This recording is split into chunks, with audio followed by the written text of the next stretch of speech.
J'aimerais revenir sur la question soulevée le 8 mars. I would like to come back to the question raised on 8 March 2021 by the member for Salaberry-Serrois regarding the wearing of certain masks during debates in the House.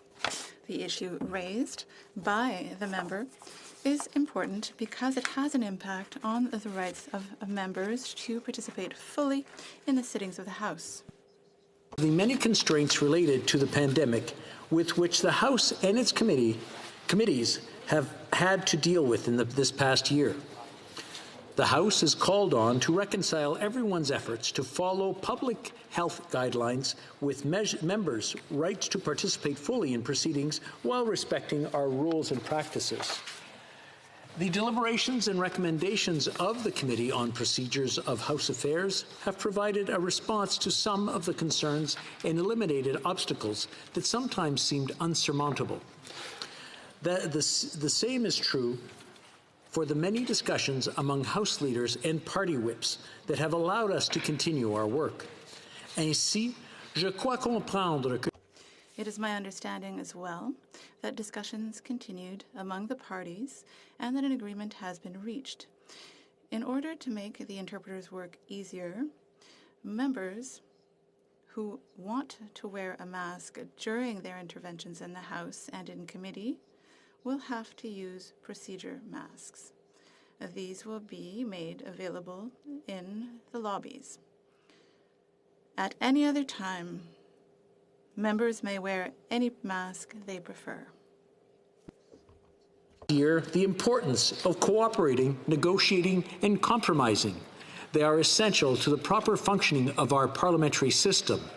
I want to thank the honourable members for their attention, et j'aimerais aussi remercier And I would also like to thank the honourable member for Salaberry-Serrois for having brought us to this point with masks. Thank all the members with the cooperation that has taken place, and it really shows that Canadian democracy is working strong and people are working together.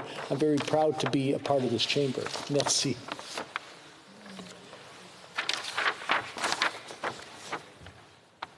Tabling of documents. Conformément à l'article Pursuant to Section 15.3 of the Conflict of Interest Code for members of the House of Commons, it is my duty to lay upon the table the list of all sponsored travel by members for the year 2020, with a supplement as provided by the Conflict of Interest and Ethics Commissioner.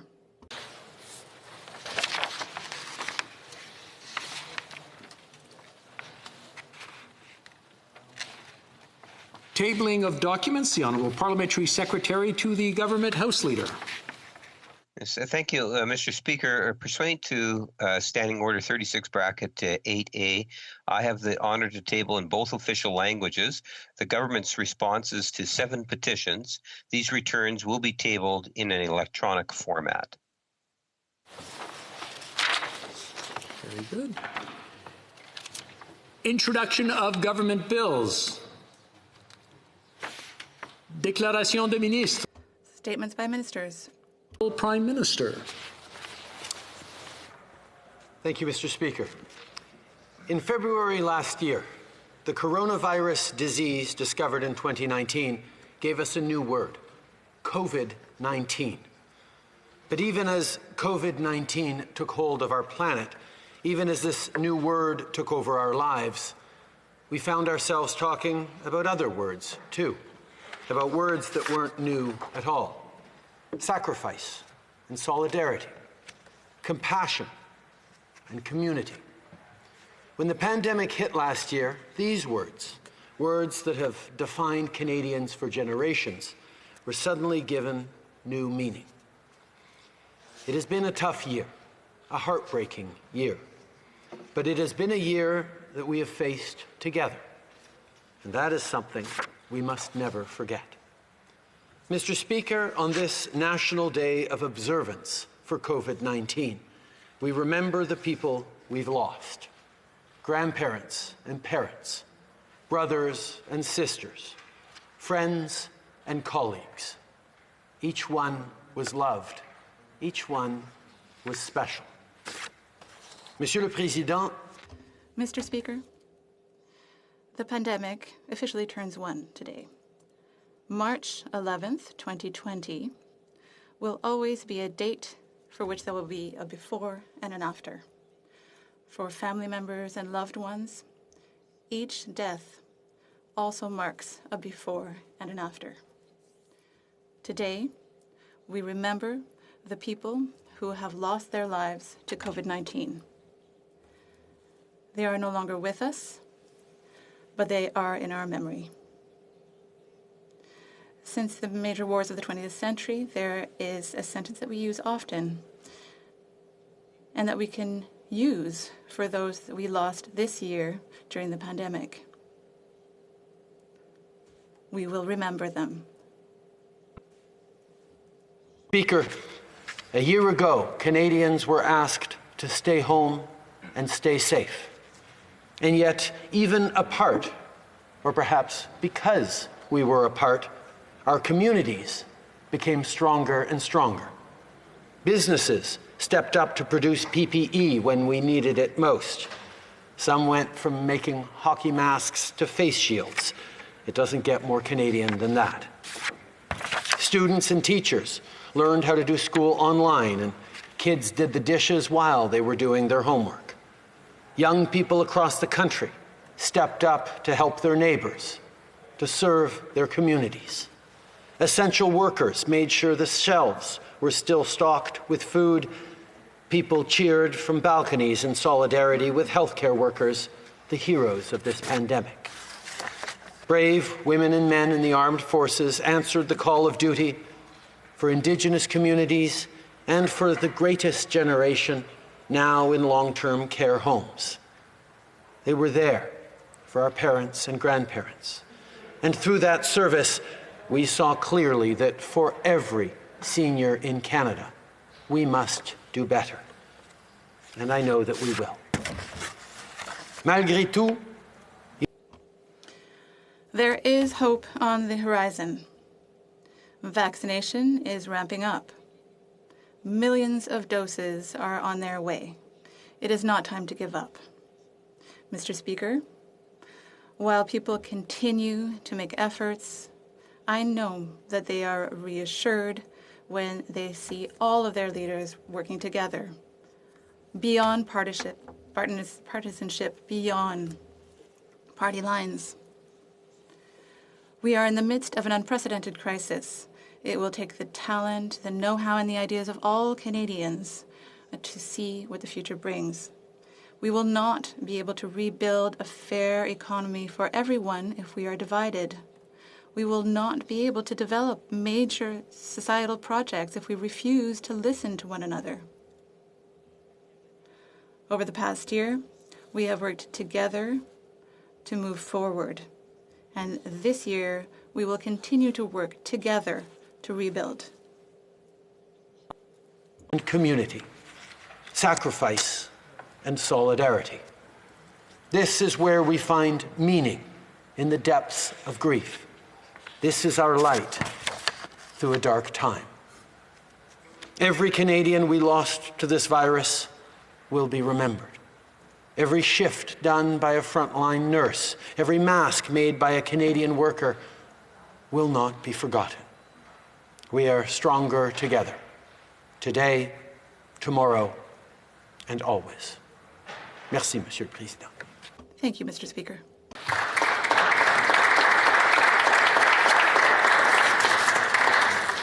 The Honourable Leader of the Opposition. Mr. Speaker, today we recognize a somber National Day of observance for COVID-19, a virus that has caused a crisis of historic proportions here in Canada and around the world. More than 22,000 Canadians have died from COVID-19. Hundreds of thousands have fallen ill, and millions have lost jobs or have had their work severely cut back.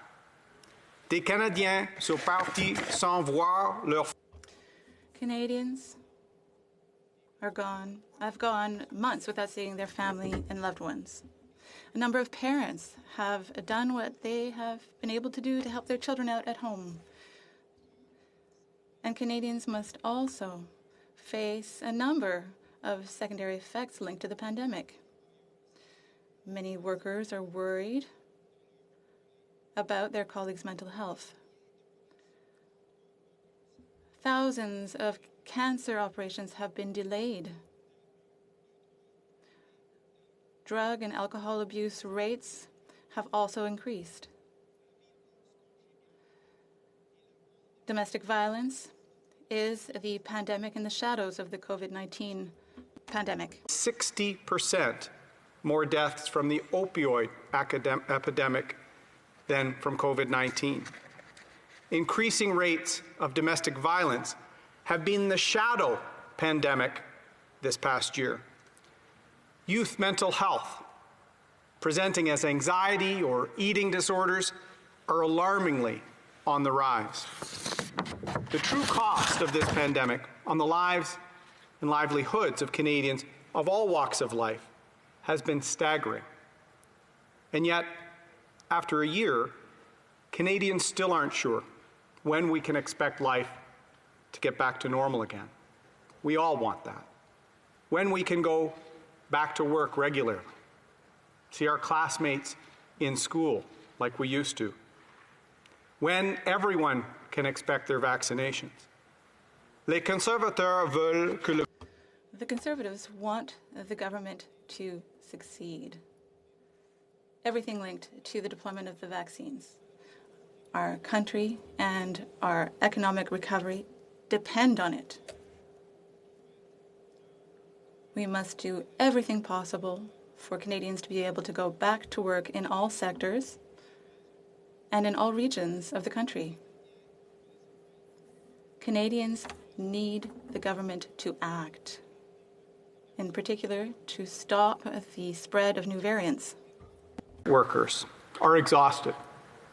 Nurses, PSWs, physicians, and caregivers have put it all on the line for us this last year, and Canadians appreciate your efforts. Rebecca and I saw their hard work and dedication firsthand when our own family had our experience with COVID-19. We want to thank the dozens of healthcare workers at the Brewer Park Assessment Centre for working with us. Merci aussi. Thank you to José Gauthier as well, our public health nurse. Thank you, José. Essential workers deserve our thanks and praise. They also deserve our efforts to ensure that we can provide them with more support and certainty in the future. And in the present, they deserve to know when they can expect their lives, which have been turned upside down perhaps more than any others, when those lives will return to normal. Small businesses that have been hanging on by a thread also deserve to know when Main Street can finally be able to breathe a sigh of collective relief. Les Canadiens ne savent toujours. Canadians still don't know when they will be able to get their first dose of the vaccine. Meanwhile, our neighbors on the south will be able to restart their economy because over 300 million Americans will be vaccinated by May. Canadians in this crisis. And as we've wanted to see more effective programs, we've still got the money and support out the door and worked on fixes after. Like many Canadians, we're frustrated by the slower pace of vaccines than elsewhere, but we want the government to succeed for the health, well-being of Canadians, so that we can get our lives back to normal, so that we can address the unemployment, the inequality, and the strain caused by the crisis. We must also recommit as Canadians to ensure that our country is never again unprepared. We must learn the lessons, build capacity, and ensure a swifter and more effective response in the future. Aujourd'hui, alors que nous Today, when we see the effects of COVID-19 on Canada, it is important to work together to improve the vaccination plan and the economic recovery. We pause, give thanks, remember, take a collective breath, and then redouble our efforts to beat COVID and get life back to normal. Let's gather up our true patriot love to ensure that Canada conquers COVID and emerges united and more stronger than ever before. Merci beaucoup. Thank you, Mr. Thank you very much.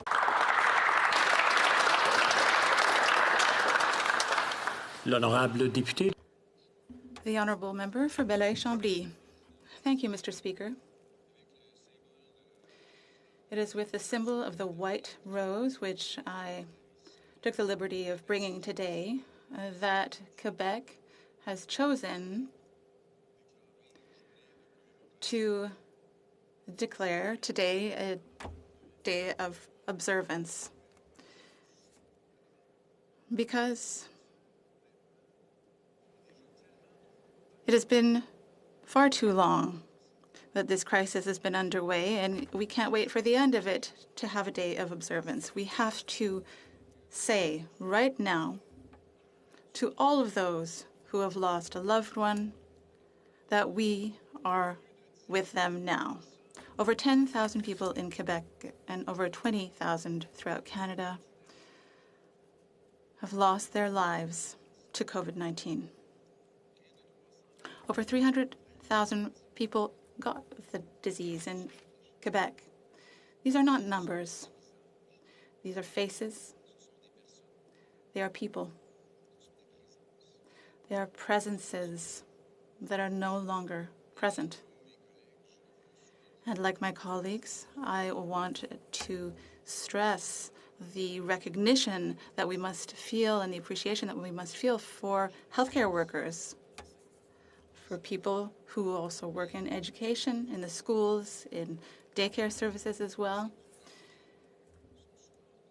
And a few days after the 8th of March, I would like to remind everyone that those front lines are mostly held by women. The pandemic has made the most vulnerable among us even more vulnerable. People who are isolated, who live in poverty, who suffer from anxiety, are suffering even more and are made even more vulnerable by the pandemic. The healthcare system is in great difficulty, public finances as well. Fear and distress have become daily for all of us. We keep waiting for uncertain bits of hope. Seniors are distressed in many ways as well. They are the most fragile among us, and they are those who are at most risk of dying from COVID-19. They are the most isolated, and they suffer the most from their diminishing purchasing power. But I have to try to find something positive in all of this. I can't help it.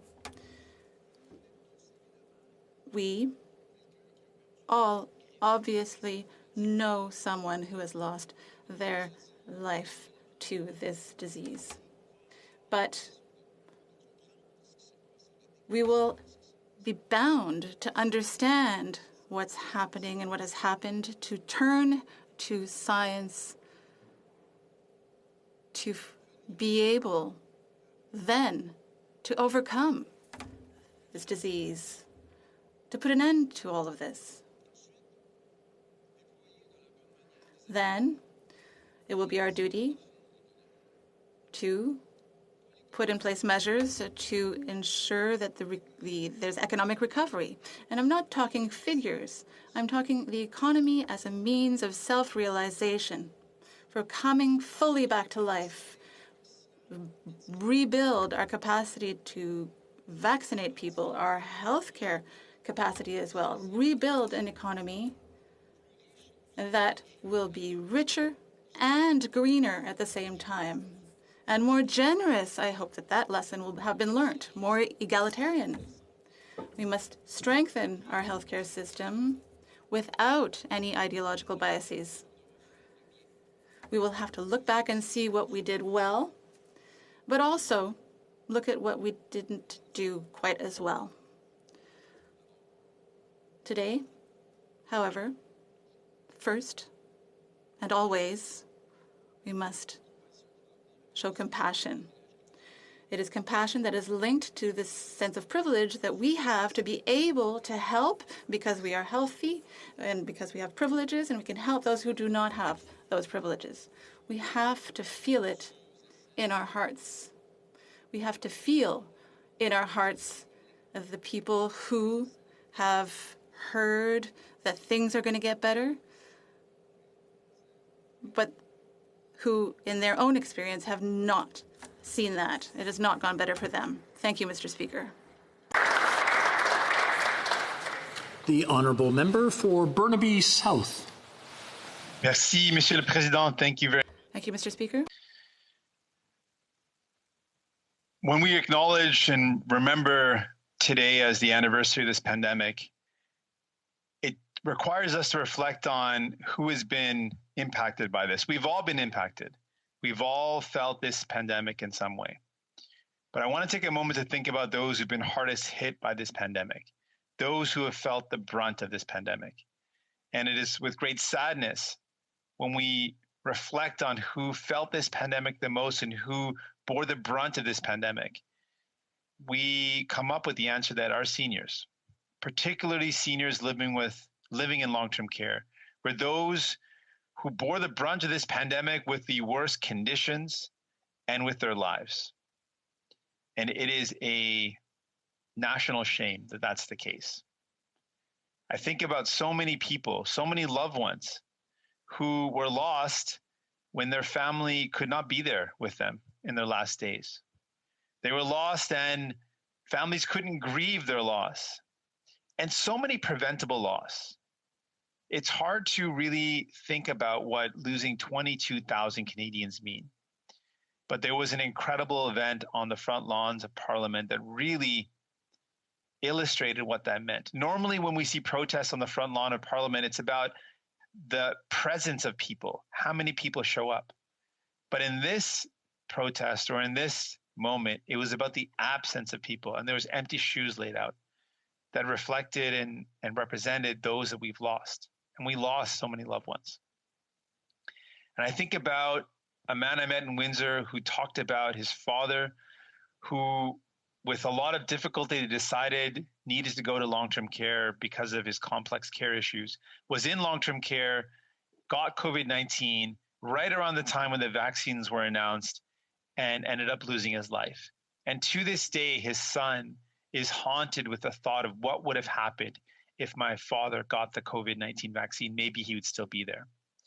Donc, quand on pense de cette pandémie. So, when we think about this pandemic and the statistics, we have to think about who this hit hardest. And it's a national shame.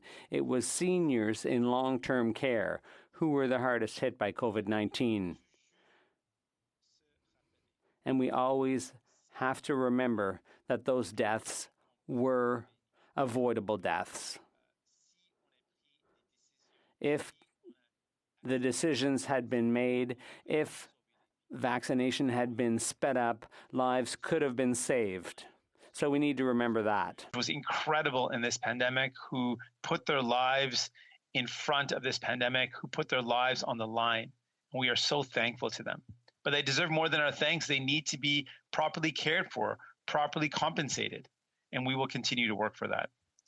Il faut aussi rappeler que we also need to remember that it was frontline workers who were also the hardest hit. All frontline workers, not just healthcare workers, but also those who work in stores, in all kinds of ways.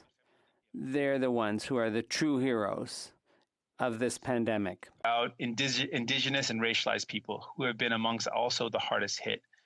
Indigenous communities who live with a constant fear that an outbreak would be devastating to communities that have faced historic and ongoing lack of access to healthcare, and that a pandemic would be devastating to Indigenous communities. To live with that fear and that worry has been just completely wrong. and why we need to make sure in our response to this pandemic and in the vaccination, these vulnerable communities receive the vaccine as quick as possible. And I also want to reflect on how racialized people have been hard hit by this pandemic, that the workers in factories, in logistics and transportation and warehouses, the workers that brought food to us, that continued the supply chain, these workers could not work from home. They did not have that option. And as a result, they were amongst those who were more likely to get infected by COVID-19, who felt, again, the brunt of this pandemic.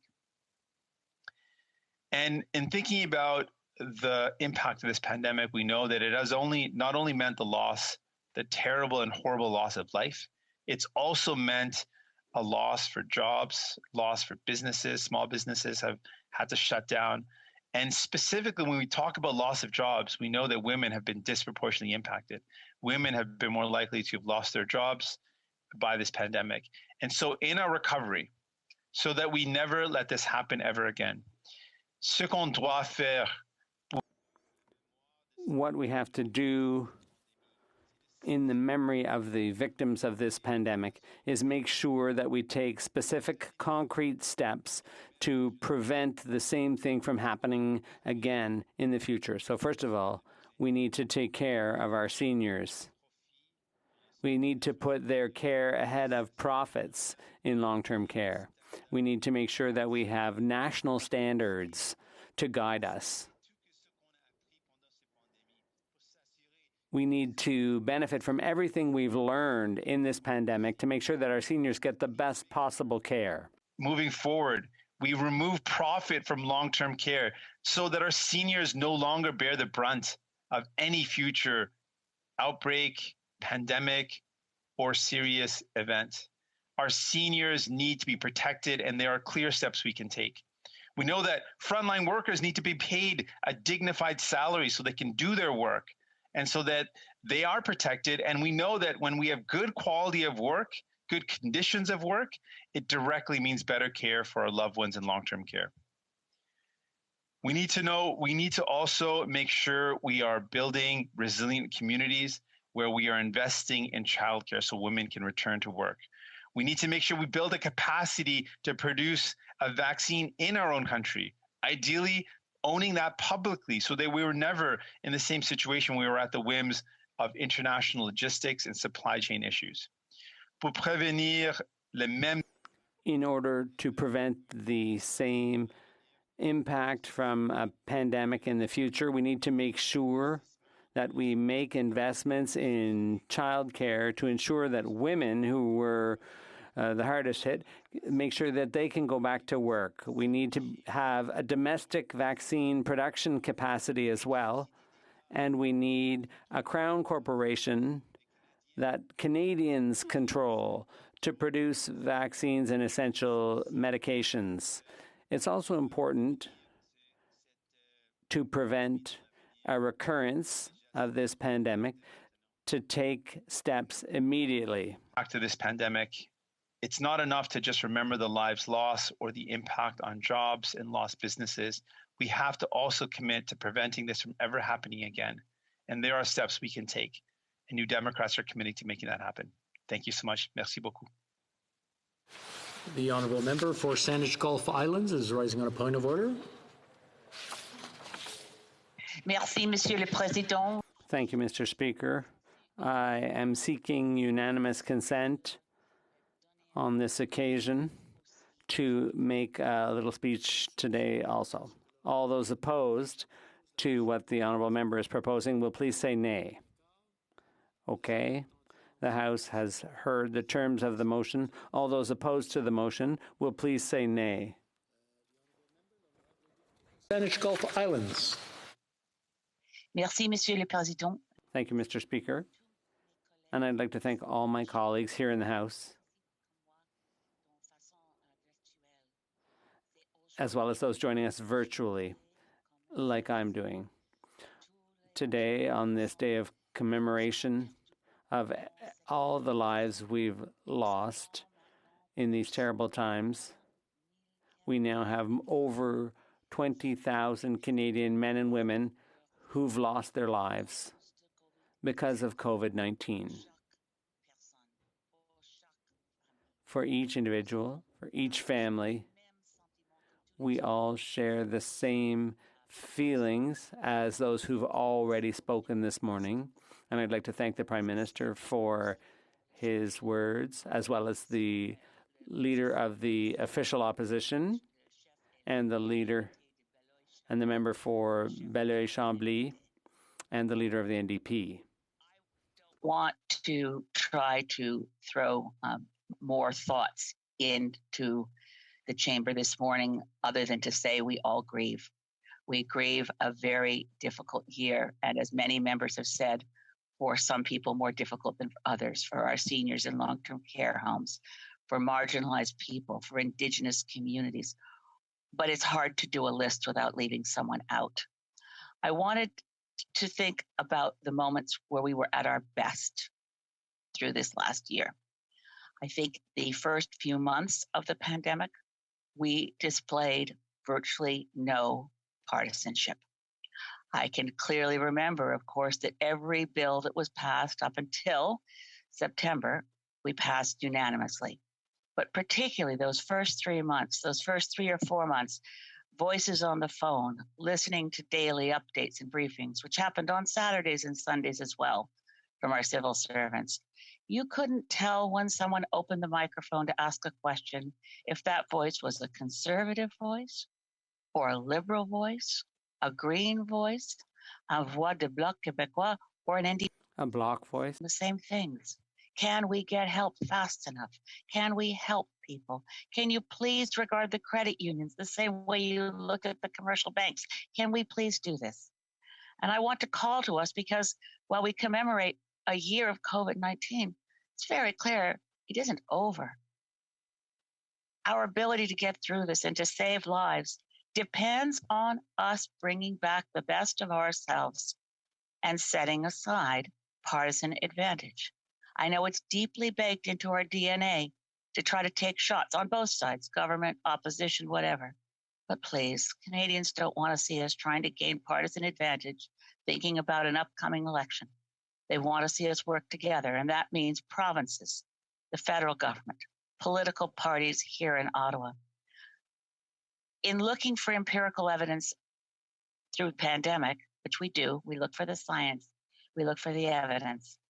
Those countries that have done particularly well through pandemic have been marked in the media as those led by women leaders. I want to mark one other thing, and this is about not scoring a political point myself, but making a point about political culture. Those countries that have women leaders have another thing in common. They don't use the first past the post voting system. Our voting system encourages gotcha politics. The system of awards, reward, and punishment for conduct goes towards rewards for doing the mean thing, reward for finding the dog whistle, reward for the wedge issue. Now's not the time for that. Even though we still live under first past the post, I urge us to behave and to judge our conduct as though we didn't, to pretend that we really are able to say we collaborate today because we know we can collaborate tomorrow and it won't hurt us at the polls. We need, for however long this lasts, to bring out the best in ourselves, as we did at the very beginning of the pandemic, when we set partisanship aside. I love you all individually and collectively. I really, truly do. We have to do this together. There's no other way. We're now in a race between vaccines and variants. We have people who will be safe soon from their vaccinations. We have people who are still at risk. And our society as a whole, our ability to triumph over adversity. That we will mark best when we conduct ourselves in ways that suggest there are no parties here. God bless you. Thank you.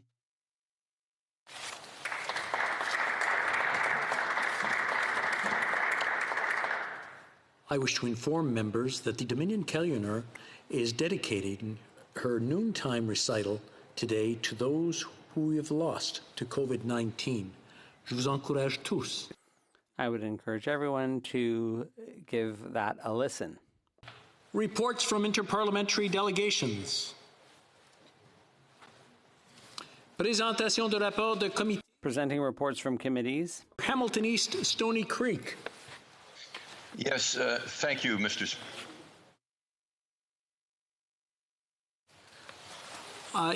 The honourable member for Hamilton East Stony Creek, you started off well, but something happened and you got muted. You might want to start right from the beginning. There you go. Thank you. I will. Am I still? Well said. Can you hear me now? Yes, you're fine. Please continue. Okay, thank you. I have the honor on this day of commemoration, Mr. Speaker, to present in both official languages the following report of the Standing Committee on Indigenous and Northern Affairs, the sixth report entitled COVID-19 and Indigenous Peoples from Crisis Towards Meaningful Change. Mr. Speaker, I want to thank each member of the committee from all parties for working as a team to produce this report. Conformément à l'article 100 Pursuant to Standing Order 109.2, I call upon the government to table a general response to this report. Introduction of private members' bills. Mr. Julian, seconded by Monsieur Boulris, moves for leave to introduce a bill entitled An Act to Amend the Criminal Code. This motion is deemed adopted. No? Okay. The honourable member for New Westminster Burnaby. Merci beaucoup, Madame la Présidente. Thank you very much, Madam Speaker. And I'd like to thank my colleague, the member for Rosemont-La Petite Patrie, for his support for this bill, which puts an end to the practice of predatory loans. Struggling to get through this pandemic, as we know, and they often have no choice but to rely on short-term loans. Now, a Canadian family that is looking to get a short-term loan to put food on the table or for an emergency will often find that loan subject to interest rates on an annualized basis that hit 400 or 500%. A few $100 loan can be a debt burden of thousands of dollars as a result. This bill would end predatory lending, and we've done the work, Madam Speaker, so we hope sincerely that the government will incorporate this legislation into the upcoming Budget Implementation Act. Thank you, Madam Speaker. Monsieur Julien. Mr. Julian, seconded by Mr. Boulris, moves that this bill be now read a first time and printed. The motion is deemed adopted. First reading of this bill. Quand ce projet de loi sera-t-il? When shall the bill be read a second time? At the next sitting of the House.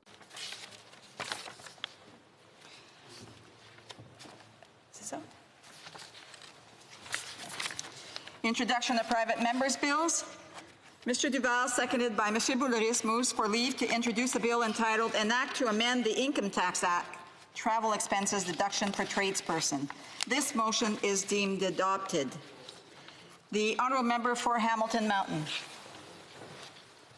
Thank you, Madam Speaker. And, Madam Speaker, this bill, An Act to Amend the Income Tax Act, would accomplish three things. It would eliminate a long-standing tax unfairness for building trade workers. It would improve labor mobility and give businesses access to an effectively larger pool of qualified tradespeople. Currently, Section 8(1)H of the Income Tax Act generally allows an income tax deduction to employees who have work-related travel expenses that have not been reimbursed. However, a CNR interpretation continues to deny those in the building trades because of the nature of the work on what they call job sites, often making it difficult to avoid social programs like employment insurance. My bill will fix this, allowing a tax deduction for travel expenses by tradespersons or apprentices required to secure or maintain employment in a construction activity at a job site. Costing of this bill projects a net savings to the government, and it's the right thing to do. Thank you, Madam Speaker. Monsieur Duval, appuyé par... Mr. Duval, seconded by Mr. Boulris, moves that this bill be now read a first time and printed. This motion is deemed adopted. Première lecture de ce projet de loi, first reading of this bill. When shall the bill be read a second time? At the next sitting of the House. First reading of Senate public bills. Motions. The honourable member for Kingston and the Islands. Thank you, Madam Speaker. There have been discussions amongst parties, and if you seek it, I think you will find unanimous consent to adopt the following motion. That notwithstanding any standing order, special order, or usual practice of the House, Bill C-24, an act to amend the Employment Insurance Act, additional regular benefits, the Canada Recovery Benefits Act, restriction on eligibility, and another act in response to COVID-19, be disposed of as follows. A, if the bill is adopted at second reading, consideration in committee take place on Thursday, March 11th, 2021, and the committee be instructed to report the bill to the House the same day by depositing it with the Clerk of the House, provided that the Minister of Employment, Workforce Development and Disability Inclusion be ordered to appear as a witness, and that if the committee has not completed clause-by-clause consideration by 11 p.m., all remaining amendments submitted to the committee shall be deemed moved. The chair shall put the chair shall put the question forthwith and successively without further debate on all remaining clauses and amendments submitted to the committee, as well as each and every question necessary to dispose of clause-by-clause consideration of the bill. B, no notice of motion amendment at report stage shall be given. And C, report stage and third reading stage of the bill be ordered for consideration on Friday, March 12th, 2021, and that when the order is read for consideration for the motion at report stage, the motion to concur in the bill at report stage be deemed carried on division, and the House then proceed immediately to consideration of the bill at third reading, provided that at the conclusion of the time provided for government orders or when no member rises to speak, whichever is earlier, the bill be deemed read a third time and passed on division. Que tous ceux qui s'opposent. All those opposed as to the honourable member moves this motion, please say nay. D'accord. La Chambre a entendu. The House has heard the terms of the motion. All those who are opposed to this, would you please say nay? Adopté. Adopted. Presenting petitions. Présentation de pétitions. The honourable member for Edmonton Strathcona. Thank you, Madam Speaker. Today, I rise to present a petition submitted by my dear friend, Mr. Norm McIsaac, signed by over 25,000 Canadians. These thousands of Canadians, whether they're patients, caregivers, friends and family, or concerned citizens, urge this government to do much more to support Canadians living with ALS. The petitioners are calling on the Minister of Health to create a pilot project to reduce delays in accessing innovative, potentially life-saving treatments.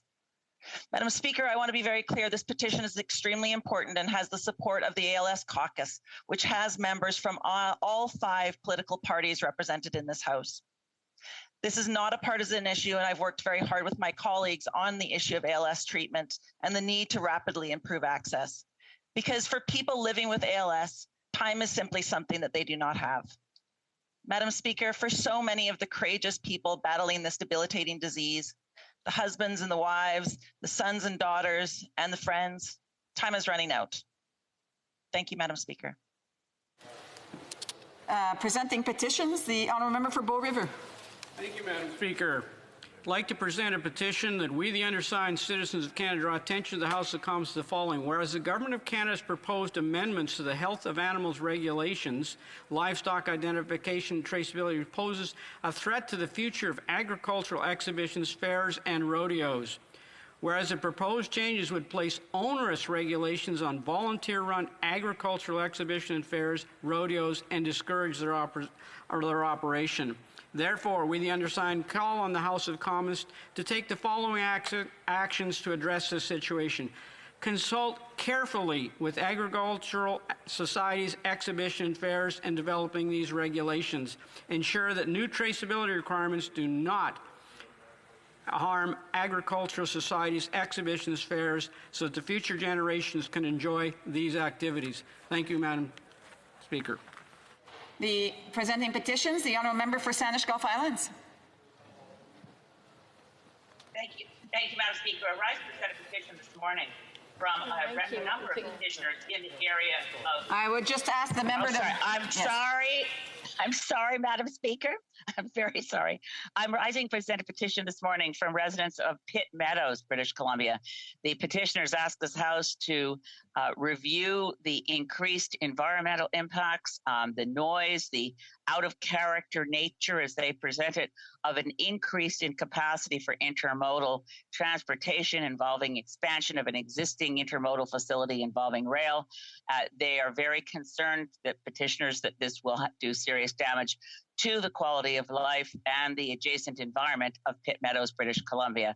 And it's my honor to submit their petition. Thank you, Madam Speaker. Questions and comments? The honourable member for Malahat-Langford. Presenting petitions. Oh, presenting petitions, sorry. The honourable member for Malahat-Langford. Thank you, Madam Speaker. Today I'm pleased to rise and present e-petition 2966, signed by people across Canada in support of my private member's bill C-231, which will amend the Canada Pension Plan Investment Board Act. The petitioners note that the current value of the Canada Pension Plan Fund's investments are over $400 billion, and that many of these investments are and have been invested in companies with very questionable track records, such as weapons manufacturing, human and labor rights abuses, and which are significantly contributing to climate change. The petitioners further note that the people of Canada expect our investments to be carried out in a principled way, and that the investment policies, standards, and procedures of the Canada Pension Plan Investment Board must take these factors into account to ensure its long-term financial health. And Madam Speaker, seeing as Bill C-231 is having its final hour of debate tomorrow, I'll take this opportunity to ask my colleagues' support so that our pension investments do not in any way contribute to human misery around the world. Thank you. Presenting petitions, the honourable member for Calgary-Nose Hill. Thank you, Madam Speaker. Today I have the honour of rising and presenting e-petition 2574, which is the largest parliamentary petition in Canadian history. Over 230,000 Canadians have signed a petition to stop firearms violence in Canada. This petition acknowledges that firearms violence in Canada is caused by firearms that are smuggled in illegally from countries like the United States and are related to gang violence. The petition calls upon the government to recognize that law-abiding firearms owners in Canada, hunters, sports shooters, are some of the most highly vetted Canadians in the world, that the vast majority of data shows that they are not the problem when it comes to firearms violence, and they are opposed to this government's do-nothing approach to tackling the real issue. Over 230,000 Canadians stood united in asking the government for the following: to call upon the government to scrap the May 1st, 2020 Order in Council decision related to confiscating legally owned firearms and instead pass legislation that will target criminals, stop the smuggling of firearms into Canada, and go after those who illegally acquire firearms, and apologize to legal firearms owners in Canada. I'm proud to present this petition. Thank you, Madam Speaker, and thank you to over 250,000 Canadians for standing up for what's right.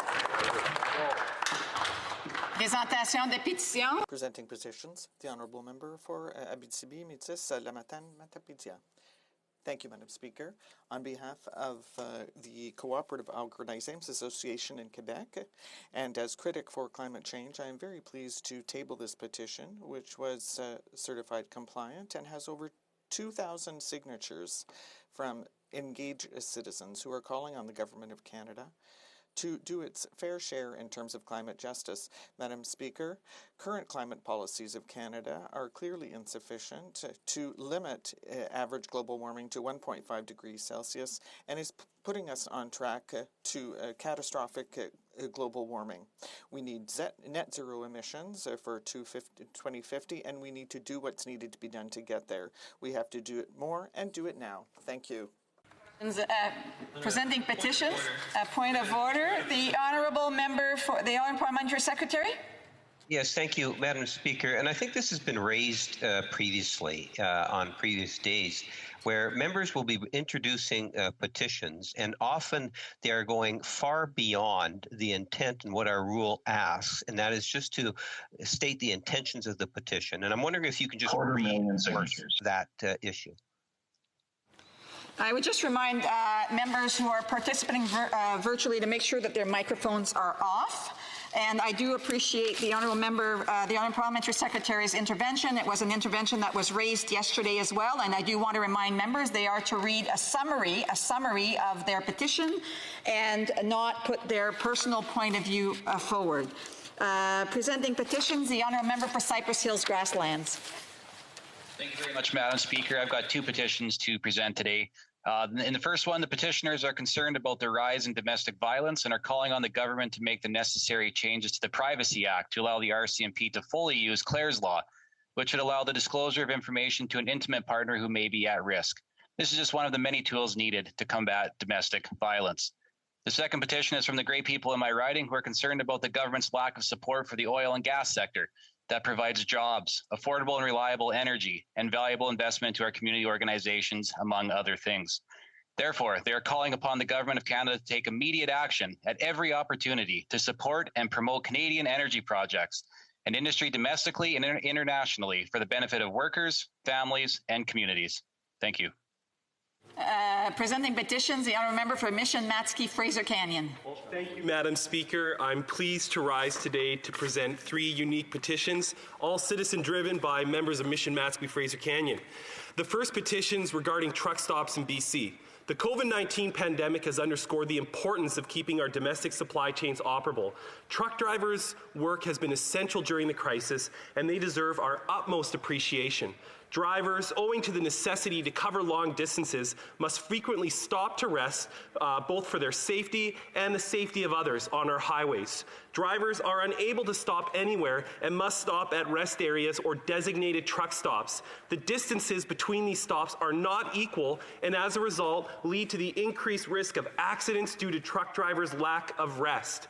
Without action, the resources we need, there is going to be more accidents. So these citizens call upon the Government of Canada to work with the province of British Columbia to improve truck stops and to give truckers a dignified place where they can rest and recharge so they can do their work on behalf of Canadians. The second petition I'm presenting today, Madam Speaker, is regarding human trafficking. The U.S. Department of State's 20th Trafficking in Persons Report indicates that Canada meets the minimum standards for the elimination of trafficking. The TIP report notes the Canadian government did not provide comprehensive data on investigations, prosecutions, convictions, or victim services. The range, quality, and timely delivery of trafficking-specific services varies across Canada, including persistent funding shortages. These citizens call upon the Government of Canada to strengthen the Protection of Communities and Exploited Persons Acts to address Canada's shortcomings regarding human trafficking. And thirdly, Madam Speaker, I'm presenting 2 petitions today from concerned citizens in Mission Matsky Fraser Canyon regarding the use of medical marijuana licenses for industrial medical marijuana production in our neighborhoods. People across my riding are very upset that medical marijuana licenses are being used in neighborhoods where kids live, close to schools. The smell is horrible. They're really upset that these loopholes exist that are being used by organized crime, and they're demanding that the laws change to keep our communities safe and to prevent medical marijuana being grown in our neighborhoods. Thank you, Madam Speaker. Okay, I do want to remind members that we need to try to keep these as briefer because there's still other people who want to ask, to present petitions. The Honourable Member for Sherwood Park, Fort Saskatchewan. Thank you, Madam Speaker. I have a mere 3 petitions to present today. The first petition draws the attention of the House to the Uyghur genocide. It calls on the House of Commons and the Government of Canada to recognize that Uyghurs in China have been and are being subject to genocide. It also calls for the use of the Justice for Victims of Corrupt Foreign Officials Act, or Magnitsky Act, to sanction those who are responsible for this genocide. The second petition deals with Bill C-6, the government's conversion therapy bill. Petitioners note that they are very strongly opposed to allowing conversion therapy. They support a ban on conversion therapy. They also have concerns about the definition of conversion therapy that is used in Bill C-6. Due to serious drafting problems, this bill could end up banning private conversations that would take place between individuals and create other kinds of problems through poor drafting. Petitioners call on the government to ban coercive, degrading discriminating practices that are designed to change a person's sexual orientation or gender identity, to amend Bill C6 to fix the definition, and to allow parents to speak with their own children about sexuality and gender, and to set house rules about sex and relationships. The third and final petition highlights the human rights and humanitarian situation in the Tigray region in Ethiopia. The calls to action are for the government of Canada to immediately call for an end to violence and for restraint from all sides involved in the Tigray conflict, immediate call for humanitarian access to the region and for independent monitoring to be allowed, immediately call for international investigations into credible reports of war crimes and gross violations of human rights, engage directly and consistently with the Ethiopian and Eritrean governments on this conflict, and promote short, medium, and long-term election monitoring in Ethiopia. Thank you. Presenting petitions, the honourable member for Peace River Westlock. Thank you, Madam Chair. I have 3 petitions to present today. The first petition is to the prime importance relating to human life and C7.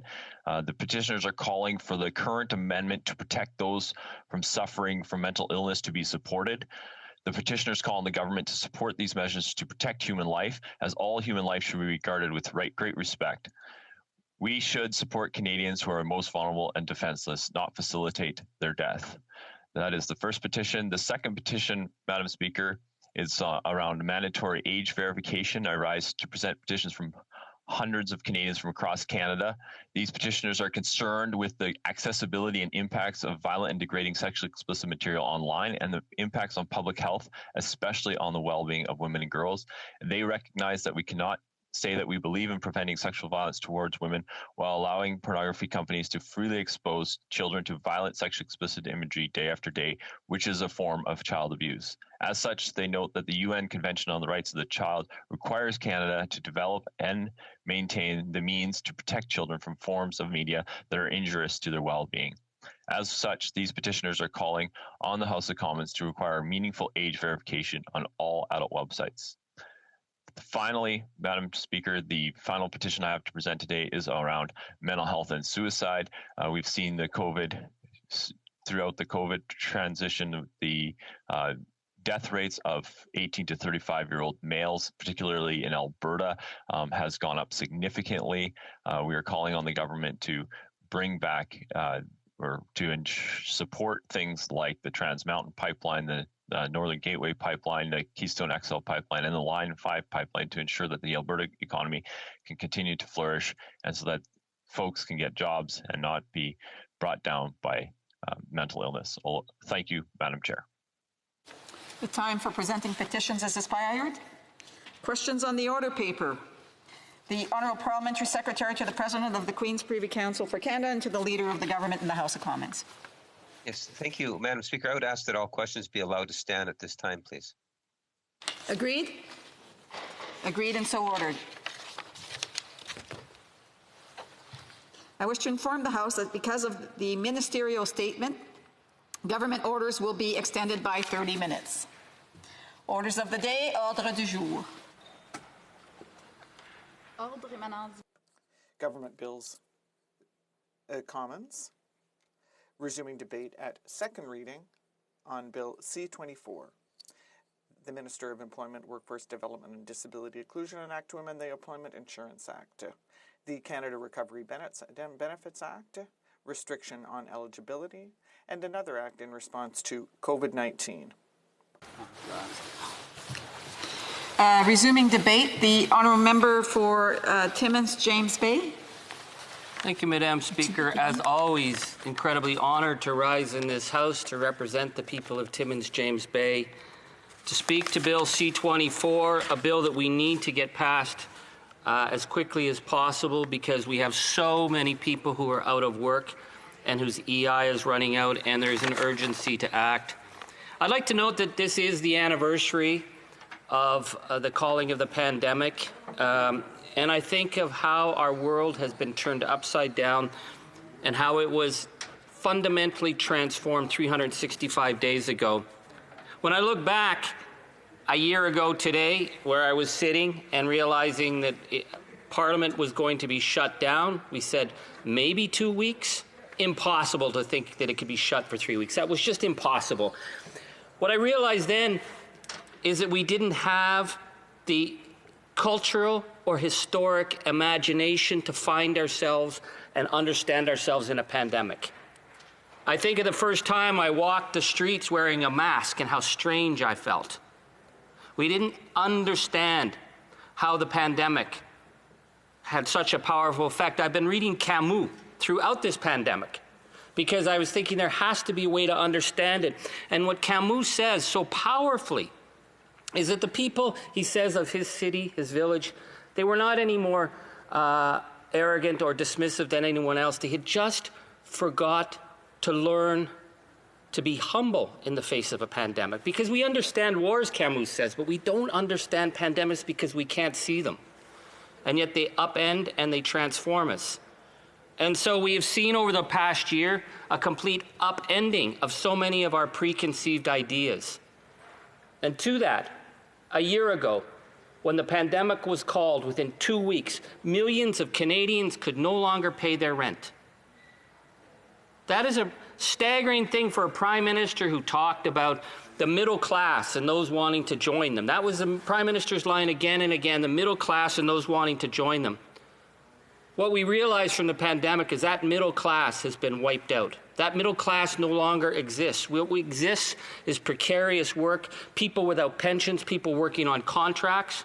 And it's not just a blue-collar issue.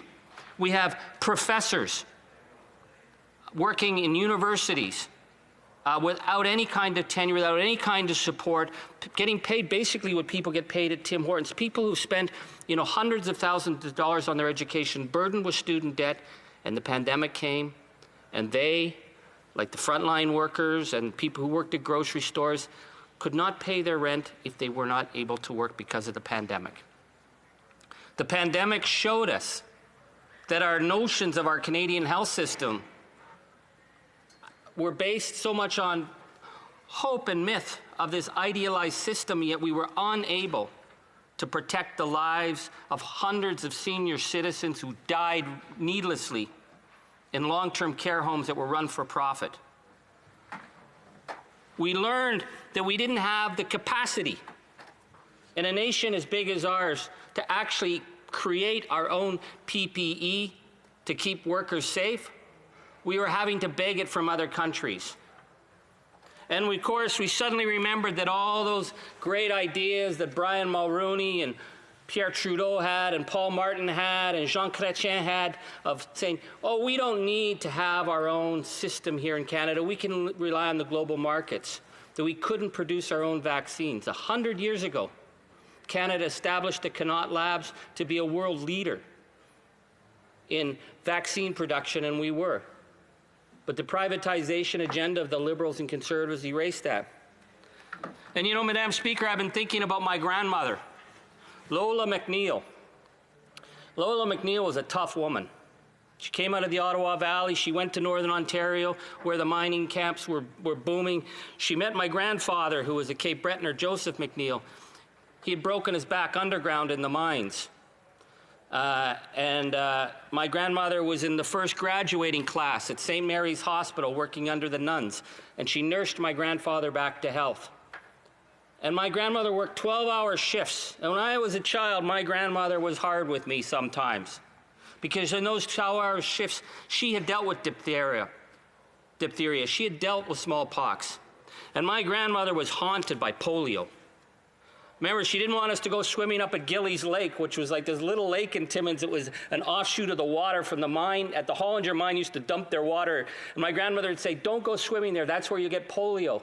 And I'd say to my grandmother, what's polio? We were the children of penicillin. When we'd go to the doctor, we'd have a little toothache. They'd give us penicillin. We thought that we were immune from all these things. We did not have the cultural or historic imagination to understand the pandemic. And I've been conjuring my grandmother, Lola. She would know what to do. She would know how to prepare. And I would like to say that we have learned. We have learned things that will transform how we see the world for the coming generations. And this young generation, Generation Z, they have been schooled and transformed, and they will never see the world in the same way again. And I think of many of the things of this pandemic is the failing to Generation Z, to this young generation coming up, who are living in such precarity. This is why we need to get Bill C-24 passed. I know many people who have no work to go back to. People who are doing precarious work, people who are working in the arts, the incredible arts network that we have across Canada, people who've gone a year without working and their EI is running out. I think of people who worked multiple jobs in restaurants where restaurants are no longer around. Their EI is running out. And I hear the Conservatives always talk about the debt that we're going to leave, the debt that we're going to leave, the debt that we're going to leave. The biggest debt that we could leave would be the debt of destroying the family and personal economies of Canadians because through no fault of their own, they were victims of a pandemic that upended the economic system that had existed through the 20th century. And coming out of this pandemic, we need a vision for a 21st century economy. We need to understand that the old 20th century ideologies of trust in the market and things will be okay and just give to the big boys, like how our Prime Minister cut a deal with Amazon, one of the crappiest corporations in the world.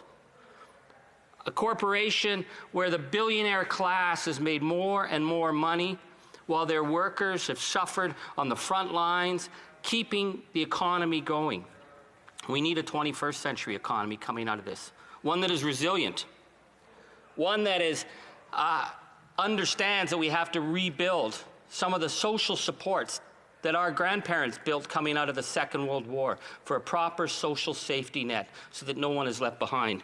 That we rebuild a strong healthcare system and one that the profiteers are not able to exploit our parents and our grandparents in long-term care so that no one ever has to call in the army again to keep senior citizens from dying.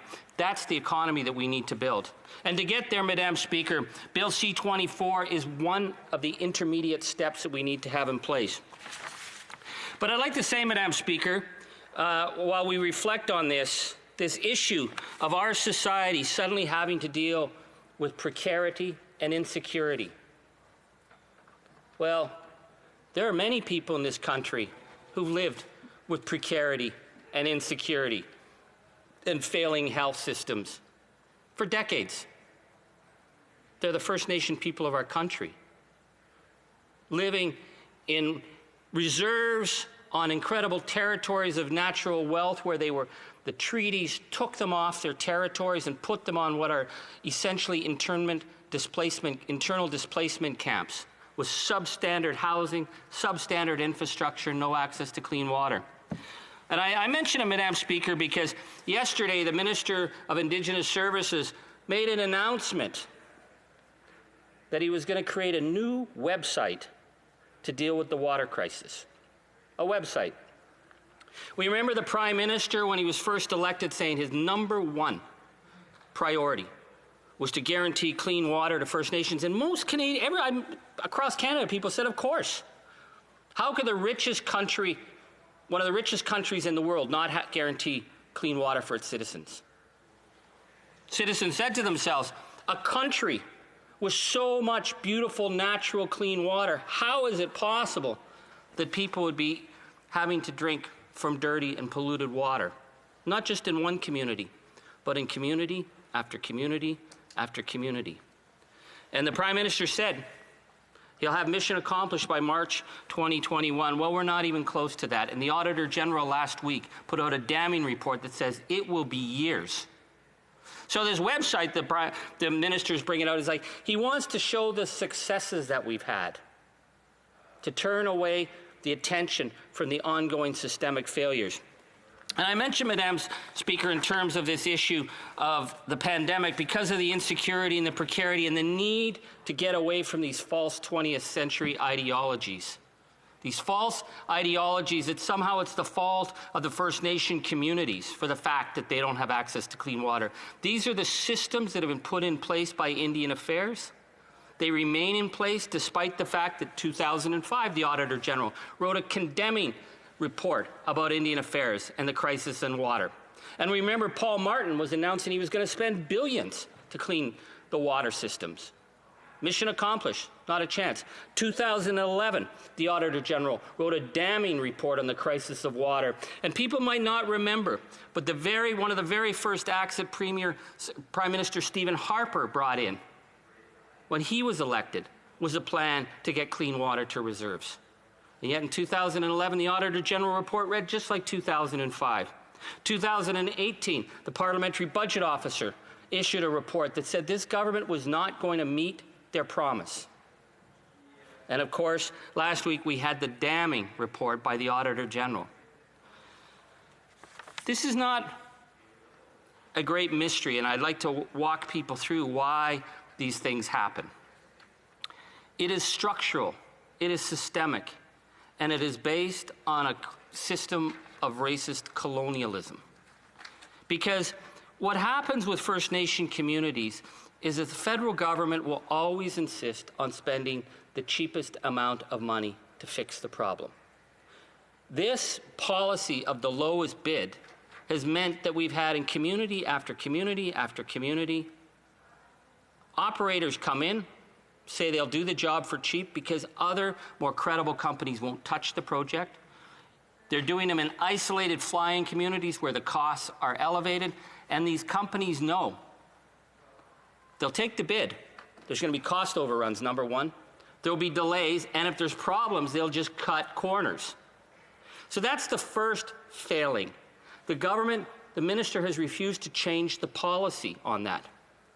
The second issue is that the Auditor General points out that they're using the same failed funding formula that goes back over 30 years, which is the refusal to put in proper operations and maintenance funding. Because what Indian Affairs wants to do is keep the ministers happy. What the ministers want to do is they want to cut a ribbon. They want to announce mission accomplished and move on. But if you don't have an operations and maintenance budget, the plants fail. So Martin Falls First Nation, lightning hits the sewage lift. It's an isolated community. Well, how are they going to fix that on their own? Government says that's not our problem. So a failed sewage lift begins as a problem and then becomes more systemic. And then the government will spend upwards of $2 million a year flying bottled water into a community like Martin Falls, but they won't deal with the systemic failings in the first place, which you need to have operations maintenance training to make sure that these plants work. The other issue that the government does is they will build a plant and declare victory. We have plants that have been built that don't meet building codes. Now, if that happened in a provincial jurisdiction or in a municipality, there would be an investigation. When it comes to Indian Affairs, it's just another day at the office. The company that didn't meet the building code at this project can get hired at the next project. Why? Because they're going to do it on the cheap. We had a community in the Northwest where they built the water plant, cut the ribbon and made the announcement and left. And people still the next day, the grandmothers had to walk to the river with buckets of water. Why? Because they built a water plant. They didn't put any money aside to get pipes into the homes.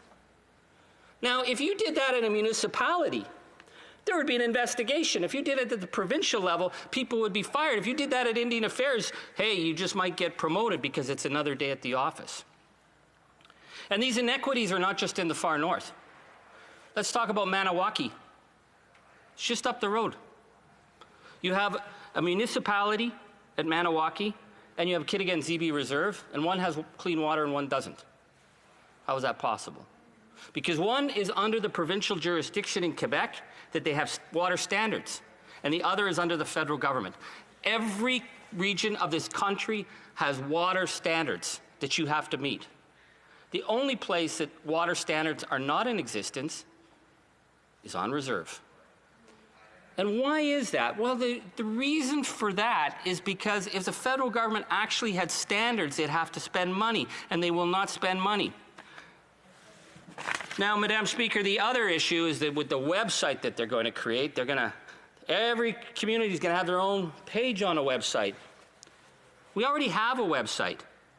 And the government lies on the website. The government has, for instance, Bearskin Lake is under construction. Bearskin Lake's not under construction. We've been waiting over a year to get the feasibility report. agreed to. Now, I have this report here. It's called the Project Implementation Procedures Manual for Water and Wastewater Systems from Public Works and Government Services Canada, Client Service Team for Indian and Northern Affairs Canada. I run out of breath just saying the title.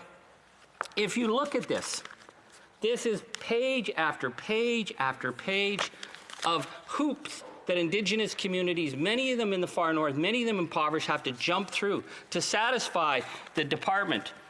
Chief Shining Turtle, who's been a very strong voice on the need to actually listen to First Nations and put in place coherent systems, has told the government again and again, these manuals are manuals for failure. So when I hear the Minister of Indigenous Services say, the department doesn't want to impose a solution. They want to work with them. He's making it sound like he's their best life coach. What he's really doing is gaslighting communities by making it seem as though it's their fault that bad decisions are made. When you look at these reports and the amount of hoops that they got to go through, and they still end up with underfunded systems that fail. I want to give a couple more examples for people so they really understand how this failure works systemically. The government will say they were going to get clean water, say in Attawapiskat. But they don't want to look at the holistic system. The fact that we may build a water system, a water plant, but we don't have the pipes proper to actually get clean water. So by the time it runs through the plant to the homes, the water's already contaminated from chemicals. In Attawapiskat, as well as in many other communities, they will not look at where the water source comes from. They want to take it from the cheapest source. So if you take water from a stagnant pool, you're going to have problems. But if the stagnant pool is close to the plant, well, hey, Indian Affairs says, there's your water source. There might be a much cleaner source down the road, but Indian Affairs won't spend that money. So they will take a stagnant water pool, they will run it into the plant, which means they will have to use an enormous amount of chemicals to keep it clean. Then they will run it through substandard pipes where there's more chemical contamination. So that the point is by the time it reaches the homes, you're dealing with toxic water. And the government says they're going to get mission accomplished on that. So what does that mean? That means the little girl who heard I was coming to Attawapiskat and met me on a street corner with a cardboard sign she was wearing. And she said, the sign said, I have only one kidney. I need fresh water to live. No child should have to put on a cardboard sign to say how their very life is threatened by bad water. Why does that child have only one kidney? It's because in Attawapiskat, the children have been poisoned for decades by toluene and benzene that was in underneath the school. And kidney damage is one of the fundamental symbols of that. I think of the little girl in Saskatchewan whose skin rashes are so bad they actually were picked up in international media and said, this is Canada. And every few months, my office sends her medication because they're 600 miles from a pharmacy. That is the failure of government. That these are children whose lives we're talking about who get cut short by precarious, failed systems. So we are here today, Madam Speaker, to push through the legislation to keep workers safe. But my call to the government is they need to stop playing games with the lives of First Nation people when it comes to water, and we need to get a credible system in place. Thank you. Questions and comments? Questions et commentaires. The honourable member for Kildonan St. Paul. Thank you, Madam Speaker. I'd like to thank my honourable colleague for his excellent speech, and I appreciate his extensive knowledge on the boil water advisories. I learned a lot in his remarks, and I also appreciated his story about his grandmother. I was very inspired and relate to that. My question about Bill C-24 for him is, I agree with him. It's important we pass this bill. I'm glad to see the House's parties come together, but I'm wondering if he believes, or if he's of the opinion that the government, Liberal government, should have introduced this bill far sooner. I'd love his comments on that. Thank you. The honourable member for Timmins James Bay. Well, I thank my honourable colleague for that. Yeah, we remember when the Prime Minister came in when we were dealing with the first crisis with CERB running out, and the Prime Minister was talking about getting jail sentences for people who had been overpaid, when the fundamental problem, and we had dealt with the department, is people that were not getting clear answers, and yet this government wanted to jail them. They backed down from that. The fact that we are now dealing with, they know the EI was running out. We know many people can't go back to work. It's the same issue we had with the small businesses when they decided to give the money to the landlords, and small businesses were going under, and we said to the government again and again, fix it. Work with small business. We have to get small business and we have to get workers through this so when we come out of the pandemic, we have enough people who are not economically devastated that we can start the rebuilding and restructuring of our society so that we are able to compete and able to ensure that everyone has work. Questions et commentaires. L'honorable député de The honourable member for Avignon, Lamitis, Matane, Matapédia. Thank you, Madam Speaker, and I'd like to thank my colleague for his speech. I'd like to hear what he has to say about the benefits, the EI sickness benefits under Bill C-24. Those will be extended, which is a good thing. But that's for regular benefits. It's only 15 weeks. It remains at 15 weeks for sick benefits. And my colleague for Salaberry-sur-Roi tabled a bill to extend those 15 weeks to 50 weeks. And I wonder if my colleague thinks that's necessary. Our leader has shown how people who are already vulnerable have been made even more vulnerable with the pandemic, people who have cancer that comes back and so on. So I think it's high time this change was made for those people. The honourable member for Timmins, James Bay. I'd like to thank my colleague for her question. It's a good one. It's a clear question in my mind.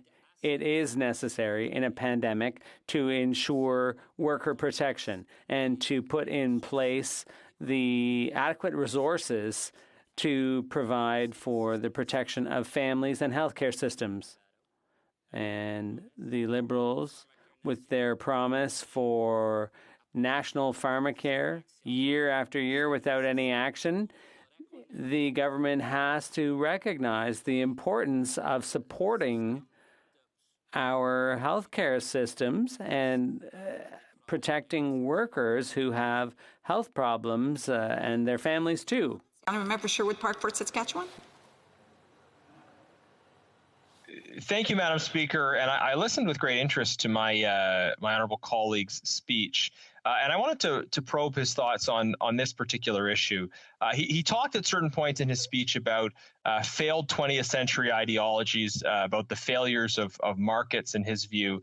But then he spoke very well and very eloquently, I think, about, in the context of Indigenous issues, the failures of government, and not just the failures of particular policies, but the structural failures that exist within the department. He talked about the problems of having people far away making decisions for communities that they aren't a part of or not understand. And I think implicit in his criticism is the idea that it's not just a problem of spending, because he pointed to ways in which governments are willing to spend money that don't address the problem, but are unwilling to direct resources in ways that do address the problem. So I thought it was interesting that he sort of made points about the failures of markets or decentralization, but then also spoke very pointedly about the failures of centralizing government. So I'd like to hear his reflections on. I don't have an answer to the question, but I'd like to hear his reflections on if markets are failing, on his view, and if national governments are failing. What is the sort of structural solution to the problem that he's identified? Member for Timmins, James Bay. Honourable colleague, for that. It's an excellent question. I wasn't saying the failure of government regarding decentralization. I think the failure of the 20th century ideology was the belief simply in globalization, that global markets would meet all needs. And what we've learned is that we actually need to have a national vision for our economy, and that's been made very clear.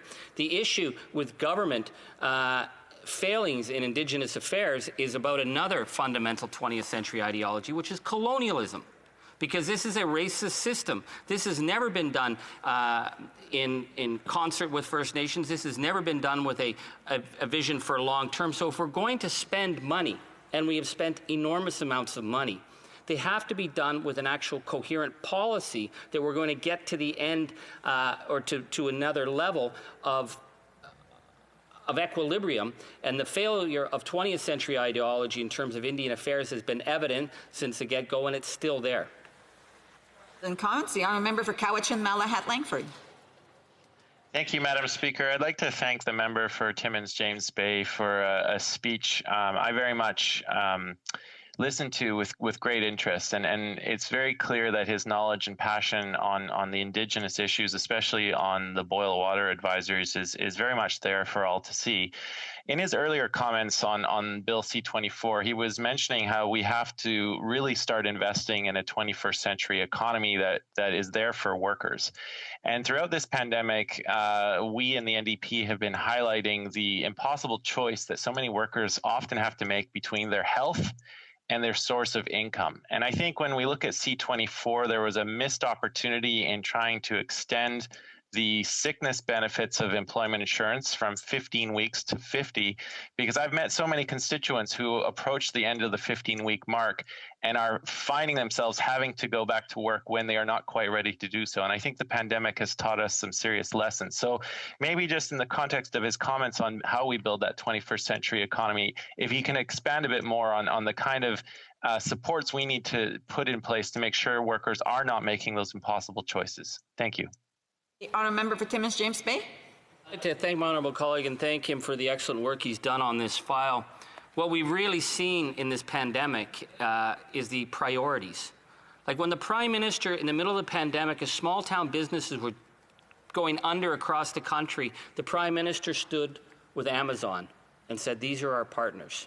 He was basically privatizing a public service that already existed to give to Amazon, one of the crappiest corporations on the planet, who've routinely denied basic fair wages, working with Amazon while small businesses were going under, working with the billionaire class who made more money while sick workers are not getting basic benefits. This is a failed approach.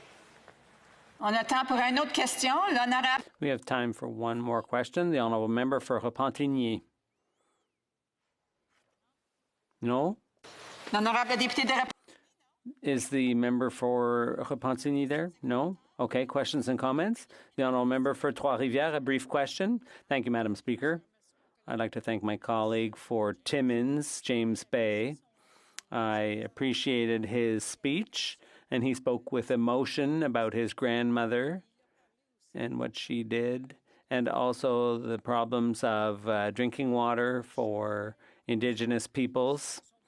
I'd like to have his point of view on Bill C-24, though, which would extend coverage for seasonal workers. I'd like him to say what he thinks of that. Thank you very much, Madam Speaker. James Bay has just a little over a minute to respond. Merci, Madame. Thank you, Madam Speaker, and I'd like to thank my colleague for a good question. My grandmother was an amazing woman. To my mind, the question of this bill, C-24, is essential. It's essential for Parliament to support this bill. It's a matter of some urgency. But there's another question. It's the lack of the government's vision. They failed to put in place a comprehensive plan to protect workers. The Liberals haven't done that. So I'm willing to support this bill, but we need to push the government to keep their commitment to workers and their families. Thank you, Madam Speaker. The honourable member for Sherwood Park, Fort Saskatchewan. Well, thank you very much, Madam Speaker, and I will be sharing my time with my excellent and hardworking colleague from Calgary, Midnapore. We're today debating Bill C-24, and just a couple observations quickly, Madam Speaker, about the context for this debate. Of course, this is another example where we can clearly see the willingness of Conservatives in this House to work constructively on areas where we share a perspective on the need to move forward on a particular bill with the government. We saw this earlier this week where, as a result of a Conservative motion, we were able able to debate quickly and pass Bill C-18. And today we have worked with the government to create a framework to move forward on Bill C-24. In the case of both of these bills, Madam Speaker, we have a situation in which there is a relevant deadline that the government has really ignored up until this point, and it has taken the leadership of our party pushing the government to move forward with things that are supposed to be their legislative priorities, but have clearly not been priorities for them. And we see how the Prime Minister has been trying to spin this narrative about Parliament not working to justify his plans for an election in the middle of a pandemic. There's no doubt that there are some aspects of the government's legislative agenda that Conservatives do not support, and some that require further study and further debate. But in this Parliament, particularly the 43rd Parliament, Conservatives have worked constructively to quickly advance legislation where there was a shared sense of the essential urgency on those matters. And Bill C-24, like Bill C-18 and some other legislative measures that we've seen in this Parliament, are within that category of measures which we are supportive of, and we have worked with the government to move forward on. So I hope that the government and members of the media and the public will take note of the instances of cooperation that have taken place, often led by Conservatives, and point out the flaws in this narrative that the Prime Minister is trying to spin to justify his pandemic election plans. Now, Madam Speaker, this is an important bill that expands benefit programs in the context of the pandemic, and it is one, as I say, that Conservatives are supportive of. At the same time, we have really highlighted the need for the government to have a broader vision of where our country is going economically in the midst of the pandemic and what we hope will soon be the economic recovery coming out of that pandemic. And while other parties are talking only about spending and the benefits, Conservatives recognize the need to have strong economic growth as the basis on which we are able to provide strong benefits. We have legitimately pointed out the issues around the significant debt and deficit we're accruing during this period of time. And some other parties in this House want to present a false choice that either we support benefit programs and have dramatic growth in debt and deficits, or we don't have those debt and deficits, but we leave people out in the cold. Madam Speaker, we view that as a false choice. We believe that it is very possible and indeed important to support a strong social safety net, but that exists on the foundation of a strong economy. And if we support the development of a strong economy, if we have a vision for jobs, growth, opportunity, investment in this country that gives people the opportunity to work, then we also increase our capacity to provide people with support when they find themselves in situations where they are not able to work. Our vision for an economy of the future is one that involves a strong economy, a strong community, and a strong social safety net. And we believe that those elements need to exist in tandem. A strong economy means repealing measures that Liberals have put in place, like Bill C-48 and C-69, that impede the development of our natural resource sector. A strong economy means working to strengthen our manufacturing sector. It means taking note of some of the problems where we see slave labor around the world producing cheap products that comes into the Canadian marketplace. That obviously is terrible from a human rights and a justice perspective, but it also impacts Canadian workers. It's an economic issue as well as a justice issue when we have human rights violations linked to unfair trading practices. So we need to stand up for Canada's manufacturing sectors that may be impacted by those kinds of practices. We need to support the development of our natural resource sectors. We need to expand access to markets, especially of like-minded countries, and that's why Conservatives are supportive of working to expand trade and partnerships around the world with like-minded partners in the Asia-Pacific region. Also looking to expand our economic engagement with Africa, building on some of the trade agreements we had signed previously, such as the Trans-Pacific Partnership and the Canada-EU Free Trade Deal negotiated under the previous Conservative government. We need to think about rationalizing regulations, about approving projects that make sense, so that Canada can once again be seen as an optimal destination for investment and growth. And if we have that plan for investment, for growth, for jobs, that includes an appropriate respect for our natural resource sectors and our manufacturing sectors, then we will be able to create the conditions where Canadians who are unemployed are able to get back into work. So that's the strong economy piece. Of course, a strong economy helps to generate the revenue for governments that allow governments to provide support to people without creating the kind of unmanageable deficits that we currently face. So having a strong economy is very important. And I talked about a strong economy, strong communities, and a strong social safety net. Madam Speaker, for many people who face challenges, whether that's unemployment, health challenges, personal struggles of various kinds, their first line of support is the communities that they're a part of. But we've seen in recent decades, I think, a decline of the strength of those community ties, a greater social atomization. And we need to, I think as a society about how we can strengthen those forms of local community that are such a vital form of initial support. That we think about having a big society, strong community as being really the first line of support and defense when people are confronted with various challenges in their lives.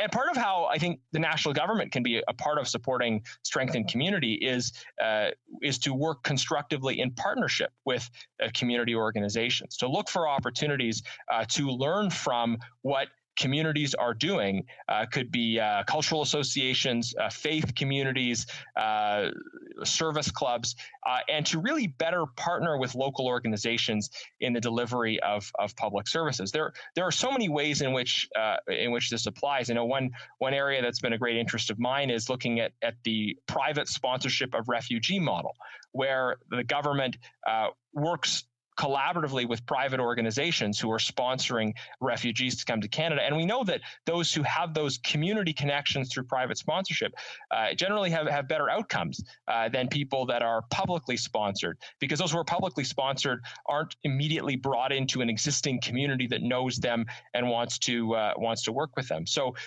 across the board, whether it's combating addictions, supporting families, addressing joblessness, addressing recidivism, the government needs to have, I think, a much better vision of the opportunity for a partnership as a means of addressing these challenges and building strong communities. So a strong economy, strong community, and then a strong social safety net.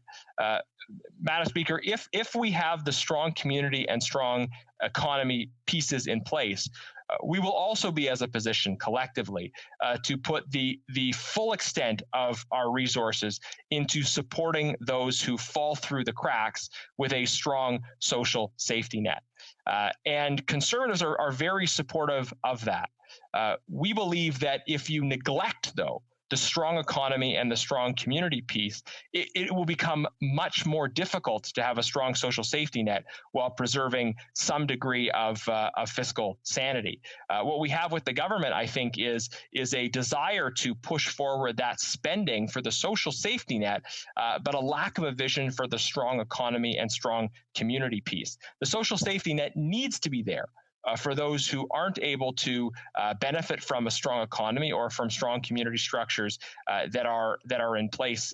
But if we only have the social safety net piece and not the economy piece or the community piece, then the pressure that falls on that social safety net will be so significant that we'll find ourselves in an unsustainable fiscal situation. And that's the challenge we need to confront going forward. Yeah, I'm sorry, I forgot to give notice of the time that was running out.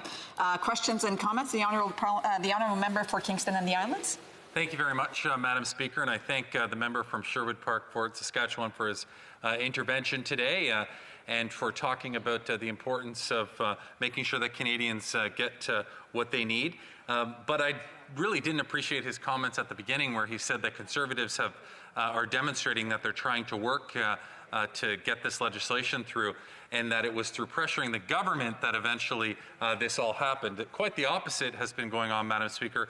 The pressure has been put on the Conservative Party, both publicly and in this House, to get to the table to advance legislation.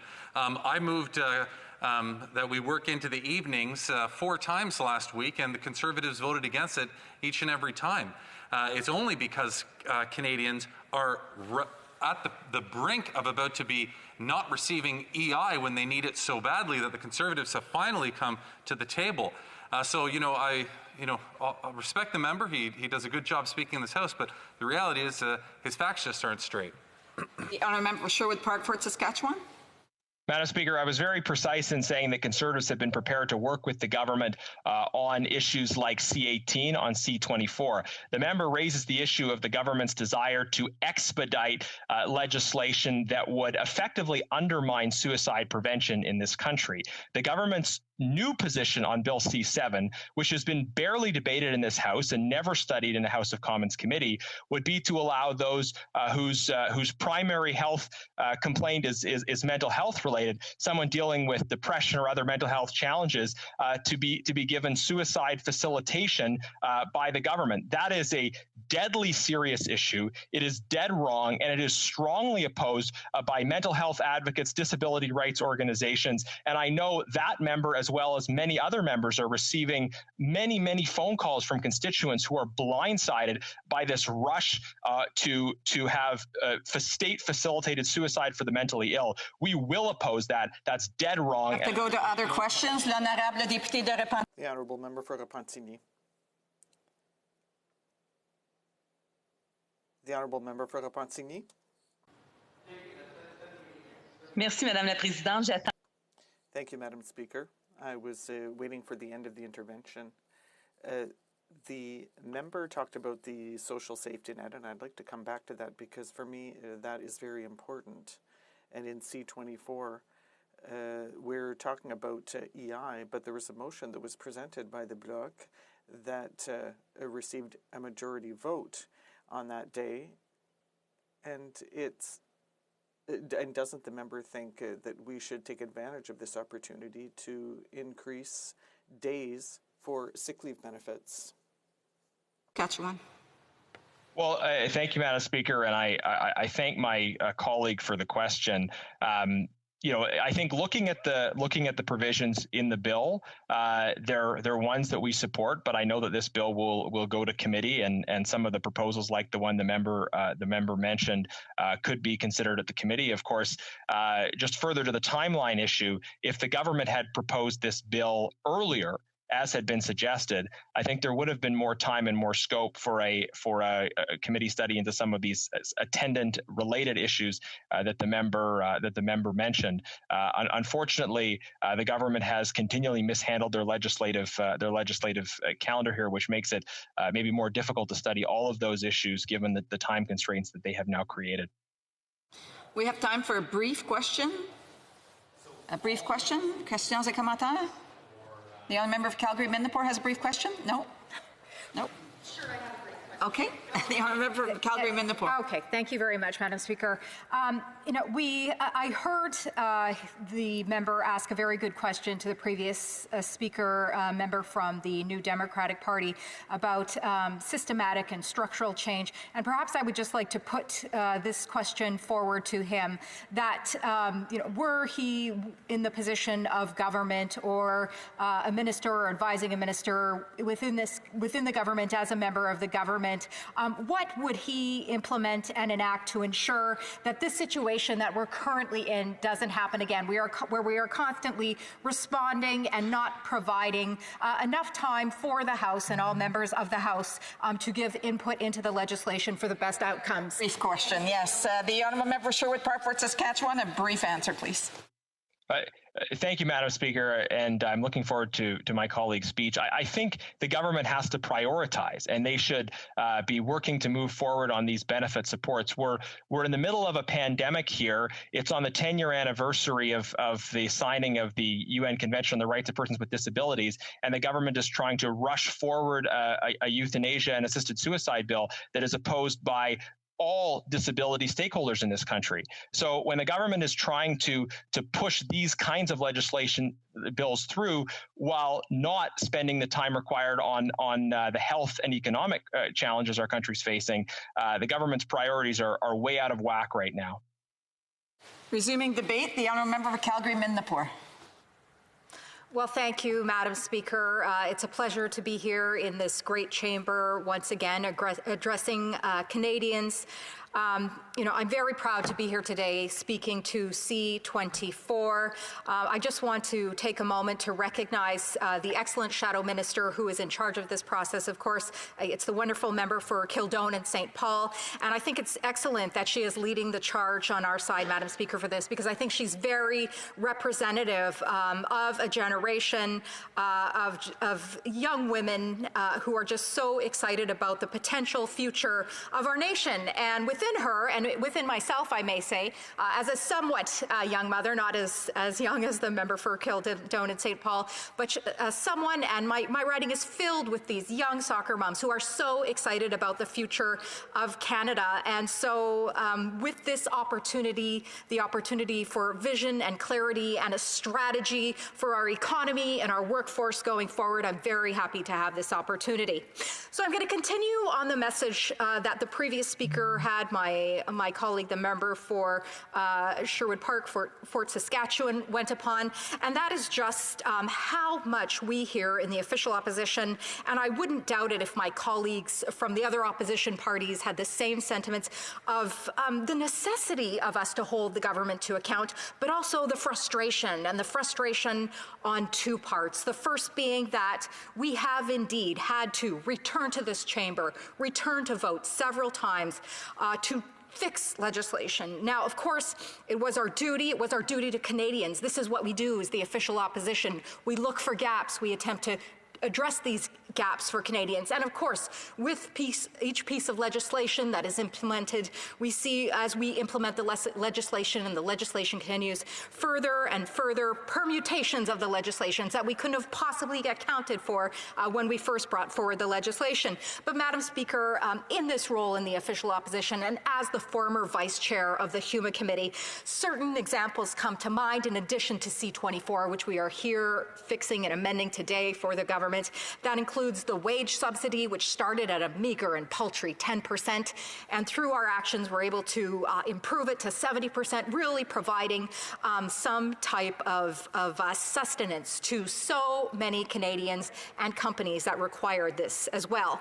Maternity benefits, Madam Speaker, I was just talking about the joy of being a mother, and I can't tell you, Madam Speaker, all of the expectant mothers and expectant families I had contact my office when these programs were first implemented in an effort to point out the omission of themselves. And of course, the Canada Emergency Business Account as well, the changes that our side made to this. So indeed, it is frustrating, but of course our obligation, and frankly insulting that this would be used against us to say we are not moving business and government business along for the benefit of Canadians, when in fact it's the opposite. We are here to address the gaps of Canadians and to hold this government to account. And we will continue to do that, no matter what the government says, Madam Speaker. Now, Madam Speaker, this brings me to our current situation, which is indeed very frustrating. I'm sure you've heard the job numbers. 213,000 jobs lost in January. And Madam Speaker, when I think of these job numbers, I can't even help but think what types of jobs these are, Madam Speaker, which we are creating in this nation at this time. I think of my incredible upbringing in Calgary, Manipur, where every day my constituents and their parents at this time were so fortunate to go to stable, secure jobs with benefits, with pensions. And even as we see the job numbers slipping and slipping and slipping, the jobs that remain, what type of jobs are these, Madam Speaker? Canadians deserve jobs with benefits and pensions and certainty and stability. This is what we need at this time of the pandemic. But to add to that, Madam Speaker, Canada's employment rate is currently 8.5%, among the highest in the G7, despite spending more than any other country in the OECD. As of January 2021, according to Stats Canada, Canada now has 858,000. That number is really close to 1 million, Madam Speaker, fewer jobs than it did in February of last year before COVID-19 began. And Canada has now gone 460 days without a federal budget. Madam Speaker, I check my bank balance every day, if not every second day. So to go this long without a federal budget is unbelievable. And the Prime Minister has indicated that Canadians cannot expect one anytime soon. And again, this is the certainty and the clarity that Canadians are looking for from their government at this time, and the government is not providing it. And with that, Madam Speaker, as the Shadow Minister for this portfolio has indicated, there has been no plan.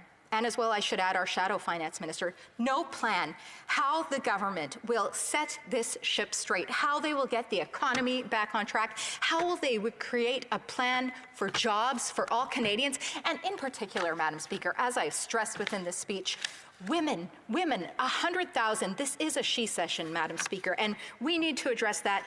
The Prime Minister needs to address that, but he's not even addressing it for women. He's not addressing it for the entire economy, for all of Canadian workers.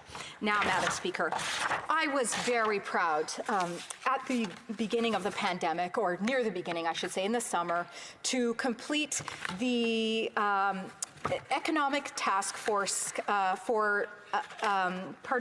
the official name was the Calgary-Manipur Economic Recovery Task Force, in an effort to evaluate the challenges that businesses and workers were facing across my riding and how we could evaluate those and then come up with recommendations for the government to move forward.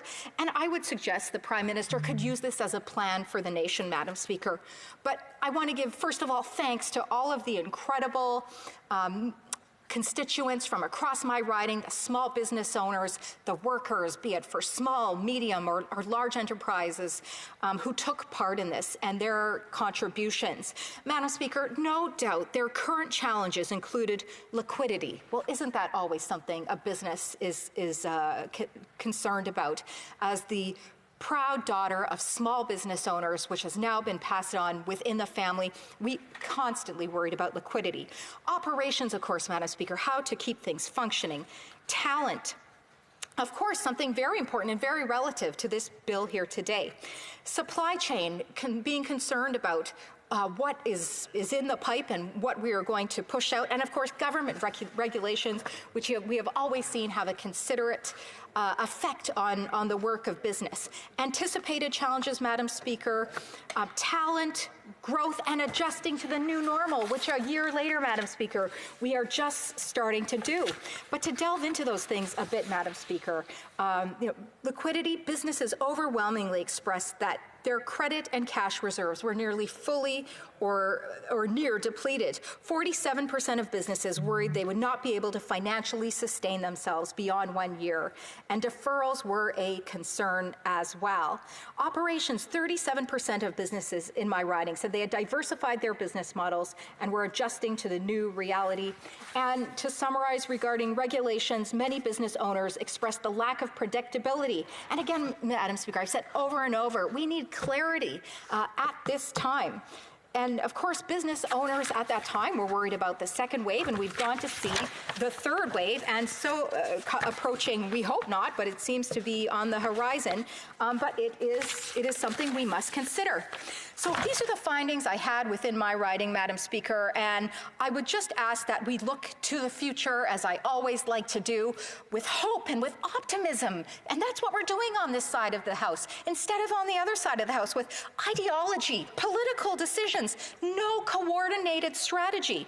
I would suggest the Prime Minister look to his Industry Strategy Council. They did an incredible overview of what's necessary to do going forward. I would suggest the Prime Minister listen to the Business Council of Canada. And I would provide the Prime Minister with 3 recommendations. First one, do a coordinated sector consultation. They can't even get a plan out for the sector I've been following so closely, Madam Speaker, the airline sector. So do a national coordinated sector consultation to determine a path forward for the economy. Secondly, Madam Speaker, as I have stated previously within this House, do a national inventory of our resources to determine what we have surplus of to trade, as we discuss within this House, the new NAFTA, and just yesterday moved forward with the UK-Canada negotiations, but evaluating mineral, technical. And finally, we need to think about our future workforce based on current trends. We need to look forward with hope, optimism, and most importantly, a coordinated strategic approach, Madam Speaker. Thank you very much for the opportunity to speak today. Questions and comments? The honourable member for Edmonton Strathcona.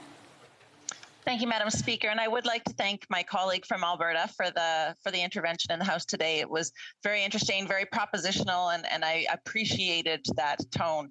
I have a quick question for her. I know that she is looking at how we can support small businesses, how we can continue to make sure that they are able to survive this pandemic.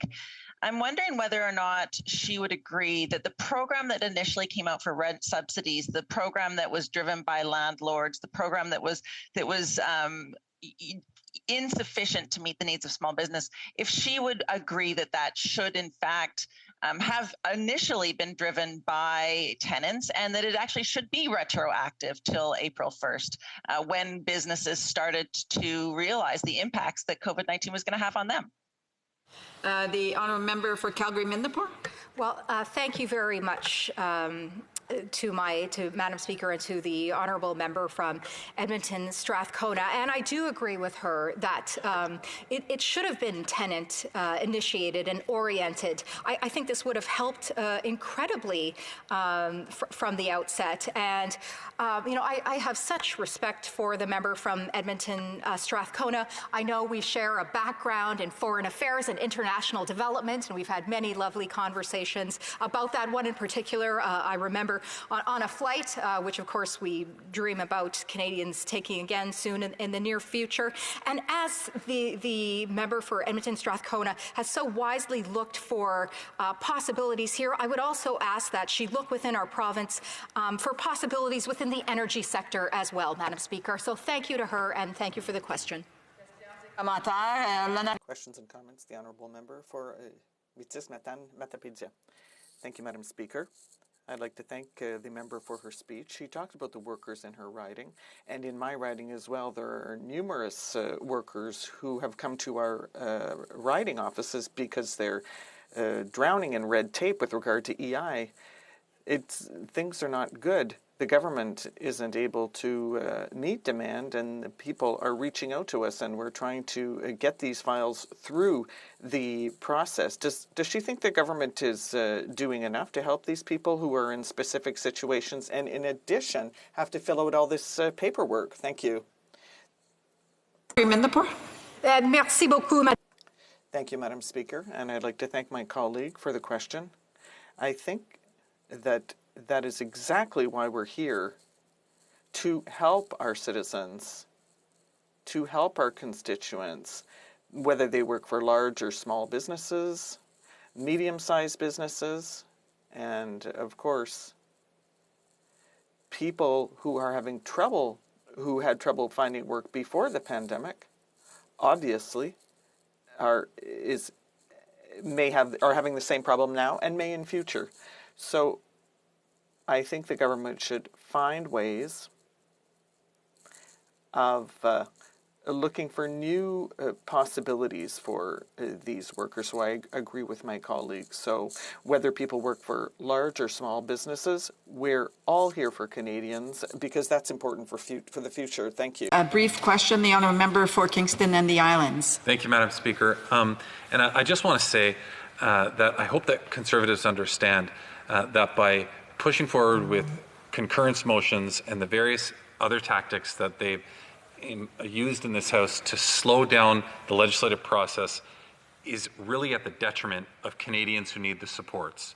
They might be upset with this side of the House for one reason or another, but they're taking it out on Canadians by doing that. Our member for Calgary-Midnapore has less than a minute to respond. Well, thank you very much, Madam Speaker, and thank you to my colleague across the aisle from Kingston and the Islands, who we are becoming all too familiar with, and certainly his questions and the tone of him. And no, Madam Speaker, unfortunately, it is us here on this side of the House that must work doubly hard to protect Canadians, to advance the interest of Canadians, because as we've seen, Madam Speaker, this government is incapable.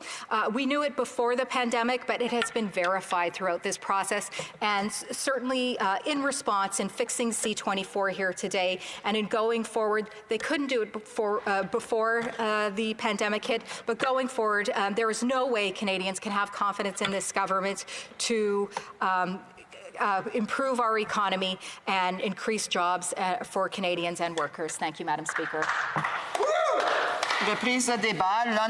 Resuming debate, the Honourable Member for Portneuf-Jacques-Cartier. Thank you, Madam Speaker.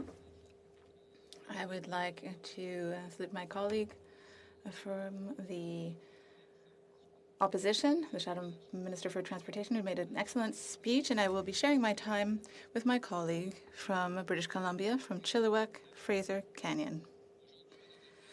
Today, Madam Speaker, I will be speaking on Bill C-24 to amend the Employment Insurance Act and other acts. And obviously, in the circumstances that we've been experiencing in the last year, I would like to express my thoughts for those who have been victims to COVID-19, who have lost their lives. And I would like to offer my condolences to all people who have lost a loved one or a family member. You are truly in my thoughts. And you have experienced this bereavement in very special circumstances. It is our duty to think of you every day. It's not just today that we should think of you and observe the memory of those who have left us. We need Bill C-24, Madam Speaker. The work was done quickly and badly in last September. The Liberal government did that, and that means that now we have to improvise. It's a pandemic. That's true. But we can still do things properly despite having to act quickly. We can do both things at once. We can act properly and intelligently so that we don't have to come back to redo things later and to fix problems in legislation. My colleagues and I are willing to work to improve this bill. We've always shown that. And unfortunately, the government wants to depict us as the bad guys in this exercise. But, Madam Speaker, we have been ready for 6 weeks. My colleague, the member for Louis Saint-Laurent, asked a number of times to have the bill tabled. And the political strategy of the Liberal government has been to paint us as the bad guy, as I mentioned earlier. But is it in their strategic political interest, or is it in the interest of Canadians? Well, I would say, Madam Speaker, you just have to ask the question, and you've already answered it. On January 2nd, we denounced the government's decision to authorize the EI sickness benefit as PCMRE to Canadian, or rather to give the benefit to Canadians who are coming back from tourism. So the government was saying do not travel, but those who decided to go and get a tan in the south and then were imposed mandatory quarantine for 2 weeks were eligible for the $1,000 under the benefit. And those travelers are not the ones I'm attacking here. They were entitled. The government didn't do its job properly. My colleague for Charlebourg-Saint-Charles said, and I quote him, that if we do nothing, if the government does not move on this, there are millions, even billions of dollars at play. People will get the benefit because the government did its job poorly and did not enforce it properly either. Madam Speaker, the government is improvising. Money is being spent badly once again. On January 5th, 2021, during the first press conference of this year, we heard that the goal was never to send a check to those who decide to take a trip against the public health advice. He went on to say that those who went down south would not be eligible for the financial assistance. But on January 29th, the Prime Minister was in front of Sussex Cottage and said that he would correct the situation of travelers who were eligible or who might obtain $1,000 after coming back from a trip down south. And finally, today, March 11th, and this is shameful, Madam Speaker. So the 5th of January, and then announced it clearly in a press conference on the 29th of January, and now we're March 11th. So it took all of that time to be able to discuss it in the House of Commons. And that shows, Madam Speaker, the incompetence and inability of the government to react quickly and conscientiously. As I was saying earlier, we, the Conservatives, are ready to work to facilitate the work of Parliament. We can see the Liberals' political strategy at this time. They want to blame us for filibustering, and that's completely false. Mr. Speaker, yes, I just see that the chair is now occupied by a man, so I will start to say, Mr. Speaker. So, Mr. Speaker, I would like to go back to last September, so the 28th of September 2020, and then we go from that date all the way to today. And today, we are debating this bill so that we can fix things. So that's a number of months that have gone by, and that's a lot of water under the bridge. Mr. Speaker, they managed to limit debate in September here in Parliament with the support of the NDP, the Greens, and the Independents. So what that means is that if we are against the bill,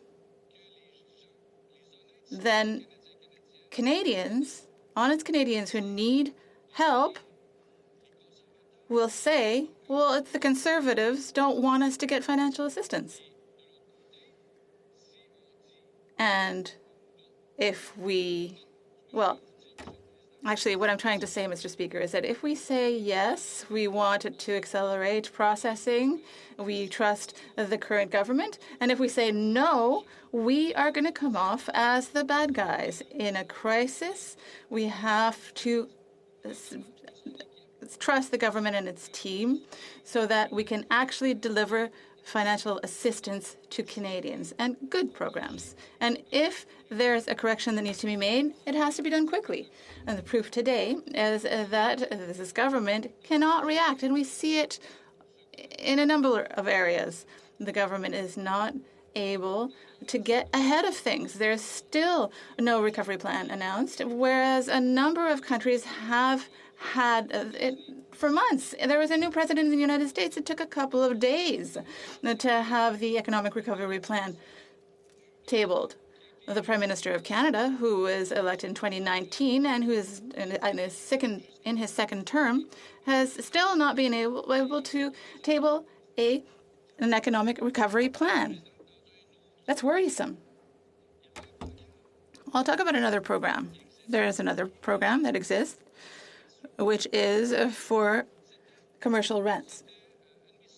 So in this spring, it was eligible for renters, and it was a flop. It took 6 months. The government adjusted and then created another program and then made it or tailored it to the people who are actually renting. The first one was for the owners of the businesses who are renting out. So we see that when it comes to the program for renters, there are different criteria that do not apply. In my riding, there's a young businessman who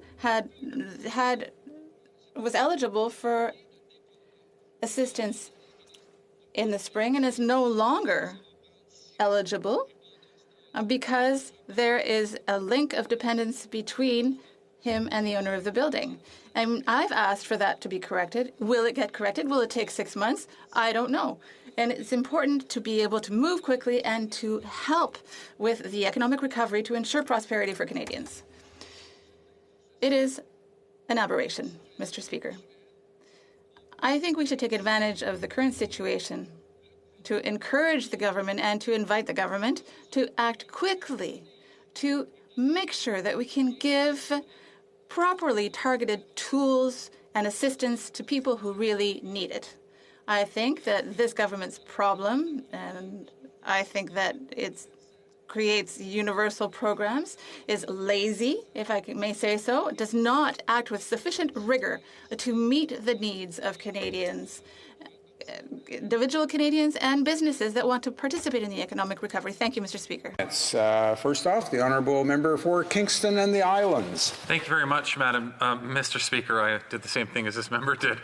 I've heard the comments from Conservatives a few times already today about how we're back here trying to fix other programs that were previously created, and if the government had got it right the first time, we wouldn't be in this position.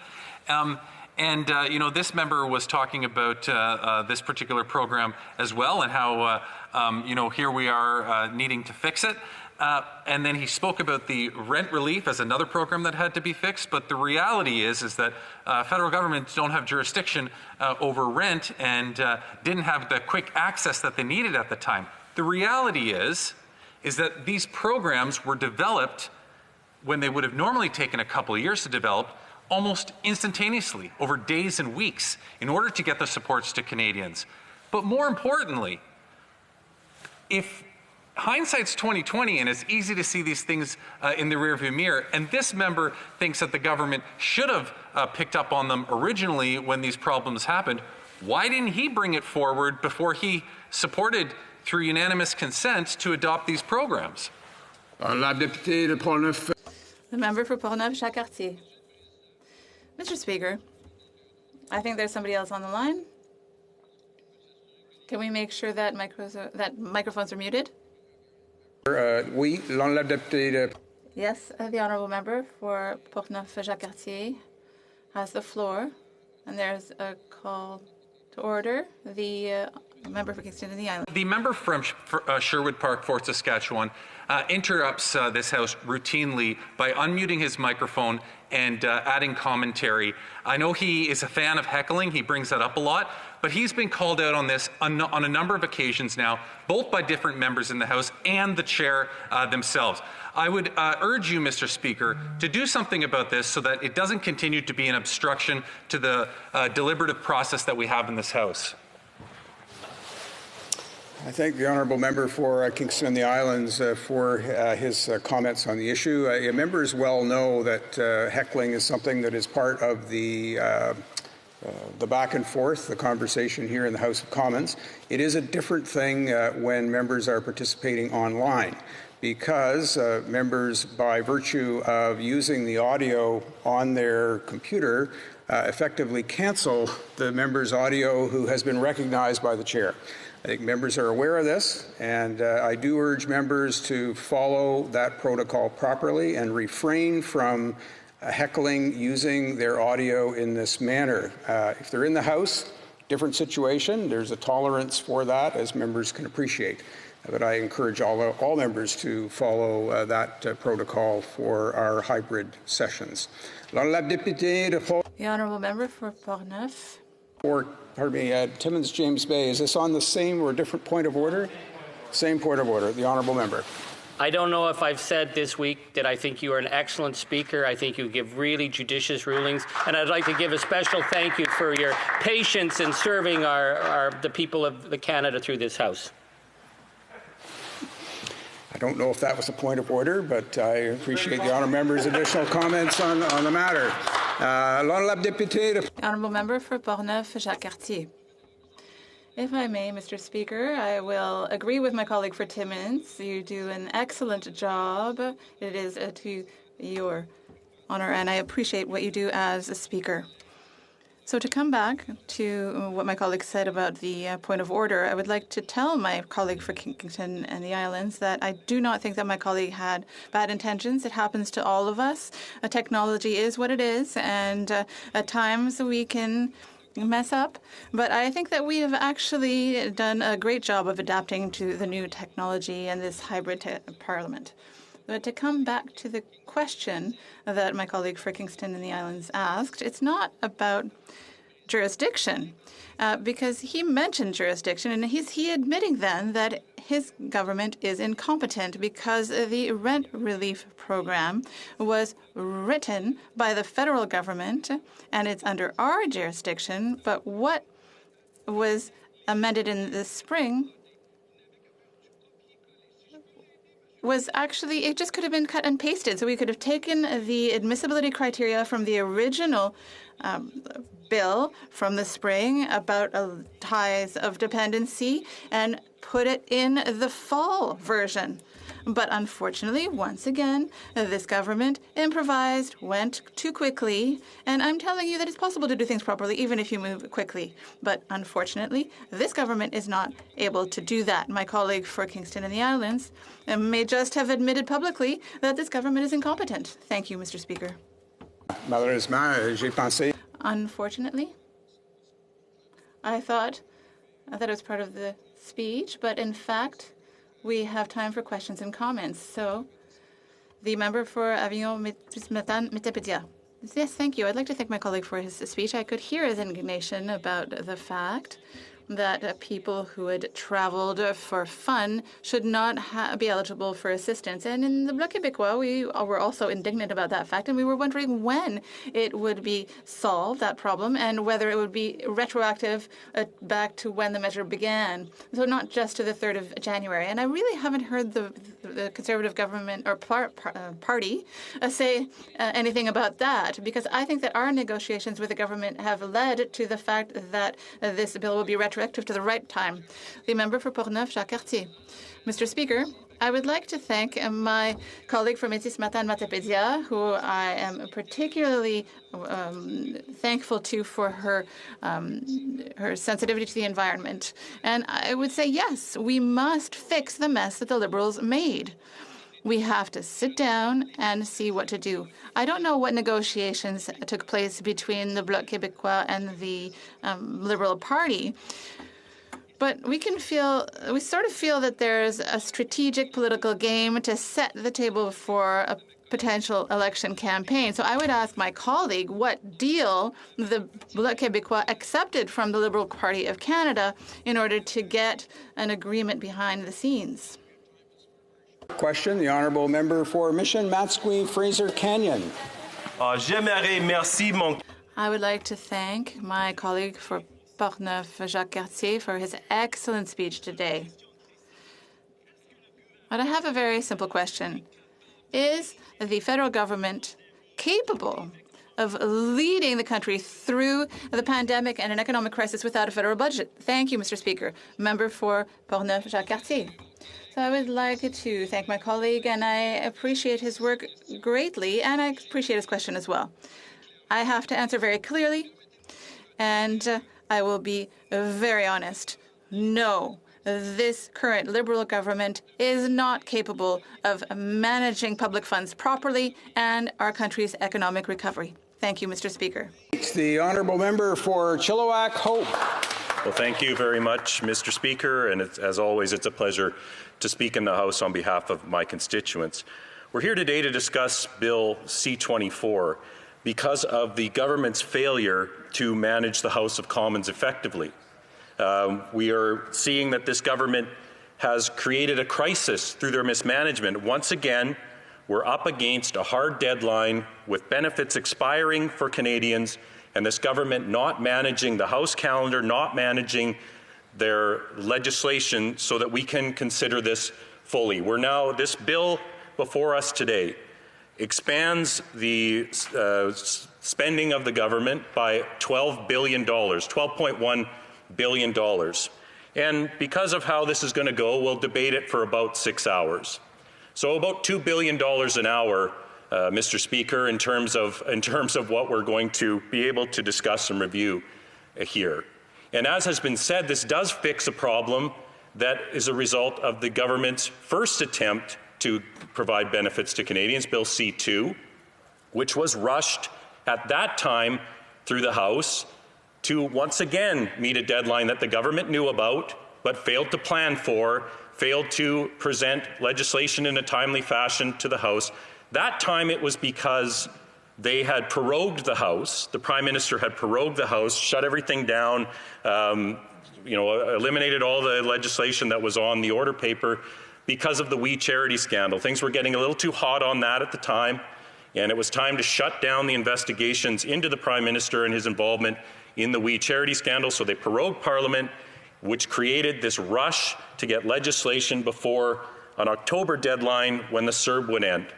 So it was rushed through, and they didn't realize that they had provided in that legislation a $1,000 bonus to people who had gone on leisure vacations outside of the country. They could apply and get $1,000 so that they could sit at home during their 14-day quarantine after international travel. The government, because it was passed, as has been said here, we needed to get the benefits to Canadians whose CERB was expiring, but they didn't have committee studies. We didn't have a debate in the House because of the government's mismanagement of this file. They saw a deadline, they didn't care, they rushed, they made mistakes. And I think that is indicative of this government's approach.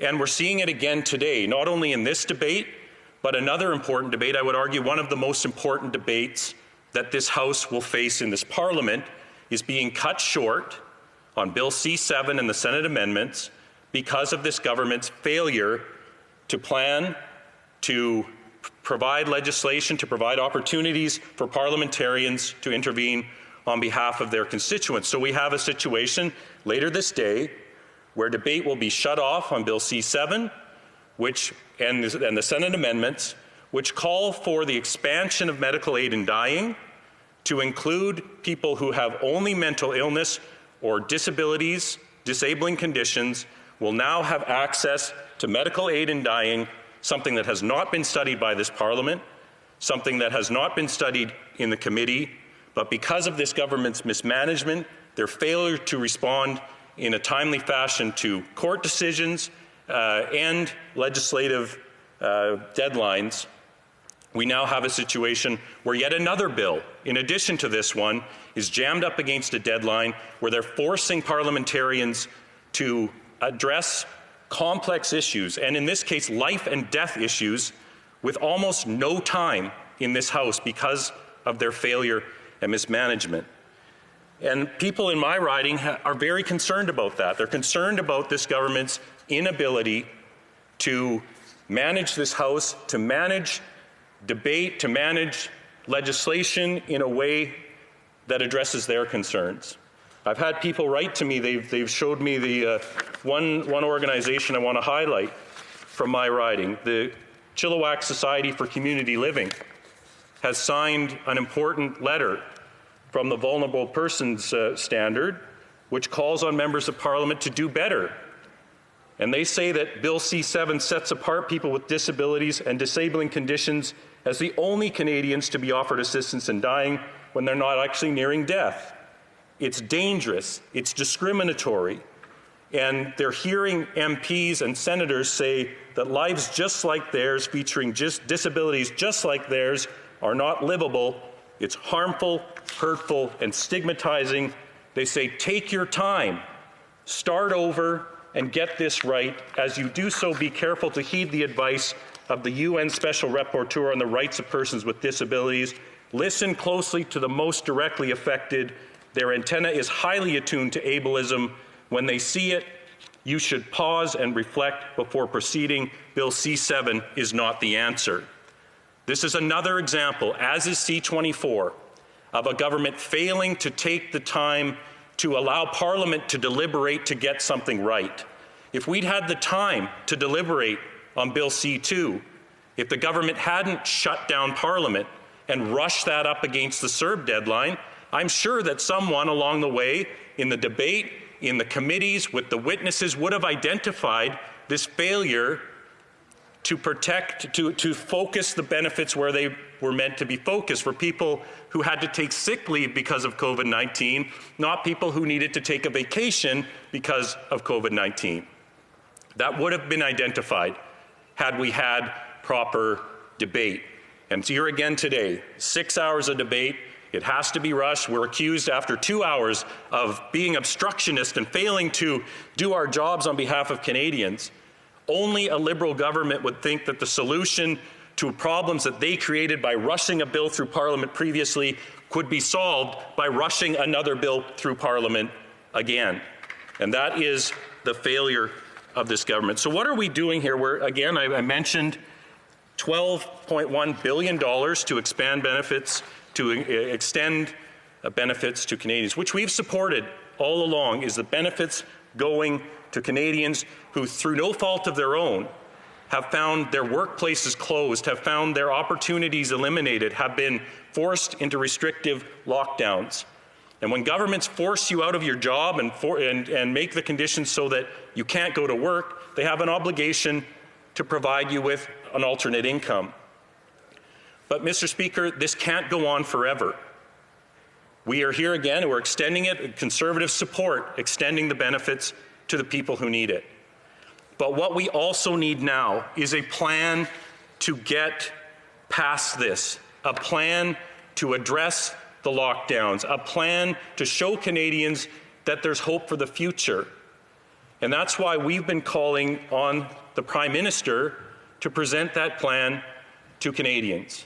And we've introduced a petition. The member for Calgary-Nose Hill has called on the Prime Minister to use the tools that we have gathered in the last year to help us get past this. We are calling on the Prime Minister to immediately present a clear plan to get Canadians safely out of lockdown, and that this plan include data-driven goals, a plan of action and a timeline to achieve those goals, and ensure that the plan is articulated to Canadians so that they can have hope about when life and business will return to normal. We know that there have been problems with the vaccine rollout, with vaccine procurement. We know that there's been issues with conflicting advice given to Canadians during this pandemic. We're a year into it today, and we've commemorated the lives that have been lost. But we also need to think about the lives that are being severely and permanently impacted right now. People that are experiencing extreme mental health concerns, people that are not getting the health screening that they need for cancer and heart disease, people that are unable to join with others to worship freely as is protected by the Charter of Rights and Freedoms. We need a plan forward so that we are not only coming again and again up against deadlines, as this government has, to extend these benefits time and time again. We'll be there when Canadians need us, but we also need to start talking about the plan and the way forward to ensure that these are not just simply permanent benefits, that the next benefit is to help our economy grow, help people get past these restrictions safely while listening to public health advice, but we need a plan. And we haven't received it from this government. All we've seen from this government is incompetence, mismanagement of this House, and mistakes being made time and time again. Mr. Speaker, we need to do better. Questions and comments. We'll first go to the Honourable Parliamentary Secretary to the Government House Leader. Yes, thank you, Mr. Speaker. And the member is absolutely wrong. You know, at the end of the day, the Conservatives have been playing a very destructive force and role inside the House of Commons in recent weeks and months. Let there be no doubt about that. In fact, Madam Speaker, or Mr. Speaker, we've even had some opposition parties recently comment in terms of the role that the Conservative Party has been playing. The only reason why we now see in the last 24 hours is because they have been shamed into doing some of the things that they're currently doing. The member complains about C-24. There's a number of pieces of legislation in which the Conservative Party has deliberately attempted to try to delay and ultimately see bills not passed. C-7 is a good example. We attempted to extend the hours, Mr. Speaker. When the member says, well, what about due diligence? There's plenty of opportunities to provide that due diligence. Will the member take responsibility for the irresponsible behavior of the official opposition and recognize that it is, in fact, time that we start working together once again? The Honourable Member for Chilliwack Hope. Well, Mr. Speaker, I know that the Parliamentary Secretary to the Government House Leader thinks that it's offensive when anyone other than him is speaking in this House of Commons. When anyone other than him is speaking, they're filibustering. When anyone other than him is speaking, it's obstructionist. He was calling us obstructionist on Bill C-24 2 hours after the bill had been read in the House for the first time. The second reading debate had barely started, and this member was already accusing opposition members of obstruction. It is this government's incompetence, it is his House leader's incompetence that has caused any log jams. They failed to introduce bills in a logical order. They failed to call them in a timely fashion. He's the one who should be apologizing, and maybe let someone else speak every once in a while without calling it a filibuster. Questions and comments. The Honourable Member for Timmins, James Bay. Thank you. I listened with great interest, my honourable colleague. I want to not challenge him, but I think maybe correct the record for people listening. It's not just that the government is pushing through Bill C-7. What they've allowed to happen here is the unelected, unaccountable Senate have rewritten the law of Canada so people with depression will be able to ask to die in 2 years. And this Liberal government is supporting that. This is ignoring what Parliament stands for. Parliament does the hard work. Parliament would go out. Any member of Parliament who went back to their constituents and says, instead of having suicide prevention or mental health programs, I'd like to make it easier for people with mental illness to die, there would be an outcry, there would be headlines, there would be debate. That would be democratic. It's the fact that this Liberal government is using the unelected and unaccountable Senate to fundamentally change a basic principle of the right to life in this country that I find is appalling. And the fact that they want to rush it through the House because they say that we've obstructed, they are obstructing the democratic rights of this House. The Honourable Member for Chilliwack Hope. Well, I thank the member for that question. I'd say they are doing more than just obstructing. This is perhaps the most serious matter that we will ever consider. It certainly is the most serious matter that we will consider in my 10 years, almost 10 years as an elected official. To have a government and unelected senators, I agree with that member, say to people in our lives, many of whom we have struggled to keep them alive, to keep them from making the wrong choice of taking their own life, to say, if you want to take your own life, now there's a system in place for it. Instead of standing up and increasing supports for people with mental health, instead of increasing supports for people with disabilities and different abilities, they're saying, I know you're not at the end of your life. There's no prospect of you dying, but now there is, because the unelected Senate has taken away the protections for people who have mental illness in this country, and for the government to rush that through and to accept those terrible amendments is an affront to this democratically elected place, and they truly should be ashamed of themselves. And for what this will do,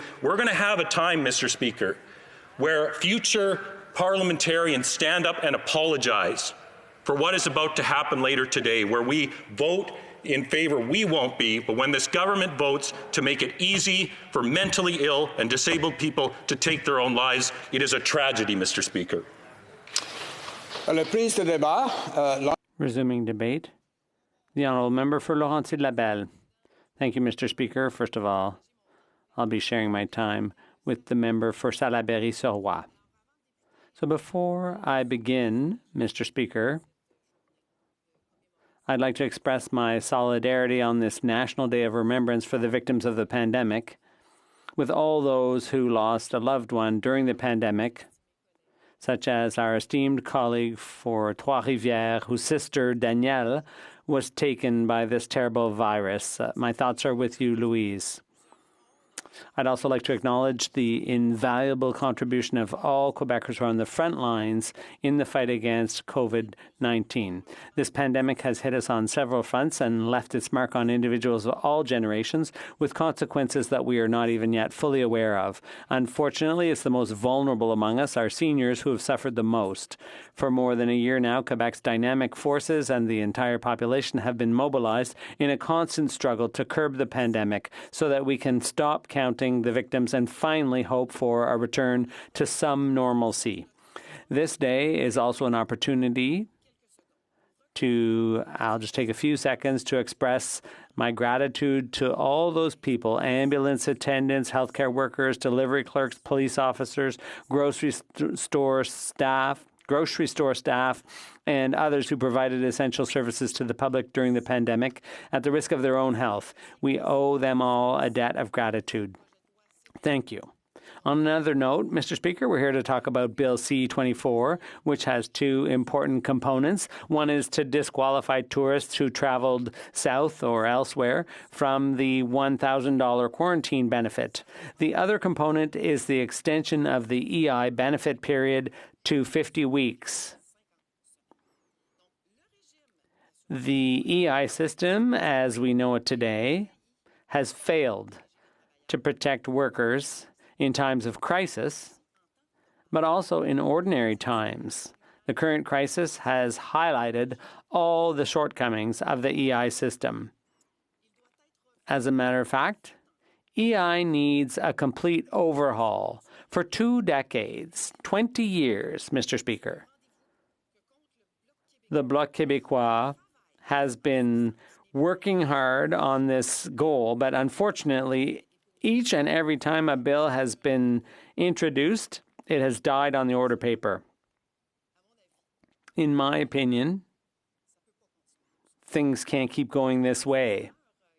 My predecessor from a few years ago had already been engaged in all these battles, and she made a huge contribution to the well-being of her fellow citizens, particularly with regard to EI, and I commend her. It's also why I chose to go into politics. It's important to make a contribution to this issue and to people's well-being. This is an important issue.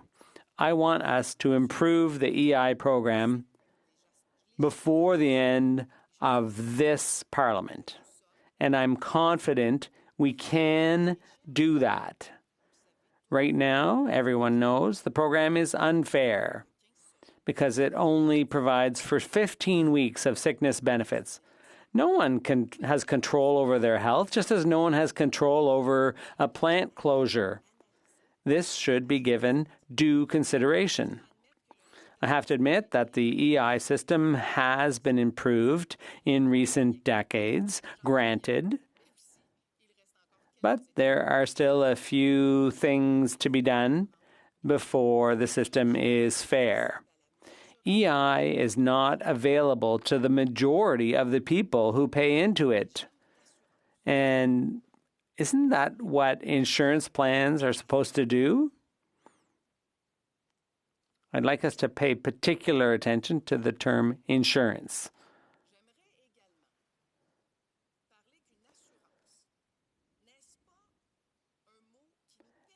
So the term insurance, isn't that supposed to be a helpful term? Isn't insurance supposed to help us when we have a problem, a crisis, and not just a fire? But EI, employment insurance, should be worthy of the term insurance.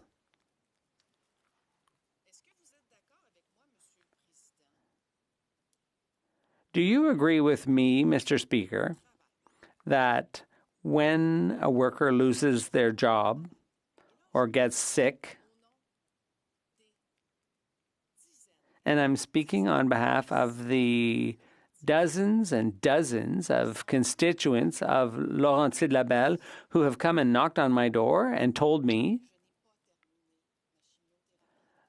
I haven't finished my chemo, but I only have 1 week of benefits left. I didn't choose to get cancer. I think everyone agrees that here before the prorogation, we are for the umpteenth time dealing with this same issue. So this bill will restore the increase of 50 weeks up until September 21st of this year, but it should be made permanent. The solution is to pass Bill C-265, introduced by my esteemed colleague from Salaberry-sur-Roi. We owe it to our soul and conscience, to all the Emily Sans Façons of Quebec and Canada. Like Emily, we will never forget her smile and her strength. We're thinking of her and her courage and her commitment. Mr. Speaker, I'd like to turn now to the other part of the bill, the other component, which is the $1,000, the benefit that's paid out to people who had to go into mandatory quarantine following travel. Now, I think it was time we did this. We've been talking about this for months. The Bloc has been talking about this issue for months. But it was only on January 20th that we were served up sort of a bill. However, we immediately noticed that it was not retroactive to January 3rd, that it was. So what the Bloc quickly asked for was this to be reworked and made retroactive not just to January 3rd, but all the way back to October 2nd. Taxpayers should not have to foot the bill for other people's vacations. Moreover, our valiant leader of our political party, the member for La Prairie, said that the Bloc would support the bill if it was made retroactive to October 2nd. And then what happened? Nothing. Complete silence for 2 long months. When we in the Bloc wanted the government to move forward, we wanted it to do so, but cautiously. As my colleague would say, in times of crisis, it's important to remain vigilant. That's what the government failed to do, unfortunately. So that's why, Mr. Speaker, the Bloc Québécois will be voting in favor of Bill C-24. In fact, we've been in favor of this for months. I guess the Liberals should have listened to us. They should have been more attentive. Opposition is part of the way a democracy works. You just have to take the time to listen, to think, and to act. The key word is cooperate. Thank you, Mr. Speaker. Questions and comments? The Honourable Member for Oshawa. Mr. Speaker, and I want to thank my colleague for her speech. It was very thoughtful, and if you noticed during her speech, she mentioned some of her constituents, because it shows that she's actually listening to her constituents. We're here today debating Bill C-24, and one of the concerns that I have is it's $12 billion, and it seems like this government, over and over again, they try to push their initiatives through, and then they bumble it, and then they have to come up with a fix. Now, one of the things that I'm hearing from my constituents, especially young people, they're worried about the future, they're worried about the budget. Now, this government has not put forth a budget in over 2 years. Every single country around the world, every province, the National Assembly has been able to put forward a budget so the Canadians can have an idea of what their future is going to look like. I was just wondering, I know she's going to be supporting this bill, but what are her concerns about the fact that this government is holding secret the budget and where we'll be moving forward without one? The Honourable Member for Laurentides-Labelle. Yes, thank you, Mr. Speaker, and I'd like to thank my colleague for his question. I had just said that we have to work together, and to do so, we have to work and know the issues so that we can make proposals, adjustments. And what's happening right now is that we're not ready for an economic recovery. And earlier, I didn't have time to mention possible solutions. I sit on the Standing Committee for Finance, and the first thing that was said at committee was, well, what do we need to do to ensure that post-pandemic we can keep the economy afloat?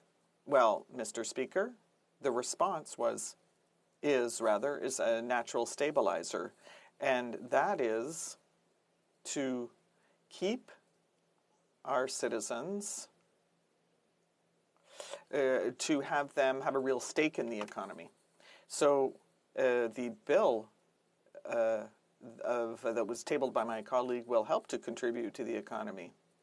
And it should be part of the budget, which we are eagerly waiting for. Thank you. The honourable member for Edmonton Strathcona. Thank you, Mr. Speaker, and I'd like to thank my colleague for her intervention today. We had the opportunity earlier today to work on some important advancements in terms of ALS, pushing the government to take action on that, and I admire her greatly. I like working with her quite a bit. I'd like to follow up on the question that my colleague from the Conservative Party just asked in terms of us not having a budget. We also haven't been able to see certain legislation come forward, and we've seen a real reluctance by the government to bring forward things like the Truth and Reconciliation Day legislation, the net zero legislation. We've had limited time to debate such important legislation, even the legislation around UNDRIP. I'm just wondering if she could comment on why she feels that the government is so hesitant to bring forward legislation that is so important to Canadians. The honourable member for Laurentides-Labelle. Thank you, Mr. Speaker, and I'd like to thank my honourable colleague. And that's simply another reason why we all want the best for our communities. But that being said, we have to work for that well-being, and to do so we have to plan, and in order to plan we have to know what the most important issues are. And I agree absolutely with my colleague who put this question. There are so many bills that have not yet come forward in this House. And it is high time that that be done. So we need a proposal for economic recovery, then we need to see the budget, and then we need to negotiate and to listen to proposals from the other parties. Thank you, Mr. Speaker. The honourable member for Nanaimo, Ladysmith. Merci, Monsieur. Thank you, Mr. Speaker. I would like to thank the honourable member for her speech. My question actually relates back to the previous speaker and talking about the need for a national strategy. Yesterday, I was in debate with the Parliamentary Secretary for Transport, talking about what Australia, New Zealand, Taiwan, South Korea have done in terms of combating COVID-19 with a national strategy. And the response was that they didn't want to start a constitutional crisis. And my question to the honourable member is, do you think that creating a national strategy to work with the provinces to get common ground and a common strategy rather than this piecemeal approach that we've had would cause a constitutional crisis? Do you think that the government of Quebec would work solidly with this federal government to ensure that we protected our citizens? 21,000 people have died. We've ruined our economy. We've spent hundreds of billions of dollars. We are out of time. The honourable member for Laurentides-Labelle. Mr. Speaker, I think that you know the position of the Bloc Québécois. When managing a pandemic, every province has to contribute its strength, and we will continue to call for adequate health transfer amounts, 35% over the long term, and leave the provinces and Quebec to act independently on their own because many of the provinces and Quebec have already acted to protect the health and safety of citizens. So, Mr. Speaker, once again, I am calling for a sufficient health transfer without strings attached. Resuming debate, the Honourable Member for Salaberry-sur-Loire. Thank you very much, Mr. Speaker. I'd like to take this opportunity to offer all my sympathies and condolences to everyone who has lost a loved one during the pandemic.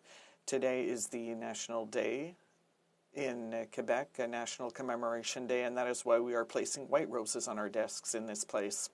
Mr. Speaker, Bill C-24, we must remember what it does. It extends EI benefits to 50 weeks for people who ask for it before September 25th, 2021. And it makes people ineligible during quarantine. That is 2 weeks times $500. So those people who come back to quarantine do not get that amount. So it reestablishes a number of flaws in the bill to state that that benefit was mainly there as an emergency measure and not to allow people to go on vacation and then to come back and claim that benefit.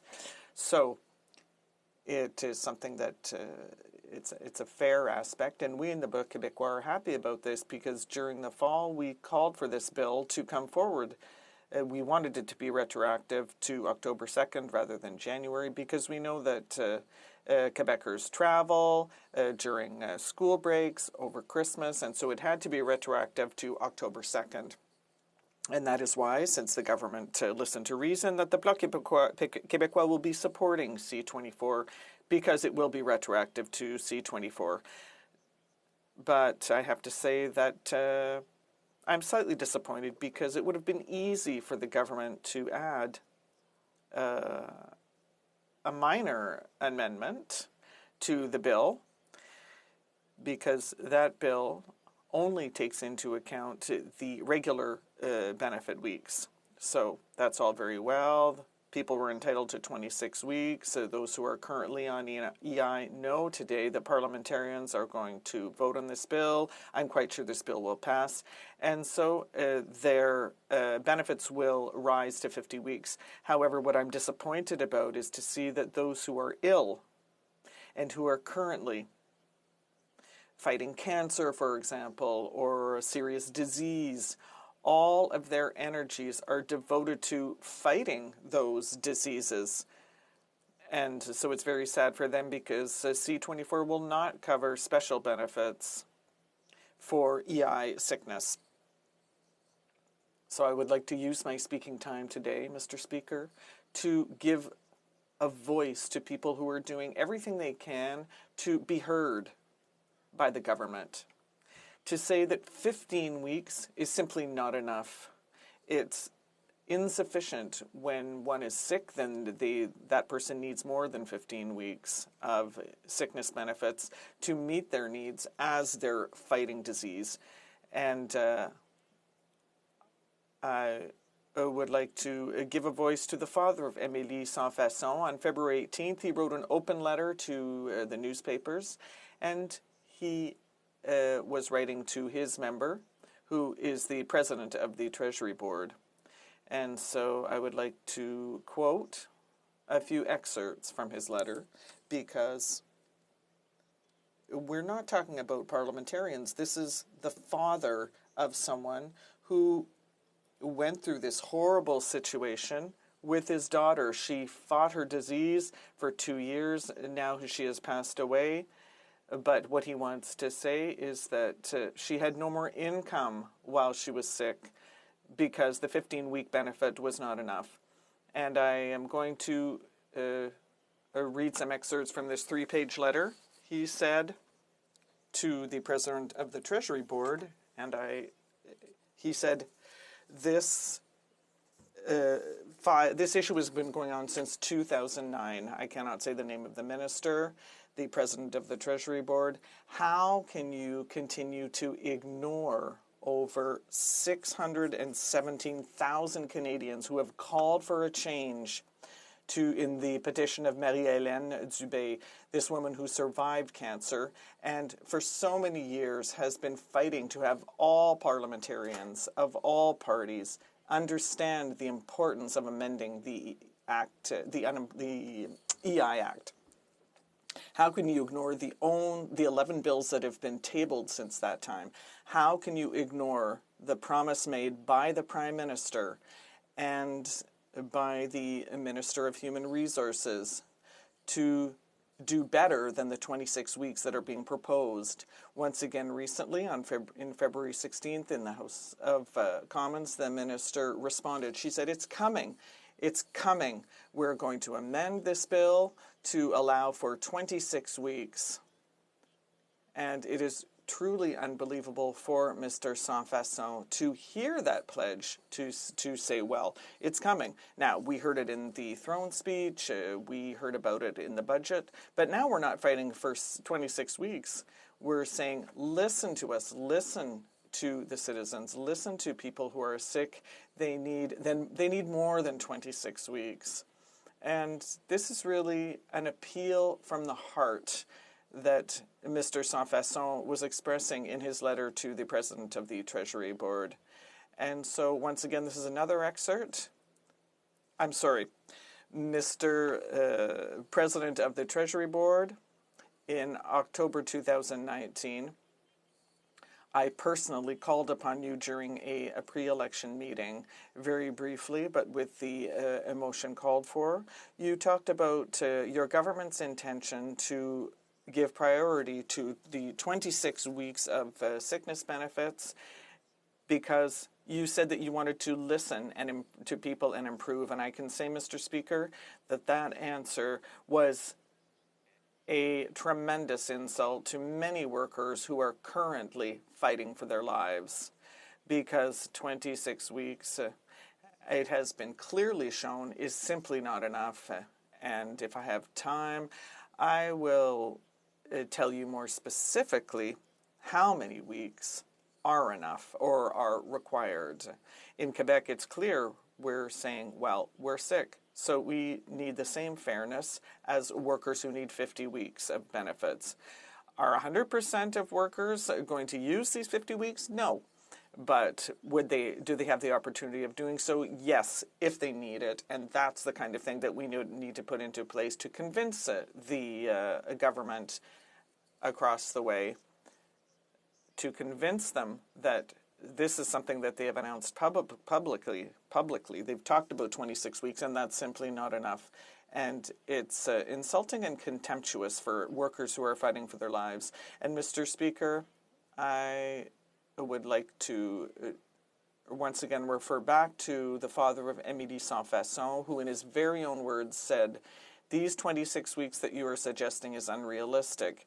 Even the Canadian Cancer Society said in a press release that most people receiving sickness benefits are on leave from work for an average of 41 weeks. And that 41 weeks, where does that figure come from? It comes from an analysis of the Parliamentary Budget Officer, who said, and he's certainly someone who knows how to do math, so over 59% of workers who needed at least 41 weeks before coming back to work further to a sickness. They needed 41 weeks. So, Mr. Speaker, people who are fighting for their lives, who are fighting disease, they have medication, they have treatment, and usually they end up surviving these serious diseases. So at least they survive. So that is the why we need 50 weeks of benefits. And I would say that the Quebec Cancer Society also agrees with us that 50 weeks of sickness benefits are required, and the best way to say so to everyone involved is to support my bill C-265, which will be studied on April 19th. So the government missed its opportunity in C-24, but will have another opportunity to do so on April 19th by supporting my bill C-265. Thank you, Mr. Speaker. Questions et commentaires, questions and comments. La députée d'Avignon. The member for Avignon, Matisse Matépédia. Yes, thank you for your speech. I know that my colleague works very hard on this. And I would say that I heard the testimony of a great aunt of mine who had cancer, who had 2 relapses, and then had to go back to work despite the fact that her doctor told her not to, because she wouldn't have any income if she didn't. So that shows that a lot of people can end up in that situation. And I think that we can show some humanity and some compassion. And I think that my colleague has also said that there should be a second chance to vote for her bill, and I would like her to repeat why it's important to do so. The member for Salaberry-Sirois. Yes, I would like to thank my colleague for her question. Yes. I care about this deeply because we are talking about equity and of fairness. We're talking about workers who had to stop working, not because they decided to or they wanted to, but because they got very sick. So we must give them insurance. We have to give them the means to pay their rent, to pay for food, to pay for medication, so that they can fight their illness and get back to work. We know that 59% of workers who need an average of 41 weeks to recover, and we think in the Bloc Québécois that it's very reasonable to extend the period from 15 weeks to 50 weeks. Thank you. The member for Rosemont-La Petite Patrie. Yes, thank you, Mr. Speaker. I would like to thank my colleague for her speech and for her involvement in this area. It is vital for thousands of people in Quebec and others, of course, throughout Canada. The NDP has been supporting this for a long time, namely the 50 weeks of EI sickness benefits. We've intervened a number of times on this and asked many questions. And of course, we will continue to support that because it's the right thing to do. It's the human thing to do. It shows compassion.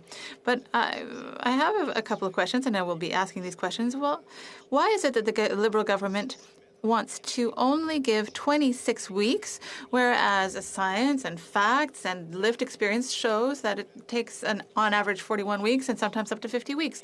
Why is it that the Liberals can't listen? The member for Salaberry-Sirois. I would like to thank my colleague for Rosemont-La Petite Patrie. I know that he also cares deeply about this cause. It's a very good question. I think that the government is perhaps also listening to lobbyists and to employers who may be worried. But the thing about EI is that it's not a subsidy. It's funded or financed by workers and by companies. And so perhaps there are some lobbyists saying, well, isn't this going to cost us a lot of money later on?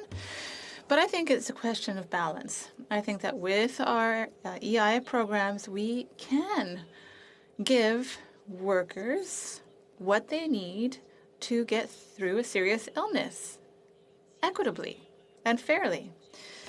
As the parliamentary budget officer said, and said well, we have proof. And then we have Marie-Hélène Dubé, who survived cancer and who got a record number of people to say the same thing. There's 615,000 Quebecers and Canadians who are telling the government, open your eyes, look clearly at this, and recognize that we need 50 weeks or more to get through a serious illness. Thank you very much, Mr. Speaker, and thanks to my colleague for her speech. I brought up a little bit earlier, it seems like we're debating today CE 24, but it's always a reactive measure by this government. It seems they're not doing anything proactive. And I mentioned to one of her colleagues earlier that the government doesn't seem to have a plan to come out of this pandemic.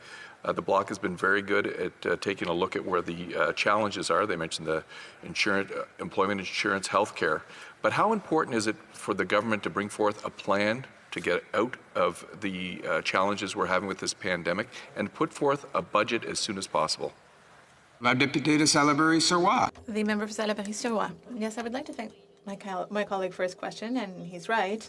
So right now we're in crisis management mode, but with the vaccines that are being rolled out, it's important to plan the recovery And in the Bloc Québécois, we've thought about this, and we are hoping for a green, feminist, environmentalist recovery that also meets the interests of Quebec. And that's what the Bloc Québécois is proposing. We've made proposals in the past, and we have to make sure that they're known, because if the government listens to us, it will be good for Quebec.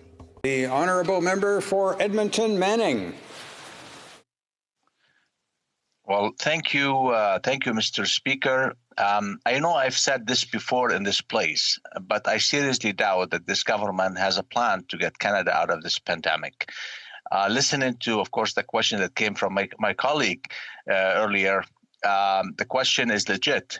Does the government have a plan, or the government has been reactive rather than proactive? So I seriously do believe that there's a problem, and I do believe that the government does not have a plan. And I'll tell you this, I wish I was joking. So, but this is also another bill in the long line of what I started calling fixer-upper bills. So I'm sure, Mr. Speaker, that you can guess what I'm implying here, but just in case, I will explain. First, the government, in their mind, or in their mad rush to get supports out of the Canadians last summer, passed a ton of bills that, even more than usual for this government, were poorly written messes that did not properly establish any established programs. I think CEWS, for example, is the poster boy for this problem with the government, Mr. Speaker. It looked like the government took the government over 3 tries to get this to a usable state. So imagine 3 tries. So if we were playing baseball, for example, the umpire would have called the government as out by now. So by that, the government just to interrupt the member just momentarily, we have a point of order. The honourable member for Oshawa. Thank you very much, Mr. Speaker. And I always hate to interrupt a colleague, but I think he was so excited to speak on this bill. You might want to mention that I think he might be splitting his time with the member from Mission, Musgrave-Fraser Canyon. Thank you. Honourable member for Oshawa, maybe just confirm with the honourable member for Edmonton Manning if that was indeed his intention. Thank you for my colleague from Oshawa. Yes, indeed. I'm sorry, Mr. Speaker, that I forgot that. So I'll be splitting my time with my colleague.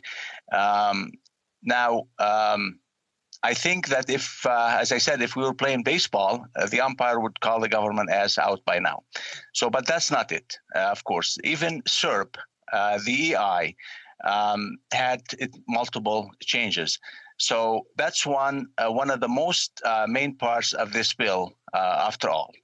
So one of the main programs that Canadians have relying on over the course of the pandemic, Mr. Speaker, were those programs. And surprise, surprise, the Liberals did not have it down pat. And you didn't think that by now they'll get it, at least after 3 or 4 tries. But seems like we're still dealing with the same dilemma. But knowing how the government loves to put things off the last minutes, this has become, I call it a piecemeal government. We see this coming again, and with a new correction and with new suggestion or implementation. Now, am I shocked? Of course not, Mr. Speaker. The mentality of the government to leave in everything or to leave in the agenda to last minute is well and good during normal years. We've experienced that in the 42nd Parliament, and we see the same thing happening right now. So, but now, Mr. Speaker, we're dealing with pandemic. It's everything on emergency. Everything is taking different approach and different place. And we must be aware that we cannot do things the regular way. This is a time where governments need to be more active, more proactive, and they have to determine the best results, how to get the best results from the best planning. So the only word that comes to my mind that is what the government is coming up with now is not good enough. Sometimes, I do agree and disagree with my colleagues from the Liberal side, but I think we would agree that Canadians needed us to get it right the first time. That's the bottom line. So the first time, not the second, not the third, or not the fourth. So I have no idea, Mr. Speaker, why this is happening. But now we do have the highest unemployment rate in the G7. I'm not sure if it's totally acceptable for this government to get those programs wrong again and again and again. I think the government has to stop to think about what's going on and why we are facing these experiences again and again and again every time the government comes near a new law or new legislation.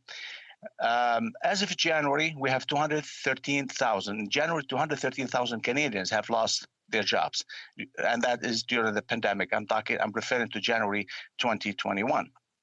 So imagine 213,000 people. That is huge, and those 213,000 people are relying on us to get this bill right and to get the proper legislation that is going to serve them for them to carry in their life. Canadians not expecting us to keep screwing up, not the first time, not the second time, not the third time, and at the end of the day, leave it for months ahead. And after all these times, to just leave it to the very last minute and trying to tell Canadian, well, this is what we have, and we did not plan this properly. Now, the failures, of course, add up, Mr. Speaker. For example, like high school students now can't have money for university. University students cannot find job after they graduate, or if they want to pay for their tuition. Young Canadians who are looking to start their careers are facing barriers, again, as tall as the CN Tower. New Canadians who only arrived to Canada or to our country just earlier, last year, this year, also are struggling to find jobs and to start their life. So I have to ask myself, what was the Liberal government been doing all this time? It hasn't been getting support programs right the first time. It hasn't been getting it right the second time. And the money, of course, get delayed to get out of the door. After all, it takes 4 months just to send Bill C-14 to Finance Committee. And now we just find out that we don't have a budget this March either. And it's 2 years without budget. This is a broken record as far as how we do finance in this country. So after all, Mr. Speaker, we've seen everything coming last minute. And last minute doesn't come without mistakes. Last minute does not come with proper results. So what the government has been doing, we know that they've been sitting back, as we call it, they're twiddling their thumbs and introducing bills that honestly Canadians never asked for and certainly don't want at this time, such as C-22 and C-19. And, instead of debating bills that Canadians are relying on, ones that would fix programs that Canadians have been counting on getting fixed, the government has been debating bills that would tell them to, for example, to prepare the government to call an election during pandemic, and a bill that lessens the penalties for, let's say, for violent offenders is on the table, rather than the bills that's going to support Canadians to get jobs and to get life in order, and of course to get the economy back in order. So, I mean, it's a very dark picture, Mr. Speaker. Isn't like very sad that Canadians don't get the support that they need, but the criminals, for example, face lesser penalties. I have to say, Mr. Speaker, the PMO is clearly some sort of bizarre world to think that this is the way to go. Now, that's just the beginning, or that's just begging the umpire to point at the government and say, you are out. I seriously cannot reiterate enough. There's just how much of a disappointment this has been. The government doesn't have a plan for economic recovery. The support programs that they created have been without economic recovery. The support programs that they created has to be amended time and time again, and the delay comes with suffering on the Canadian side because it takes longer now to get the support needed out to Canadians, and of course the list goes on and on and on. So, Mr. Speaker, Canadians cannot afford to wait around for Liberals to finally get a program in working order, and they can't afford a wait for vaccine to trickle on in, like slower than a snail. They can't afford to wait for the government to finally present us with a plan so our country and our fellow Canadians can start to recover from the effects of this pandemic. Mr. Speaker, Canadians simply cannot. And when the government waffles about delaying for months and months, they suddenly introducing a bill and trying to rush it alone isn't right. It is not right. It means we get poorly created programs that need to be brought back to the drawing board. It means that there's a lack of transparency and accountability that we would normally afford a bill. It means that Canadians get stuck waiting even longer. We're at the end of our 10 minutes there, and we'll now go to questions and comments. The honourable member for Kingston and the Islands. Thank you very much, Mr. Speaker. I've listened attentively to the last two Conservatives speak, and neither of them spoke about the substance of this bill. This bill is an act to amend the Employment Insurance Act. All they did was talk about the failings of the government. It's as though they were sent out here and told, talk about whatever you want, just don't talk about C-24.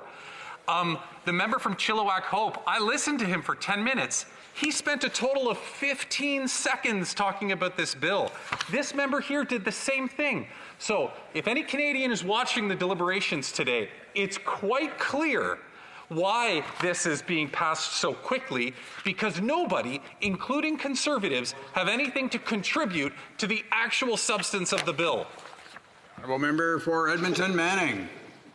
Well, Mr. Speaker, when there's no substance in what the government is doing and how the government been handling this whole thing, how can you expect anyone to talk? There's no substance there for us to talk about. And that's what happened right now. The government is leaving everything to last minute. They've been dragging their feet on everything and then be doing in business to just correct the mistakes that they do. So if they were to trace the mistakes that they've made so far in the last year on every single bill that has to do with helping Canadian, the answer is there. They need to look at themselves and ask themselves the questions why they're leaving all these bills out of substance, out of power, and every time they confuse Canadians and they confuse policymakers such as the opposition parties over the course of time. That's why we're having this problem. That's why the member opposite seeing opposition speaking in that fashion. Questions and comments? The honourable member for Edmonton Strathcona. Thank you, Mr. Speaker, and I'd like to thank my colleague, my neighbour from Edmonton. My colleague, Mr. Speaker, spoke about the supports for students, and he'll know that there are a number of post-secondary institutions in my riding, like the University of Alberta, who have suffered pretty devastating cuts from the provincial government recently. But one of the things that I have seen with this particular federal administration is that they have promised supports for students and recent graduates that they have not brought forward. You know, in the fall economic update, we saw them talk about the bare minimum of taking interest off student loans, and they still have not done that. They agreed to my unanimous consent motion over 100 days ago to put a moratorium on loan repayments for recent graduates. They of course have not done that either. I'm wondering if the member could talk a little bit about supports he sees for students and things that we really haven't seen this government do. Well, Honourable Member for Edmonton Manning. Thank you for my colleague from Edmonton, Strathcona. Of course, she has the University of Alberta campuses around, and I think the many students there.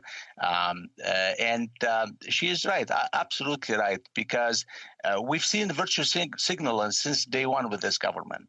They make those big announcements. But guess what? Again, no substance. It's empty promises. And if we cannot provide help and support to students now, when are we going to do that?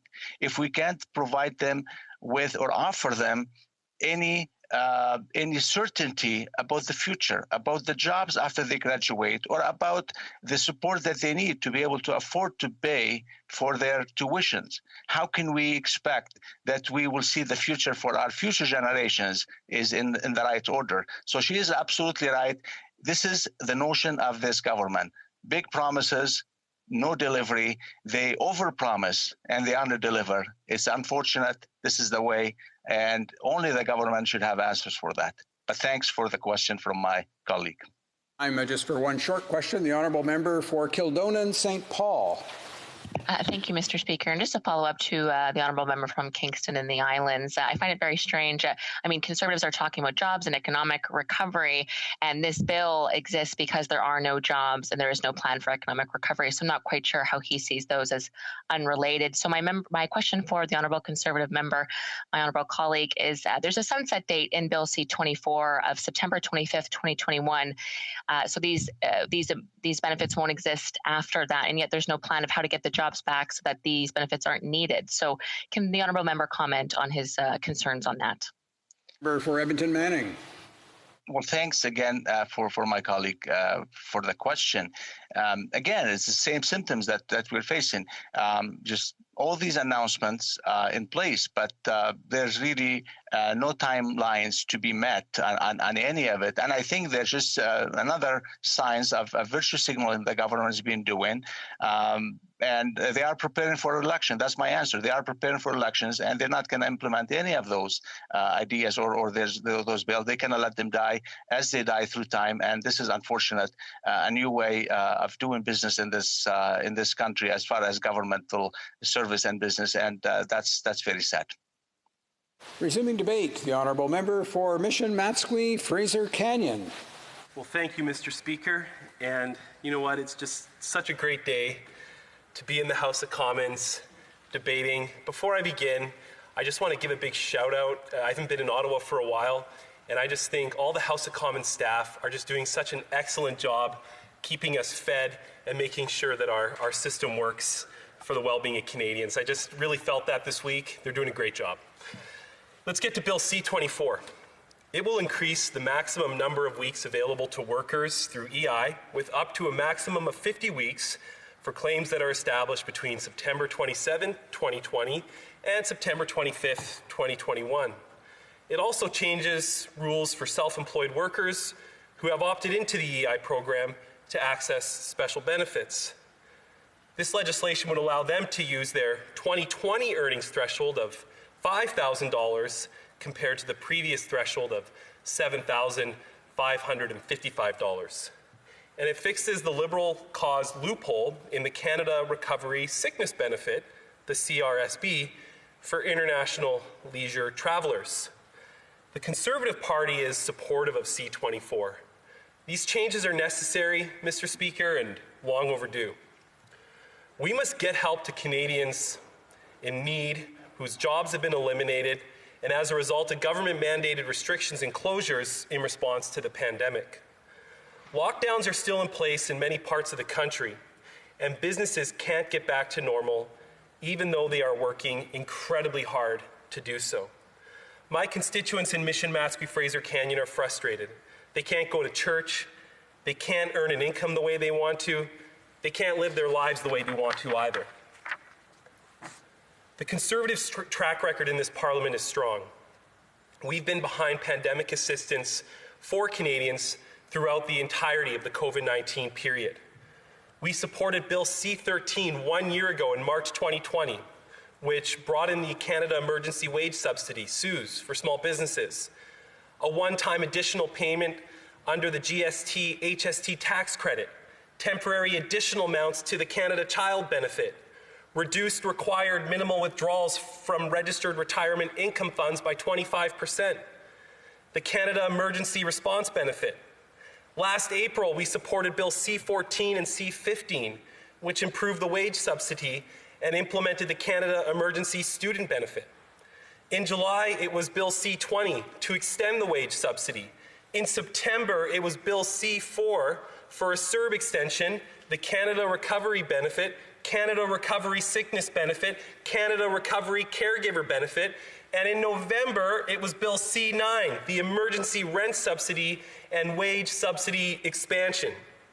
Conservatives have been there to support Canadians every step of the way. What we're not supportive of, though, is this Liberal government's blatant disregard for parliamentary process, their lack of respect for Canadian democracy, and their incredibly poor ability to manage the legislative agenda of this House to ensure that we can move past this pandemic. 2 days ago, the member for Windsor-Tecumseh, the parliamentary secretary to the Minister of Employment, Workforce Development and Disability Inclusion, popped into HoC committee and table dropped a substantive and constrictive motion for a pre-study of C-24. Neither the text of the motion nor its intention was shared in advance. He ignored the proactive efforts of my colleagues, the member for Kildonan St. Paul, who had reached out to him as soon as C-24 was tabled in the House. The deadline at the end of the month that the Liberals are trying to beat is not some surprise that was sprung on them. To further illustrate the right hand of this government doesn't know what the left hand is doing, the member for Kildonan St. Paul had to direct the member for Windsor-Tecumseh to pick up the phone and talk to his House leader during committee because the motion he was attempting to ram through was no longer necessary. We had come to an agreement outside of his ham-fisted efforts. Cross-party collaboration is more than possible. Think of all the time that could have been saved if the parliamentary secretary had attempted to engage himself in that process with the committee members. But the Liberals love to complain that the opposition is holding up important legislation.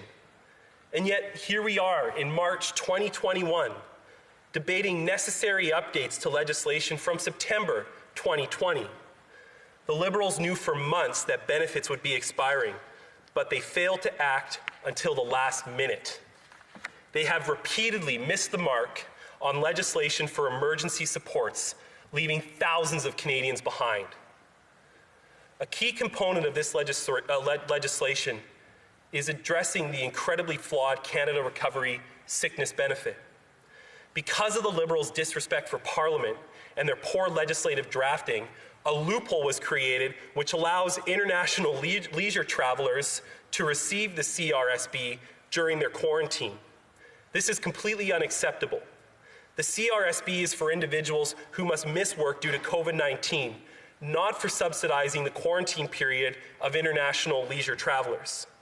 This oversight is a direct result of the government rushing legislation through Parliament due to their prorogation. It's outrageous that they waited months to fix their mistake. If this government tried implementing the transparency they espouse to employ, so much headache would have been avoided. For instance, if they had tabled a federal budget at the beginning of March, this would cease to be an issue entirely. There is even a precedent by this government for including employment insurance updates in federal budget legislation.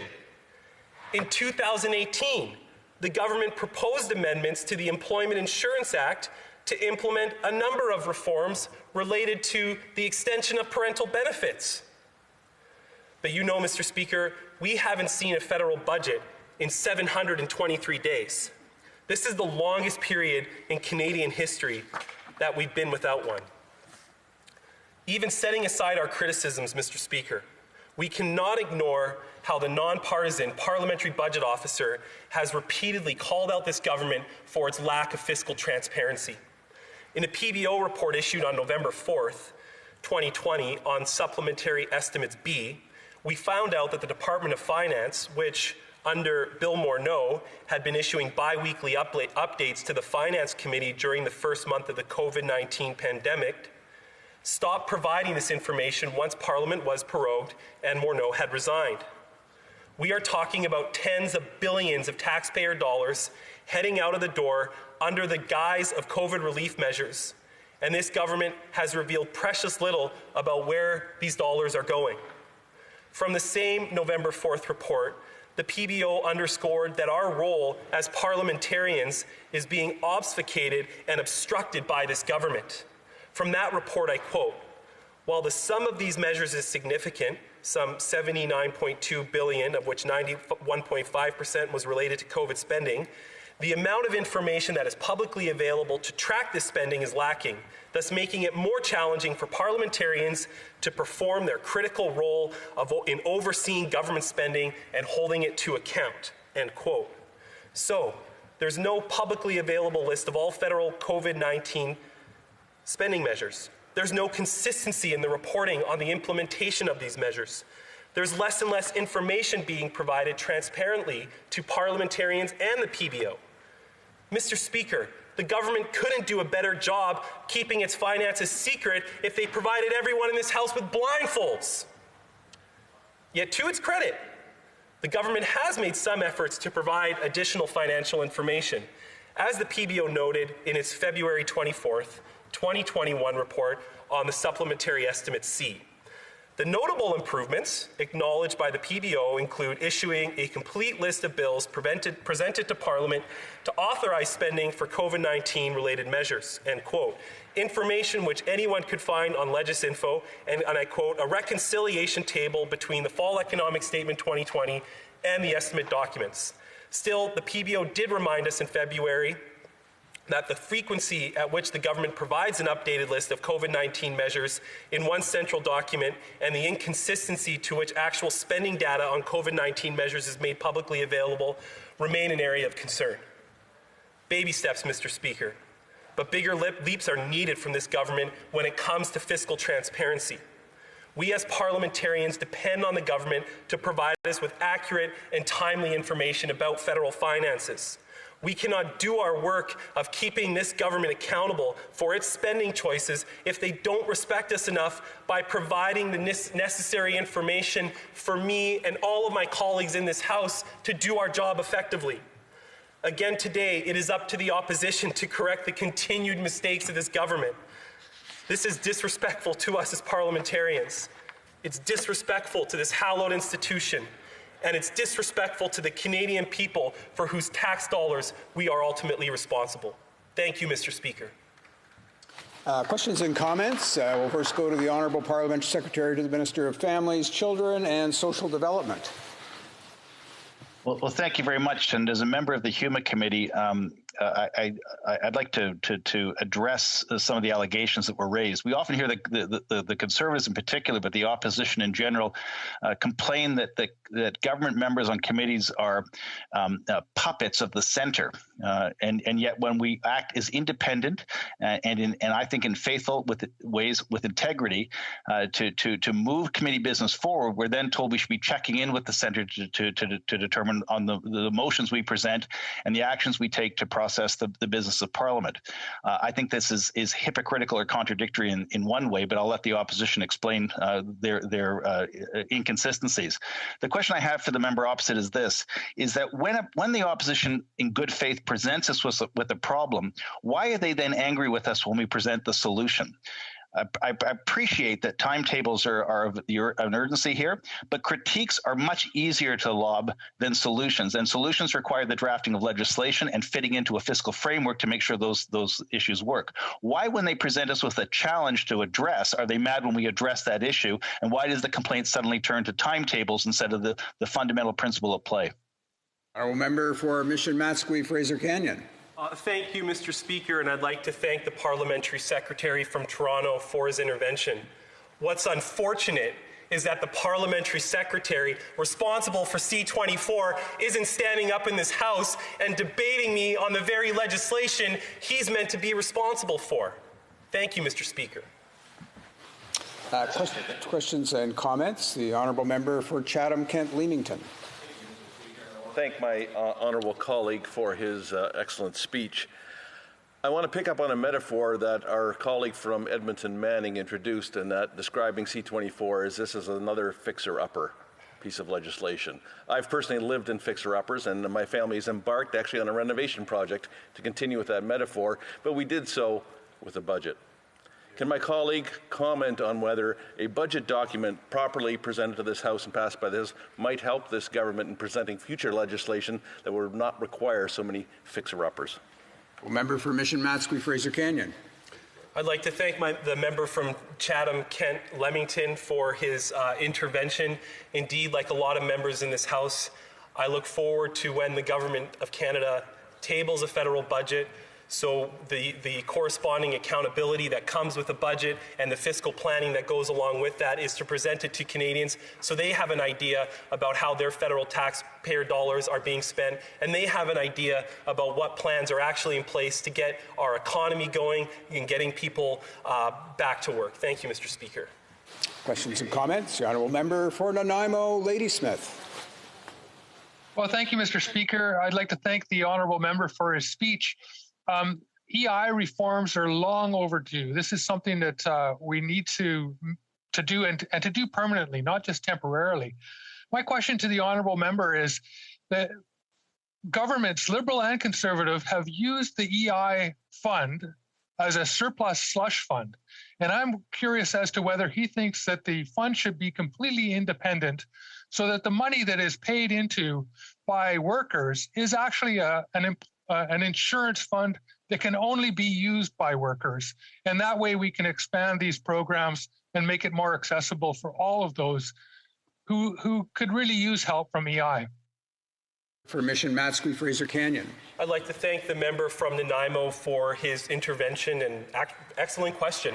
I agree with him that funds from employment insurance that have been used by previous governments should not be the case. That money put into EI by Canadians should be there for Canadian workers when they need it. And if there's extra surplus funds, that money should be reinvested to support the fund when times are bad. I think that's a great question. Thank you, Mr. Speaker. We have time for just one more short question. Assez de temps pour une courte. The honourable member for Trois-Rivières. Thank you, Mr. Speaker. I'd like to thank my colleague from Mission Matsqui, Fraser Canyon. You'll excuse my pronunciation if it's a bit funny. I'm a unilingual francophone. I'd like to know from my colleague what he thinks of my colleague's proposal, my colleague from Valleyfield-sur-Loire, who proposes that EI sickness benefits be extended to 50 weeks on a permanent basis beyond September 2021. Thank you very much, Mr. Speaker. The honourable member for Mission Matsqui, Fraser Canyon. I'd like to thank my bloc colleague for that question. Actually, the committee is currently studying that question, and perhaps she could join with us to join the discussion of that at committee. Thank you very much, Mr. Speaker. Debate. The Honourable Parliamentary Secretary to the Minister of National Revenue. Thank you, Mr. Speaker, and good afternoon to all of my honourable colleagues virtually, of course. Mr. Speaker, it's always great to rise here in the House virtually at this time and represent the wonderful folks from my riding of Vaughan Woodbridge. We all know that things are getting better, and with that, we still, as things continue to get better, that we can continue to support Canadians, including the many individuals still impacted in my riding by COVID-19. Mr. Speaker, I want to acknowledge that I'm joining you virtually from the traditional territory of the Wendat, the Anishinaabe, and Haudenosaunee peoples. And also I will be splitting my time with the member from Kingston and the Islands. I would say the learned member from Kingston and the Islands. The bill before us would make sure, C-24, would make sure that Canadians continue to get the support they need to weather the pandemic. The proposed amendments to the Employment Insurance Act, to the Canada Recovery Benefits Act, and the Customs Act would build on the work we've already done from day one. I'd like to use my remarks today to focus on what we have done. There's no denying the past year has been hard for many workers in Canada. Employment went from highest on record in early 2020 to the lowest. And while unprecedented federal investments helped to recoup many of those jobs, new waves of the virus and ensuing public health measures such as lockdowns have resulted in further losses. During this difficult year, our programs have been there to support Canadian workers and their families. With the cooperation of all members in the House, we suspended interest on student loans and created the Canada Emergency Response Benefit. Through the CERB, we were able to deliver within weeks of the first shutdown support to more than 8 million Canadian workers at a time of great difficulty and uncertainty. We swiftly followed the CERB with the Canada Emergency Student Benefit, as we saw students struggling to secure summer jobs and training opportunities. And we provided payments to seniors, families, and persons with disabilities, as well as extra supports for charities. In September, we began to transition. A transition for most workers who still needed support from CERB to a simplified employment insurance program. For workers who are not eligible for EI benefits, the recovery benefits are there for them. This includes the Canada Recovery Benefit, the Canada Recovery Caregiving Benefit, and the Canada Recovery Sickness Benefit. As the legislation before us focuses on the EI program, I'd like to use some of my time to speak about the changes we made to it last summer. We made changes through interim orders so that more Canadians could have the hours they need to qualify for EI benefits. Today, the EI program provides claimants with a one-time credit of 300 hours for regular benefits and 480 hours for special benefits. This enables workers to establish their EI claim with as little as 120 insurable hours across Canada. This latter measure was retroactive to March 15, 2020 for maternity and parental benefits, which meant that new parents who welcomed a baby or adopted a child and were looking to transition early from the CERB to EI maternity or parental benefits, could retroactively apply for those benefits. The second thing we did is set a minimum unemployment rate of 13.1% for all EI economic regions. EI regions with a higher rate than 13.1% kept the higher rate. This provided eligible workers with a minimum of 26 weeks of regular EI benefits. The third measure we undertook with the EI program is freezing the EI premium rate for 2 years, which has helped both employees and employers, especially small businesses. It's time for some fresh thinking to figure out an EI system that reflects how Canadians work now, how we can better support them, not only today, but for the future. And now our government is looking at and engaging with key stakeholders on options for permanent changes to the system. But in the meantime, we will still need to deliver for Canadians, and that is what Bill C-24 does. A second wave of the virus, more stringent public health measures, and the emergence of new variants have all contributed to an ongoing climate of uncertainty. Bill C-24 is here to ensure continued support for Canadians from coast to coast to coast whose employment has been affected by COVID-19. If passed, it will provide Canadians with additional support during these difficult times. With the bill before us today, we would increase the number of weeks of EI regular benefits available to a maximum of 50 weeks for claims that are established between September 27th, 2020 and September 25th, 2021. In addition, self-employed workers who have opted into the EI program to access special benefits will be able to do so with a 2020 earnings threshold of $5,000 compared to the previous threshold of $7,555. This change would be retroactive to claims established as of January 3rd, 2021, and would apply through September 25th, 2021. As part of this proposed legislation, all international travelers who need to quarantine or isolate upon their return to Canada, including people returning, from vacation, will be ineligible to receive support from any of the Canada Recovery benefits for the period of their mandatory quarantine or isolation. These changes, Mr. Speaker, will be retroactive to October 2nd, 2020. In parallel to this legislation, Mr. Speaker, and as announced on February 19, 2021, we also intend to make regulatory amendments to increase the number of weeks available under the Canada Recovery Benefit and the Canada Recovery Caregiving Benefit to 38 weeks from 26. In the same way, we could also increase the maximum number of weeks under the Canada Recovery Sickness Benefit from 2 to 4 weeks. To ensure employees in the federally regulated private sector can access the proposed additional weeks of CRCB and CRSB without the risk of losing their jobs, the maximum length of leave related to COVID-19 under the Canada Labour Code would also be extended through regulations. In conclusion, Mr. Speaker, the pandemic is not over. Vaccines are here and coming in, yes, greater numbers, 8 million by the end of March and tens of millions by end of June. By the end of September, there will be enough of vaccines for all Canadians. We need to continue being there for Canadian workers and their families at this most difficult time. The bill before us today would allow us to do just that. Thank you, Mr. Speaker. Questions and comments? The Honourable Member for Beauport, Côte-de-Beaupré, Île-d'Orléans, Charlevoix. Thank you, Mr. Speaker. I'd like to thank my colleague for his speech and for the announcements that he made. We appreciate that the government has made progress on our request from the Bloc Québécois to make the bill retroactive to October 2nd. We appreciate the government's openness in that regard and in other regards as well. However, we're still wondering why they are being so obstinate in not wanting to hear from people who are ill and people who've paid into EI, where employers and employees each pay a share to ensure that when difficult times come, for example, illness or disease, those people can benefit from a time when they are covered and they are not, and so they don't go through difficult financial circumstances. So is the government thinking about the Amélie Sans Façon Act? The Honourable Parliamentary Secretary. I thank my honourable colleague for her questions this morning pertaining to EI sickness benefits, which is not part of Bill C-24. At this moment in time, Bill C-24 deals with the situation related to COVID-19 and how we can best continue to support Canadians through this pandemic, especially those Canadians in those really hard-hit sectors, which are considered high-impact, high-contact sectors. And we need to support families so they can pay rent and put food on their table for them and their families.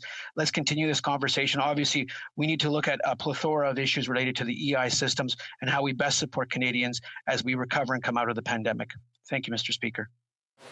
Questions and comments? The Honourable Member for Edmonton Strathcona. Thank you, Mr. Speaker, and I'd like to thank the Parliamentary Secretary and the member for Vaughan Woodbridge.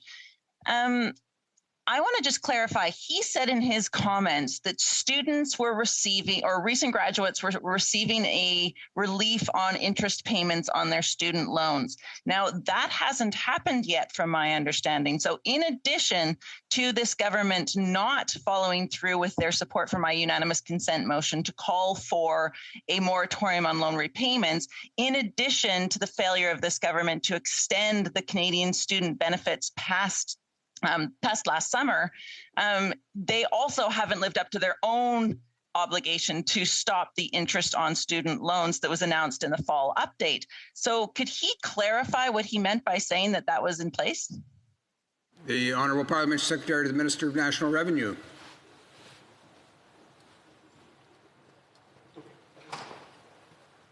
Thank you, Mr. Speaker. I appreciate my honourable colleague from Edmonton and Strathcona and her advocacy, their advocacy for students across this country. Obviously, we introduced the Canada Emergency Student Benefit during that time. That is what I was alluding to during the speech. Also, if you go back and look at to the number of financial measures we've introduced in our fall economic statement and in prior budgets, the amount of support we've given to students across Canada in terms of financial measures and increased research funding has literally been in the billions of dollars. We will have students back, much like we'll have all Canadians back during this time and as we recover. Thank you, Mr. Speaker. Questions and comments? We have time just for one more short question. The Honourable Member for Nanaimo, Ladysmith. Well, thank you, Mr. Speaker, and I'd like to thank the Honourable Member for his speech. We're going to support Bill C-24 because it's important to help Canadians at this time. But I would like to know from the Honourable Member whether he sees a need for permanent changes to EI to improve the EI system and to remove EI from to create an independent fund that can't be used as a slush fund by governments to cut to pay down debt or to use against a deficit or for use in other things, because this is an insurance program that workers and employers pay into. And I would just like to get his comments about whether he sees the need for these kind of changes. The Honourable Parliament Secretary. I thank my honourable colleague from Nanaimo, Ladysmith, for his question and his interest in reforming and strengthening all social programs across our country, including the EI system. For my belief, all programs need to be continually reviewed, ensuring their efficiency and efficacité, if I can use that word, that they help Canadians from coast to coast to coast. Thank you, Mr. Speaker. Resuming debate, the Honourable Member for Kingston and the Islands. Thank you very much, Mr. Speaker. And I'd like to start today by adding my voice to those who are observing today as the one-year anniversary from the World Health Organization declaring a global pandemic with respect to COVID-19. It was a Wednesday last year. I can remember it vividly. The next day, the world seemed to change by Thursday morning. I remember being in the government lobby. It was probably the last time that I was there when it was packed full of people. And I had this sense that when I was leaving to go home, I wouldn't be coming back for a while, and indeed things changed dramatically since then. And of course, we have to consider and remember all those lives that have been lost as a result of this pandemic since then. But nonetheless, we are encouraged by what lies ahead in terms of being able to vaccinate our populations and get back to life as normal. This bill, Mr. Speaker, specifically seeks to temporarily address measures within the Employment Insurance Act to continue to help support Canadians, to continue to help them so that they have those supports that they need as we get through the remainder of this pandemic. And I am extremely proud to be part of not just a government, but indeed a parliament that came together on a number of occasions, quite often with very little discussion in advance in terms of discussion in the House. I know a lot went on behind the scenes, and passed unanimous consent motions quite often to put supports into the hands of Canadians when they needed it most. And the CERB program, which later morphed into the EI changes that we had, and of course that we're continuing to change in this legislation, is just one of those. It was you know, they were extremely anxious times for Canadians, especially at the very beginning of this, when they were told to stay home and the programs had not yet been set up. And to know that parliamentarians came together to have their backs through that and to give them the supports that they needed really speaks a lot to the way that we're able to come together when Canadians really need it. And so I realize that my time is extremely limited today, Mr. Speaker, in terms of my opportunities to speak, but I did just want to add my support to this bill, add my support to the work that has to be done continuing from this point forward to making sure that Canadians do get that support so that they can see themselves through this pandemic and so that we can be more resilient and stronger when we come out of it on the other end. Thank you, Mr. Speaker. Questions and comments. We have about 5 minutes for questions and comments. The Honourable Member for Oshawa. That I wanted to thank, Mr. Speaker, I want to thank my colleague from Kingston and the Islands for his speech this afternoon. I did have one question, though, repeatedly over and over again. People are asking me, when will the government come up with a budget? Because it seems that we're being very reactive here, and people would like to see a plan moving forward to come out of this pandemic. I was wondering if the honourable member would kind of enlighten us and let us know when that's going to happen. For Kingston and the Islands. Thank you, Mr. Speaker. I don't have the details any more than he does about when the budget will be released, but what we do know is that the government indicated last week that it was going to be delaying the budget slightly in order to get a full assessment and a full picture of what the economic circumstances are so that it can make sure that it invests into the right and puts the money into the right sectors. And I think it's interesting that the question comes in the context of a lot of the discussion that's been coming from the other side of the House today, a lot of criticism specifically about not getting things right the first time. And here you now have a government saying, hold on, if we got to delay this for a few weeks, let's do that so that we can get the right information, we can put the right plan together, and that we can present it to Canadians having given it as much thought as possible. Questions and comments. The Honourable Parliament Secretary to the Government House Leader. Yes, thank you very much, Mr. Speaker, and I appreciated the comments from my colleague. And I just wanted to pick up on the idea we often hear about the government needing to have a plan.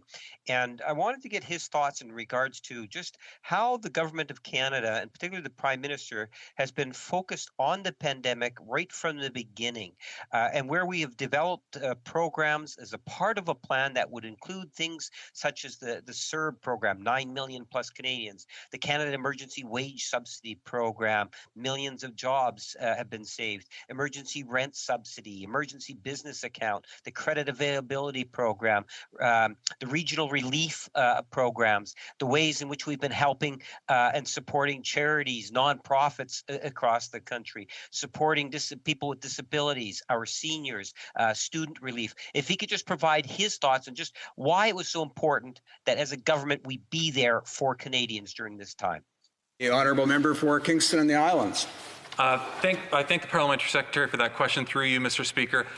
It was incredible to see a program set up in a remarkably short amount of time and implemented in such a fast way. We went from March 11th, the World Health Organization declaring a global pandemic, to having money in the bank accounts of 5.4 million Canadians in about 5 weeks. That's absolutely remarkable by any measure.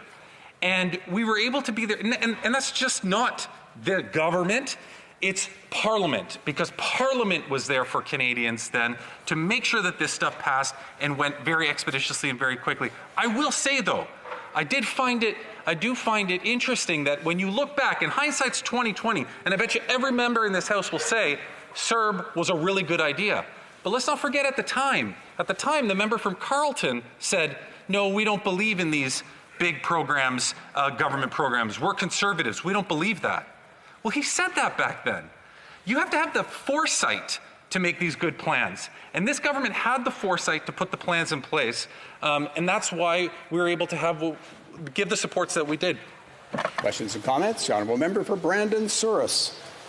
Thank you, Mr. Speaker. And that must be why our side has had to correct so many of those plans as they've been coming out. And in reply to the member's question from my colleague from Oshawa in regards to why we need a budget to have a solid plan, they're still saying, well, it'll be another couple of weeks. We need to make sure we get it right.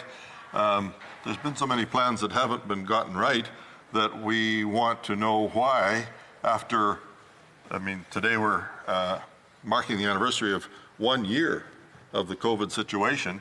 How many more weeks, months, or years is it going to take before we can have that budget in a solid plan? The honourable member for Kingston and the Islands. Well, with all due respect to my colleague across the way, he approved those plans. Parliament voted on that stuff and they approved them. Their job is to be accountable and that oversight. And I trust that they did it to the best of their ability, but they missed it too. And that's why we're back here working on this now. That's why we're going to get it right. And that's why we're going to continue to deliver supports that Canadians need. Resuming debate. La reprise de débat. Is the House ready for the question? La Chambre est-elle prête à se prononcer? Is the House ready for the question? Oui. Not hearing any no's. Ms. Qualtrough, seconded by, the question is as follows. Ms. Qualtrough, seconded by Ms. Tassi, moved that Bill C-24, an act to amend the Employment Insurance Act, additional regular benefits, the Canada Recovery Benefits Act, restriction on eligibility, and another act in response to COVID-19, be now read a second time and referred to the Standing Committee on Human Resources, Skills and Social Development and the Status of Persons with Disabilities. Now, if a member of a recognized party present in the chamber who wishes to request either a recorded division, that the motion be adopted on division, or carried for that matter, I'd invite them to rise in their place and indicate so to the chair. I see the honourable member for Kingston, the Islands, rising. Thank you, Mr. Speaker. I believe if you seek it, you'll find unanimous consent to allow the motion to carry. That the motion be carried. Agreed? Agreed and so ordered. Motion's carried. Accordingly, one step there. Second reading of this bill, deuxième lecture de ce projet de loi. Accordingly, the bill stands referred to the Standing Committee on Human Resources, Skills and Social Development and the Status of Persons with Disabilities. It being very close to 2 p.m., I think we'll go directly to statements by members, and we'll begin with the Honourable Member for Milton. Thank you, Mr. Speaker. Last March, our government issued a nationwide call to action to companies across Canada to help fight COVID-19. Over 6,500 businesses and manufacturers stepped up and answered that call. They retooled their facilities and increased production capacity, collected and donated existing supplies and equipment, and combined resources to manufacture needed supplies more quickly. To celebrate these tremendous efforts, next week we'll be celebrating our first ever Made in Canada Week to say thank you to those who joined the fight against COVID-19. A number of these businesses, I'm very proud to say, are based right here in Milton. Companies like Ketter, an international plastic product maker, which began producing reusable face shields that were donated to long-term care facilities, hospitals, and fire stations across the province, or Canove, major conveyor manufacturer and supplier based right here in Milton that jointly developed a specialized portable UVC sterilizing system that contains a built-in conveyor to sterilize N95 masks, phones, trays, and numerous other products. These are just some of the examples of the incredible efforts made by businesses right across the country that have helped us throughout this pandemic, and to them, I simply say thank you. Honourable Member for Haliburton, Kawartha Lakes, Brock. Speaker, I rise today as chair of the Canada Nordic Baltic Parliamentary Friendship Group in recognition of Lithuania's Day of the Restoration of Independence. On March 11th, 1990, at 10:44 p.m., Lithuania threw down the manacles of communist oppression and declared its independence from the Soviet Union. Moments later, parliamentarians stood in the Seimas and sang their national anthem for the first time in 5 decades of occupation. The Soviets responded harshly against the declaration and issued an ultimatum: renounce independence or face the consequences. Lithuanians stood resolute, Speaker, and rejected Soviet demands, resulting in swift retaliatory measures, including economic sanctions and a large-scale military invasion.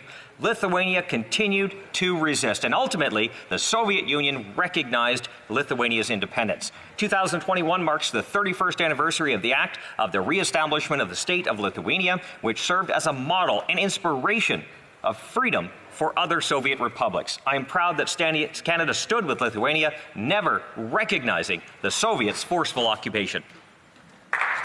The Honourable Member for St. John's Rothsay. Mr. Speaker, St. John Rothsay has needed an infrastructure overhaul for over a decade.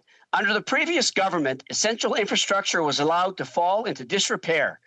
Under our government's watch, federal investments in infrastructure for St. John Rothsay have doubled. But strategic investments in our waterfront, such as the recently announced Fundy Quay, require other essential infrastructure to support them. That is why yesterday I was proud to announce a federal investment of $15.5 million for the long overdue repair of our essential water-based infrastructure. With these smart investments, we have laid the groundwork not just for recovery, but for major economic development. I'm now focused on recovery and growth, where St. John Rothsay will emerge ready to thrive post-pandemic. Federal investments in the Fundy Quay, Port St. John, our seawall, and Fort Latour have already started to transform the St. John waterfront, making our city a major attraction for developers, for shipping commerce, and for visitors for generations to come. Thank you, Mr. Speaker. L'Honorable Député de Trois-Rivières. The Honourable Member for Trois-Rivières. Mr. Speaker, it's been a year now that COVID-19 has ravaged our communities. That's a very tangible reality because I lost my sister, Danielle Charbonneau. I will always remember my phone conversations with her. The people in the rooms next to her at the residence left and never came back, and yet she remained optimistic. However, after she fell, she was transferred to a hospital not far from her home. She tested positive for COVID-19, and a week later, she left us without having been able to see her family. Thanks to a dedicated nurse, I was able to accompany her during her final moments.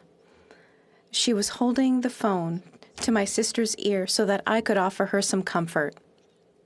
That story is just one among thousands, and we shall never forget them. Thank you, Mr. Speaker. L'honorable député de... The Honourable Member for Moncton Riverview Dieppe. Mr. Speaker, on behalf of all of my fellow citizens of Moncton Riverview Dieppe, I pay tribute today to the late Réal Cormier, the first Acadian to have been part of the Major Baseball League, who passed away this week at the age of 53. Since 1991, when he made his debut in the majors, the very same day as the Acadian national holiday, he captivated all of the Acadian people with his adventures on the biggest of playing fields. Member of the Canadian Baseball Hall of Fame and pride of his little village of Saint-André-le-Blanc, New Brunswick, Réal always remained very humble about his achievements and close to his roots. Through his perseverance and determination, he was an example to his community, and he inspired many people to always aim higher and to pursue their biggest dreams. I offer my sincere condolences to his family, his loved ones, and his friends. Thank you. Honourable Member for Calgary Nose Hill. There are some people whose joyful energy announces their presence in a room before they say a word. And Clarence Polsky had that ability in spades. Claire, as his family knew him, had an abundance of faith that soaked his character so fully that when you were in his presence, you couldn't help but feel peace in both his joy and his conviction. The loss of his life last week has been felt by thousands of people whose lives he touched for the better through his mission work, his generosity, and his compassion. His legacy lies not only in the positive impact of his life's work, but how he successfully imparted the very best of his character and his faith in each member of his family. In this, I stand with profound gratitude for Claire and for his grandson, Sean, for the work Sean, his wife, and parents have done to fight alongside me for our country, and for the brother that Sean has been to me for over 15 years. Sean, Brenda, and Debbie, we mourn with you the loss of your Claire. We also rejoice in the promise of his eternal life. Rest easy, Grandpa Polsky. The Honourable Member for Vaughan Woodbridge. Mr. Speaker, this year marks the 11th anniversary of World Plumbing Day, affording us the opportunity to reflect on how skilled trades play a significant role in maintaining the integrity of our water supplies and sanitation systems here in Canada.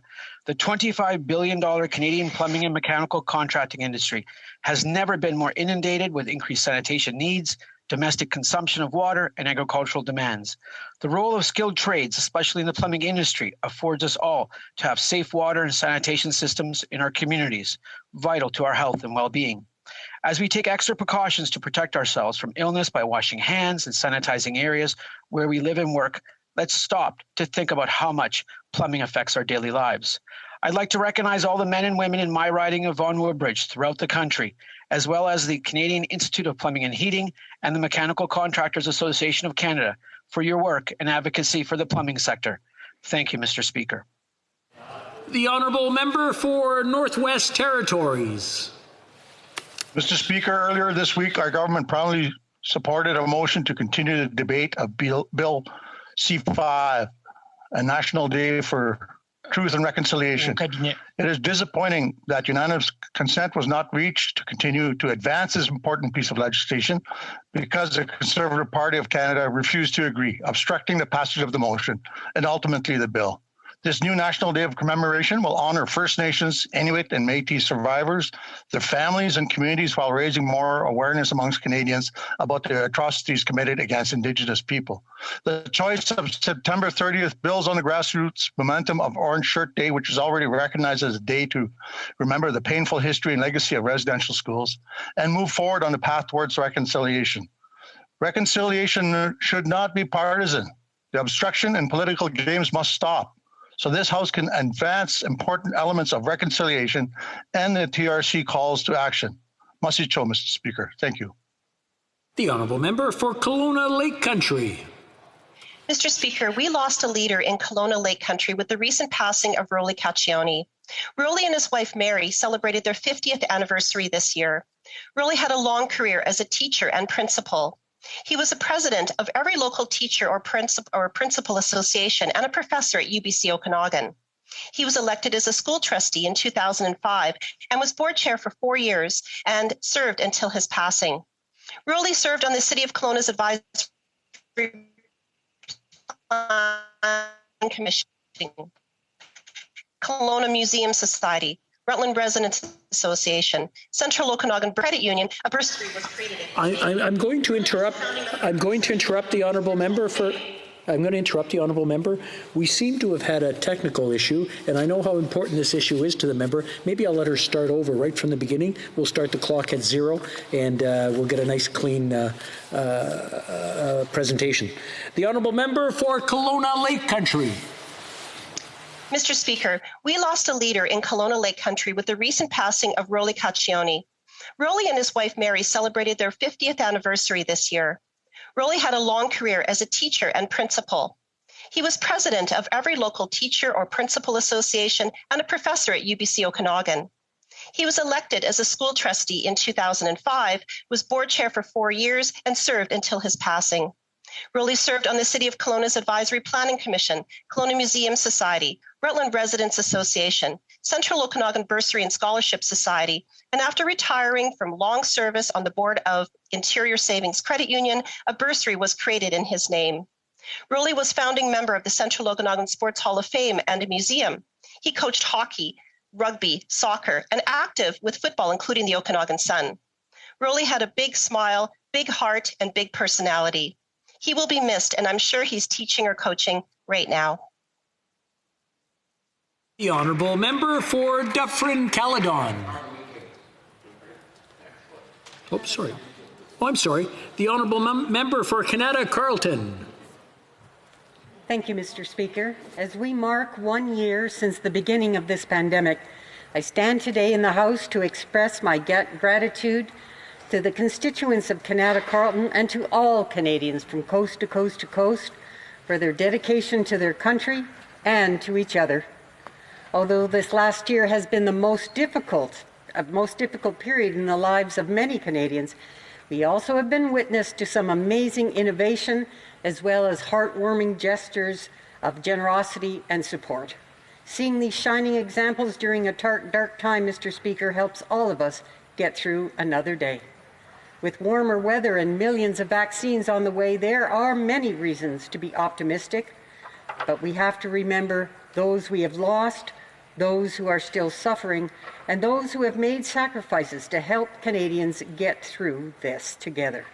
But that's what the people of Kanata-Carleton and Canadians do, Mr. Speaker, and together we will continue the work of helping our neighbours, our families, and our communities. Thank you. The honourable member for Dufferin-Caledon. Mr. Speaker, I am always proud of the businesses and the people in Dufferin-Caledon, but I am especially proud these days. The lockdowns have been tough on businesses, and yet in my riding, they are rising to the occasion. Lucky Lime Clinic has set up a mitten exchange station right outside their office for anyone who has cold hands. In Bolton, Huggers Cove has donated over 5,000 masks to frontline workers. And in Orangeville, Curry Mantra has been donating $1 for every meal they serve to our local hospital, Headwaters Healthcare, and they give away meals to the needy families all the time. Down in the south part of my riding, Mint Leaf Restaurant has been giving food donations to needy families throughout the pandemic. These businesses are doing this despite lockdowns and other restrictions that have harmed their businesses. They have gone above and beyond, and they will continue to do it. I am so proud of the businesses and people in Dufferin-Caledon.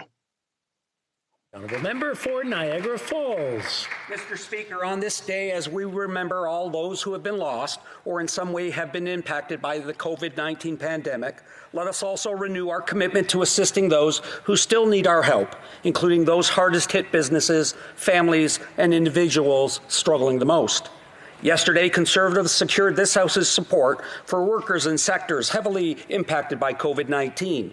Those sectors include hospitality, tourism, charities, airlines, and small and medium-sized businesses.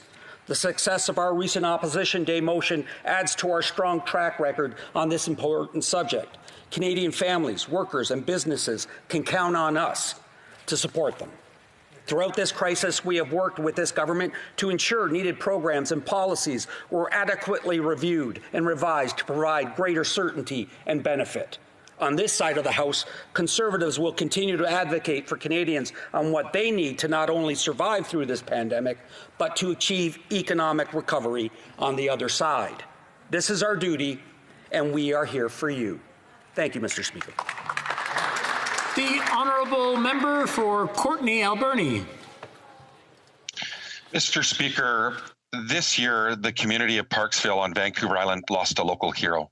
Joan Lamone was truly a force of nature. She was the consummate volunteer, generous with her time and endless energy, and driven by a passion for helping others. On her 90th birthday, the city of Parksville presented Joan the key to the city and declared July 6th Joan Lamone Day in recognition of her service to others. Over the years, Joan served on the board of the Society of Organized Services and volunteered with the Caring for Kids at Christmas program. She was an avid fundraiser for the Cops for Cancer campaign, Branch 49 of the Royal Canadian Legion, the Tim Hortons Day Camp for Children with Special Needs, and the Oceanside Community Safety Volunteers. Her favorite line was, "Life, it's for living." A testament to her capacity to bring goodness and vitality to everything she did and stood for. Rest in peace, Joan. All those whose lives you have touched will never forget you. The honourable member for Saint-Jean. Mr. Speaker, his name was Stéphane. In Montérégie and in the entire movement for independence, everyone knew him because his whole life, his energy was dedicated to Quebec. He was part of those thousands of Quebecers that the coronavirus stole from us, directly or indirectly. If COVID had not struck him down, he would have found a way to fight it, because that's what he did in life. He helped. Like thousands of Quebecers victims of this horrible virus, Stéphane did not get an appropriate goodbye or a solemn moment to tell him one last time about our gratitude, to assure him of our friendship. No, he was torn from us without being able to grieve properly, without being able to thank him. Today, let's take the time. Thank you, Stéphane, for being part of our lives. Thank you also to all of you that we have loved, to those who have loved us, to all of you who have been stolen from us. I will remember. The honourable member for Bow River. Thank you, Mr. Speaker. Small businesses have suffered since the onset of the pandemic. On top of punishing law-abiding firearms owners under the new bill, the Liberals aren't interested in reimbursing small businesses for their investments. The new proposed firearms legislation will have a tremendous negative effect on small businesses like sporting goods stores. Now, on top of the shutdowns affecting their business for a year, they will be saddled with stranded assets. Instead of punishing criminals for the possession and distribution of illegal firearms that will continue to be used to commit violent crimes, once again, law-abiding citizens and small businesses will be forced to bear the burden of this flawed, misguided legislation. The government must put the interest of lawful Canadians and small businesses ahead of violent criminals. Thank you, Mr. Speaker. The honourable member for Vaudreuil-Soulanges. Mr. Speaker, even if our community of Vaudreuil-Soulanges will not have a St. Patrick's Day parade in Hudson this year, the spirit of Irish generosity remains alive and well. Saturday, March 13th, Ken Duran, in association with the Soulanges Irish Society, are hosting Locals Supporting Locals in support of our local restaurants and not-for-profits who have all been impacted by the COVID-19 pandemic over the last year. $5 from all takeout meals ordered from participating restaurants will benefit great organizations in our community, including Le Pont Bridging Food Bank, the Vaudreuil-Soulanges Palliative Care Centre, Nova Hudson, and many others. I invite everyone who can to place their orders and enjoy a delicious meal. And if you're not hungry or already have dinner planned, you can show your support by buying tickets to a benefit comedy extravaganza featuring Joey Elias, Abdul Butt, Rodney Ramsey, Fiona O'Brien, Kim Sullivan, Mitch Melnick, and our community's very own Ted Bird, Tom Whalen, and Samara O'Gorman. To learn more, I invite all members of my community of Vaudreuil-Soulanges to visit localsupportinglocals.ca. Sláinte, and thank you, Mr. Speaker. Following discussions among representatives of all parties in the House, I understand that there is an agreement to observe a moment of silence to recognize that it has been 1 year since COVID-19 was declared a pandemic and to remember those who lost their lives to COVID-19. J'invite les honorables députés. I invite honourable members to rise.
Oral questions. Question orale, the Honourable Leader of the Opposition.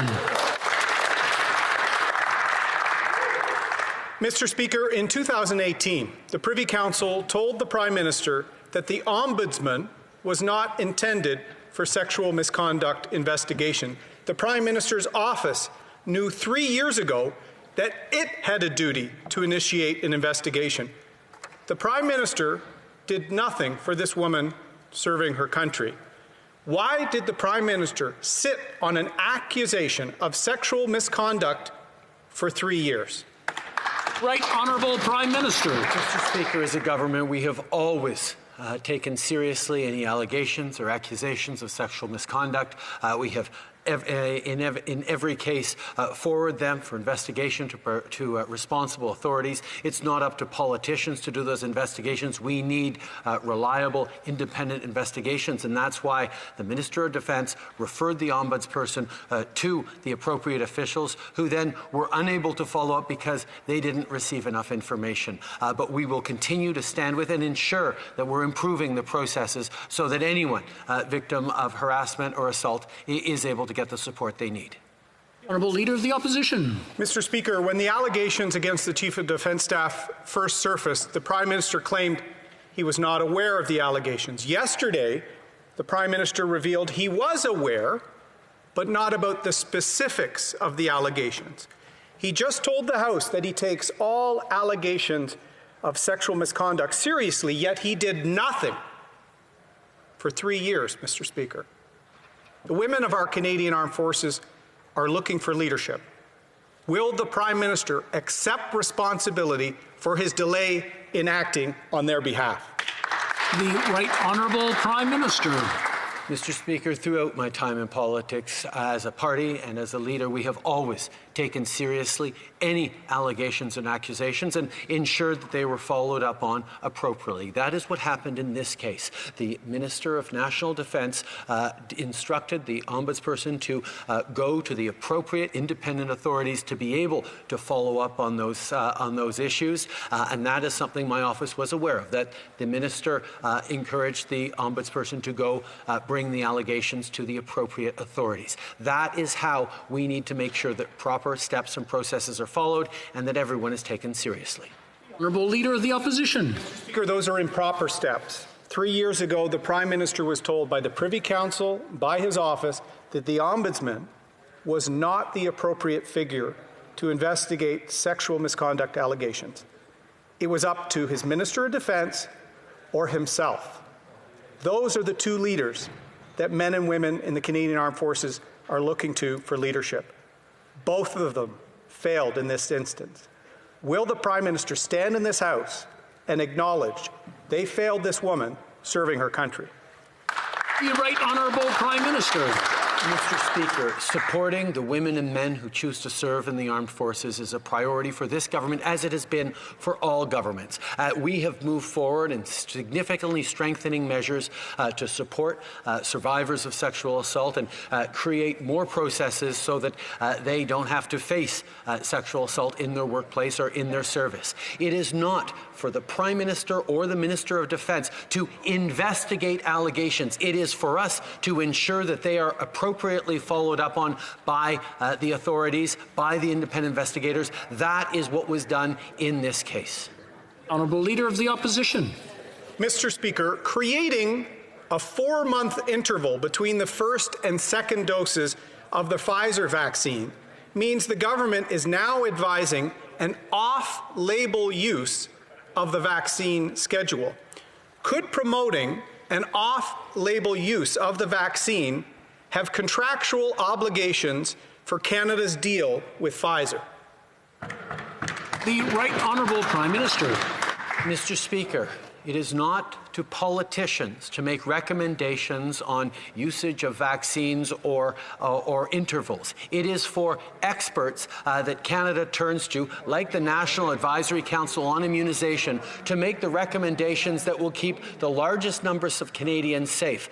We have experts and authorities who have analyzed these vaccines, determined them to be safe and effective, and that's how Canadians can have confidence in the vaccine steps going forward. We will always defer to experts and scientists when it comes to Canadians' health.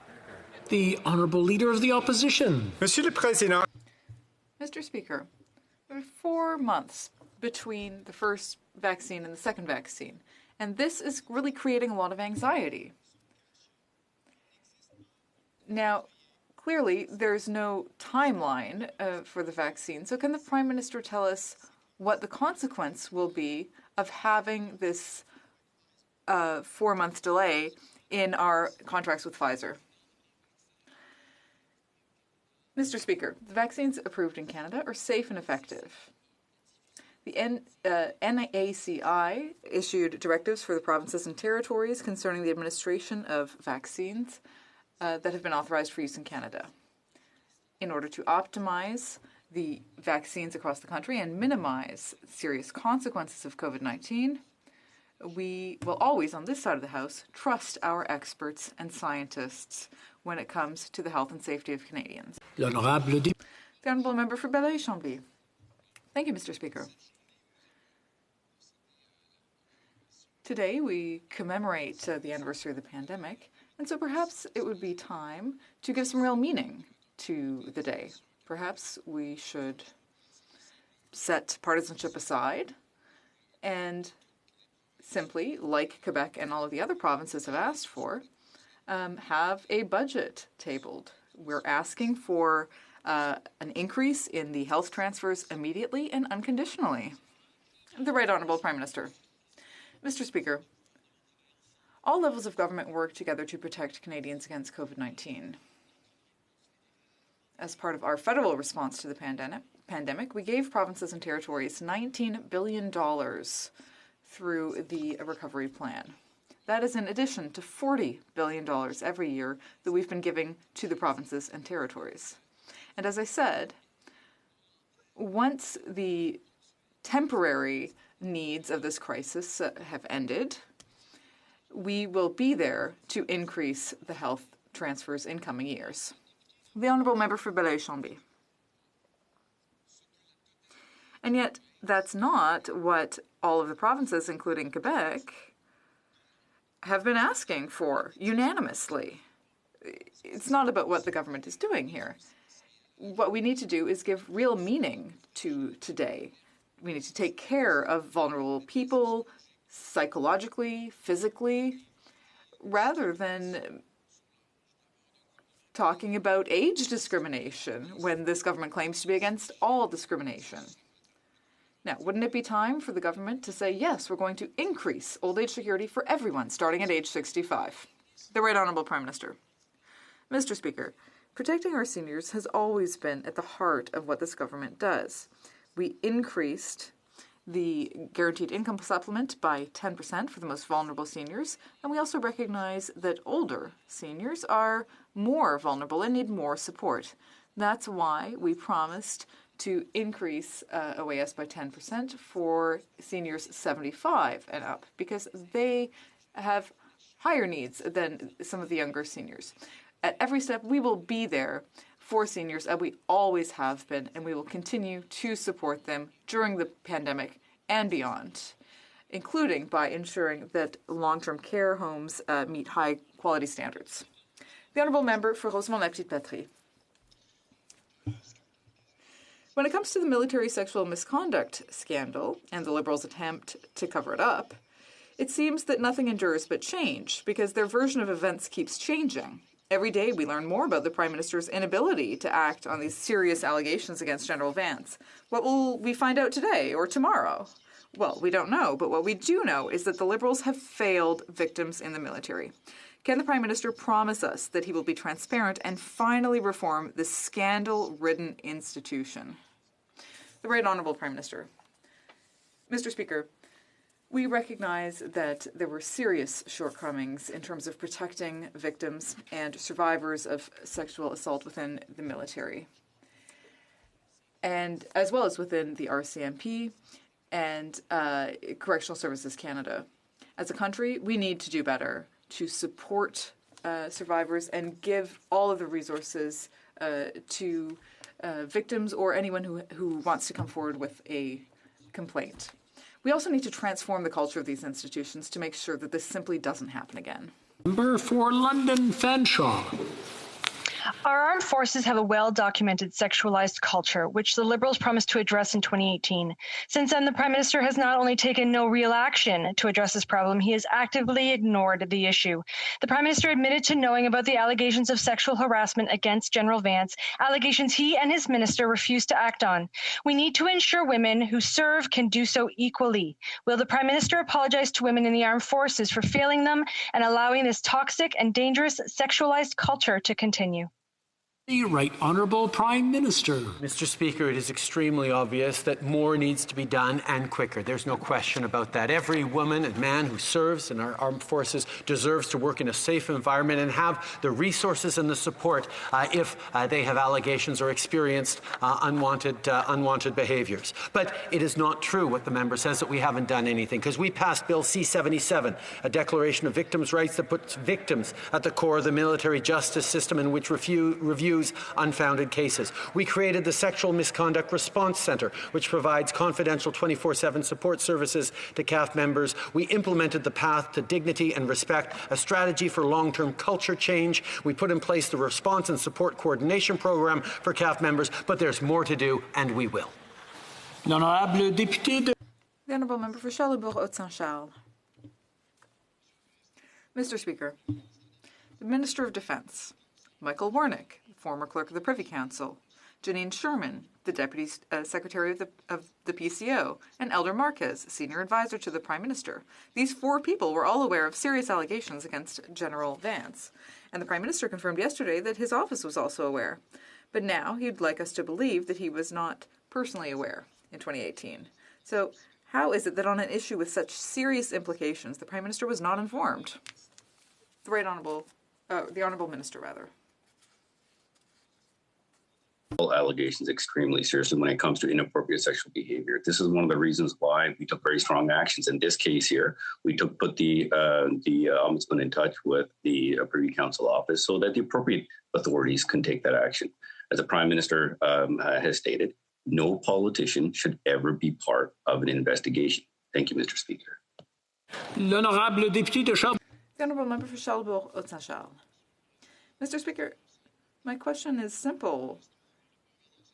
The Prime Minister said at first that he wasn't aware of any allegations, and then at a press conference on Friday he said that he was not aware of allegations, any specific allegations rather. So what we want to know is, did the Prime Minister know in 2018, in March 2018, that there were these allegations against General Vance? Yes or no? Mr. Speaker, as I stated before, no elected official should ever be part of an investigation. To lead any type of investigation, it has to go to the appropriate authorities so an independent investigation can be conducted. And that's exactly what has taken place here. We will take strong action. We have more work to do, and we will get it done. Thank you, Mr. Speaker. The Honourable Member for Mégantic-L'Érable.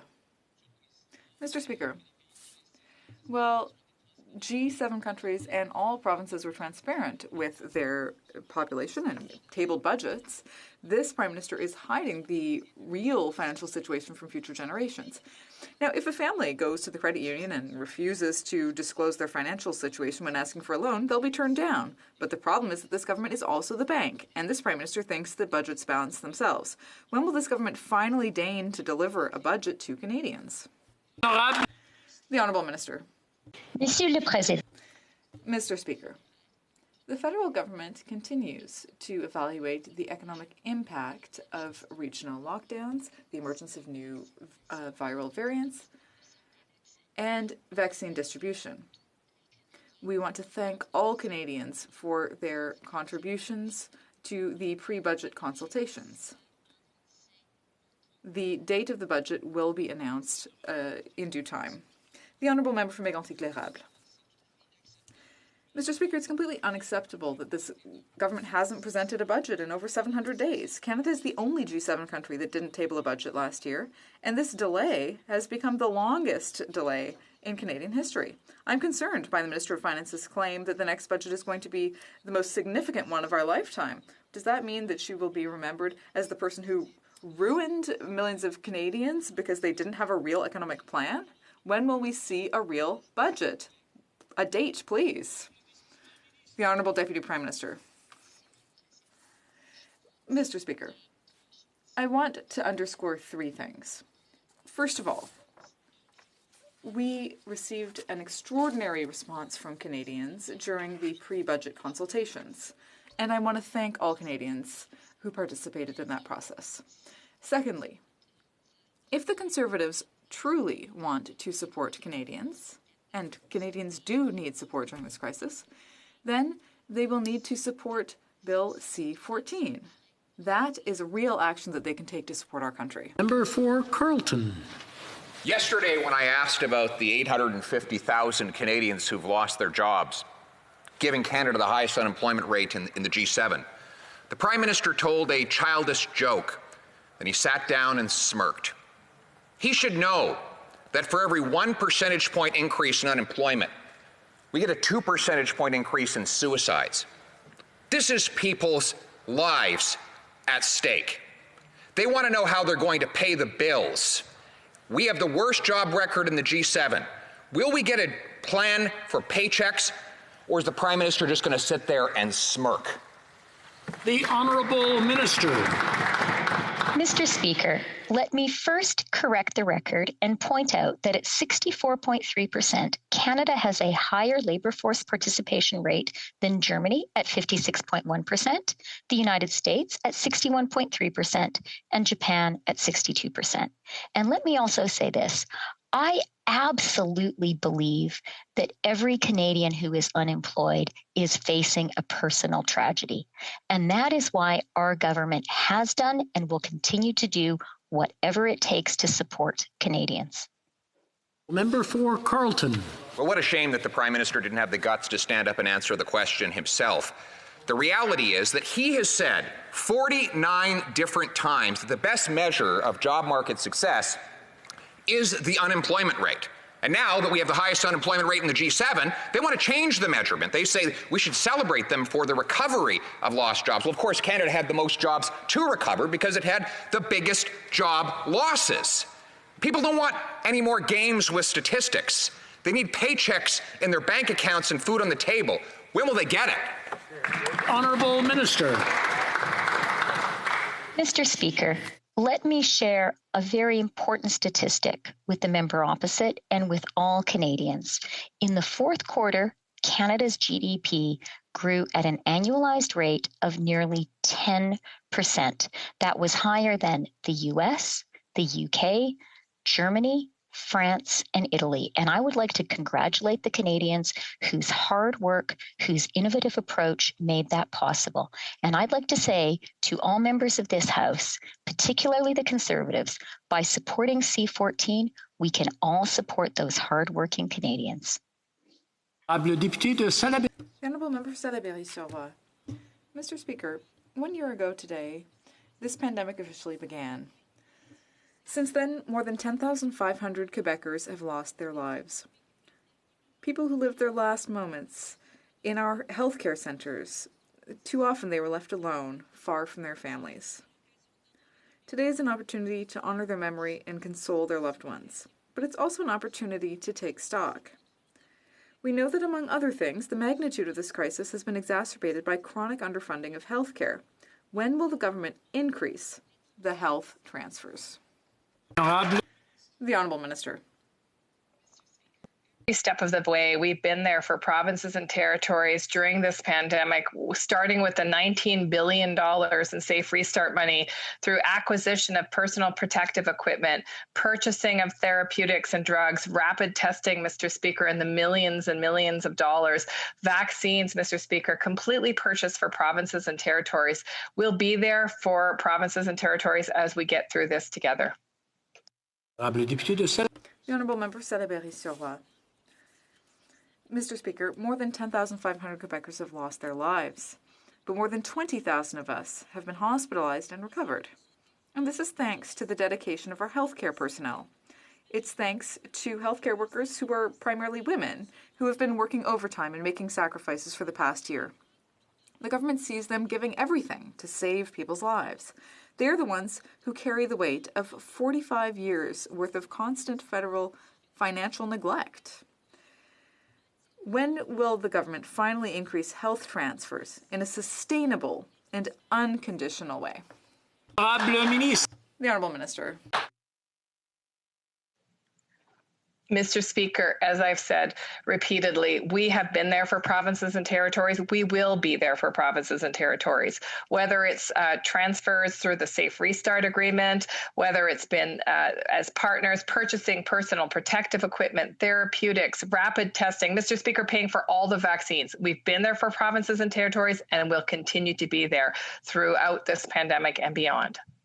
The Honourable Member for Montarville. Mr. Speaker, Ottawa must do its fair share. Unfortunately, it's too late for the seniors who have tragically left us, weakened by chronic underfunding of long-term care homes. But it's not too late to provide support, respite, and decent working conditions for our caregivers. It's not too late to provide timely access to care for those who have been left behind.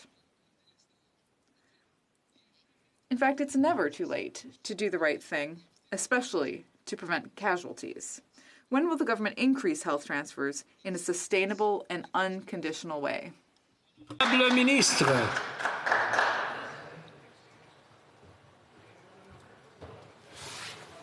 Mr. Speaker, let me first start by saying that we share the grief and the sadness of the many lives that have been lost to COVID-19, and we share the commitment to strengthening standards for long-term care.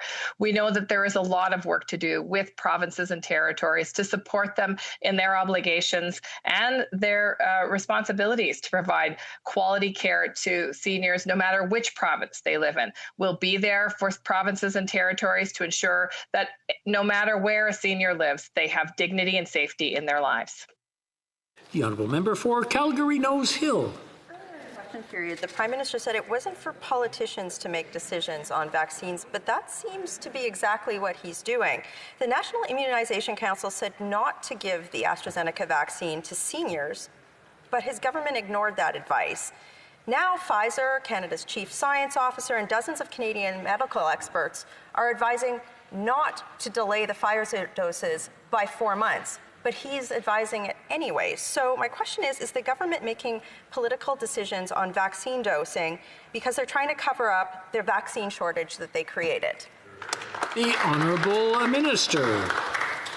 Thank Thank you, Mr. Speaker. And within that question, it appears that the member perhaps doesn't understand that the federal government does not provide health care directly to Canadians. In fact, what we do is provide support to provinces and territories to deliver on their health care responsibilities. Furthermore, NACI, the National Advisory Committee on Immunization, is an independent organization comprised of scientists and researchers who study the evidence, who study the recommendations, and then make recommendations of their own that the provinces and territories can choose to follow.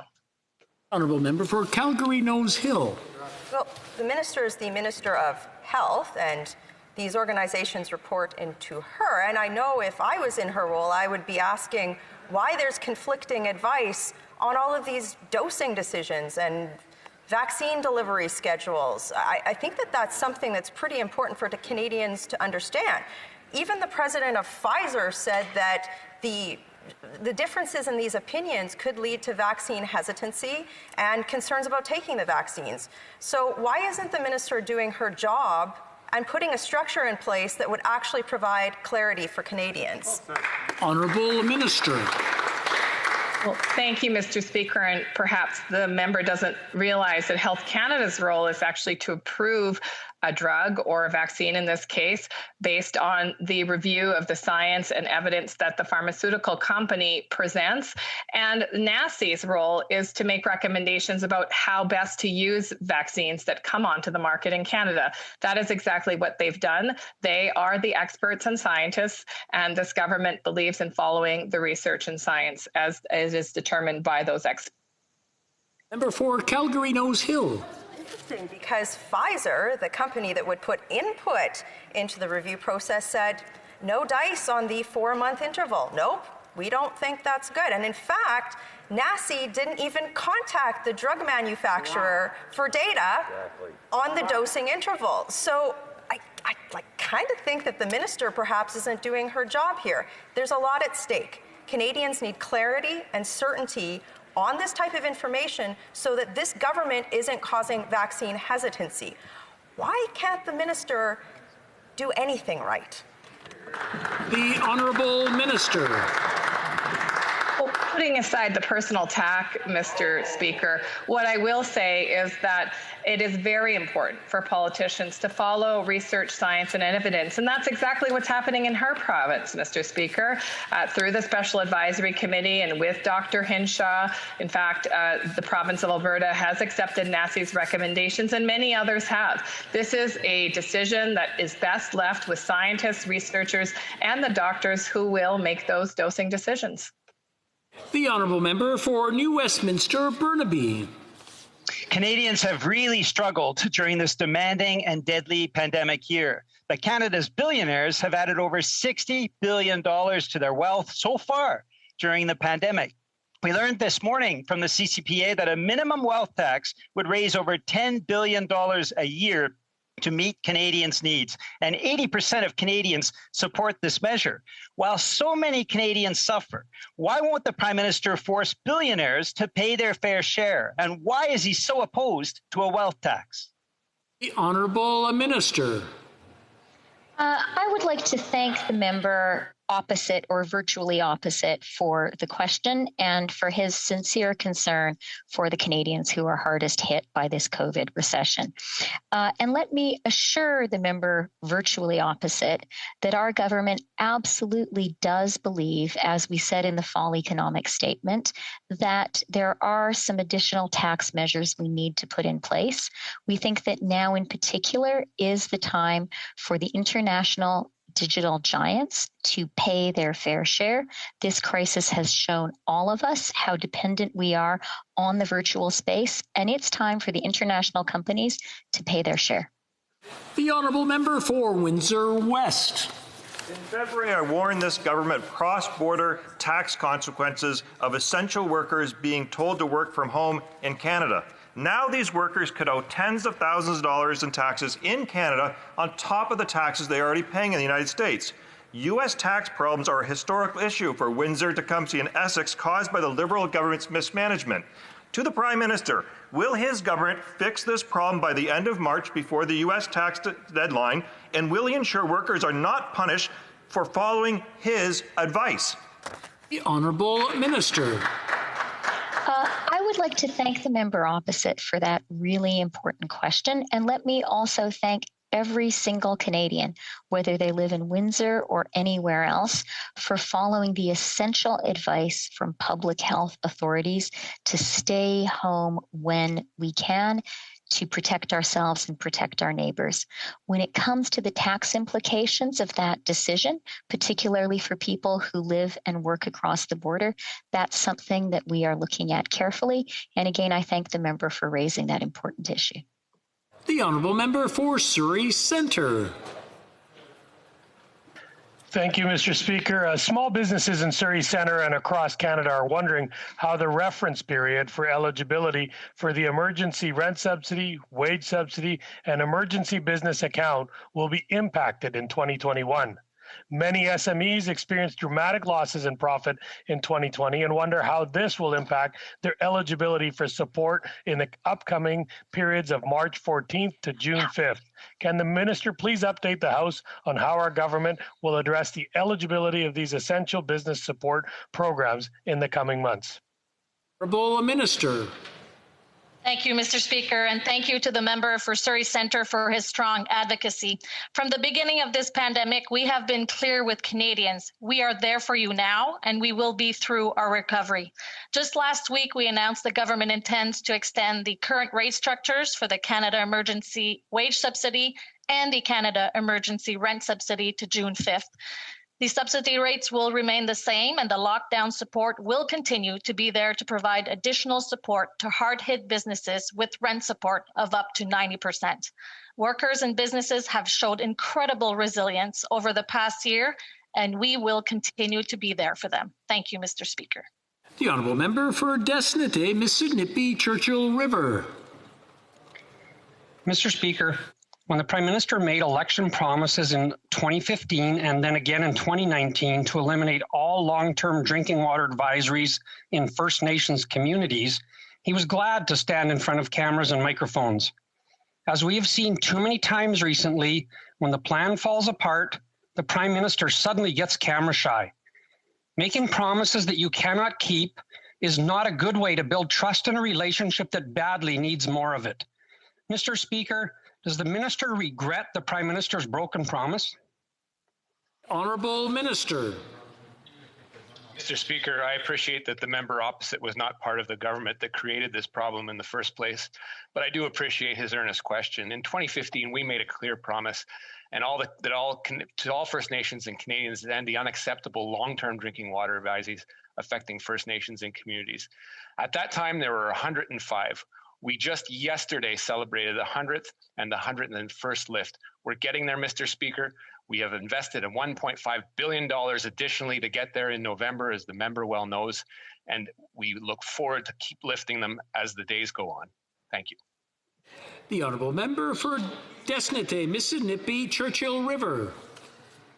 Mr. Speaker, the Minister likes to talk a lot about numbers and the advisories lifted, but let's talk about some other numbers. In last week's Auditor's General Report, there's clear identification of this government's failure in the past 6 years. In those 6 years, over 50 long-term advisories were added. Over 1,200 short-term advisories were added. 20% of the long-term advisories that were lifted were done so by temporary measures. We're talking about a systematic failure, Mr. Speaker. Does the Minister believe that a new website will make up for the trust lost by the Prime Minister's broken promise? Minister. Mr. Speaker, if the member paid attention to the information in the website, he would see that every community that is currently on a long-term water advisory has a plan. When I sat down with my team, when I had the privilege of being named minister, we saw that we needed to commit to communities for long-term operations and maintenance of a critical asset. And that's what we did with an announcement in November that essentially doubles our commitment to getting First Nations off long-term water advisories. It's something we will continue to do in partnership. And I would note to the member opposite that of those communities that are on long-term water advisories that have been so for over 10 years, half of them are now producing clean water, and the rest will come very soon. The Honourable Member for Calgary, Midnapore. Mr. Speaker, yesterday this government had their opportunity to show their support to the tens of thousands of airline workers who have lost their jobs by supporting our Opposition Day motion. But instead, they decided to vote against it and turn their backs on the tens of thousands of workers. Mr. Speaker, we've been in this pandemic for a year now. When will we see a plan for the airline sector from this government? Honourable Minister. Mr. Speaker, we will never turn our back on the aviation sector and its workers. As a member of Parliament from Mississauga, many workers of the aviation sector live in my riding, and I have been speaking with them, and I understand the level of anxiety and concerns they have. That's why, from the beginning, our government rolled out broad-based support for many workers, Mr. Speaker. However, let me just say that we recognize there's further support that is needed, and we are currently in discussions with the airline sector. But let me just say this, Mr. Speaker. Canadians understand the political games the Conservatives are playing.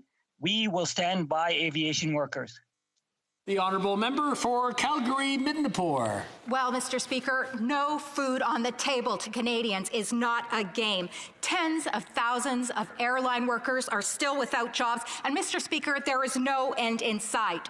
These workers are struggling to put food on the tables, yet this government has chosen to leave them behind. So I have a question for the minister. What would he like to say to all of these struggling workers who are struggling to pay their bills and put food on their table? The Honourable Minister. Mr. Speaker, I say to workers of the aviation sector and all Canadian workers, we've got your back. Our government, our Prime Minister has been there from day one, and we will continue to be there for them, Mr. Speaker. I recognize more work is needed, and we are in the middle of a serious discussion with the airline sector about providing support. Discussions are ongoing. As you can imagine, there are multi-layers to these conversations. I hope to see them come to an end very soon. Thank you, Mr. Speaker. L'Honorable Député de Shefford. The Honourable Member for Shefford. Thank you very much, Mr. Speaker. Today, let us take the time to remember the more than 10,500 Quebecers who have left us without our being able to mourn. I would be remiss if I did not point out that nearly 95% of the people taken from us were seniors. They are the ones most affected by this pandemic, the most affected by isolation, and by the death of their spouse or friends. On a day when the spotlight is on the hardships of those 65 and over, can the government bring them some good news by finally increasing the old age pension? The Honourable Minister.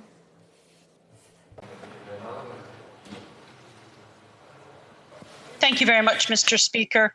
For many months, we have been providing support for seniors through tax-free payments and enhanced community supports.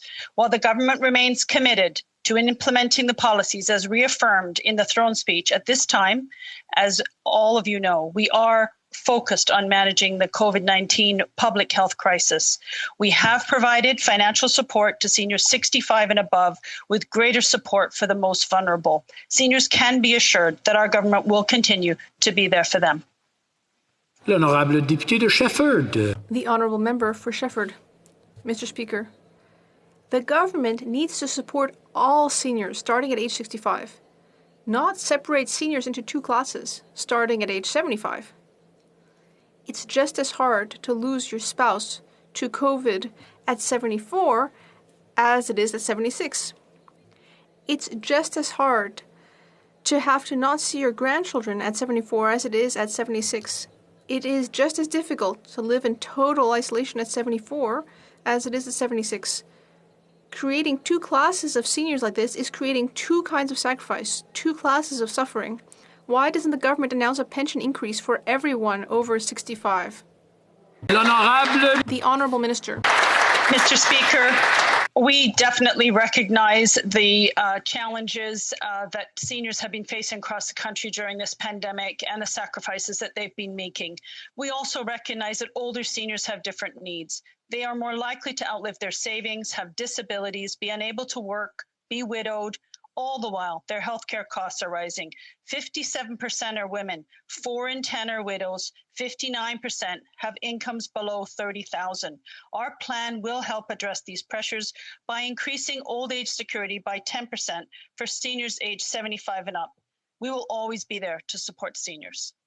The Honourable Member for Bow River. Thank you, Mr. Speaker. With irrigation districts 13 in Alberta, 5 in the riding of Bow River alone, these districts are a critical part of the Canadian agricultural industry. Yet the carbon tax and the clean fuel standards is hurting the operations and affecting the economies of the rural communities. With carbon tax ballooning 500%, this tax amounts to millions of dollars. Instead of reinvesting these dollars, this money is leaving my rural communities. Will the government exempt the farmer who have to use power for irrigation from this crippling carbon tax? The Honourable Minister. Thank you, Mr. Speaker.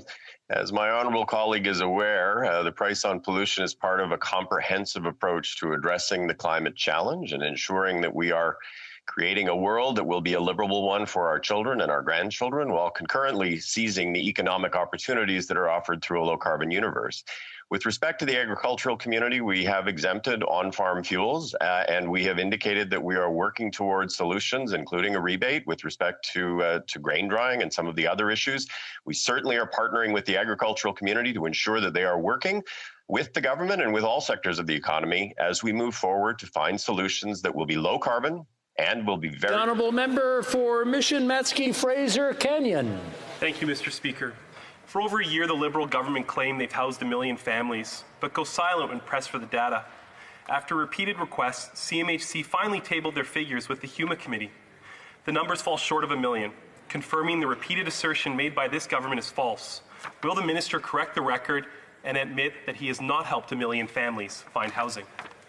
Honourable Minister. Mr. Speaker, after 9 years of absence in federal leadership in housing, we brought in the National Housing Strategy, a 10-year, $70 billion plan to make sure that every single Canadian has a safe and affordable place to call home. Every other day, we are making announcements to either build new affordable housing units or repair existing units, or introduce the Canada Housing Benefit in yet another province. So we have no lessons to take on affordable housing and housing affordability from the Conservatives. The Honourable Member for Chatham-Kent Leamington. Mr. Speaker, Dr. Mark Sinyar, a renowned psychiatrist, testified to MAID stating, and I quote, "In medicine, we quantify the harms of new treatments before deciding whether it is acceptable to use them.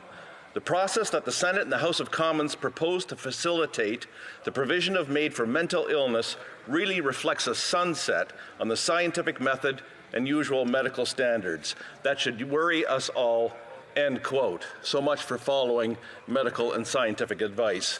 Does this not worry the Minister of Justice? The Honourable Minister. Mr. Speaker, I thank the honourable member for his question on this very sensitive and important topic and the very important bill that is currently before this House. Mr. Speaker, we have with mental illness a very sensitive and serious challenge. We have proposed a committee of experts to look at it, Mr. Speaker, and to give us guidance moving forward. And in recomposing the parliamentary committee to review what was Bill C-14, passed in 2016, we are sticking to our original plan to look at that question with all seriousness, Mr. Speaker. The Honourable Member for Saint-Léonard, Saint-Michel. Thank you, Mr. Speaker. Our government recently announced the entry into force of the new version of the Divorce Act. This legislation, adopted in 2019, represents the first significant change to family law in 20 years. Can the Minister of Justice and Attorney General of Canada tell this chamber today about the changes made and about the new version? The Honourable Minister. Mr. Speaker, I'd like to thank my colleague for her wisdom and her hard work. The changes made to the Divorce Act will modernize the justice system to ensure that it supports all Canadian families. This legislation will place the child's interest in a priority position and will fight family violence in order to make the justice system fair and effective for everyone. I would also like to thank our provincial and territorial partners for their hard work and collaboration. Together, we will ensure that our laws are truly beneficial for families going through difficult moments. For Sturgeon River Parkland. Mr. Speaker, credit unions are vital to our rural communities. Farmers, small businesses, and residents rely on their services. Unfortunately, unlike big corporate banks, the tax code does not exempt credit union investment services from the GST. Rural Canadians who use credit unions have just as much right to access sales tax-free investment services as those who use the big banks. So will this government take action to treat credit unions and the rural Canadians that use them equally? The Honourable Minister. Mr. Speaker, I would like to thank the member opposite for that question, and I strongly agree with the member opposite about the importance that credit unions play, certainly in rural communities, but also in municipalities across the country. Credit unions are an essential part of the Canadian economy. They're an essential part of Canadian communities, and I'm very glad to hear the member offering suggestions on how we can allow credit unions to do an even better job serving their members. The Honourable Member for Kenora. Mr. Speaker, Conservatives support common sense measures to stop gun violence. This Liberal government claims to, but their actions show they would rather criminalize regular Canadians than get tough on real criminals. Right now, they're moving to confiscate legally purchased guns from responsible hunters and sport shooters, but just a few weeks ago, they voted against increasing sentences for criminals with smuggled guns. Mr. Speaker, if this government is serious about ending gun violence, why did they vote against tougher sentences for gun smugglers? Honourable Minister. Thank you very much, Mr. Speaker. Mr. Speaker, we promised Canadians that we would strengthen gun control, while the Conservatives have promised the gun lobby that they will weaken it. Mr. Speaker, after the Conservatives cut hundreds of millions of dollars and thousands of border service officers in RCMP, it's a little bit tiresome to hear more empty Conservative talk on gun crime. Canadians need a government with the resolve to put Canadians' safety first. And that's why we are strengthening gun control, investing in law enforcement, and in our communities. Mr. Speaker, we'll do the work that is necessary to keep communities safe, and we will not take any lessons for more tough talk and empty words from the Conservatives. The Honourable Member for Port-au-Vanche. Mr. Speaker, for decades there has never been a gap of more than 2 years between budgets until this Liberal government.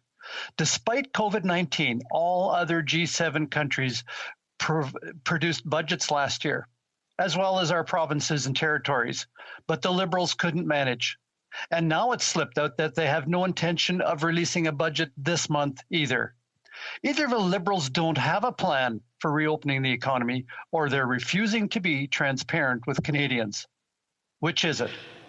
The Honourable Minister. Mr. Speaker, I would like to thank the member opposite for that question, and let me just point out a few things. First of all, in our fall economic statement, we offered extensive financial information, including extensive 5-year fiscal forecasts, which took into account varying possibilities on the virus resurgence scenario. The second thing I'd like to say, Mr. Speaker, is our government has been there for Canadians throughout this crisis, and we will continue to be there for Canadians. And I would like to urge the Conservatives to join us in supporting Canadians by supporting Bill C-14. Honourable Member for Scarborough Agincourt. Mr. Speaker, today marks 1 year since the World Health Organization designated COVID-19 as a pandemic. And today we are wearing right to remember those we have lost. While Canadians have been practicing public health measures to keep each other safe, scientists around the world have been working nonstop to find vaccines. News about vaccines in Canada is promising, and I know we are all looking forward to getting vaccinations when the time comes. On the 1 year anniversary of COVID-19, can the Minister Minister of Health update us on the status of vaccines in Canada? The Honourable Minister. Well, thank you very much, Mr. Speaker, and I thank the member for Scarborough Agincourt for her incredibly hard work and advocacy during this difficult time. And this year has been incredibly challenging for all Canadians, and I want to recognize the sacrifices of all Canadians on this National Day of Observance. Throughout the pandemic, we have relied on science and evidence to keep Canadians safe, and our vaccine plan is no different. As of today, 3.8 million vaccines have been sent to provinces and territories, with millions more on the way this month and well into the spring. And this is good news, Mr. Speaker. We see the light at the end of the tunnel. I look forward to supporting provinces and territories to get every Canadian who wants to be vaccinated done by September. Thank you. The Honourable Member for Churchill, Kiwatnook, Aski. Mr. Speaker, Doreen Saunders, an elder from York Factory First Nation, died a preventable death last week because of medical neglect by this federal government. York Factory has not had the number of nurses promised or a doctor in months. Doreen Saunders is not alone. York Factory is not alone. No excuses. What will this government do to make sure First Nations are getting the medical personnel they have been promised and need? What will this government do to achieve justice for Doreen Saunders and her family, for York Factory, and all First Nations? The Honourable Minister. Thank you, Mr. Speaker. On behalf of Canada, I offer my sincere condolences on this tragic passing. We know that First Nations face a terrible health crisis, particularly during this pandemic. We know that coming out of COVID, we must invest in health infrastructures in communities. We must invest in housing as a health crisis. We know that this is a challenge. We know that this inequity exists and persists and have made communities more vulnerable. There are many examples of this across Canada, and it's entirely unacceptable. But this government has made massive investments in bridging that infrastructure gap, and we will continue to do so. The Honourable Member for Nanaimo, Ladysmith. Thank you, Mr. Speaker. The government's commitment to plant 2 billion trees is important to address climate change, but seedlings cannot replace the biodiversity of old-growth forests or come close to matching their capacity to sequester carbon. We need old-growth ecosystems for our survival. Will the government work with First Nations and the provinces to protect endangered old-growth ecosystems on Canada's west coast, stop the destruction of the boreal forest, and ban unsustainable forestry practices like the use of whole trees for the creation of biofuel pellets? Honourable Minister. Thank my honourable colleague for the question, the important question. We are committed, as he had indicated, to planting 2 billion trees and to restoring wetlands and grasslands as key elements of our focus on nature-based climate solutions. These investments will also be very important in addressing biodiversity concerns. The government has also, though, committed to a pathway to achieve 30% protection of terrestrial areas by 2030, and certainly a key focus of securing these spaces will be working with provinces and territories who control land management in most of the country, with a focus on protecting intact ecosystems and areas of high biodiversity value. The Honourable l'Honorable député de Louis Saint-Laurent a une question. Beaucoup, Monsieur le Président. Alors, as it is Thursday, we would like to know what is happening in the coming days. We are in a peculiar time in March. Sometimes we're in our ridings, sometimes we're in the House, sometimes we're in our ridings. And then we're going to have a long block of parliamentary work from mid-May to mid-June. 10 weeks of parliamentary work over 11 weeks. But my question is, what does the government have in mind for the legislative agenda next week? L'honorable chef du gouvernement à la Chambre. The leader of the government in the House.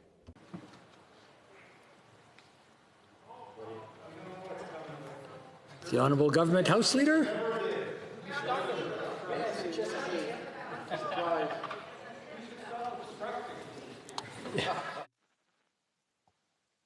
Pouvez-vous m'entendre?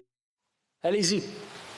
Please go ahead. Merci beaucoup, Monsieur le Président. Alors, thank you, Mr. Speaker.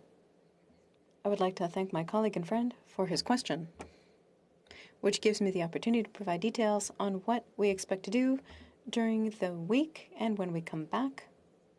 This afternoon, we will resume study of Senate amendments to Bill C-7 on medical assistance in dying tomorrow. we resume study of Bill C-24, which will increase the number of weeks offered for regular EI benefits and ensure that international travelers are not entitled to recovery benefits during their mandatory quarantine. I would also like to inform the House, Mr. Speaker, that for the week of March 22nd, Monday, Tuesday, and Thursday shall be allotted days. Et d'ici là, je souhaite à tous nos collègues une excellente semaine. With that, I wish an excellent writing week to all of my colleagues. Thank you. Orders of the day. Yes, the Honourable Minister of Infrastructure. Mr. Speaker, in relation to the consideration of the Senate amendments to Bill C-7, an act to amend the Criminal Code, Medical Assistance in Dying, I move, seconded by the Minister of Justice, that the debate be not further adjourned. Monsieur le Président, relativement au débat. Mr. Speaker, relative to the debate on Senate amendments to Bill C-7, an act to amend the Criminal Code, Medical Assistance in Dying, I move, seconded by the Minister of Justice, that the debate not be further adjourned. The Honourable, I'm sorry? Oh, we'll wait till it gets there, sorry.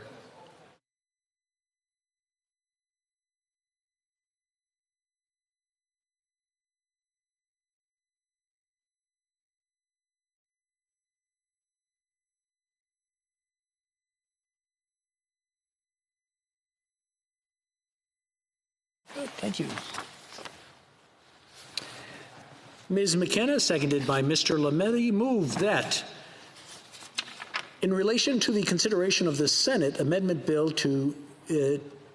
to Bill C-7, an act to amend the Criminal Code, Medical Assistance in Dying, be moved a second time by Minister of Justice, that the debate be not further adjourned.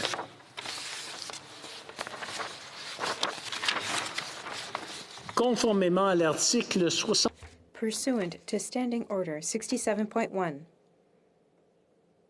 there will now be a 30-minute question period. Honourable members who wish to ask questions to rise in their places and use the raised hand function so the chair has some idea of the number of members who wish to participate in this question period. Okay, it looks like a pretty, yes, there's quite a few, so we'll I ask the members to be as concise as possible with their questions and their comments, and we'll try to get as many in as possible. The Honourable Leader of the Opposition. Thank you, Mr. Speaker. The use of closure is quite unprecedented in Parliament, particularly for a topic this important, medical assistance in dying. In fact, the Minister of Justice in question period today said that this is a sensitive and important topic, yet he's limiting discussion of an important topic. There are literally hundreds of thousands of Canadians and disability groups, Indigenous leaders, mental health advocates that have reasonable questions about this bill. In fact, the minister knows the Senate substantively changed Bill C-7. Medical assistance in dying is no longer a standard of reasonable, foreseeable death. It's no longer a standard of irremediable condition. It is now going to include mental health conditions, Mr. Speaker, where there is ability for people to get treatment and help, which is not the context first intended by Bill C-7 when the minister introduced it. So my question is, just a month after Bell Let's Talk, when we talked about the need to talk when people are struggling, and when mental health advocates and thousands of Canadians have questions about this substantive change to how we address vulnerable people, people in palliative stage of a disease, and our publicly funded medical health system, why would the government limit reasonable questions of concern, particularly when it comes to mental health, and use closure in this way on C-7? The Honourable Minister. Mr. Speaker, we have given this House more than ample opportunity to debate this bill. 139 members of this place have spoken for close to 45 hours on this critical piece of legislation. But we didn't stop there. We offered to extend debate at least 3 times, Mr. Speaker, and each time the Conservatives refused. This over and above the dilatory tactics that they've been practicing with this bill and other bills for months. They don't want more time, Mr. Speaker. They just want to stop it altogether. The court was clear. They will not grant us another extension. With respect to medical health, Mr. Speaker, it was always going to be subject of the parliamentary review. It still will be the subject of a parliamentary review. We have added an expert medical panel to give us expert guidance on it, but ultimately it will be up to us parliamentarians to do it as was always planned, which is to study this criterion as it has to be studied before bringing it within the Carter parameters. Thank you very much, Mr. Speaker. Questions and comments. Questions et commentaires. L'honorable de la Prairie. The honourable member for La Prairie. Well, thank you, Mr. Speaker. It's rare. At the Bloc Québécois, historically, it's rare that we support time allocation. If you see the chronology of issues that the Bloc has supported, it's extremely rare. Why do we agree with this principle today? By compassion. There are people suffering. There are people are waiting for us to do our work. And it is time for us, after all of this debate, to act and be compassionate towards them. The Bloc Québécois is monitoring Quebecers' interests. Often, the needs of Quebecers line up with the needs of the rest of Canada. In Quebec, there's a broad consensus in favor of medical assistance in dying. We've been reviewing the issue for years. For that reason, the Bloc is going to support time allocation today. Conservatives who were asking for more time to debate, well, since report stage of this bill, 93 speeches, 67 of those 93 speeches were done by Conservatives. The government requested an extension for 3 evenings to allow Conservatives to continue to debate if that was what they wanted. Those 3 times, the Conservative Party refused to extend. For the fourth time, it was agreed to push back the deadline imposed by the judiciary. The final deadline, according to the judge, is March 26th. We are facing an ultimate deadline from the judiciary. For that reason, the Bloc Québécois will accept time allocation. The question is a simple one to the Minister of Justice. Why March 26th? Why is that the final chance to adopt this bill? It's because it is an imposed deadline. The Honourable Minister of Justice. Merci, Monsieur le Président. J'aimerais d'abord remercier l'honorable membre. Thank you, Mr. Speaker. I'd like to thank the honourable member for La Prairie for his speech. Obviously, I agree that we are here to help reduce the suffering of Canadians all across Canada.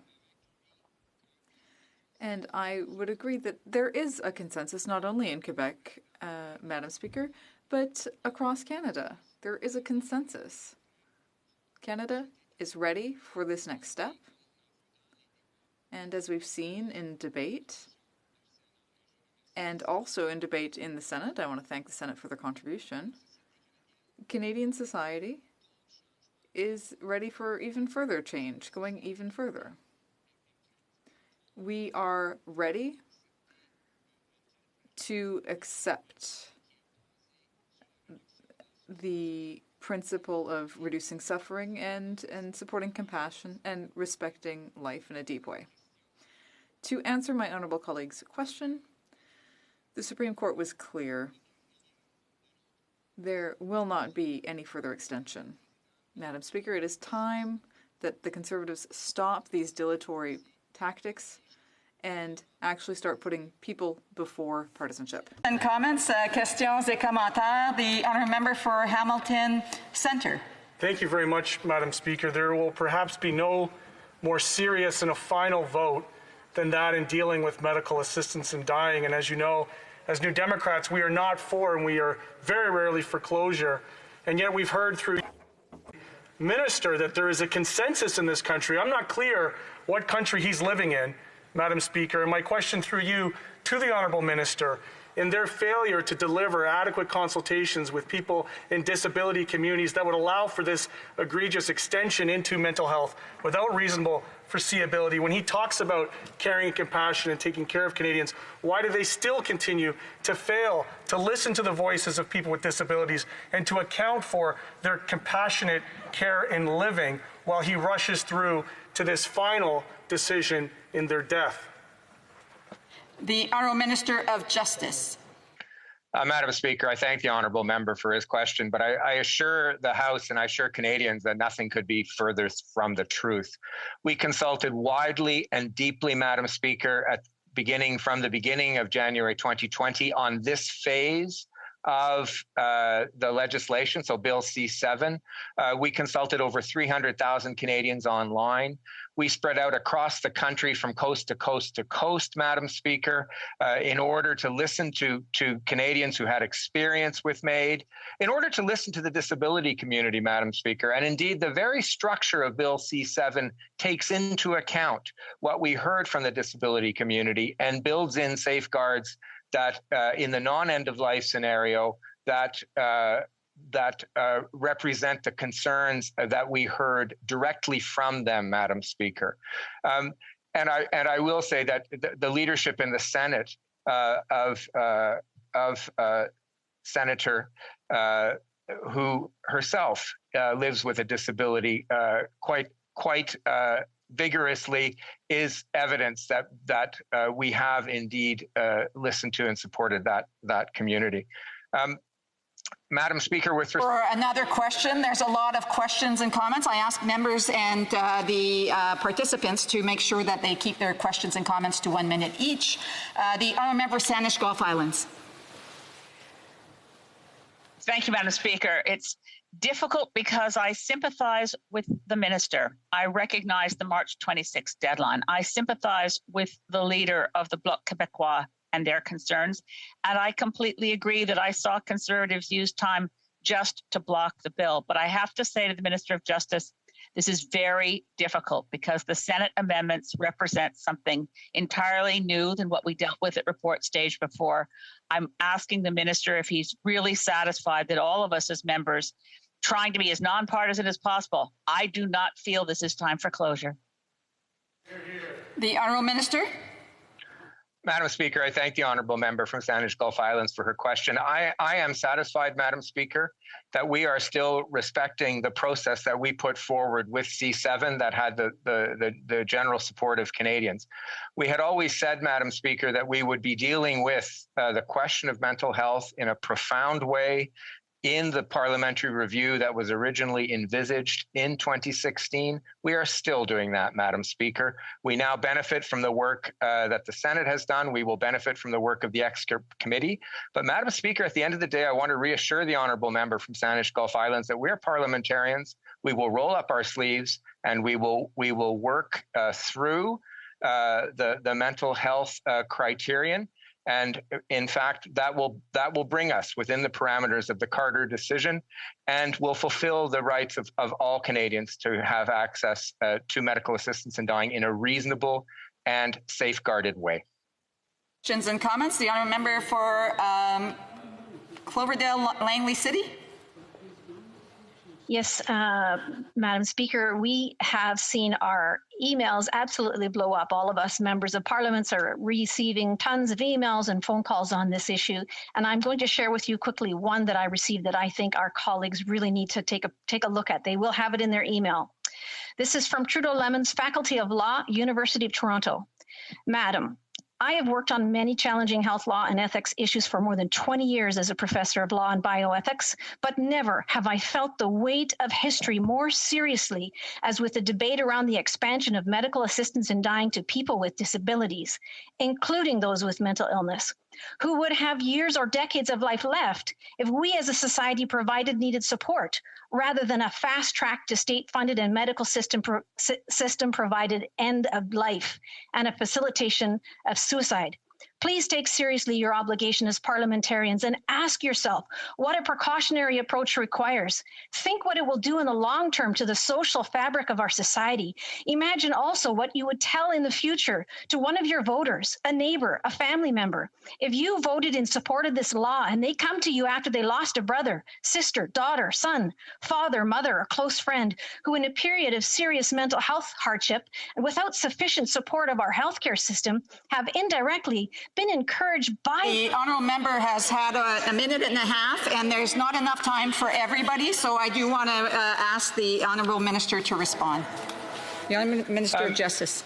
Madam Speaker, I thank the honourable member for her question. I indeed received that email from my long-standing colleague, Professor Lemons at the University of Toronto. What I would say to him, Madam Speaker, and what I would say to the honourable member is that we are trying to reduce the suffering of people, and it is it is a question of autonomy. And no matter where one comes from in society, we don't have a right to tell other people that they have to live and suffer simply because we are uncomfortable with something. The reverse, Madam Speaker, is this. At every step of the way, I personally and my government have tried to help the situation of the disabled to make this a truly autonomous and meaningful choice. There is in the preamble of this piece of legislation a reference to that.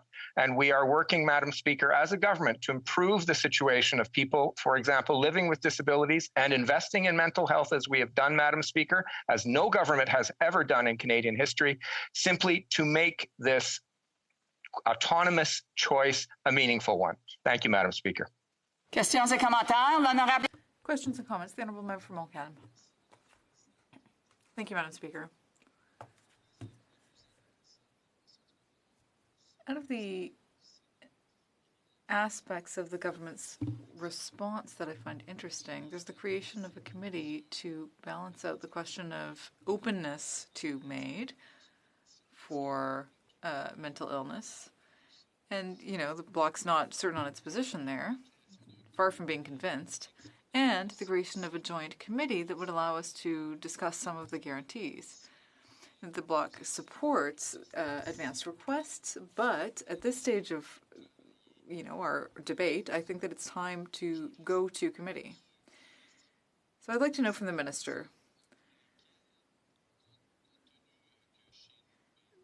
given that in Quebec there's a broad consensus about opening MAID to advance requests, but a lot of questions about mental illness. Why did he choose to focus on mental illness and to open the door there, but then to close the door to advance requests for diseases like Alzheimer's? What was the rationale there? The Honourable Minister. Well, thank you, Madam Speaker, and I want to thank the member from Montcalm for his question and also for his hard work on this file. Madam Speaker, we created an expert committee to help us, but ultimately it's up to us as parliamentarians on the committees and parliamentarians here in the House to come up with a solution. So there was a study that was delegated, but it's also ultimately up to us to determine the parameters here. In terms of the issue of advance requests, we need more work in that area. We've all said that that's the case, and we're willing to put in the work, and we didn't have enough time to really do that in depth at this stage. So we will be addressing that issue, as well as the issue of mental illness and minors in further stages. Questions and comments? Parliamentary Secretary of the Government House Leader.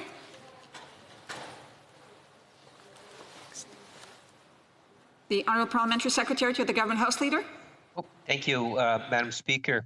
I've listened actually firsthand to so many hours of debate from, in particular, members from the Conservative Party, and I have drawn the conclusion that if it were up to a number of the members, that this legislation would never see the light of day, that they would continue to talk it out indefinitely.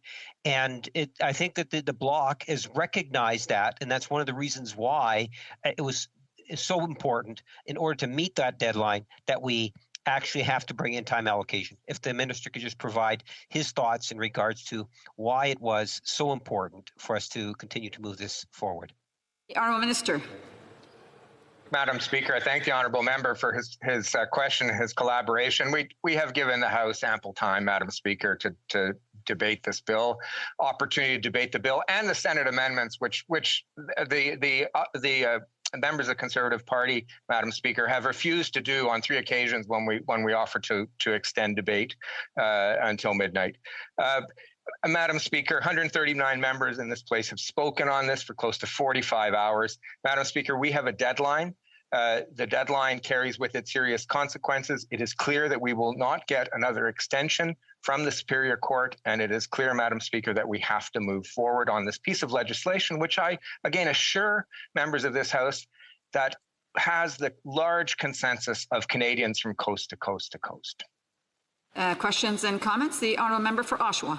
Thank you very much, Madam Speaker, and it's a sad day that I have to stand up and contradict the Minister. I have in my hand a letter from Vulnerable Persons Standard. It represents 129 organizations. This is not individuals, Madam Speaker.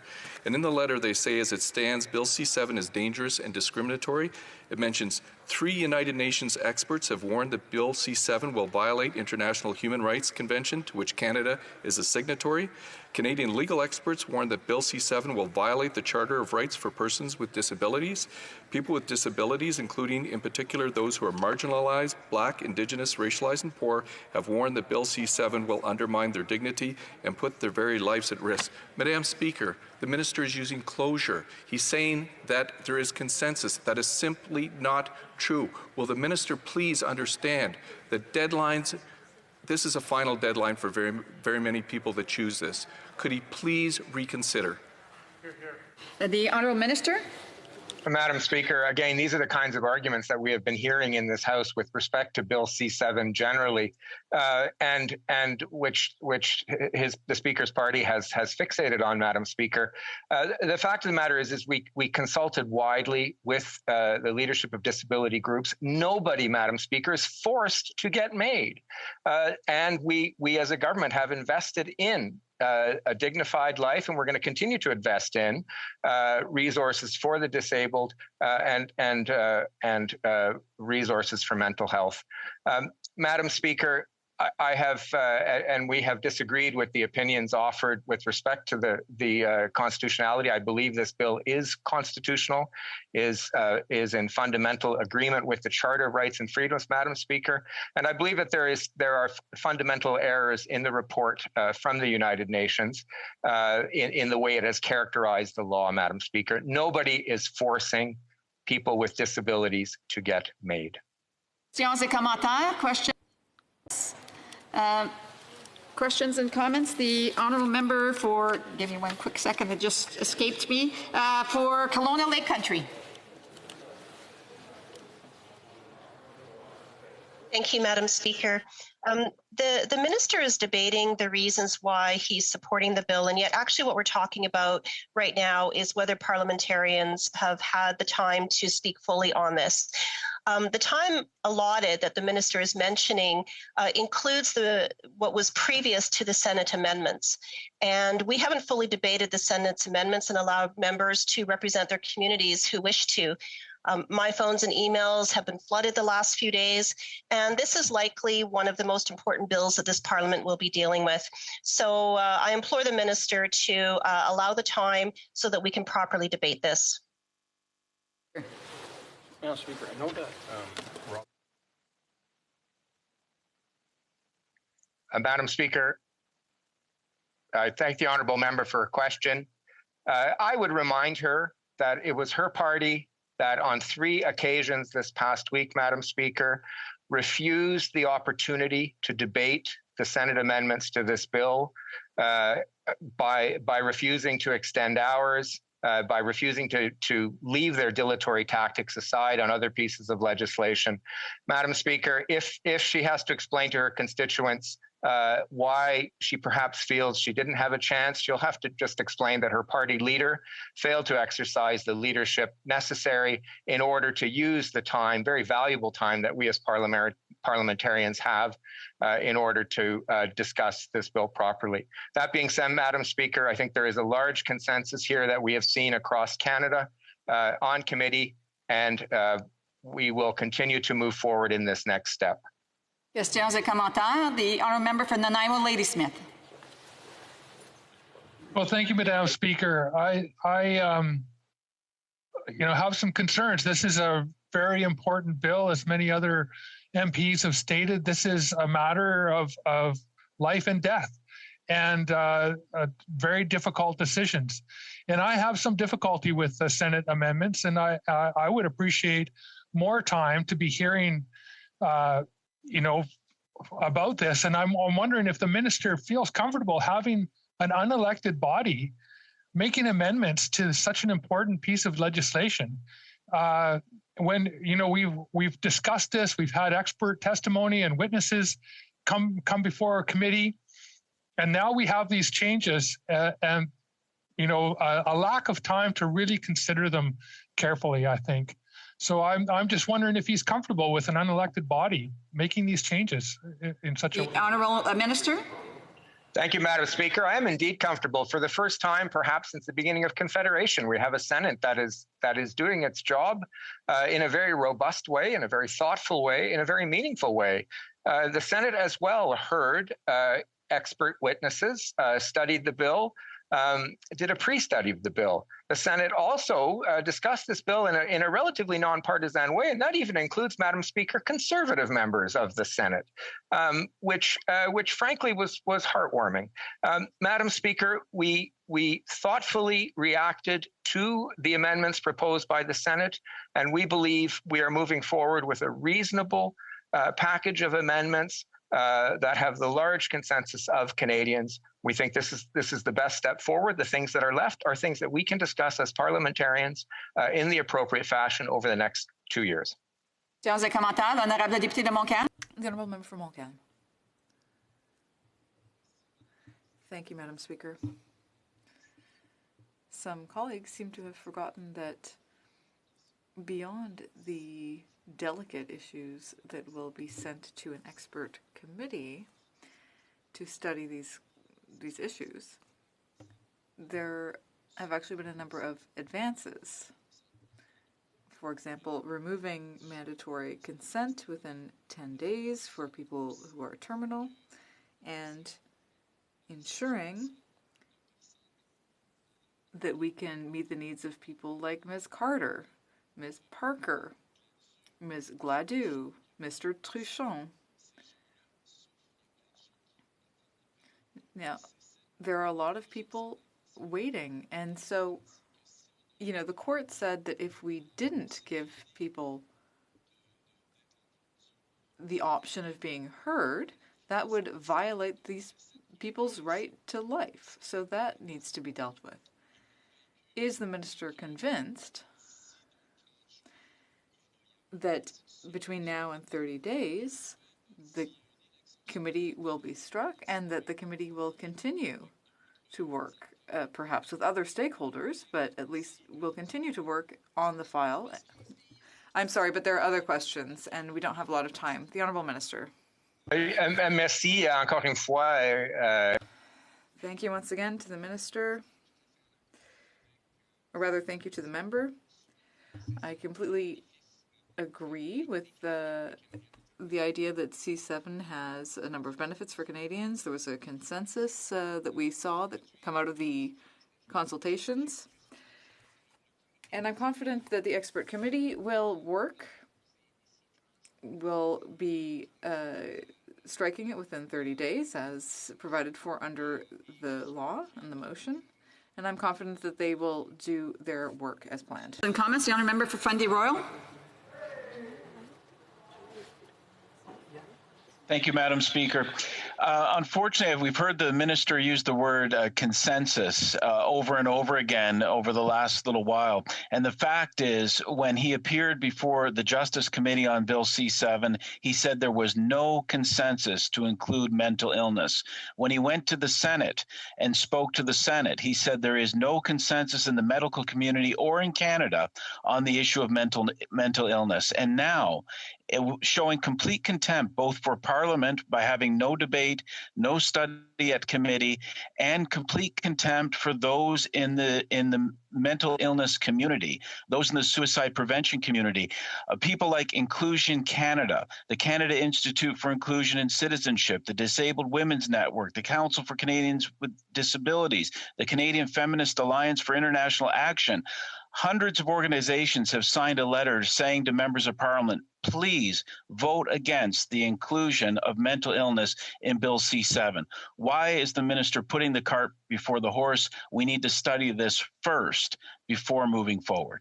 Honourable Minister.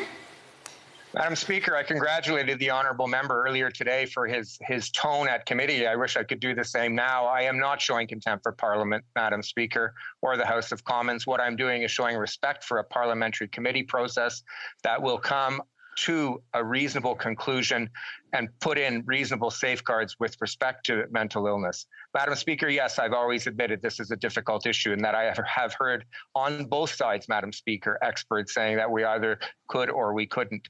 I'm confident, Madam Speaker, that after the intervention of the Senate and their report and their hearing of witnesses and their latent expertise, that we can move forward with confidence as parliamentarians, maintaining the final ability to create the structures that we need to safeguard the process. Thank you. Questions and comments? The honourable member for Vancouver Kingsway. Thank you, Madam Speaker. Well, I appreciate that this is a very difficult subject for many parliamentarians and Canadians, and I also know that it invokes many deep feelings of conscience.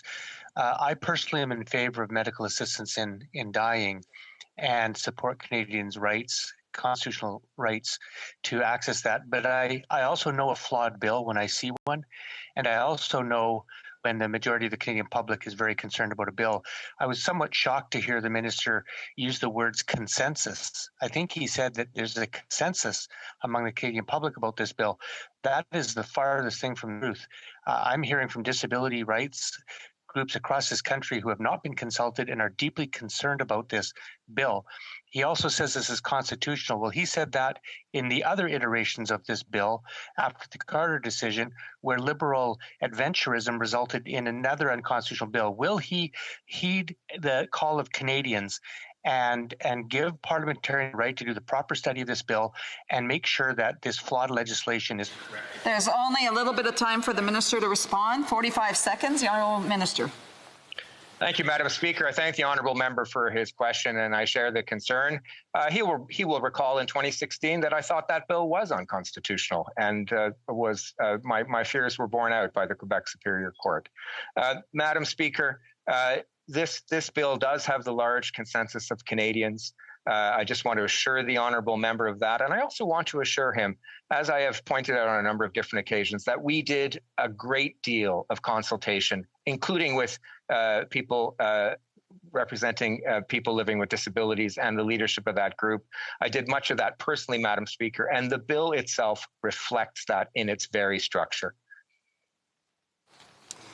Il est de mon devoir d'interrompre maintenant les délibérations et de mettre. It is my duty to interrupt debate and put this matter to the vote. Committee move that in relation to the consideration of the Senate amendments to Bill C7, an act to amend the Criminal Code, medical assistance in dying, the debate not be further adjourned.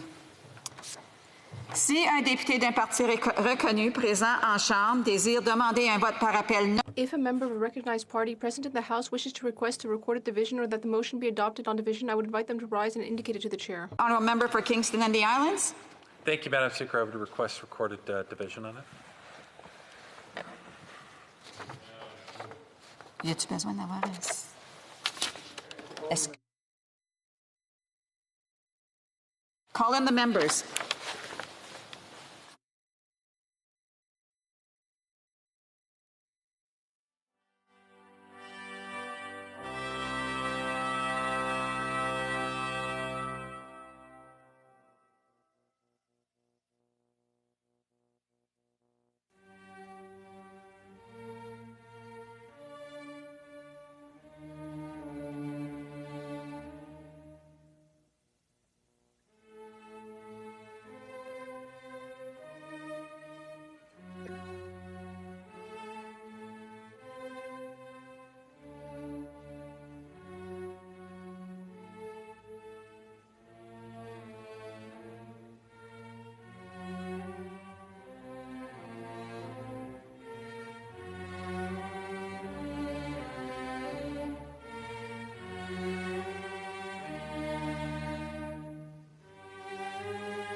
The question is the following one.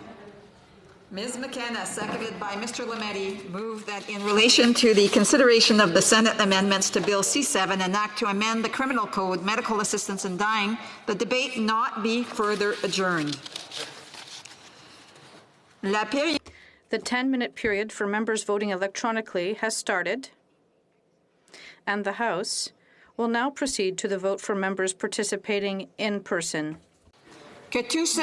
All those in favor of the motion will please rise. Mr. Gerritsen. Monsieur Gerritsen. Monsieur Seri.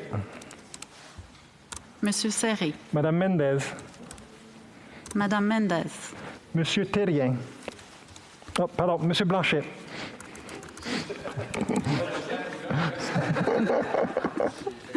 Monsieur Terrien. Monsieur Blanchet. Monsieur Terrien ensuite. Monsieur Terrien. Madame de Bellefeuille.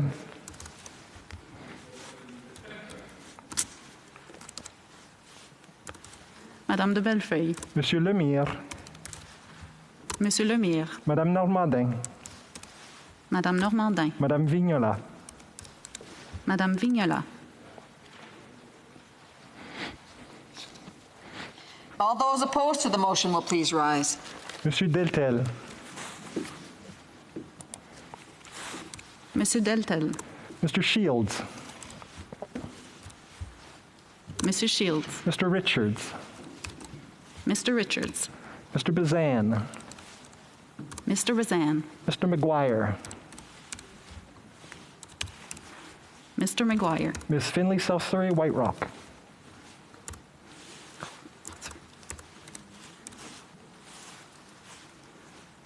Monsieur McGuire. Excuse me. Ms. Finley, South Surrey, White Rock. Miss Surrey. Miss Finley, South Surrey, White Rock. Mr. Carey. Mr. Carey. Mr. Green. Mr. Green. The House will now wait for the voting period. Yes, the House will now wait for the voting period to end before resuming its proceedings.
Non.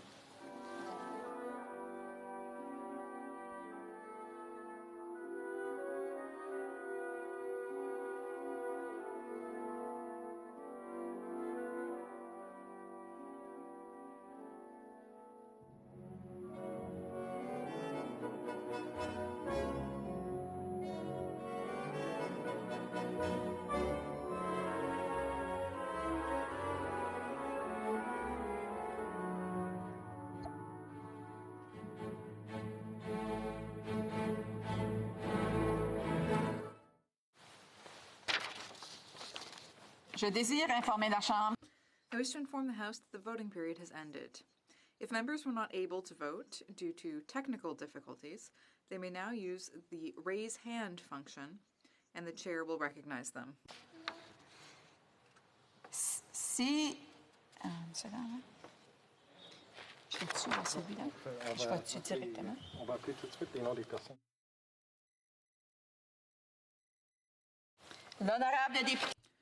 The Honourable Member for Rimouski Nejet Témiscouata-les-Basques. Madam Speaker, I will be voting in favour. L'honorable. The Honourable... Oh, sorry.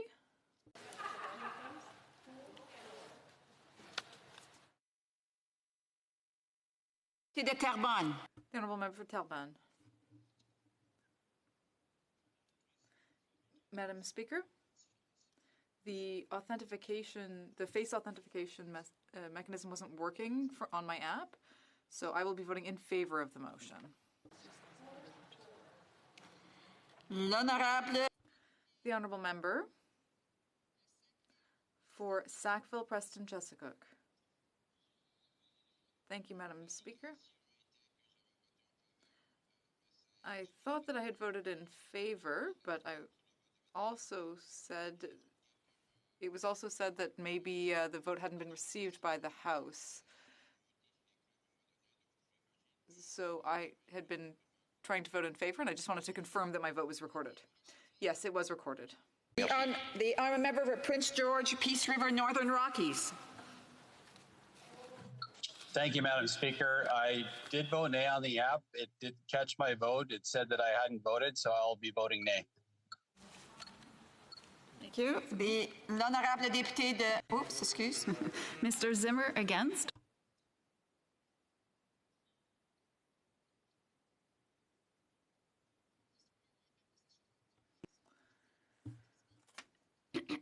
de Outremont.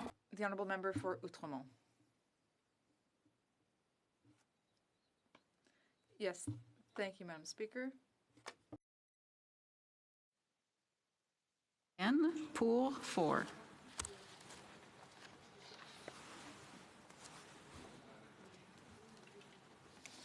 If a House officer of a recognized party wishes to bring any concerns to the attention of the chair regarding the visual identity of a member in relation to the vote, they may do so now.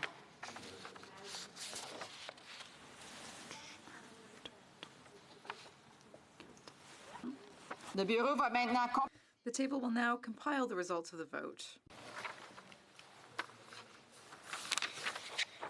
Yeas pour 183, 183. Nays contre 148, 148.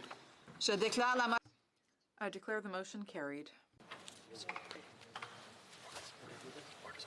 Orders of the... Government orders, government bills, commons, reprise du débat sur le projet de loi C7. Resuming debate on Bill C7, an act to amend the criminal code, standing in the name of Mr. Barrett.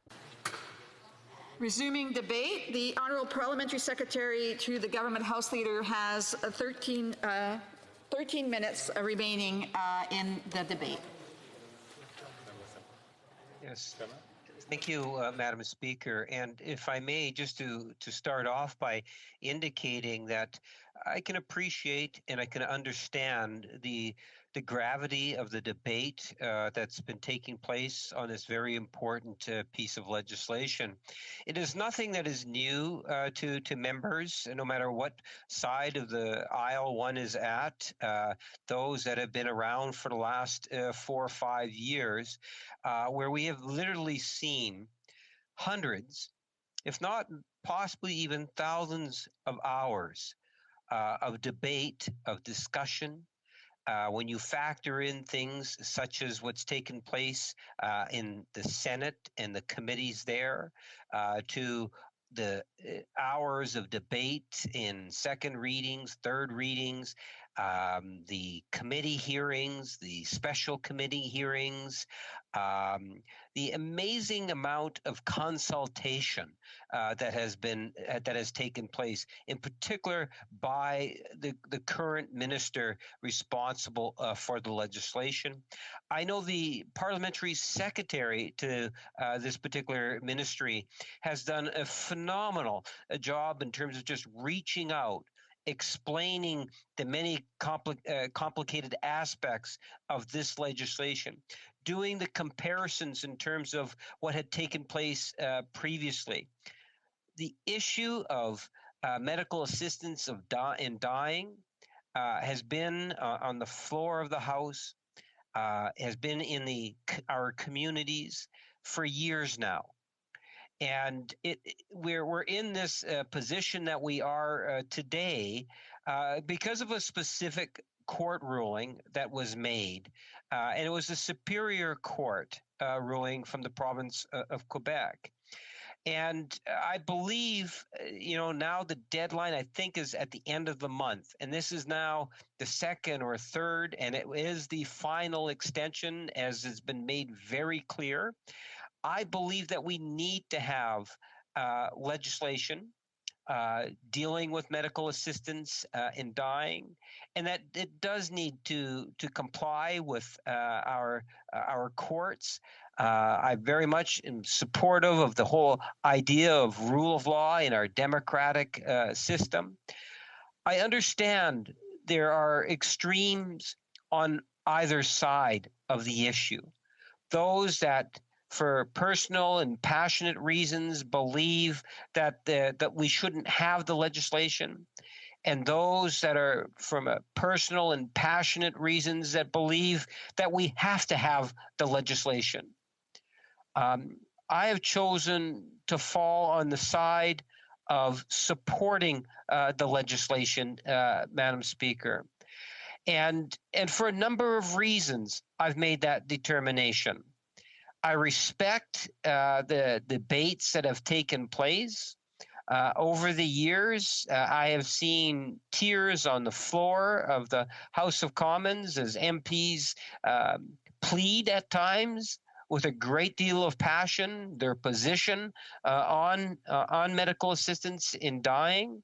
And it's not an easy decision for many, if not all, members of Parliament to be able to ultimately make that determination. We hear from our constituents, whether it's through email, through Canada Post, telephone calls, public meetings that we might be entertaining. We know that for many of our constituents, they are following this issue and they want us to make a decision, typically from their viewpoint. But what I have found often is that when you talk to constituents, that they are very much understanding in terms of why it is that we are in the position that we are today. There are some that would ultimately not want to see this legislation pass, period. And they're prepared to use whatever mechanisms they can. And now I'm referring to, in particular, members of the official opposition. They will take whatever actions they can in order to prevent the passage of this legislation. In asking the question to the Minister of Justice earlier, I indicated that I have personally listened firsthand to so many hours of debate on this issue.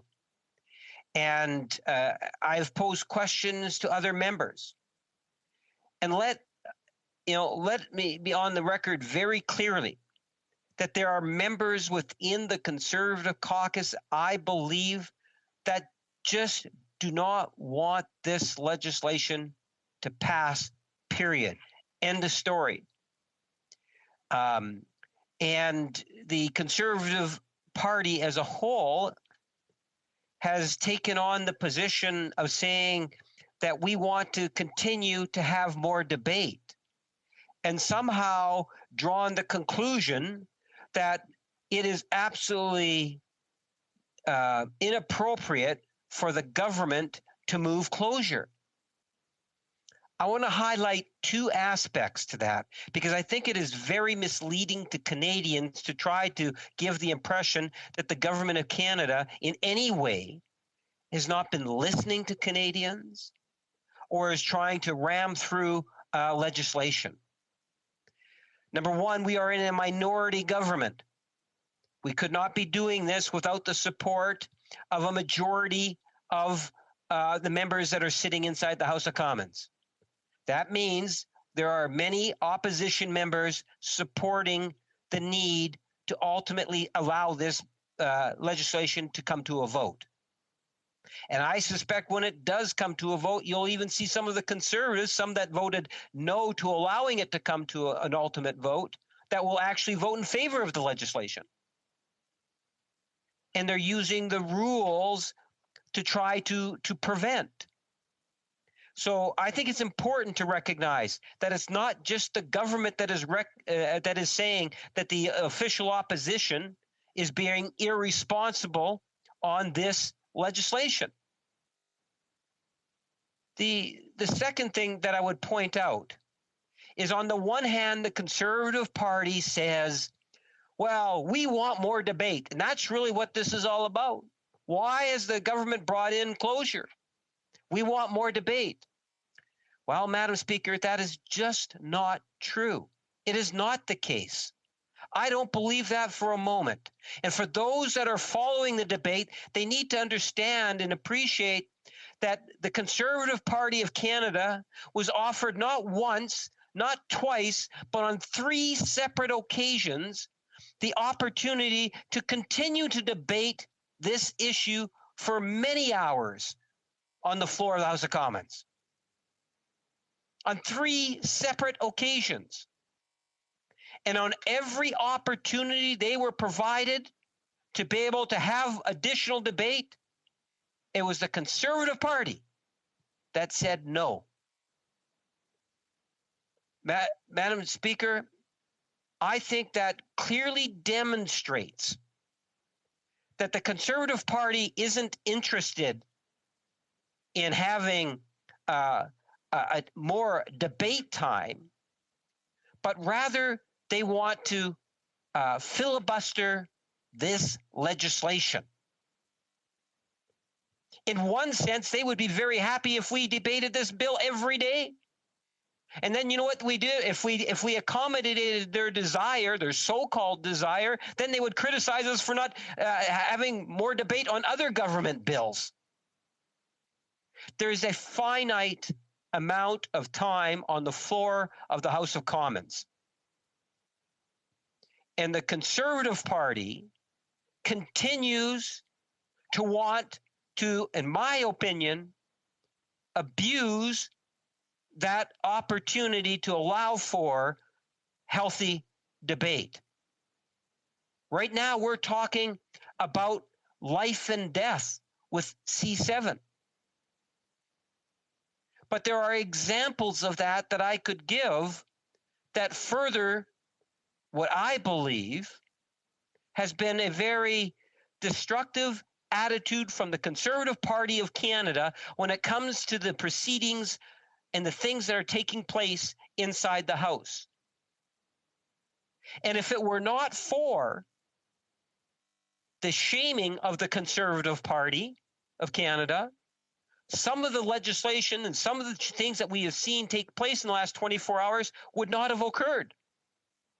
Because if Canadians understood the tactics that the current Conservative Party is using, I believe that they would be outraged.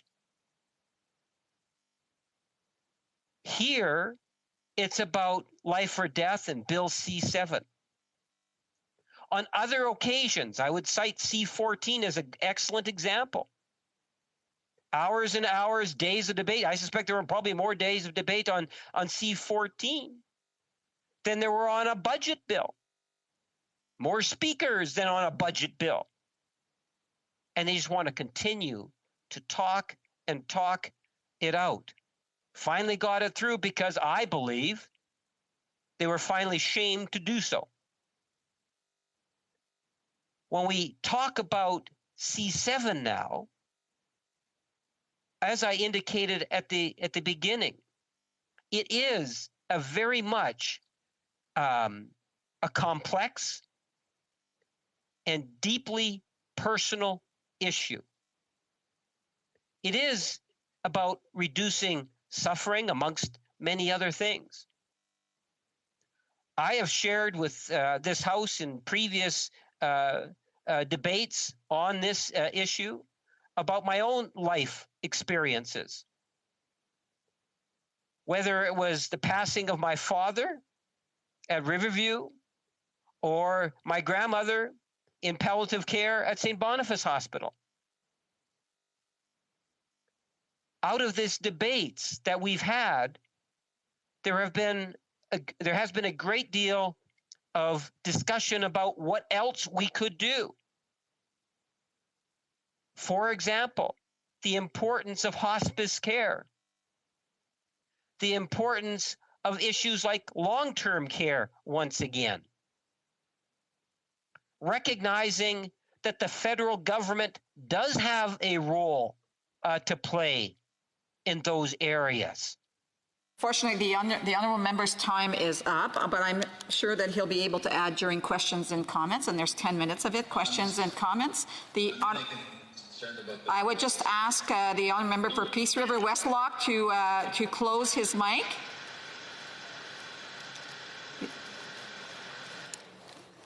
Questions and comments. Questions et commentaires. The honourable member for Sherwood Park, Fort Saskatchewan. Thank you, Madam Speaker. We're debating a particular amendment that would allow facilitated suicide through the medical system for people struggling with depression and other forms of mental illness. And the member speaking did not address that whatsoever in his remarks.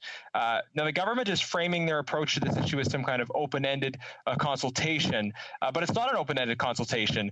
If this amendment passes that they want to concur with from the Senate, then the existing provisions on facilitated medical suicide for those struggling with mental health challenges will expire in 2 years, regardless of whether the House has legislated. Now, the House is welcome to study this issue, but why is the government not supporting our amendment, which would ensure that people with mental health challenges are not automatically falling off a proverbial legislative cliff in 2 years? Why not support our amendment to these Senate amendments so that the issue can be studied and legislated on in a reasonable frame of time without the guillotine coming down? Parliamentary Secretary. Well, Madam Speaker, as I indicated, I've been listening for many, many hours of debate on this specific amendment that the member is making reference to, and the wider aspect of the legislation. And I can recall some members, even from within the Conservative Party, talking about the importance of wording and the messaging that is sent out. I think it's irresponsible of any member to try to say the government is trying to facilitate suicide. I don't think that is an appropriate thing to be tying to the legislation. And I think that there would be many of my colleagues that would suggest that it's very much insensitive. This is a very complex and deeply personal issue. And I don't think a generalization of that nature does anything to contribute to a healthy debate on the matter. Questions et commentaires. L'honorable député de Montcalm. The honourable member from Montcalm. The honourable member from Montcalm. Thank you very much, Madam Speaker. My Conservative colleagues seem to not share our opinion, viz.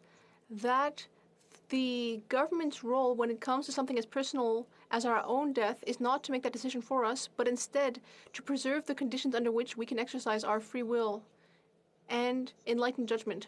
They are very concerned with protecting people with disabilities and the condition of palliative care, but this government motion states that the committee will study these topics that are of concern to the Conservatives. So then, can my colleague tell me why the Conservatives don't want to sit down in good faith with an accountable attitude to rationally discuss these elements that they care about in a process where we may be able to come to a broad consensus? The Honourable Parliamentary Secretary. Yes, thank you, Madam Speaker. And if I may first just recognize... Honorable député de Montcalm, est-ce que vous pouvez fermer votre... The Honourable Member from Montcalm, please turn off your microphone. Sorry, the Honourable Parliamentary Secretary. Thank you, Madam Speaker. And if I may at first, just to acknowledge and recognize my colleague and thank him for supporting the need to see closure, as his party has recognized that we do have a Superior Court of Quebec's decision where there is a deadline, and it is something in which is important for us to deal with. I suspect, to answer his question a little bit more directly, is that there is a certain element from within the Conservative Party, as I tried to point out, that have no intentions, and if they could, they just would never see this legislation ever see the light of day. I believe there are some Conservatives that want to see it, but now it's been kicked off to their House leadership team, and it's being manipulated to a certain degree as a as a tool. And I think that is most unfortunate, and one of the reasons why it was necessary for us to bring in closure. In the questions and comments. The honourable member for Fredericton. Excuse me. Thank you, Madam Speaker. And I thank the member for his speech and comments today.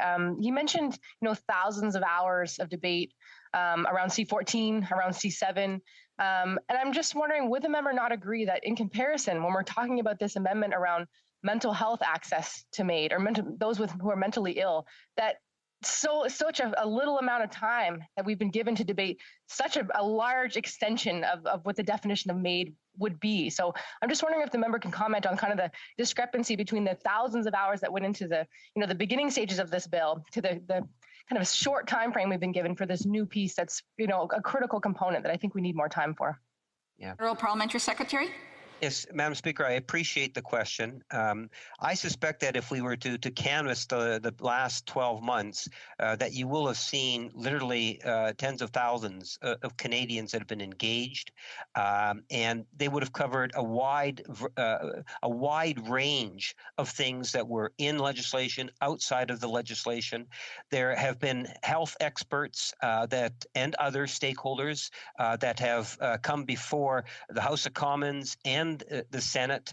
I believe that we will continue to have opportunities into the future to look at ways in which the legislation could be improved upon, but the current legislation as it is with the amendments will in fact not only meet the Superior Court's decision, but it will also be closer to Canadian societal mores. Comments? The Honourable Parliamentary Secretary to the Minister of Justice and Attorney General. Thank you very much, Madam Chair. And with respect to that last comment, the consultations included 300,000 Canadians reaching out online, and many meetings conducted around the country by the three ministers and by myself and two other parliamentary secretaries, where we heard from stakeholders, including persons with disability.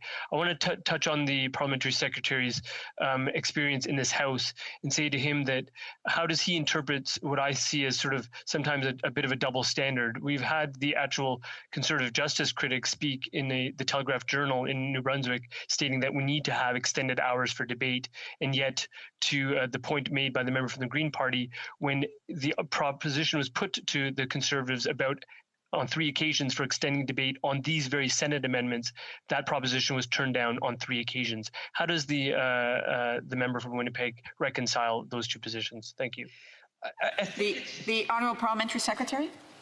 Yes, thank you, Madam Speaker. I appreciate the question, and I think it's really important here that anyone that's following the debate recognize exactly what it is that the Conservative Party has done here.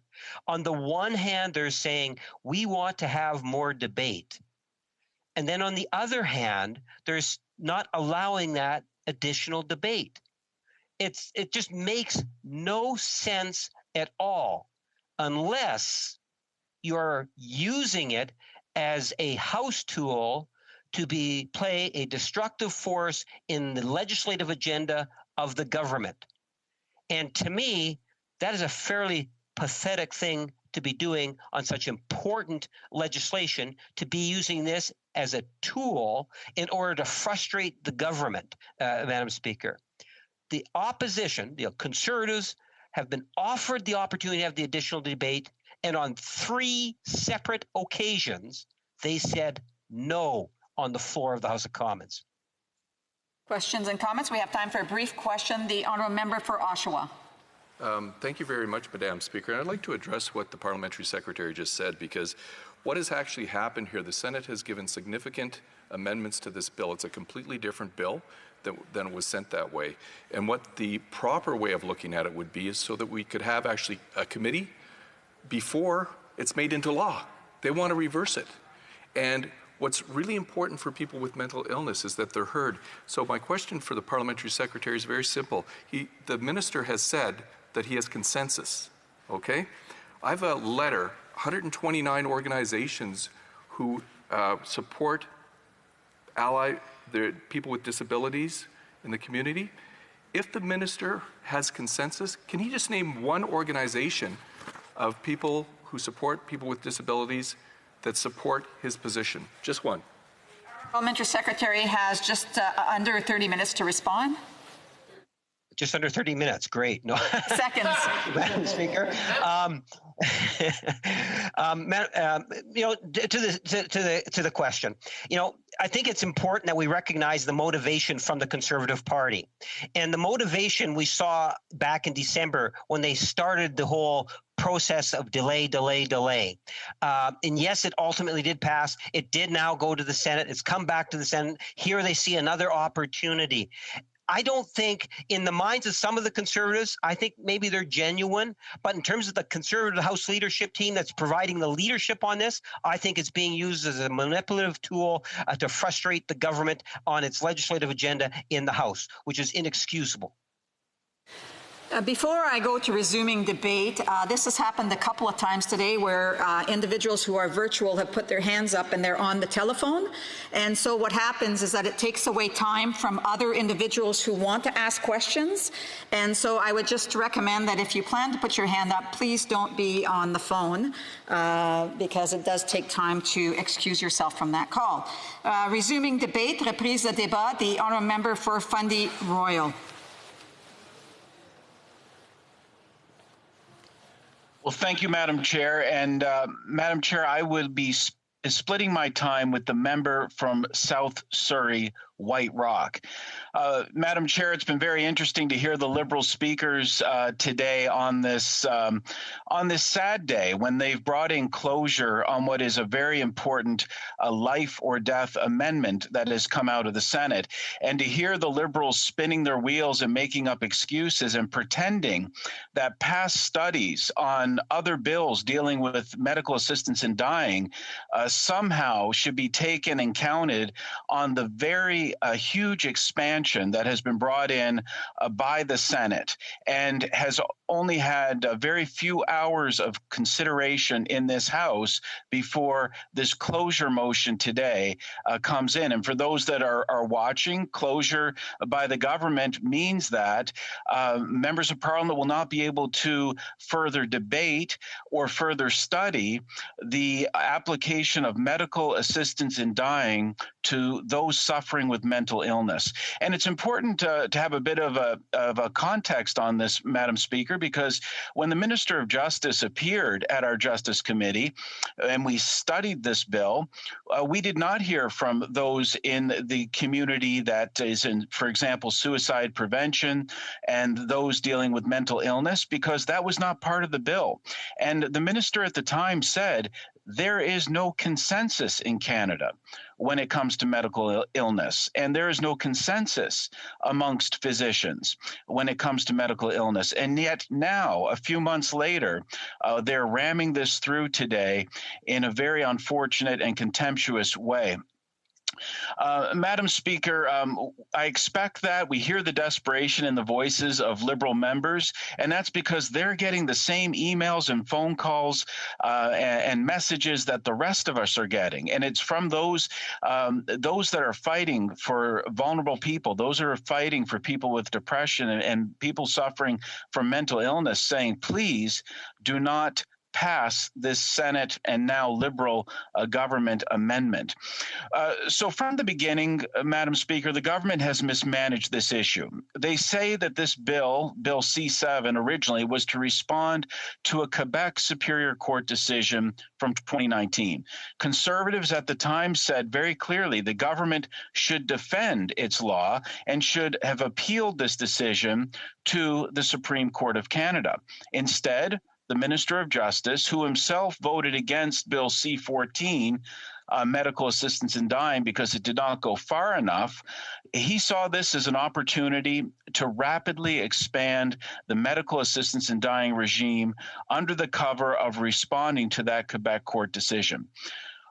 I disagreed with the position of the Liberals to not appeal this to the Supreme Court. As Conservatives said, this would have given Parliament clarity on how to legislate going forward. But the Liberals took the highly unusual approach to not defend their own legislation.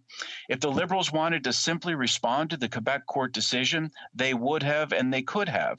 They chose not to do that.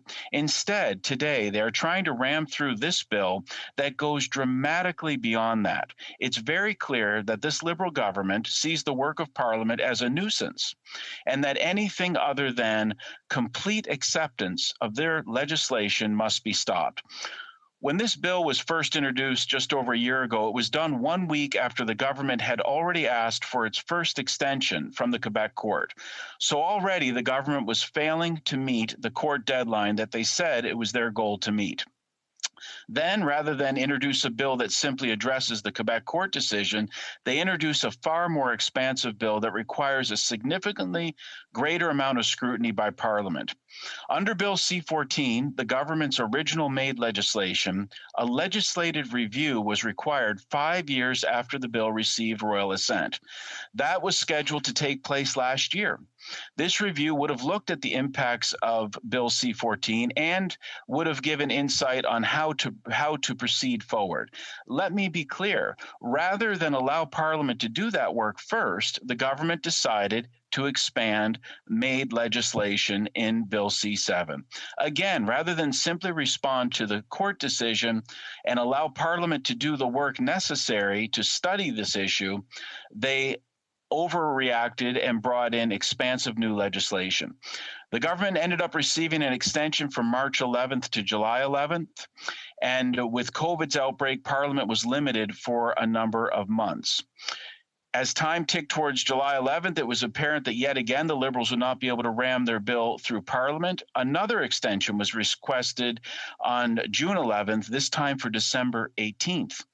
When Parliament eventually resumed in September, we could have had the opportunity to debate Bill C-7, but of course we were prevented from doing so, ironically, prevented from doing so by the Liberals who are now so keen on passing C-7 because they prorogued Parliament, wiping the legislative slate clean. And of course, we all know this was done to avoid scrutiny over the WE scandal, and that was done to protect the Prime Minister and other senior members of cabinet. Now, you would expect that the Liberals may have had a sense of urgency in immediately reintroducing Bill C-7 based on the communications over the past couple of days. But instead, they did not introduce Bill C-7 again in the first week or the second week. It took the Liberals until the third week of Parliament being brought back after they prorogued to actually reintroduce Bill C-7. So they've set themselves up time and time again to miss their own deadlines, and they've set themselves up for failure. But now there's this rapid rush, and as has been pointed out, this is an entirely new bill that's come back from the Senate because it includes what was explicitly excluded by our House of Commons, made up of elected members of Parliament from all across this country. And the mental illness component was specifically and deliberately excluded, and now it's being added in. Now the government wants to expand MAID even further in a way that is a complete 180-degree turn from C-7 as it was introduced a year ago by including mental illness as a sole underlying condition to be eligible for MAID. This is a completely different bill that was originally debated in the House. And as the Vice Chair of the Justice Committee, we did not seek to hear from experts on this topic. Why? Because the government's bill explicitly said expanding medical death to those with mental illness was not being considered. And now at this last stage of this bill, the government is recklessly accepting a dramatic expansion on this bill, an expansion to which the Minister of Justice himself said there was no consensus. What are people saying on this mental illness issue? It's unfortunate because Canadians are not going to be able to be engaged and participate in this conversation before we vote on the matter tonight. But for those of us that are listening, the CEO of the Mental Health Association sounded alarm bells in an article urging all members of Parliament to please vote against the Senate amendments. Her point in the article is that MAID should not be broadened to those with mental illness until at least the healthcare system adequately responds to the mental health needs of Canadians. She highlights that it is not possible to determine whether any particular case of mental illness represents an advanced state of decline in capabilities that cannot be reversed. She concluded her article writing, "We have to cure our ailing mental health system in Canada before we can even begin to consider mental illness incurable." Dr. Mark Senior, a psychiatrist and associate professor of psychiatry at the University of Toronto, recently wrote in CBC, "As a scientist, I have to be open to the possibility that all claims advanced by MAID advocates are accurate. But enacting law, one which literally governs life or death decisions based on a possibility, isn't good enough." He continued to write, "In other areas of medicine, thoughtful scientists typically devote whole careers to meticulously studying benefits and harms of treatments before rolling them out. Here, that proven approach has inexplicably been replaced with hand-waving and moralizing. And we know, Madam Speaker, that it's our jobs as members of Parliament to study these things and hear about them at committee before, hear from experts, hear from those that are directly impacted before passing new legislation. And we heard this week at a press conference from Wayne Wegner. He told his story of struggling with mental illness. Wayne had a series of difficulties in life that led him to a very dark place. And he urges members of Parliament to please vote against this legislation. So, Madam Speaker, in conclusion, this is not how we should be operating. We should not be dealing with closure today. We should be listening to persons with disabilities and persons suffering from mental illness issues and their advocates. And we should all do our job as members of Parliament and listen first before we act. That is our duty. Thank you, Madam Speaker. Questions and comments? The Honourable Parliamentary Secretary to the Minister of Justice and Attorney General. Thank you very much, Madam Speaker, and I thank the member opposite for his contributions. I don't think we're going to apologize for not only responding to Truchon, but also expanding on the regime to address the Audrey Parker Amendment, which is critical for Atlantic Canadians and all Canadians. Secondly, we did hear, and the member opposite knows this, at committee from Dr. Gupta and Dr. Gained and other people on the mental illness issue. And thirdly, I take strong opposition to the quote, which I wrote down, that, quote, "the government deems the work of Parliament is a nuisance," end quote. I think that's absolutely illogical when what we are entertaining is accepting 3 amendments by the Senate, a chamber of Parliament, showing that the work of Parliament is not only venerated, it's validated.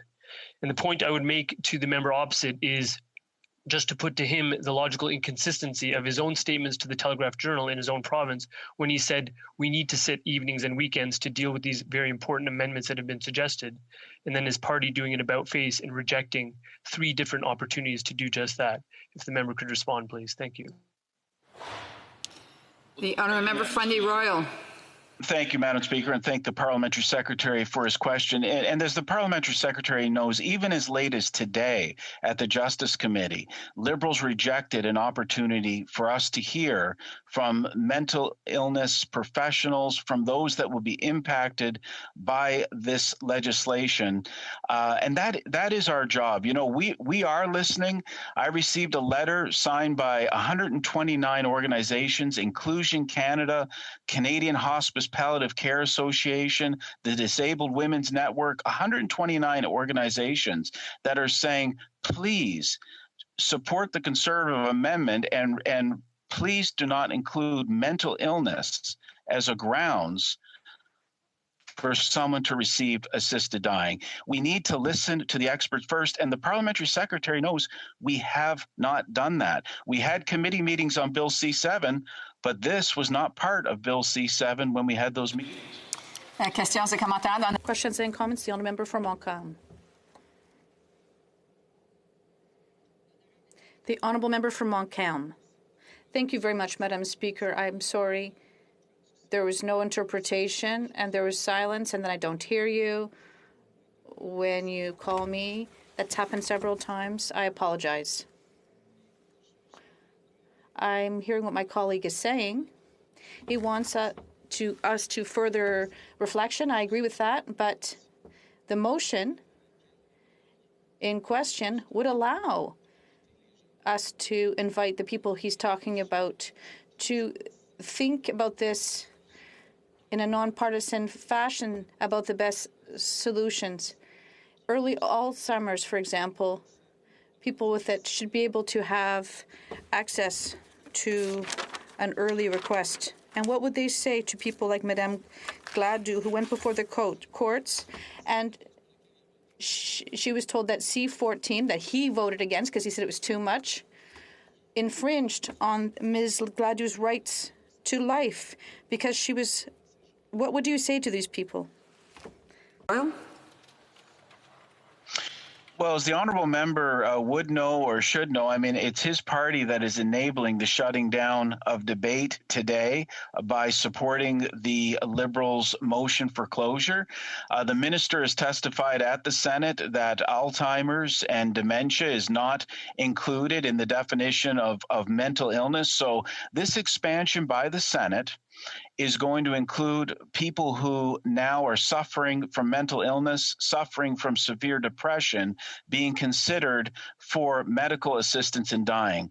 And the individuals we've heard from, many of them that contacting our office are saying, please vote against this Senate amendment, because this will have an impact on people like them that are suffering and at a low point. And we're sending the message that, you know, maybe their life isn't worth living. And I know that's a message that parliamentarians do not want to send. Just wanted to check with the member with Moncton. Are you receiving the interpretation or not? No, No. It's when you give me the floor, since the interpretation stops because you speak in French, the sound is very low. I can't hear you call on me. That's the delay. Because when I hear nothing, I often think that you've called on me. I'll do that next time. Perfect. Resuming debate, the honourable member for South Surrey White Rock. Thank you, Madam Speaker. I find myself more distressed today after nearly 6 years of service in this House than on any other day in any other debate.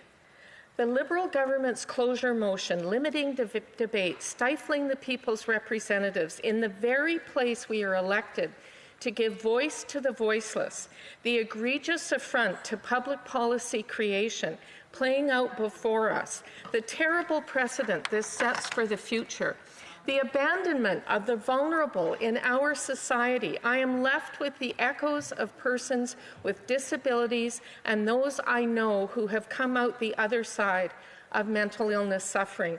This will not be a legacy to be proud of. What started out as a bill that many in my community could and did get behind, if proper safeguards stayed in place and if conscience rights were protected, has gone from a scenario of some hope to a bad dream to a nightmare. We know where this is going. The Liberal government will recklessly bring in legislation that grievously affects those who are struggling with mental illness, add them to the list of Canadians struggling with other disabilities, and say, for you, fellow Canadians, for you, our most vulnerable, we have an exit plan, one we know you may not agree with, but one we have decided is best for you and society as a whole. How dare you? How dare you propose to abandon these Canadians? And how dare the parliamentary secretary earlier put into question my motivation or the motivation of my constituents to change our legislative landscape without proper debate, without even allowing the Justice Committee to hear witnesses, without the legislated mandatory review that the government has ignored. I say to my colleagues, stop, consider. Your actions fly in the face of testimony we've already heard in committee that coercion does exist and not all Canadians are treated with equal dignity. Minister Lametti testified at committee today that his party members have been given a free vote. So it is up to each person elected to this place to be counted. The minister also stated that he will create a committee of experts to study the sensitive issues before us after this Senate amended bill is voted on. If it is that important, if there is no consensus, as the minister previously stated, why would we pass an appointed Senate's version of a life or death bill? Why would we not give the proper thought and hear from the experts first? To those whose sole underlying condition is mental illness, why are you not worthy of being heard? When you are at your lowest in terms of coping with your life, why should MAID be what is suggested to you? Why not hope? Why not comfort? Why not a path to recovery? Where is the funding for this? Where is the debate on this? Where is our humanity?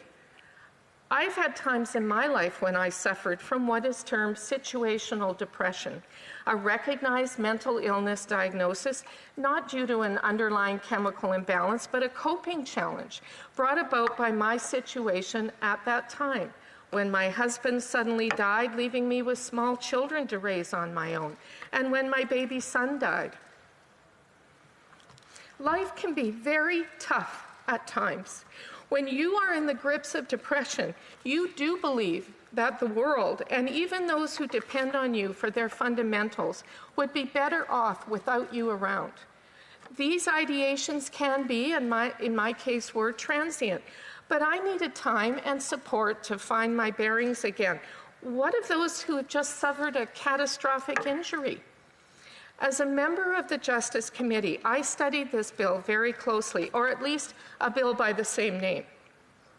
In committee, we considered the impacts of expanding MAID to Canadians whose death is not imminent, and the efficacy of removing many safeguards that were put in place in the original MAID regime in 2016, like the 2-witness requirement and 10-day reflection period. What we did not review is expanding assisted dying where the sole underlying condition is mental illness.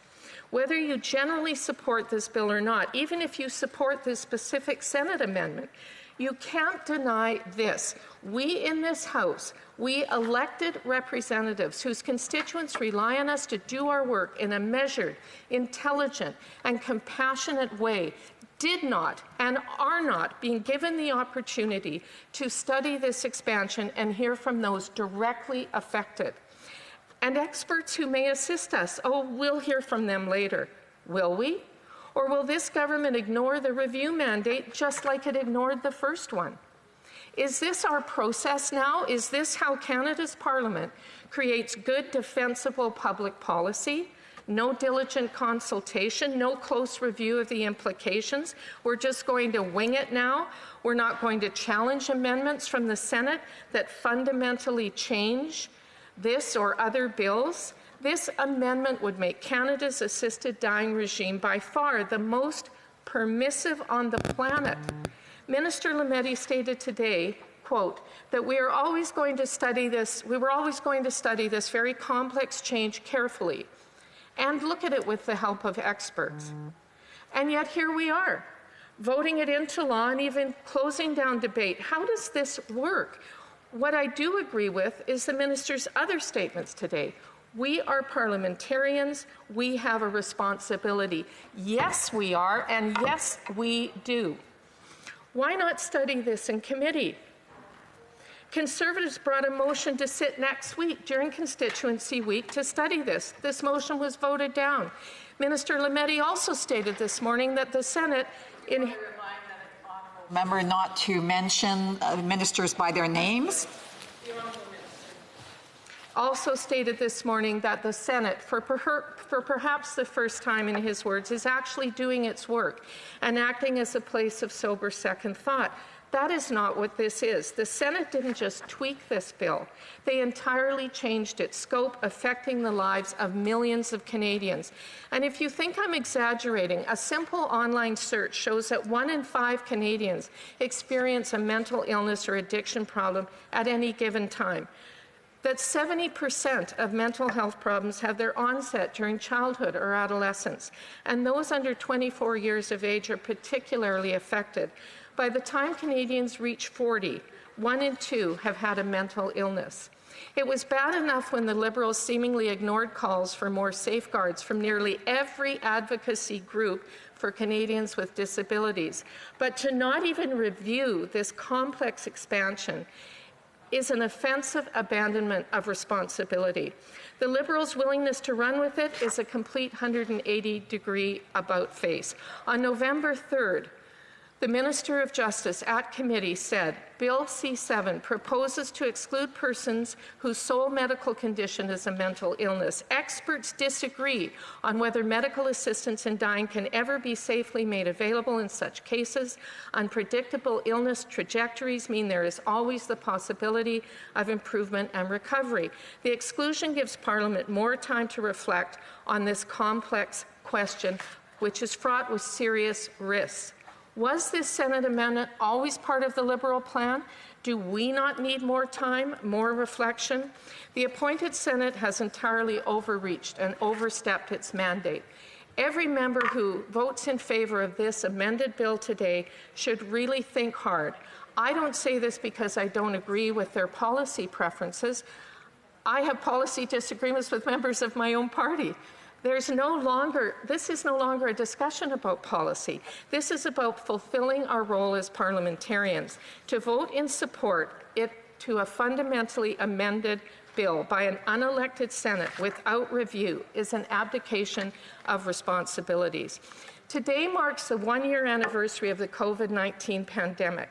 Given everything Canadians have gone through in the last year, how can we today, of all days, without study, pass this law? There's still time to wake up from this nightmare before the bells ring. As John Donne famously wrote, any man's death diminishes me because I am involved in mankind, and therefore never send to know for whom the bell tolls. It tolls for thee. Thank you, Madam Speaker. Questions and comments? The Honourable Parliamentary Secretary to the Minister of Justice and Attorney General.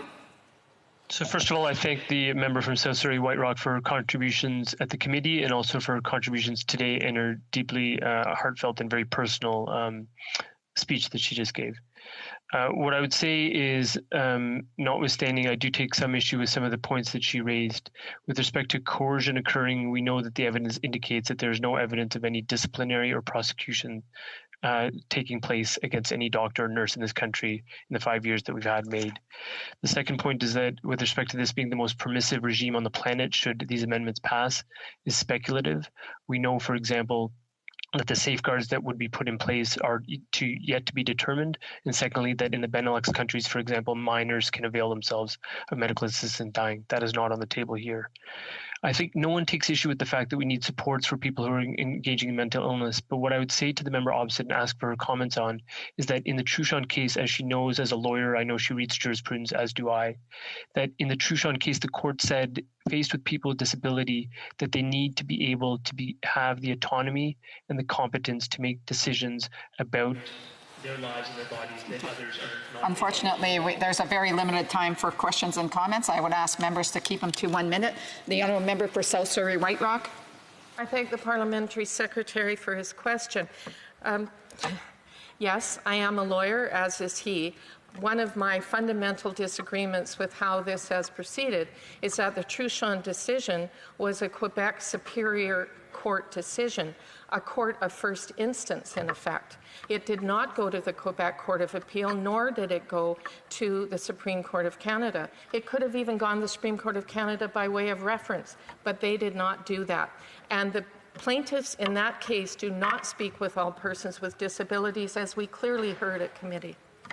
Questions et commentaires? Questions and comments to the Honourable. For Montcalm. The Honourable Member for Montcalm. Thank you very much, Madam Speaker. I'm not happy to say this, but I get the impression that when I listen to the Conservatives, that they're using the condition of people with disabilities as a tool. Who is more vulnerable than a person who is dealing with a medical condition that is irreversible, that is suffering intolerably, that has gone past the bearable level? Ms. Gladue lived her life, but she was dealing with a degenerative disease that limited her physical autonomy. She was suffering intolerably, but she was able, even in a wheelchair, to go before the courts and to respect her, have her moral autonomy respected. I don't understand why the member doesn't want to discuss what concerns her before committee to try to set out really what concerns her. South Surrey White Rock. Thank you, Madam Speaker, and I thank the honourable member for his question, which I find fundamentally offensive, however, because he's not talking about process. He's not talking about us dealing with a Senate amendment against a proper House committee review. He's talking about an overall bill, which we're not actually really speaking about here today. The overall issue of persons with disabilities, we understand that clearly, and we understand what those plaintiffs had to say and why they took their case to court. But that's not what we're dealing with here today, and to suggest that I don't care about them is nonsense. We have time for a brief question. The honourable member for Oshawa. Thank you, Madam Speaker, and I want to thank my colleague for her heartfelt speech. And I do have an important question to ask her. We've heard some Liberals say that no one is being forced to choose MAID. Madam Speaker, I've had experience in my life when people are extremely depressed, and because our mental health system in this country is not there for them, it's not supportive, sometimes they feel there is no choice.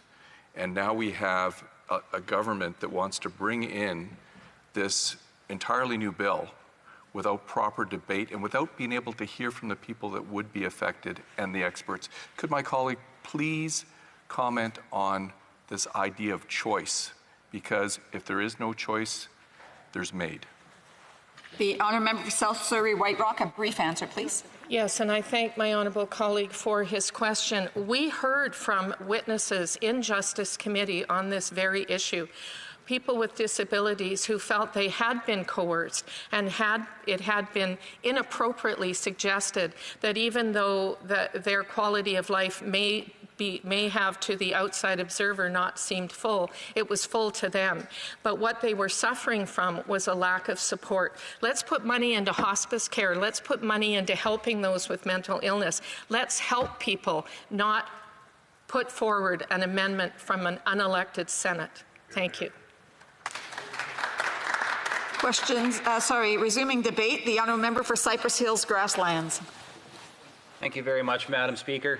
I'll be sharing my time with the member for Yorkton Melville as well.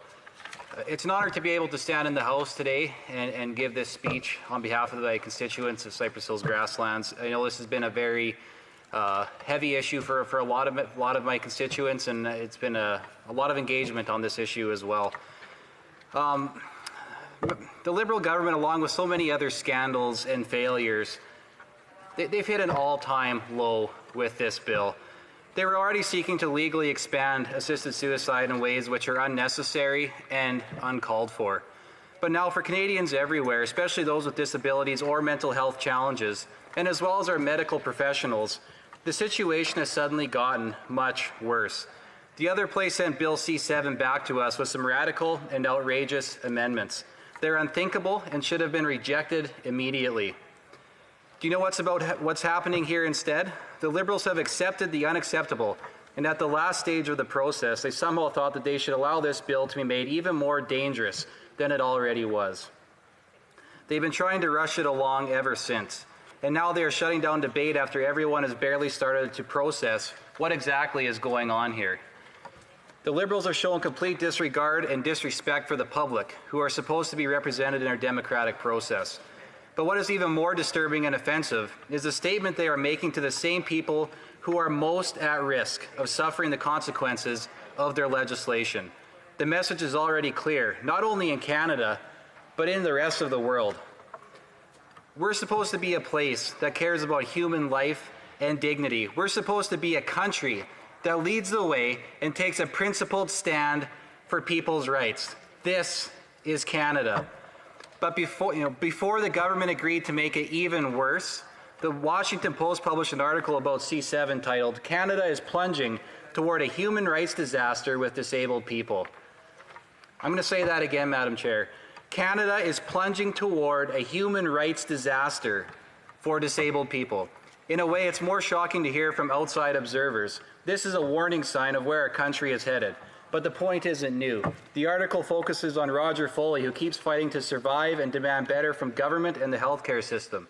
He wants assisted life before it's ever offered assisted suicide. Major disability organizations in Canada, which are now also joined by mental health advocates, have been calling out the same discrimination and dangers involved.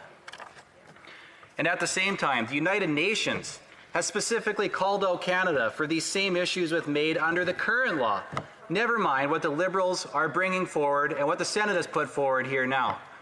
Before the Truchon decision happened, the Special Rapporteur on the Rights of Persons with Disabilities publicly stated, and I quote, "I am extremely concerned about the implementation of the legislation on medical assistance in dying from a disability perspective.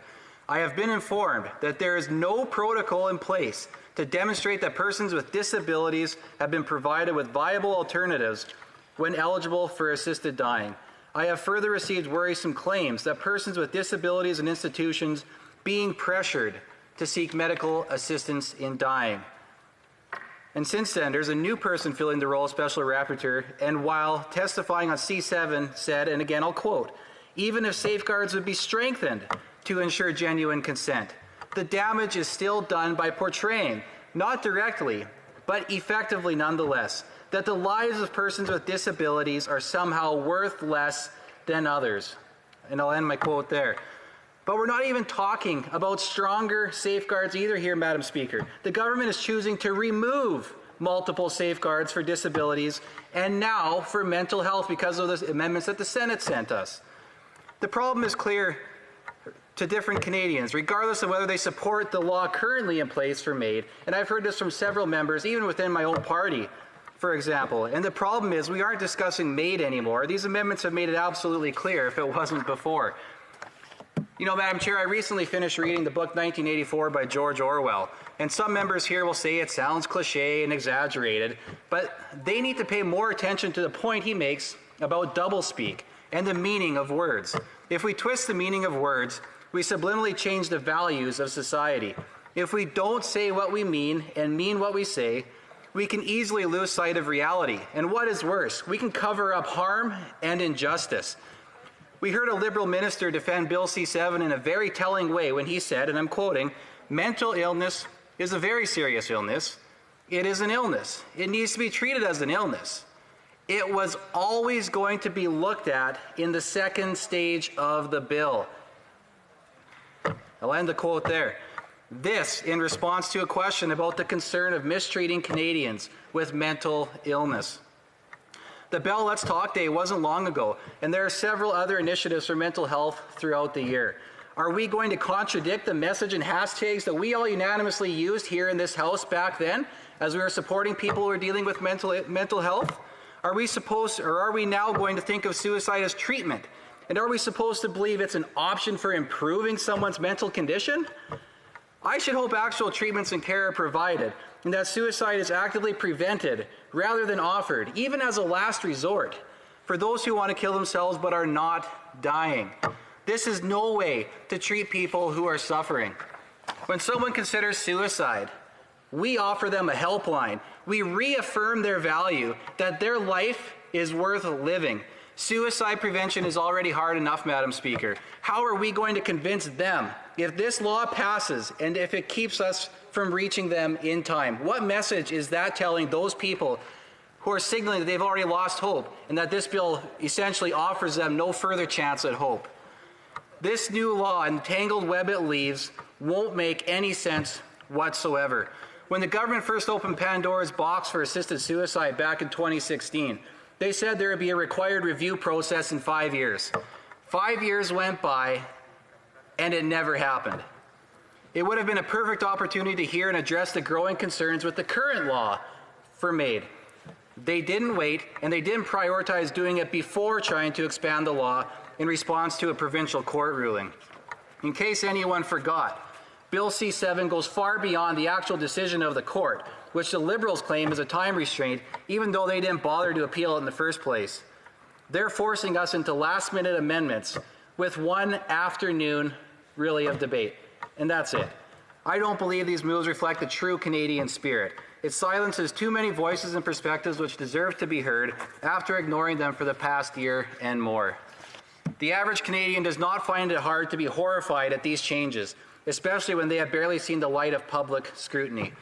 Whether we live with or love people with disabilities and mental health challenges, or if we have the basic idea of respecting the dignity and value of our fellow human beings, the problems are obvious.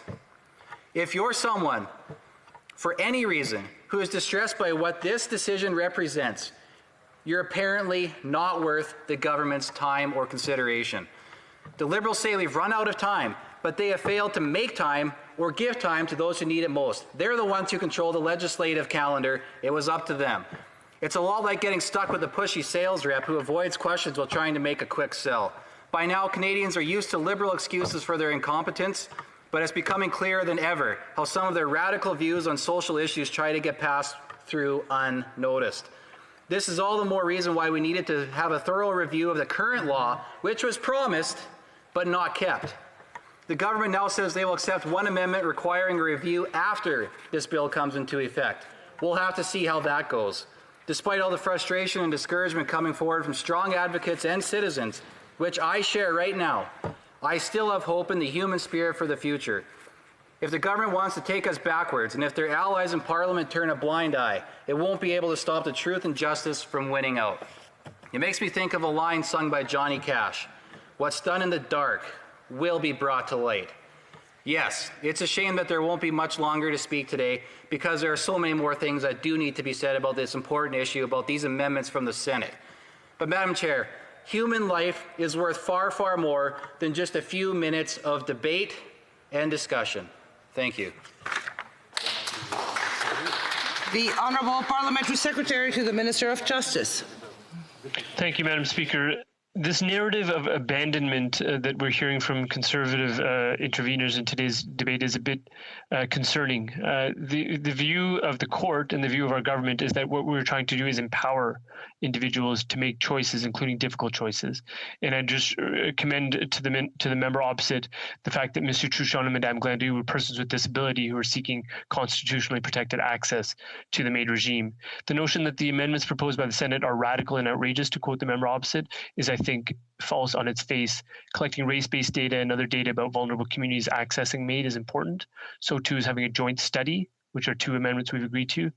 And the question I would put to the member opposite is that, does he agree and appreciate that we are not proposing to allow access to those with mental illness as a sole underlying condition tomorrow or even next month, but only after a one-year review by an expert panel, followed by a one-year review by Parliament, so that Parliament can do the work that he seeks it to have done, which is to test the safeguards and to ensure that embarking in this area is done in a measured and appropriate manner that protects vulnerabilities. Thank you. Member for Cypress Hills Grasslands. Well, I want to thank him for the question, and through you, Madam Speaker, ultimately, I mean, the sunset clause, all it's doing is delaying the inevitable, and it's still signaling to these people, to people who are struggling with mental health and mental illness, that guess what, your life isn't valuable. That's what it's signaling to them, but that is not true. Every single life matters and should be dignified. These amendments do not do that, and they do not afford that, and that is wrong. L'honorable député de Montcalm. The honourable member for Montcalm. Thank you, Madam Speaker. The Bloc Québécois is far from being convinced that we need to broaden MAID to mental illness as the only medical motive. Why? Because often suicidal thoughts are a manifestation, a symptom of mental illness, and suicidal thoughts are reversible. So I don't understand how my colleague can allude to the fact that, a reversible suicidal thoughts would suddenly become a criteria for eligibility for MAID. So why are these things being confounded in this way? I think that we need more time to think about this. And the government motion is asking us to dedicate more thought to this in a nonpartisan fashion. So would my colleague be ready to sit down, invite anyone he wants to invite, and make sure that things are clearly distinguished so that we can arrive at a solution? Now, if the special committees, the expert committees, arrive at the conclusion that mental illness is excluded, well, then it's excluded. So I'm not sure why they want to stay within this parliamentary debate, which is going nowhere. We need to have nonpartisan reflection on this issue, and we need to find a consensus. And I want to discuss this in committee. Sills Grasslands. I want to thank him for the question. And I mean, I think the whole point is rather than rushing to include a sunset clause in legislation, let's have that conversation now. Why wait a year? Why wait 2 years? We need to have that now. That's the whole point of this debate. That's why we've been saying over and over, these amendments need to go to committee, so that conversation happens now. The other point, suicidal thoughts, they are reversible. He is absolutely right.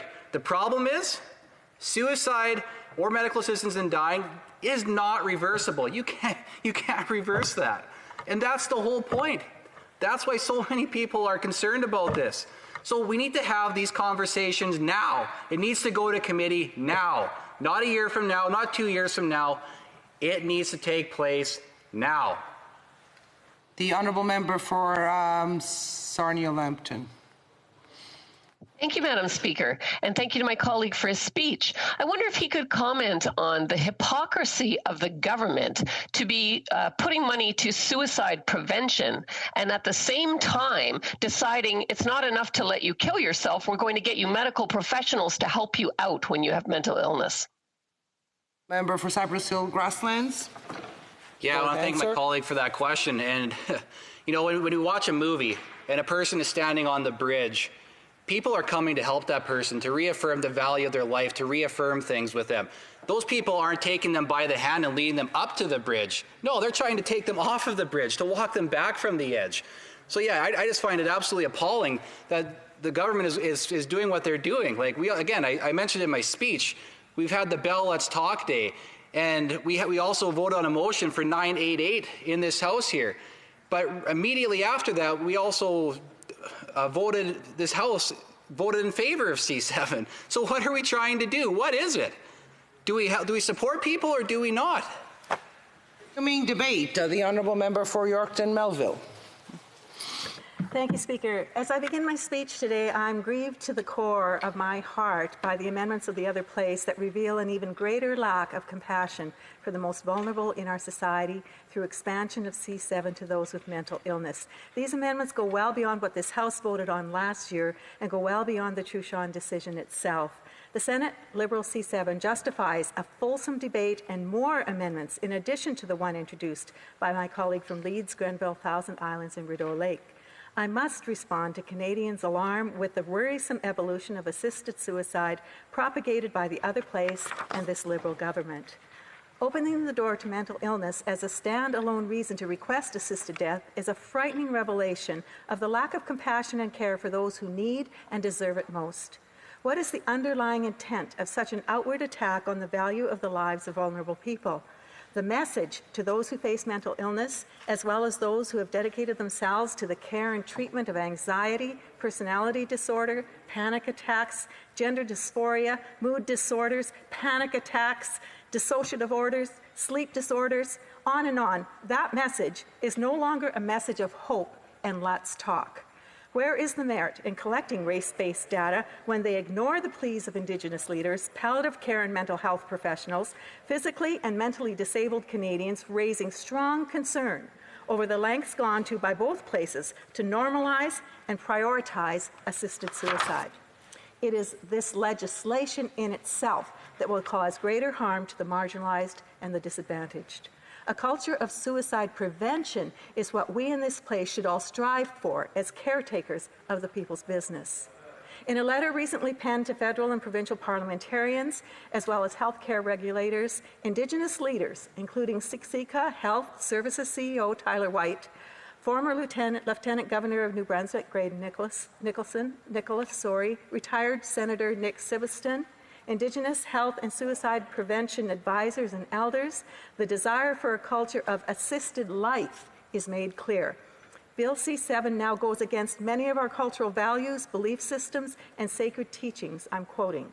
The view that MAID is a dignified end for the terminally ill or those living with disabilities should not be forced on our peoples, end quote. They are concerned that this government will not respect their Indigenous beliefs and values by shutting down a palliative care facility.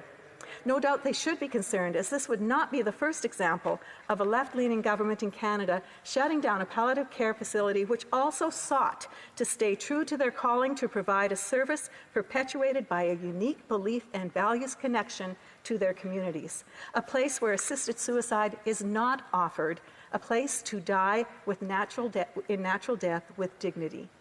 They've called on the Liberals to respect their right to determine how health services are delivered in First Nations communities.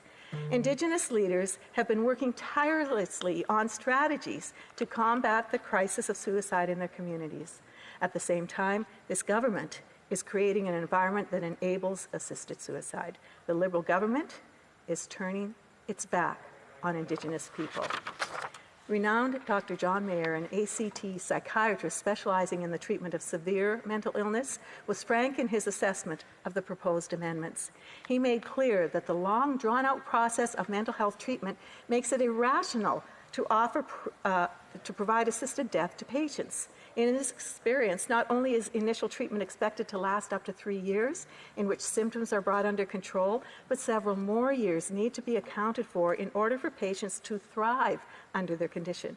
Dr. Mayer is clear. Not only is it possible for those who live with mental illness to survive, but they can live satisfying lives. The Canadian Mental Health Association stated, as a recovery-orientated organization, CMHA does not believe that mental illnesses are irremediable. Psychiatrists, doctors, nurses, and professors from the University of Saskatchewan and the Saskatchewan Health Authority have expressed grave concern over the inclusion of mental illness as grounds to request assistance in dying. They appeal to the dedicated and wise leaders of our country to, and I quote, "Please help protect the young people of Canada, our greatest resource for the future. Today, we will see who the dedicated and wise leaders are." Rather than champion hope for those suffering with mental illness and those who care for and provide treatment for their healing, this Liberal government hides behind an all-encompassing MAID regime. It can't continue to offer suffering Canadians a skeleton of suicide preventional measures with one hand and an ever-expanding assisted death regime on the other. As Dr. Mayer has confirmed, better results can be realized through a culture of life and attentive treatment.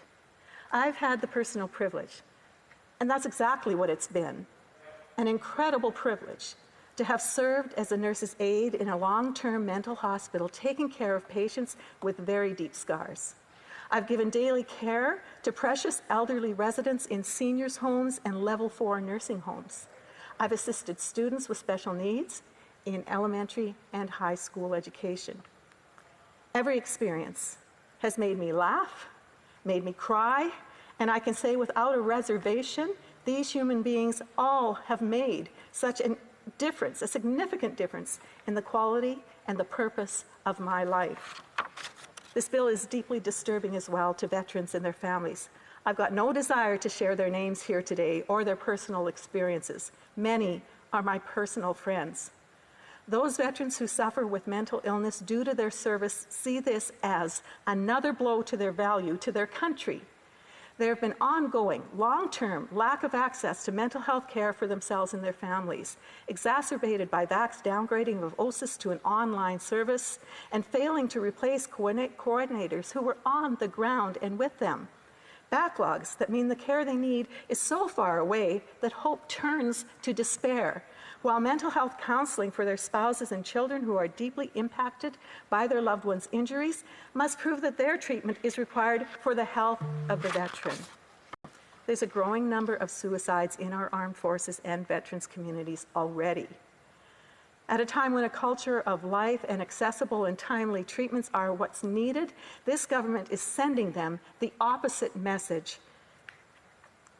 As I close, I want to encourage every member of this House, every member of the other place, every Canadian to watch a YouTube video called "Tell Me to Stay," a plea from the young woman whose words will end my intervention today. These are Garfalia's words. I quote, "Unless you have attempted suicide before, you will not understand how patronizing it is to hear healthcare practitioners and politicians talking placidly about suicidality as if it was different than MAID. Suicidality is supposedly about wanting to die, the argument goes, whereas a request for MAID is a rational and well thought out desire to end one's suffering, not merely a desire to die for the sake of dying. And yet, if you had told me when I was 16 years old that I could live and not suffer, I would have chosen that option over the death that I sought. For me, both then and now, any delineation between MAID and suicide as methods of ending suffering is a distinction without a difference. The outcome is the same. One is just medicalized. People talk about safeguards," she says, "as if they would prevent someone like me from accidentally or intentionally slipping through the cracks. As a highly intelligent individual with over 10 years of experience pretending to be okay, let me be clear. The proposed safeguards will not catch me. Had I been able to access MAID in the depths of my struggle, the full life that I've had since I never would have happened. Had I been able to access MAID in the depths of my struggle, the full life I have since lived would never have happened. As someone who endures ongoing and at times debilitating psychological suffering, I firmly believe and support physical, emotional, mental, social, and spiritual responses to suffering. What I do not support is the creation of a two-tiered system that would offer suicide prevention to one person and suicide assistance to another." She continues to say, "I ask you to prioritize the mandatory review so that the Government of Canada can do its due diligence and consult with Canadian society appropriately first, rather than recklessly expanding the legislative framework based on one judge's reasoning, thereby undermining the democratic process on which our country is built. I ask you to heed the feedback of disability rights groups, Indigenous communities, and international legal scholars, all of whom have spoken out against Bill C-7. And finally, I ask you to prioritize the need of the vulnerable, the marginalized, the Indigenous, the disabled, and mentally ill. Speaker, March 11th, 2021 will be remembered as the one-year anniversary of the COVID pandemic, and if this bill is passed, as the day the Canadian government chose to tell Canada's disability, mentally ill, marginalized, and vulnerable that they're not needed, not valued, and not worthy of care. March 11th, 2021. Questions and comments? The Honourable Member for Kingston and the Arms. Thank you very much, Madam Speaker. And, just focusing on the timelines of this, I really wish I could have asked the previous speaker this question, the member from Cypress Hills Grasslands, because in response to one of his questions, he said, "We need to talk about this now. We need to deal with this issue now. We can't wait." Well, I moved a motion 3 times in the last sitting week, Madam Speaker, that we extend hours into the evening, not asking anybody to do anything more than just stay in their place to debate this very important topic. And on all 3 occasions, the Conservative Party voted against that. It's as if they were saying, we don't want to talk about this issue. And I'm wondering if this member who just spoke can shed some light for me as to why it is that the Conservatives did not want to debate a very, very important issue such as this one. The Honourable Member for Yorkton Melville. Thank you, Madam Speaker. My question is, why does that side of the floor not even show up to debate? If this is so important, where's their proof? This issue has been debated in the past for what it was, and now it is something entirely different. And we have passed in this House 4 different pieces of legislation in just this week alone. So I will not take this from this member when the Minister of Justice, in response to the member from Kelowna Lake Country, he made the inference that because of us delaying, which was actually responding to the needs of Canadians as they were coming at us in waves, that somehow we deserved to not have this go forward any longer. Who's playing games here, Madam Speaker? L'Honourable Député de Montcalm. The Honourable Member from Montcalm. Thank you very much, Madam Speaker. On several occasions, I've appreciated my colleagues, my Conservative colleagues' speeches, and in many cases I understand where they're coming from. And I appreciate any idea to create more social measures for the most vulnerable and marginalized. when I look at the position of the Conservatives who voted against C14 and C7, well, you get the impression that in order to die with dignity, the only solution would be palliative care. Unfortunately, palliative care and preventing suicide would mean investing in health and social services.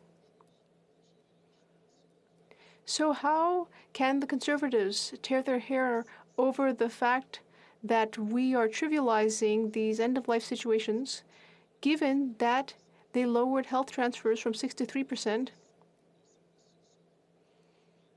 when people who actually offer social services, suicide prevention, and palliative care, well, they need money in order to do their work. So I have trouble following my colleagues.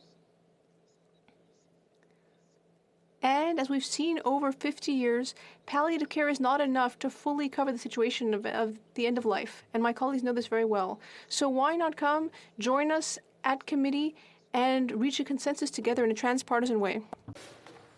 Thank you, Madam Speaker, and I thank the member for his question. Listen, this government agreed to a motion to bring in a framework for palliative care across this country. They've done nothing.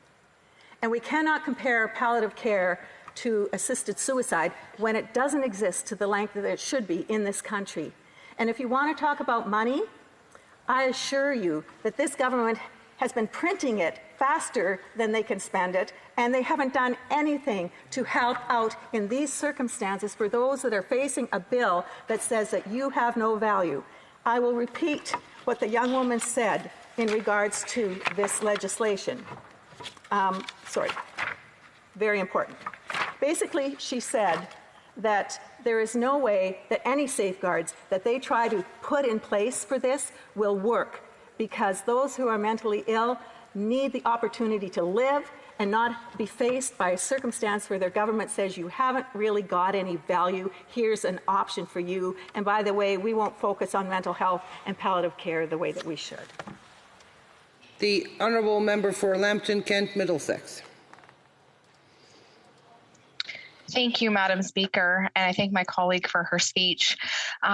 My constituents in Lambton Kent Middlesex, I have heard from thousands of my constituents, and they feel that this bill, with its changes, that we are putting our elderly, our chronically ill, our disabled, those who are suffering from mental illnesses, we're getting them to choose death over choosing to live. And I'm just wondering if the member agrees that Canada's laws on doctor-assisted death do put undue pressure on the elderly or those who are in long-term care or who have a long-term disability or a mental illness to choose death when it's not even their preference. Honourable member for Yorkton Melville. Thank you very much, Madam Speaker. I really appreciate that question, because the truth of the matter is there is not a focus in this government on valuing life. There's not a focus on valuing children, on valuing families, on valuing our elderly, on valuing our veterans. There's no question that this legislation and the amendment we've brought forward today, it's the only way to fix this, because mental illness should not be a means of getting assisted suicide. I'm very disturbed, as are thousands and thousands and thousands of Canadians, that this government refuses to listen to. Honourable Parliamentary Secretary. Thank you very much, Madam Speaker. And with respect to the member, she indicated that it's the message being sent is that persons who are mentally ill are not needed, valued, or worthy.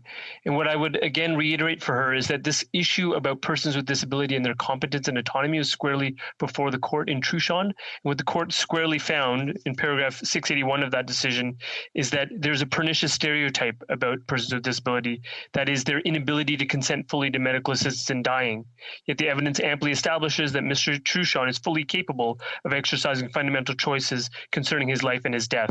As a consequence, he is deprived of the exercise of these choices essential to his dignity as a human being due to his personal characteristics that the challenge provision does not consider. As such, he must be provided access. So the issue is clearly providing value and dignity and worth to persons, all persons, including persons with disability, and ensuring that they have the competence and autonomy to make decisions, including very serious decisions after careful consideration about the timing of their passing. I wonder if the member from Yorkton Manville would like to comment on that aspect of the Truchon case. Short answer from the Honourable Member for Yorkton Melville. Thank you, Madam Speaker. No, I'm not interested in responding to the Truchon case because we're long past that. We're to the place where Madam Speaker, this government has decided that they're more than happy to go along with what the Senate has put forward and make mental illness an ability to, on its own, to choose assisted suicide. That is not in the best interest of Canadians. It is not in the best interest of anyone who is not in a mental illness case cannot be in a solid state of mind when they are considering assisted suicide. It being 6 p.m., the House will now proceed to the consideration of private members' business as listed on today's order paper. Ordre du jour. Orders of the day. Private members' business, resuming debate at second reading of Bill C-232, Climate Emergency Action Act, standing in the name of Ms. Gazan. Who am I supposed to call? Labrador. Honourable Parliamentary Secretary. The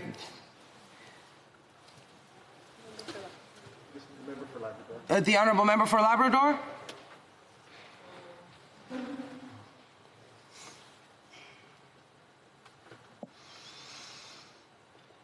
You're still on mute. Oh, yeah.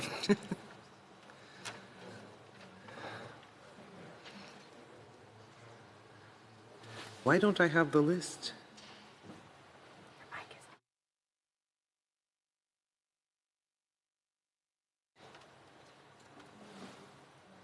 The Honourable Member's on mute. Thank you, Madam Chair.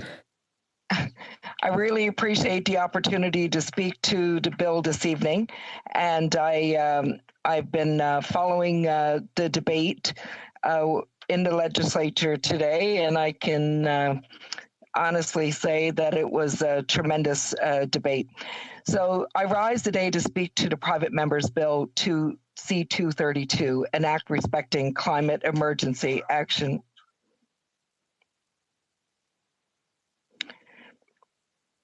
which is sponsored the Honourable Member for Winnipeg Centre.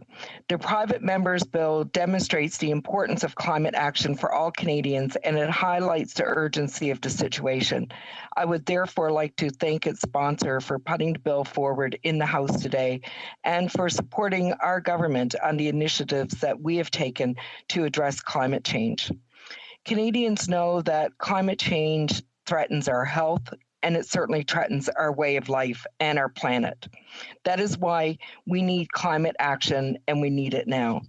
And that is what our government will continue to do. Last September, the Government of Canada made a commitment in the speech from the throne to bring forward a plan to exceed Canada's 2030 target and to legislate Canada's goal of a net zero emissions by 2050. Now, we all know that net zero emissions by 2050 is an ambitious target, but we also know it is a necessary target, and that is the reason we are moving forward. Science tells us that if we are to keep warming under 1.5 degrees and avoid the worst impacts of climate change, we must reach net zero by 2050. They have not given us options. They have really given us firm and solid direction. So in establishing this target in legislation, it has signals our government's commitment to leadership and to real action on climate change, and to meeting Canada's obligations under the Paris Agreement as well.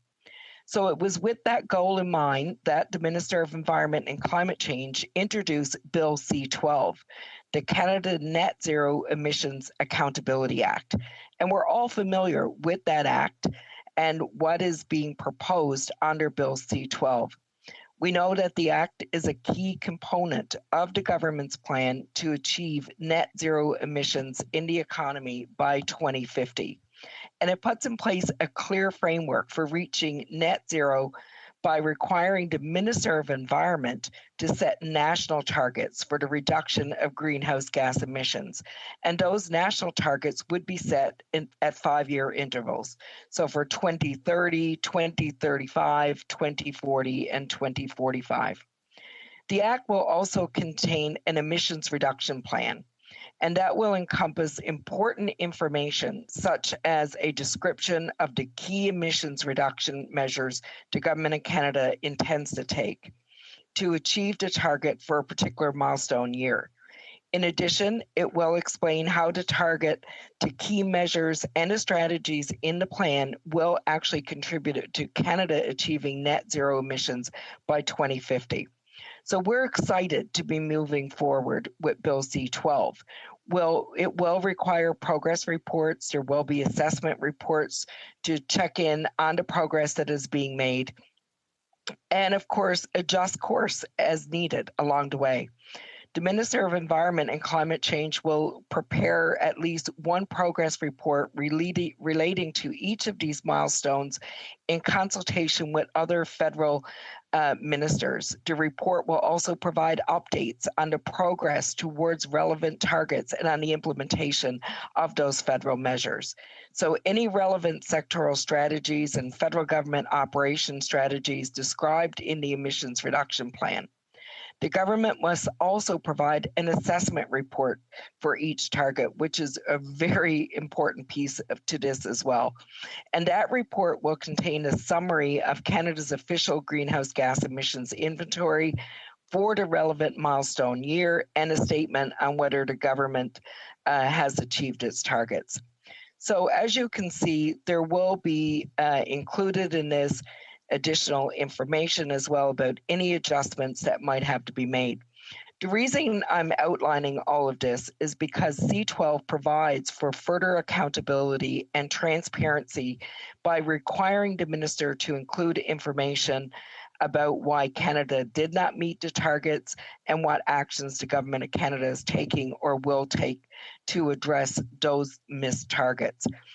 It also requires that the report be prepared no later than 30 days after it submits its official greenhouse gas inventory reports in accordance with the United Nations Framework on Climate Change and in relation to the relevant milestone year or to 2050.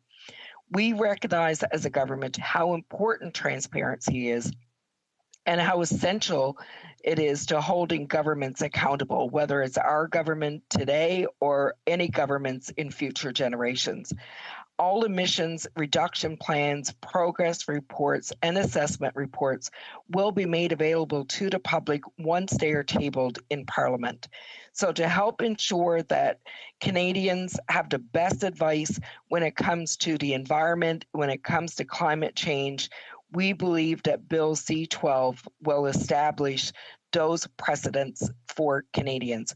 We also, under Bill C-12, will establish an independent advisory body. And back in February, just last month, the Minister of Environment and Climate Change announced the creation of this advisory body and nominated 14 Canadians that will serve on that committee. They will provide the minister with advice on the most promising pathways to achieving net zero emissions by 2050, drawing on research analysis and engagement. And we expect that its advice will reflect the priorities and the ideas that are being shared by all Canadians.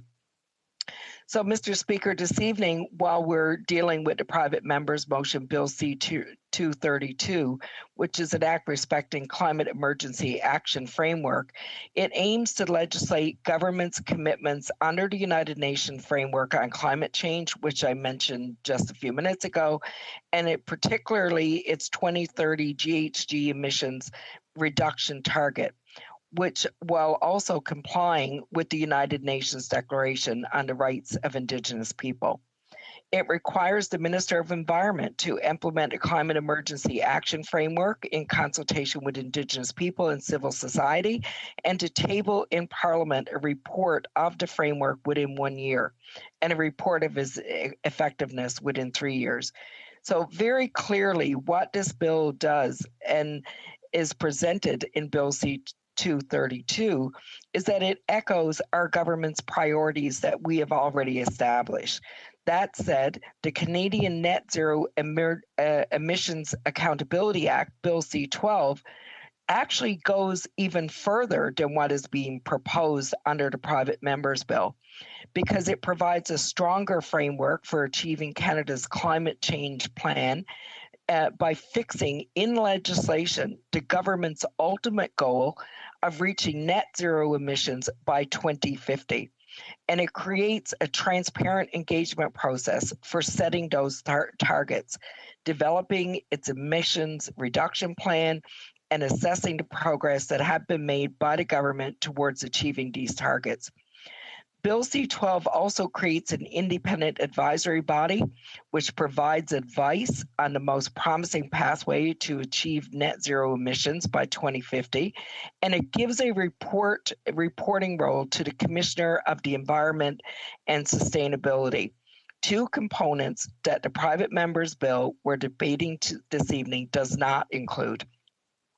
So Bill C-12 is new, and it's an essential component of the government's overall approach to climate change.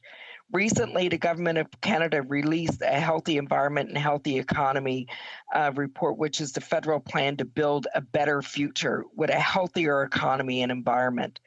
This plan builds on the work that have been done to date and efforts that are already underway, and it will enable us to exceed our current 2030 emissions reduction target under the Paris Agreement.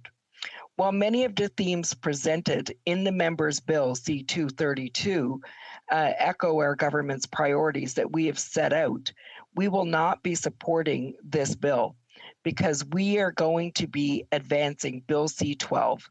Bill C-12, as I said, goes further. It encompasses an advisory committee. It makes the minister fully accountable. It establishes broader regulations under transparency and the need for transparency and disclosure to the public. But what I will say to the member is that I am encouraged to see her coming forward and supporting climate change and recognizing. Resuming debate, l'honorable. The honourable member for Repentigny.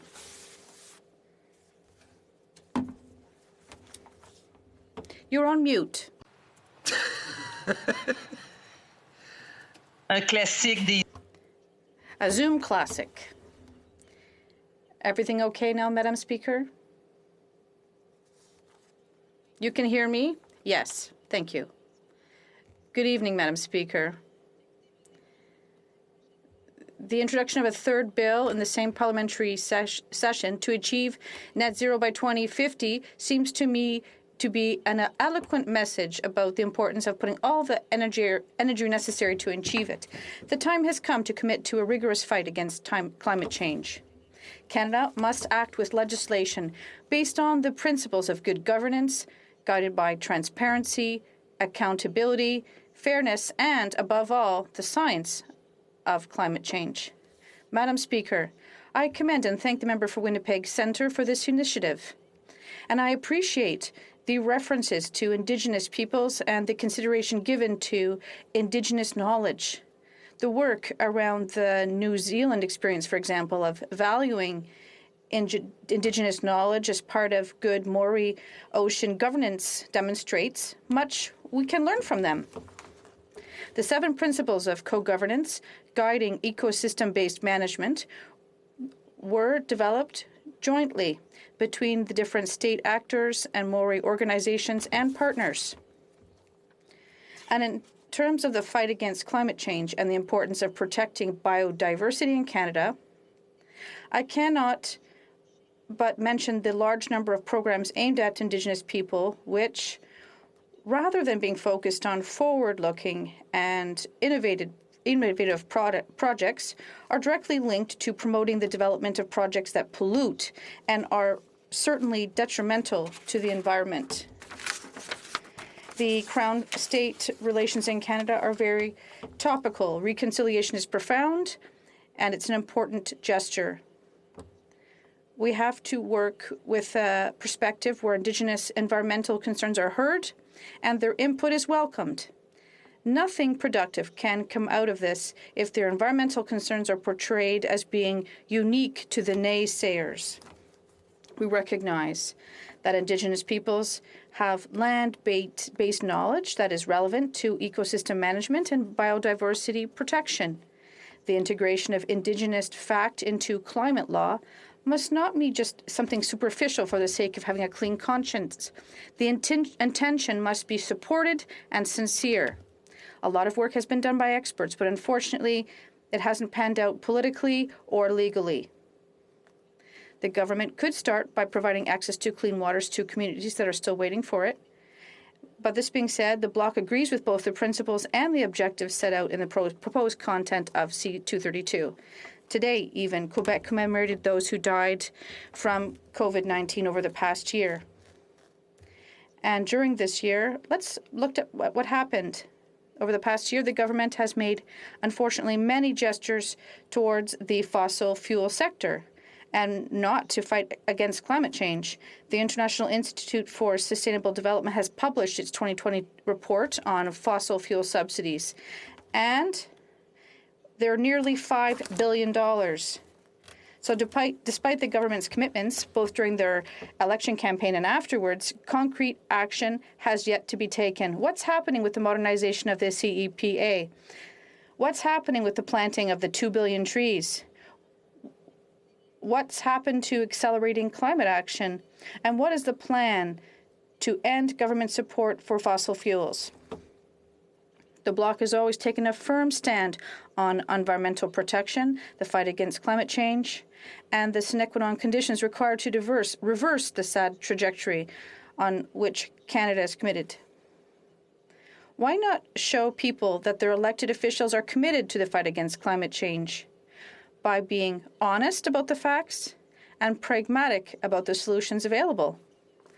Wouldn't Canada not like to preserve what's left of its international reputation in the fight against climate change? This battle, which is being waged in every economy around the world, is certainly upsetting, but many governments are showing their determination and resilience, and those states that are on the path to progress should be closely watched by the Canadian government. It would certainly be very important for this government and future governments not just to tread water. The status quo is actually a step backwards. We need a step forward. And that is why bills tabled by the opposition must be considered. And in this respect, C-232 is complementary to C-15, as much as it would benefit from being improved if it was considered as a legislative framework. C-232 is neither an action plan nor a proposed legislative framework. It's kind of halfway between the two, but I say this with construction intent, of course. So some examples of clarifications that would be necessary would be, for example, Article 4 that the minister has to develop in his framework for action in consultation with representatives of Indigenous peoples and civil society, it says. So such consultation is pertinent, but the terms should be specified. Public consultation should be complementary to consideration of expert advice, and there have to be elements in terms of climate framework law. Dedicate a section to targets. That's nice, but the strength of the law is that it includes the target, specifies it, and makes it clear that achieving the target is mandatory. They should also clearly describe the policies that are proposed, and these policies must correspond to the federal government's area of expertise, because environmental policy is largely the responsibility of provincial governments. And the success of the fight against climate change also depends greatly on the policies and actions of Quebec and the provinces. We have to also integrate measures that would allow a transition to a green economy. The Bloc and its Green and Fair Recovery Plan has something that could provide inspiration. I would like to be positive and contribute to the reflections of members by raising what many people have said.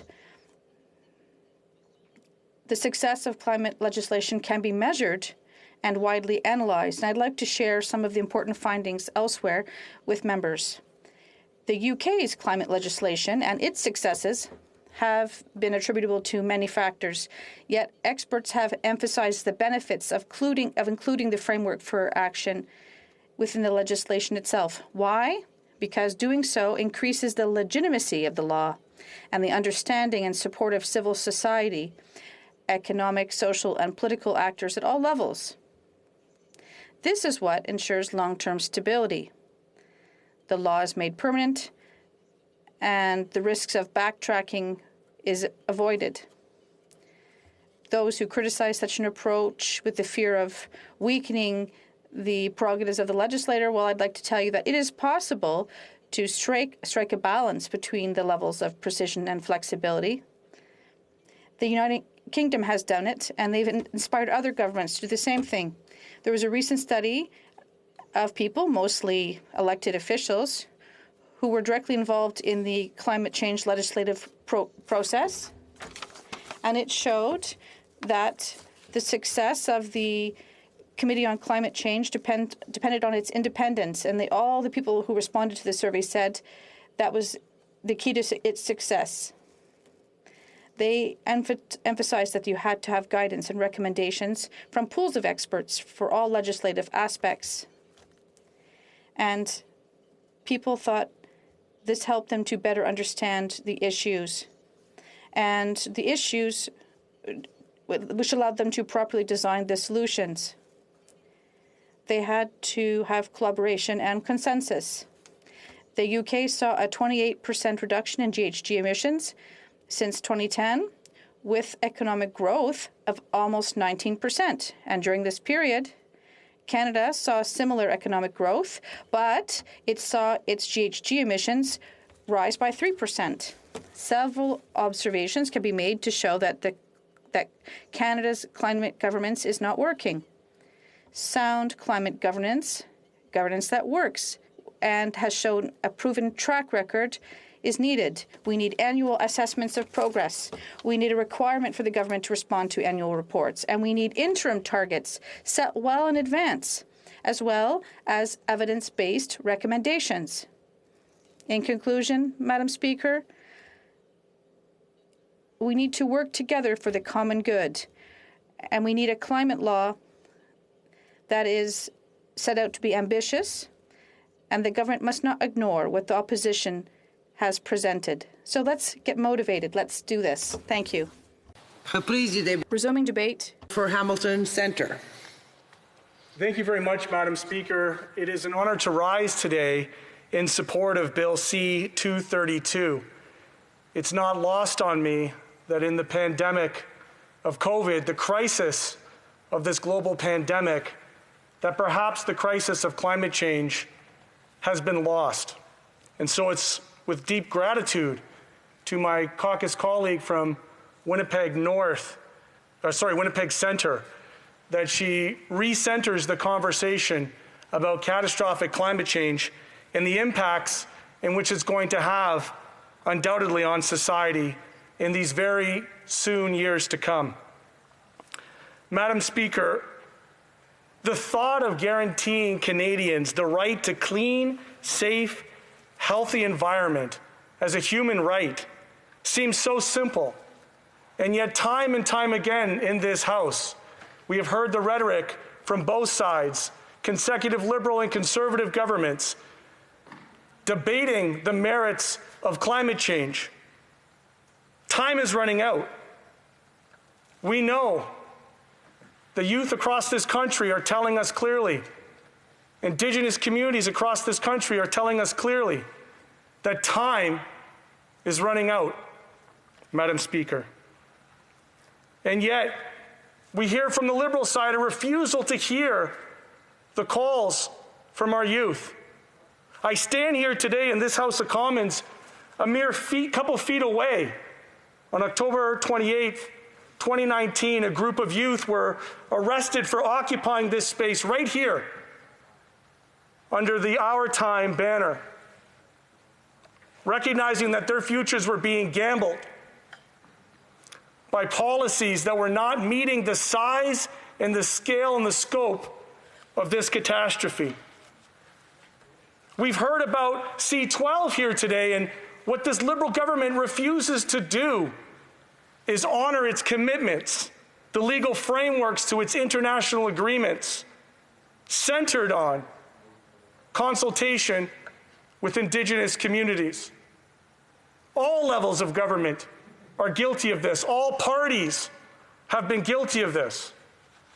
I am here today for those youth that were putting everything on the line here for their futures. I'm here today for the youth, the Indigenous youth that led in the protests of the BC legislature in support of the land defenders there. Madam Speaker, if we don't have a clear consultation framework that centers our obligations to Indigenous people across this country, then we know that we are not meeting our obligations, our moral imperatives on the agreements that we profess to sign on to in this House. The idea of a right to those living in Canada for safe and clean, healthy environments, it seems so simple. And yet it's been all talk and no action. A dream deferred to a future date. We do not have time. The science is clear that within the next 10 years, the Inter-Parliamentary Committee on Climate Change has been clear that we have an opportunity right now in this moment to change course. And if we don't do that, the cost is far too great. That if we don't intervene right now in these critical years, that the changes and impacts of catastrophic climate change will become irreversible. We have an obligation to future generations in this world. We have mortgaged their futures on a short-term, extractionary capitalist system that seeks to squeeze the lifeblood out of our natural resources, our earth. I'm so deeply grateful to my honorable colleague from Winnipeg Centre for providing this House with the leadership and the frameworks to ensure that we have the critical consultations in place, that we make sure that we meet our United Nations obligations on climate change. This government continues to commit to targets it has no real intention of keeping. They miss them again and again and again, and we are running out of time. I'm here today for the water walkers, and I think about locally in my city, the people who are leading this struggle, the Indigenous women who honor Nibi, the water, and know that when they, under the leadership of Grandma Josephine, walk those shorelines, I learned from their teachings the idea that we should be granting water and our nature and our air the same rights that we grant these corporations that have been polluting with impunity for far too long. This idea that we can solve this by 2050 is too late. And I have to share with you that the impacts, the atrocities, the environmental degradation of this planet, I feel that in future generations, when they look back at us in this House and they know that we had a chance to do something different, and they read this bill and they know that the opportunity was before us, and yet it wasn't supported, it wasn't taken seriously, that the commitments were pushed down another 20 years, by that time it will be too late. But the truth is becoming abundantly clear that the corporations that continue to degrade and pollute our world are going to be held to an account. And I'll share with you another thought, maybe into the future, when they're looking back at the size and the scale of the impending wildfires and floods and the ongoing disease that is unleashed in pandemics, that perhaps at some point in time, they might meet internationally and they might convene a real truth and reconciliation globally on climate change, like the Nuremberg trials, Because these companies that do this, they know the impacts, they know the science, and yet they spend all of their time and their money to silence activist voices, to silence the science that is clear. That if we do not raise to this moment right now, we are in a significant and dire, dire catastrophe. Climate change is threatening absolutely everything that we value. We know that extreme weather is worsening, that the resiliency of our communities are constantly under threat. The future of our children and grandchildren depend on our actions here today. Globally, we are being left behind because other countries have a clear plan. They're sticking to their commitments. They know that we have to meet this plan by 2030. C12 does not do that. I have sat in this House and listened to Liberals and Conservatives boast and brag and debate about how many pipelines they can build and buy and how much they can continue to extract. I have been in this House where we have debated the failures of these successive governments to have meaningful, free, prior, and informed consent on the legal fiction that is Canada. That in unceded territories, we have a legal obligation to deal with the rights holders of these lands. And that Indigenous rights in this country are inherently tied to land rights.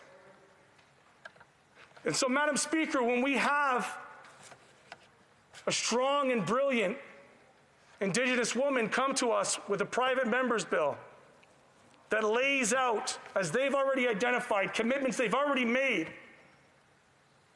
when they talk about consultation, when my honorable member from Winnipeg Centre stresses that there could be no reconciliation absent of justice, that to vote down this bill today will be a clear signal that this government is not committed to its obligations, because these are frameworks that are already clearly laid out.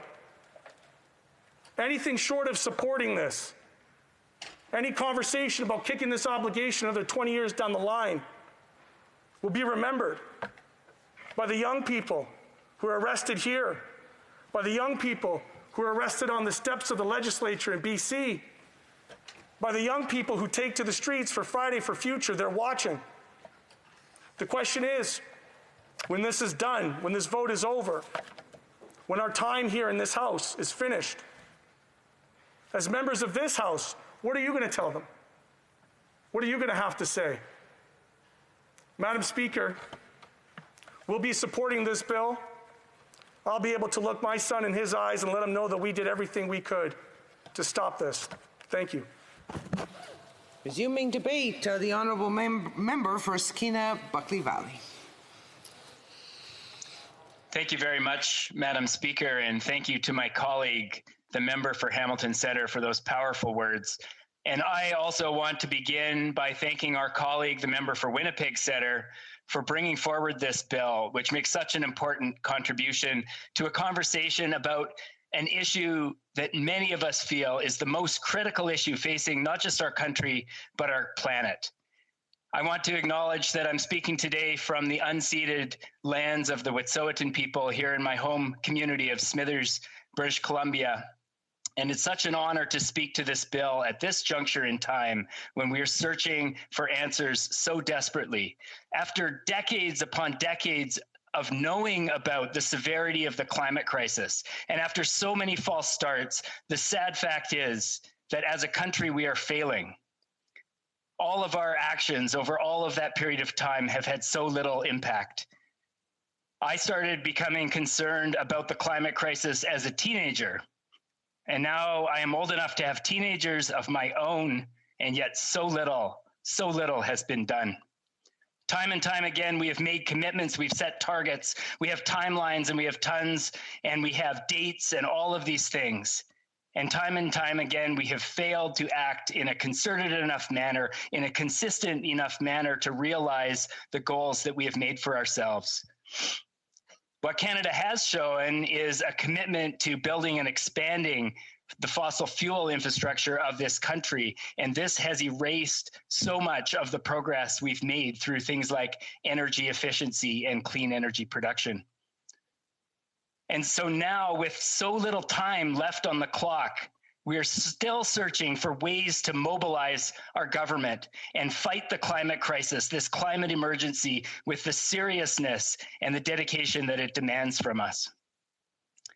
When Canadians, especially young Canadians, and my colleague spoke so eloquently to this, what they want are some mechanisms to break this pattern of complacency and apathy and to hold today's decision makers to account for their promises, not at some distant date, well outside the time horizons of our political process and our elections and our political calculuses, or the investment horizons of the private sector.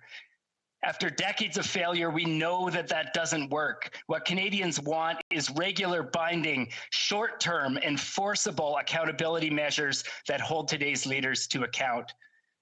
This bill before us, Bill C-232, has a number of strengths, but to me, its greatest strength, its most important contribution, is that it centers our work on the climate crisis. It centers in that work the rights of Indigenous people. And this is such an important thing to bear in mind and to keep at the center as we go forward together. It was good to see the government's own accountability legislation, for all of its flaws, that it did give passing reference to the UN Declaration on the Rights of Indigenous People. By comparison, though, Bill C-232 calls not only for the full involvement of Indigenous people in the creation of a climate emergency action framework, but it also calls for the minister to ensure that the framework upholds all of the provisions of the UN Declaration and that it specifically takes into account Indigenous knowledge and Indigenous science.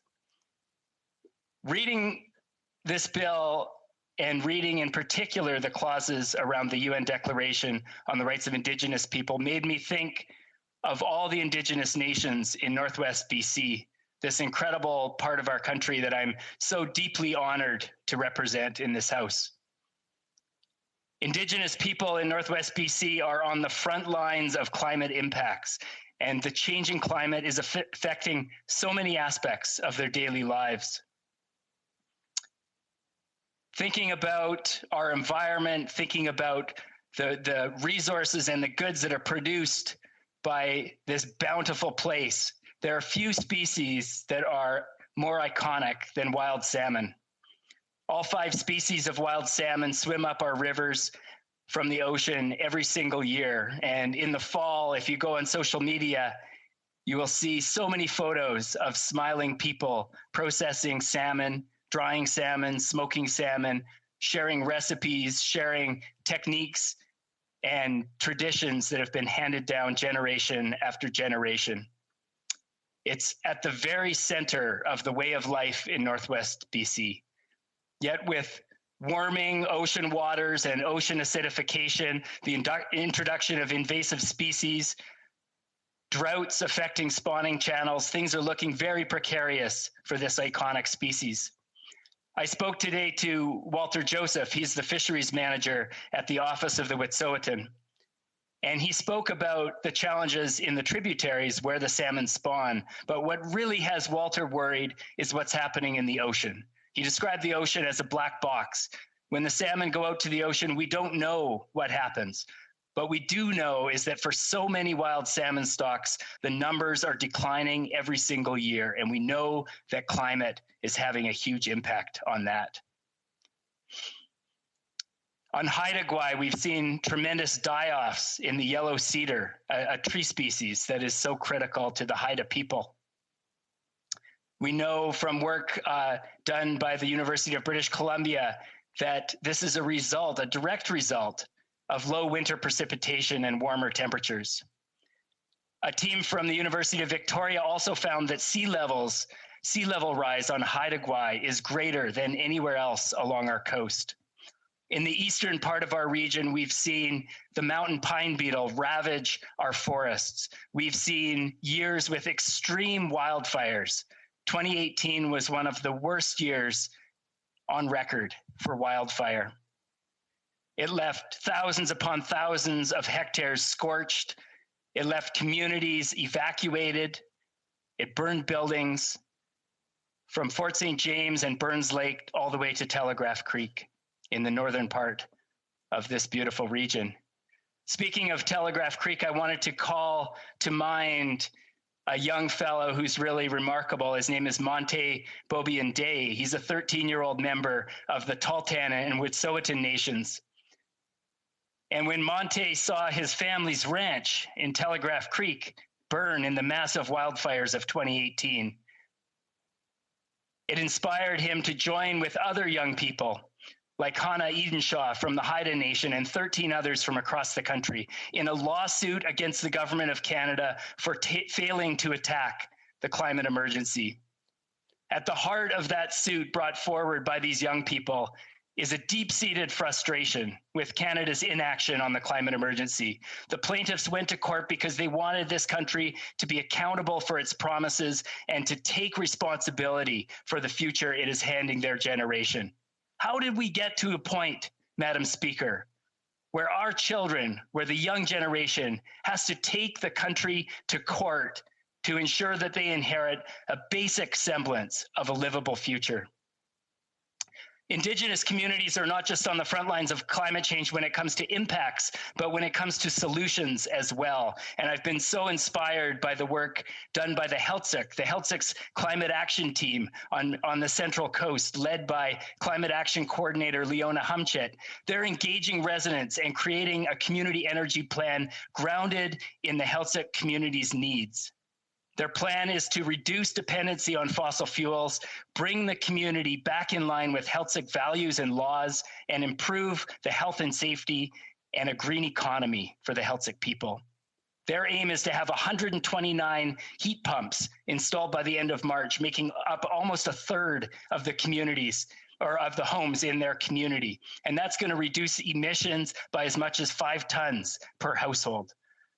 I think of the new HoC, also on the Central Coast. Their clean energy initiative is focused on building a run-of-the-river hydro project, which will be able to reduce the Bella Coola Valley's diesel consumption by up to 80%. On Haida Gwaii, the Swilaweed Sustainability Society is engaging island residents, especially youth, in a conversation about a clean energy future.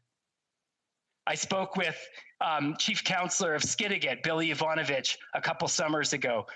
His community has installed 350 heat pumps. The Haida are leading in so many other ways. Many of these communities are working hard to take action on climate change. And these are not big communities. They're not metropolitan centers. These are small villages, many of them with only a few hundred residents. And yet they understand inherently that they have a responsibility to be a part of the solution.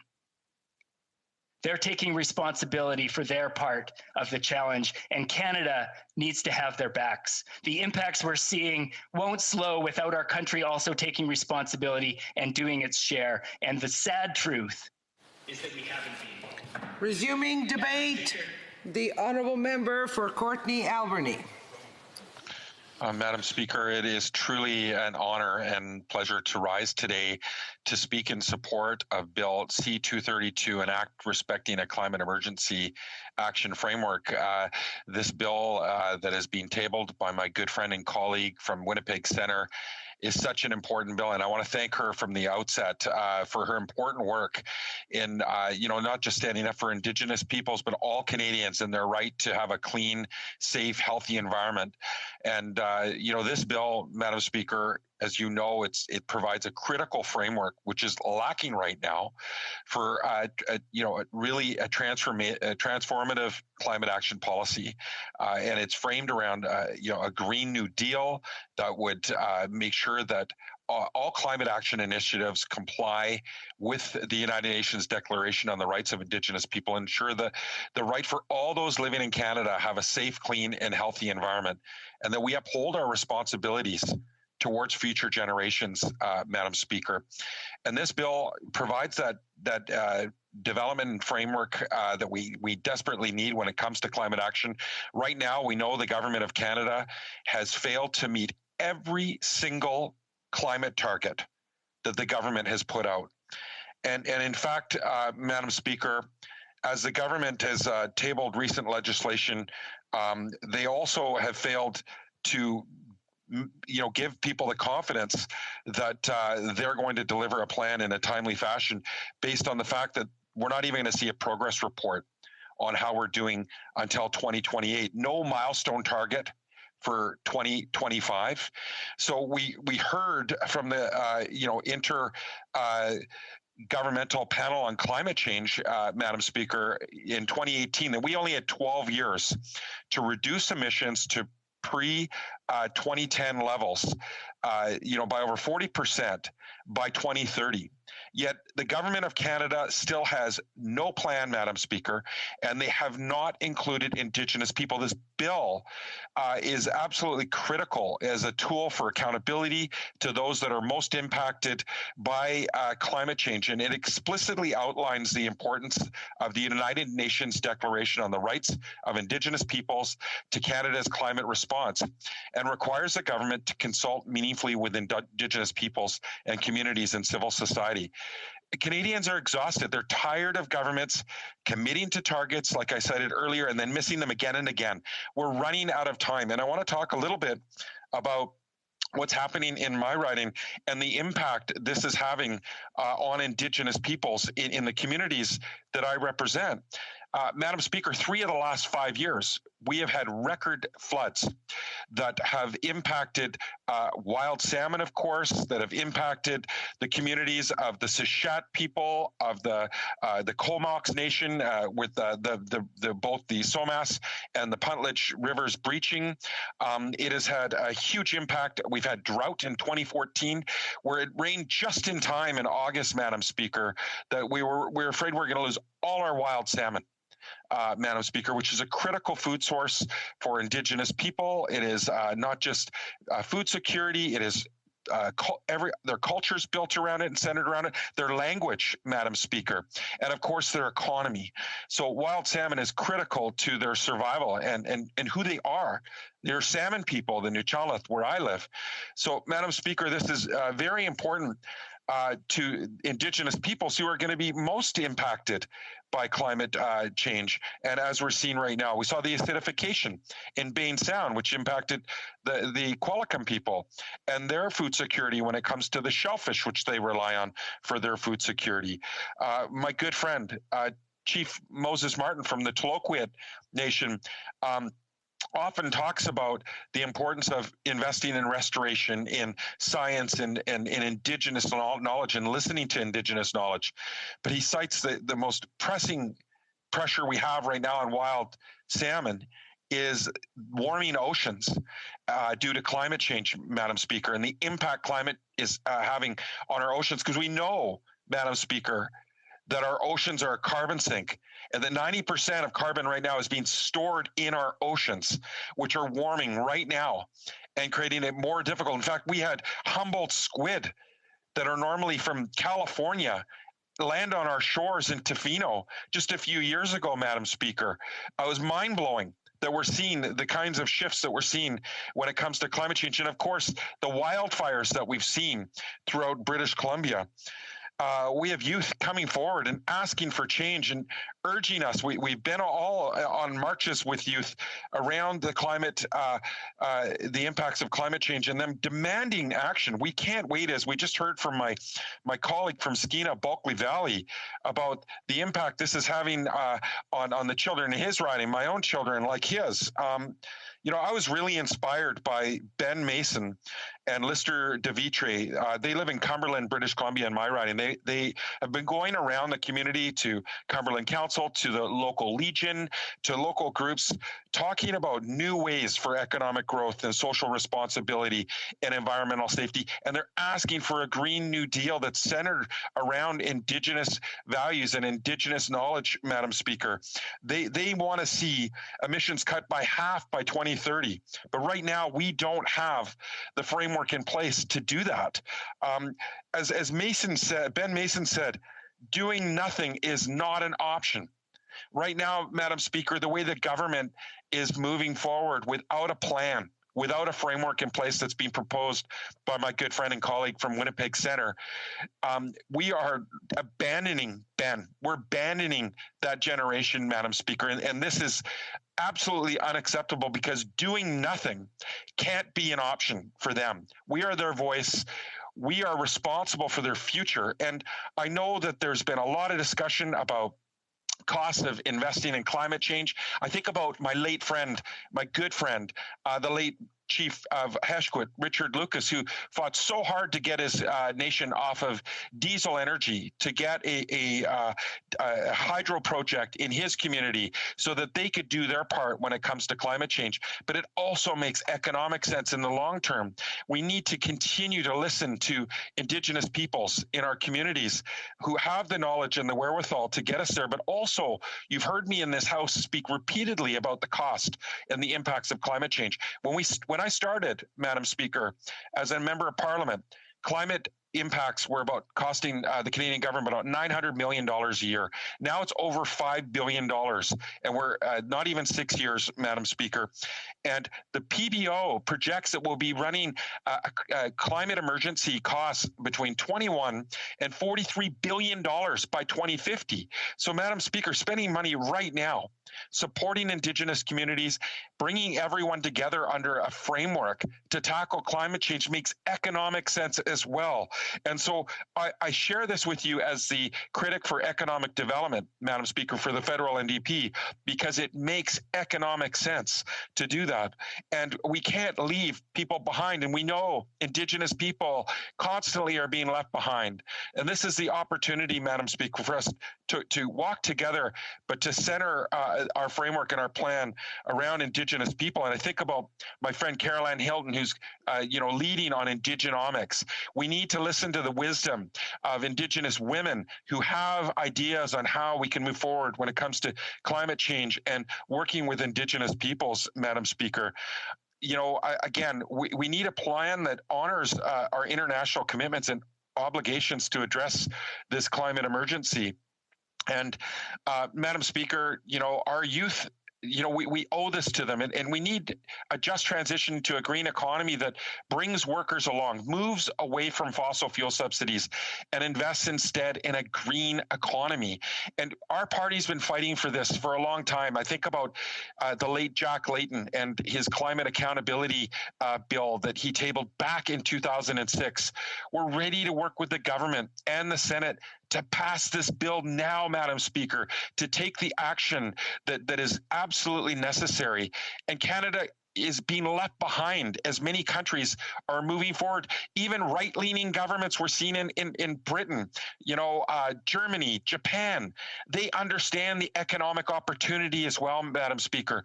But we need to do this and make sure that it's with Indigenous peoples and respecting them under the framework. And amongst others, of course, the Declaration on the Rights of Indigenous Peoples must be at the center of our plan. Right now, we have no plan. We need this plan to be in place. We need the government to follow their words around supporting the United Nations Declaration on the Rights of Indigenous People. This is their opportunity to engage in meaningful consultation with Indigenous peoples and accommodate concerns raised across Canada, including, their failure right now to obtain free, prior, and informed consent. This has to be addressed. I want to thank again my colleague. Resuming debate, the honourable member for Winnipeg Centre for the right to reply. Thank you so much, Madam Speaker. And I want to start out by thanking my honourable colleagues, particularly from the New Democratic Party. Your wisdom and power today pierced my heart. It gives me hope. And it's my pleasure to speak on my private member's bill, Bill C-232, the Climate Emergency Action Act. Madam Speaker, we have international commitments to fight the climate emergency and to uphold human rights. This includes the UN Convention on Climate Change, the Paris Agreement, and the United Nations Declaration on the Rights of Indigenous Peoples. Bill C-232 upholds these international agreements and recognizes the right of all Canadians to a safe, clean, healthy environment as a human right.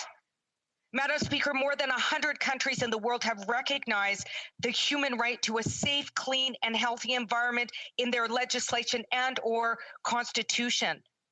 And instead of building more pipelines and investing in companies around the world that violate Indigenous rights and hurt Mother Earth, it's time for Canada to follow their lead. And Madam Speaker, I know that many people in this House will shamefully vote against this piece of legislation at a time where we are in the middle of a climate crisis and we see violent attacks on our Mother Earth.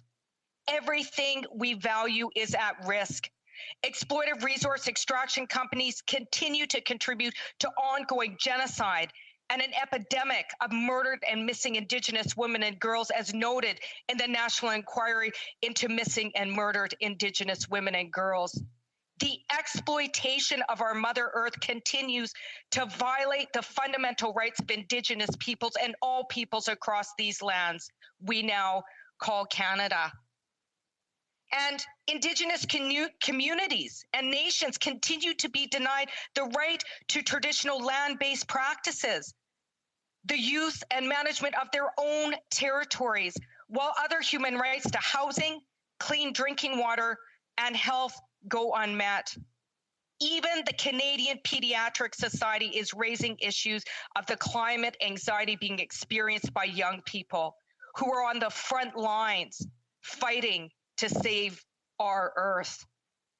This government introduced Bill C-12, but it's not nearly good enough. In fact, it's a slap in the face to science and will not allow us to meet climate targets.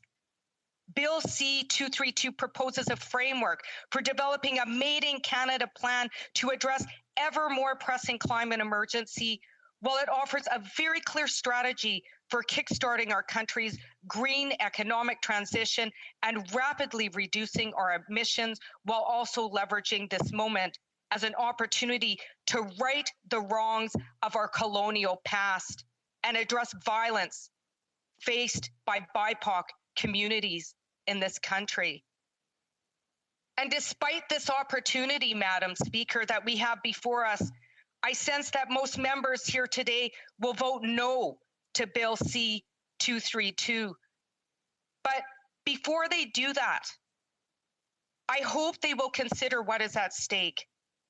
Every single thing we know and value, our Mother Earth, our health and wellness, and even the existence of future generations, our air quality, our oceans, our coasts, water and food security, more fires, hurricanes, droughts, the further displacement of Indigenous peoples, BIPOC and coastal communities, and even an increase in future pandemics. To turn down this opportunity, Madam Speaker, in the middle of a climate crisis and at a time when we need to plan for a post-pandemic economic rebuilding is shameful. I ask members of this House to think about how history will remember us in relation to this piece of legislation. The science is clear about the actions we must take right now to avoid the worst impacts of a runaway climate crisis. This must be done while respecting the human rights of Indigenous peoples and all peoples of the world. Thank you, Madam Speaker. Is the House ready for the question? The Honourable Member for Hamilton Centre. Madam Speaker, I rise to respectfully request a recorded division on my colleague's Bill C. In a moment, I have to go through the question. I'm very eager, Madam Speaker, as you can see, excited for the support of my colleagues. Thank you. If you give me a few moments. Ms. Gazan, seconded by Ms. Collins, moved that Bill C-232, an act respecting a climate emergency action framework, be now read a second time and referred to the Standing Committee on Environment and Sustainable Development. Si un député d'un parti reconnu présent en chambre. If a member of a recognized party present in the House wishes to request a recorded division, or that the motion be adopted on division, I would invite them to rise and indicate it to the chair. The Honourable Member for Hamilton Centre. Madam Speaker, I thank you for the practice round. I rise respectfully to request a recorded division on my colleague's Bill C-232. Thank you. So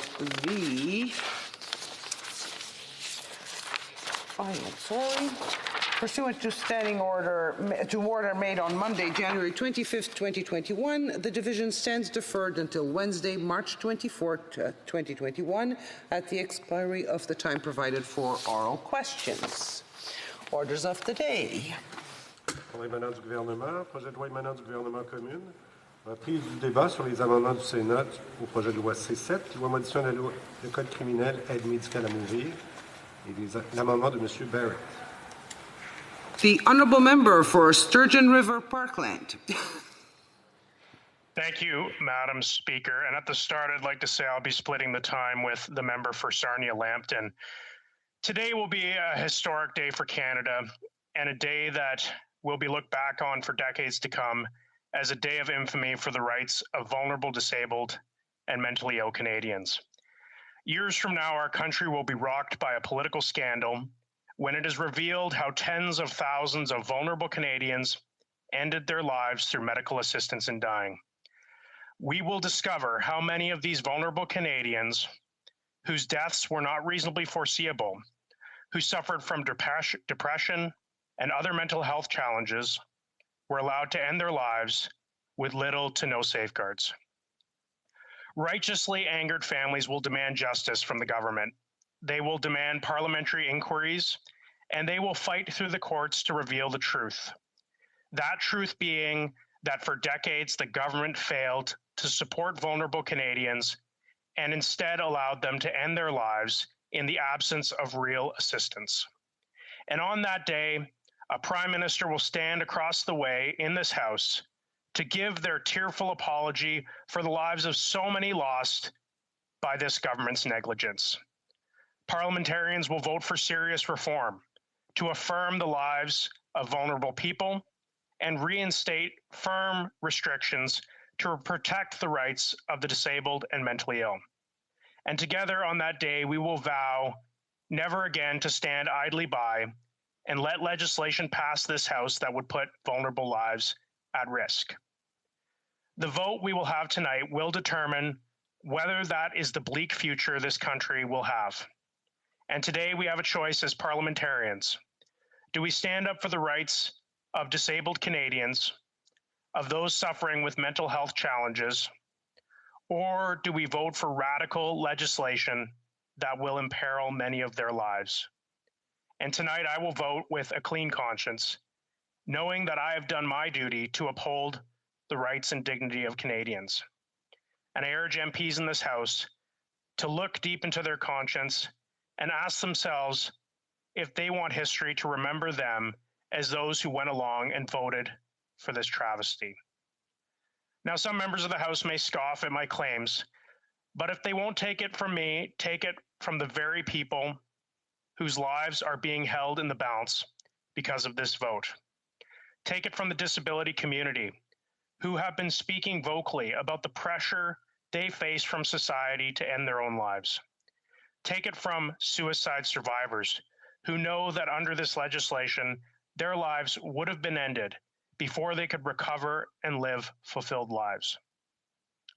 Now, the Liberal government likes to praise themselves for their deference to the experts, but in this case, they are kowtowing to special interests who are pushing a radical agenda. If they really wanted to craft a bill that reflected what the experts are saying, they would heed the words of Dr. Sonia Gained, the former head of the Canadian Psychiatric Association. And I will note that Dr. Gained is live tweeting tonight's proceedings. Now, he has raised the alarm that doctors under this legislation, many of whom are not equipped to make judgments on whether or not a patient with mental health issues will be able to recover, will also be given the power to grant death to these patients.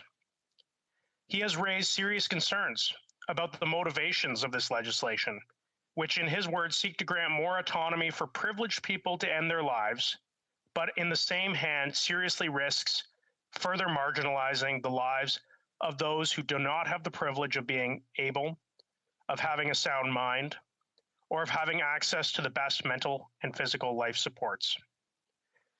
He has raised the alarm that nowhere has anyone considered the risk of this legislation on those who are suffering with suicidal ideations? Where are the protections for those contemplating suicide? We recently commemorated International Women's Day, and I became aware recently that women are twice as likely to receive medical assistance in dying and are also twice as likely to attempt suicide.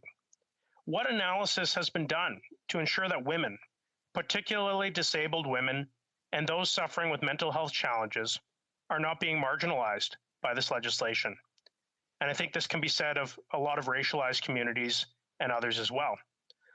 Disability groups have pointed out that in a cruel irony, today is the 11th anniversary of Canada's decision to adopt the United Nations Convention on the Rights of Persons with Disabilities.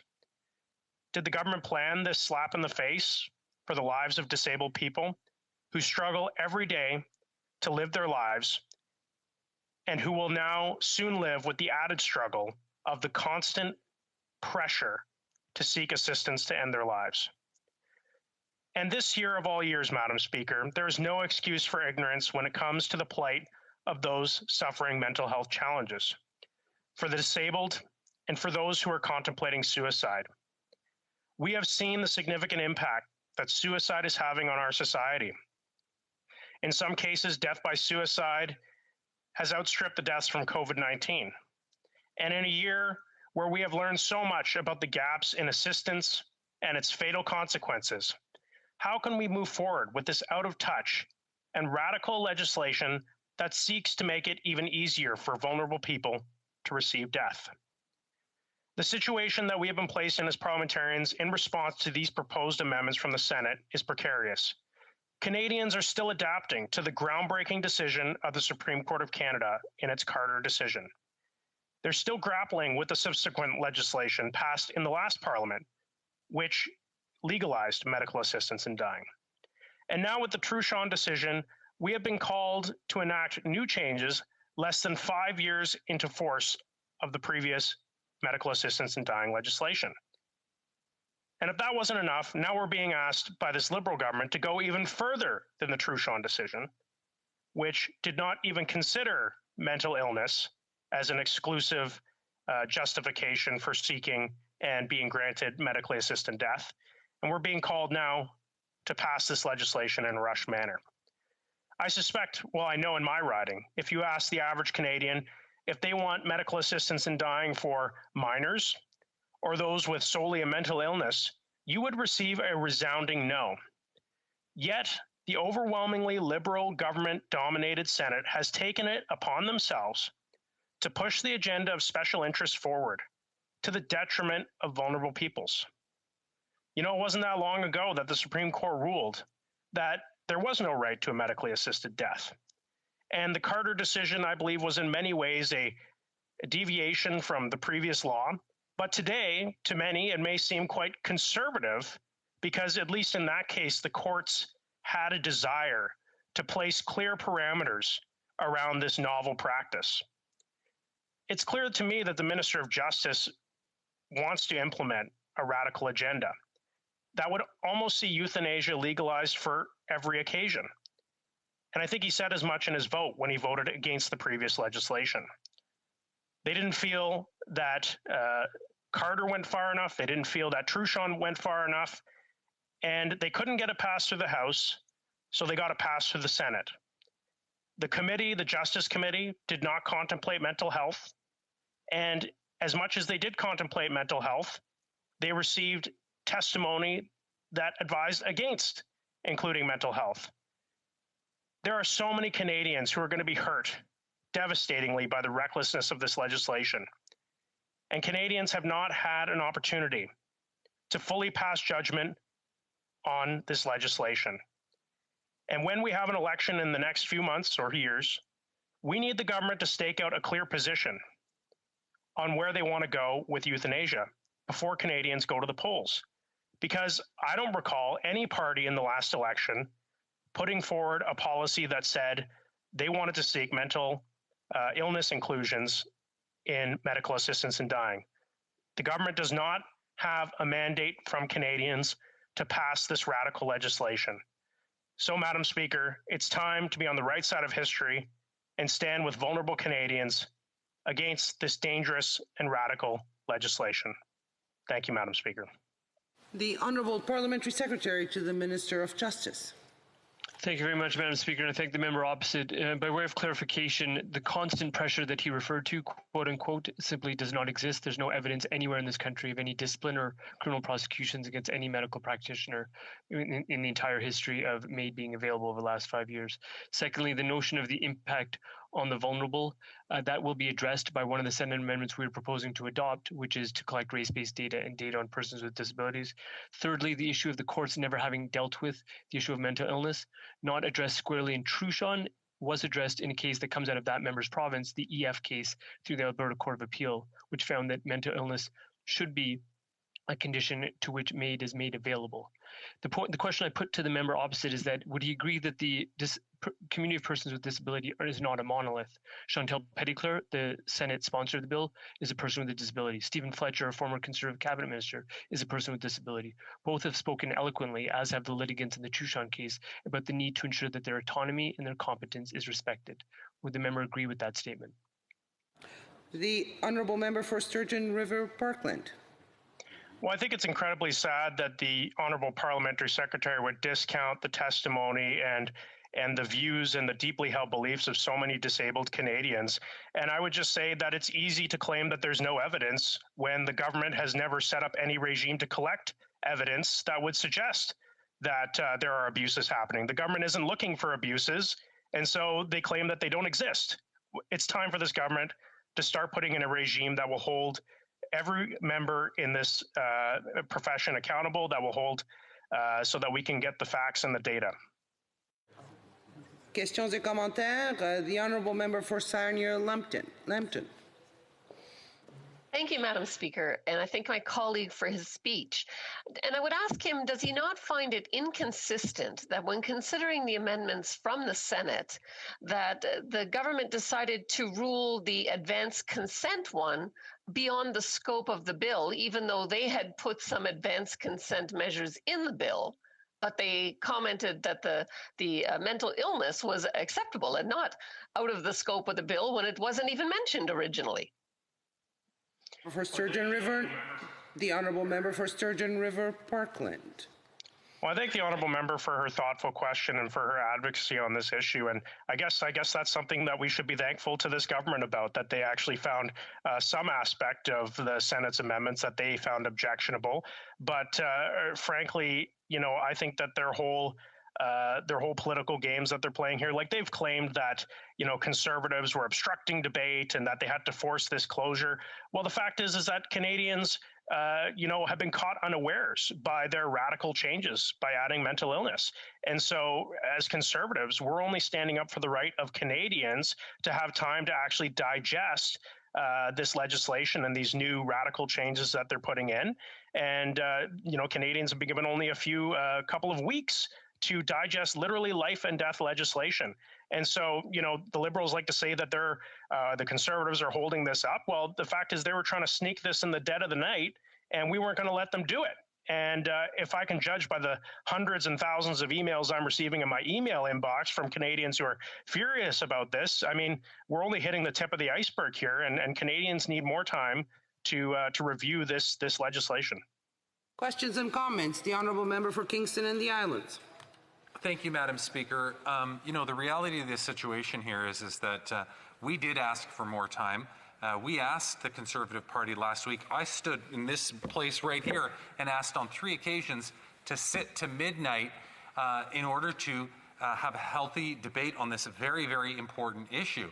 And the Conservatives routinely voted against that. They didn't want to continue to debate this issue. So when they are saying and claiming that the government side is saying that they're not interested in debating and that they're playing tricks and games and all this stuff, well, the reality is that they are.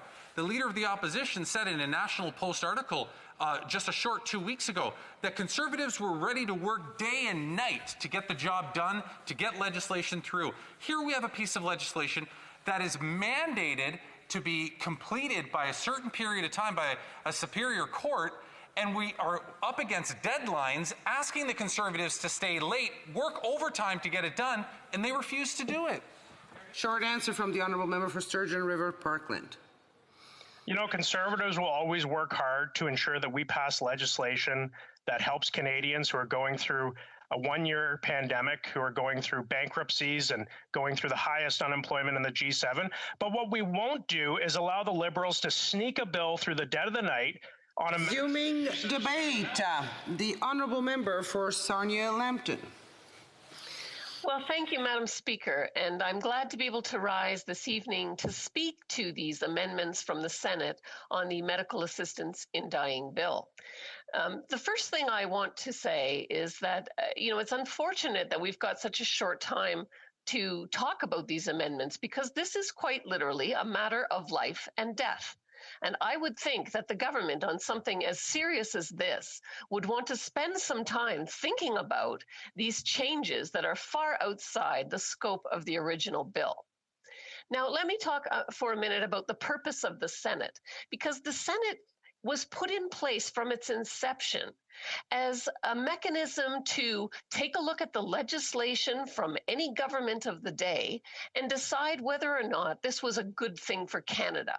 And if not, to provide fixes to it and send it back. Clearly, what's happened with C7 is far beyond that.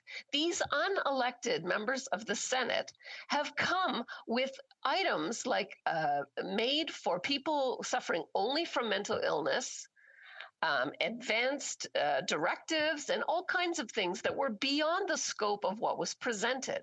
And so that is not their role. And I think the government, by accepting these things that are outside of the scope, is really putting ideas in the minds of the Senate to encourage them to continue to do what is not their role. Now, in terms of the amendments that were brought by, let's start with them one at a time. The first one, allowing those with only mental illness to have access to MAID, and to say, well, we'll talk about it, in a while, not 18 months, we're going to go to 24 months. This is really unacceptable, because if you think about it, after the first medical assistance in dying legislation was brought in, the Liberal government, this same Liberal government, put together consultants and a panel from the Council of Canadian Academies.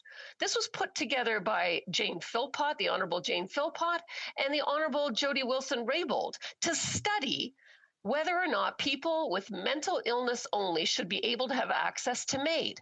And Madam Speaker, that working group could not agree that this was a good thing to proceed with. They were quite concerned about whether or not people with mental illness really had the capability for informed consent. And they were concerned as well that we were going down a path that would put us, even the Netherlands, Madam Speaker, who have such a broad euthanasia range, only allow people with dementia to have medical assistance in dying. And there's still tons of controversy. So even they have not gone down this very dark path. Now, the Centre for Addiction and Mental Health issued a report as well to the government and said Canadians themselves are divided on the issue of MAID, and most do not support making it available to those with only mental illness. So if the government is not going to listen to Canadians when they say, no, this is not what they want, that's a concern. These experts as well from the CAMH said the federal government should not make an amendment to MAID legislation for people with mental illness as their sole underlying medical condition at this time, due to a lack of evidence that mental illness is an irremediable medical condition in individual cases. They also expressed the same concern that many individuals with mental illness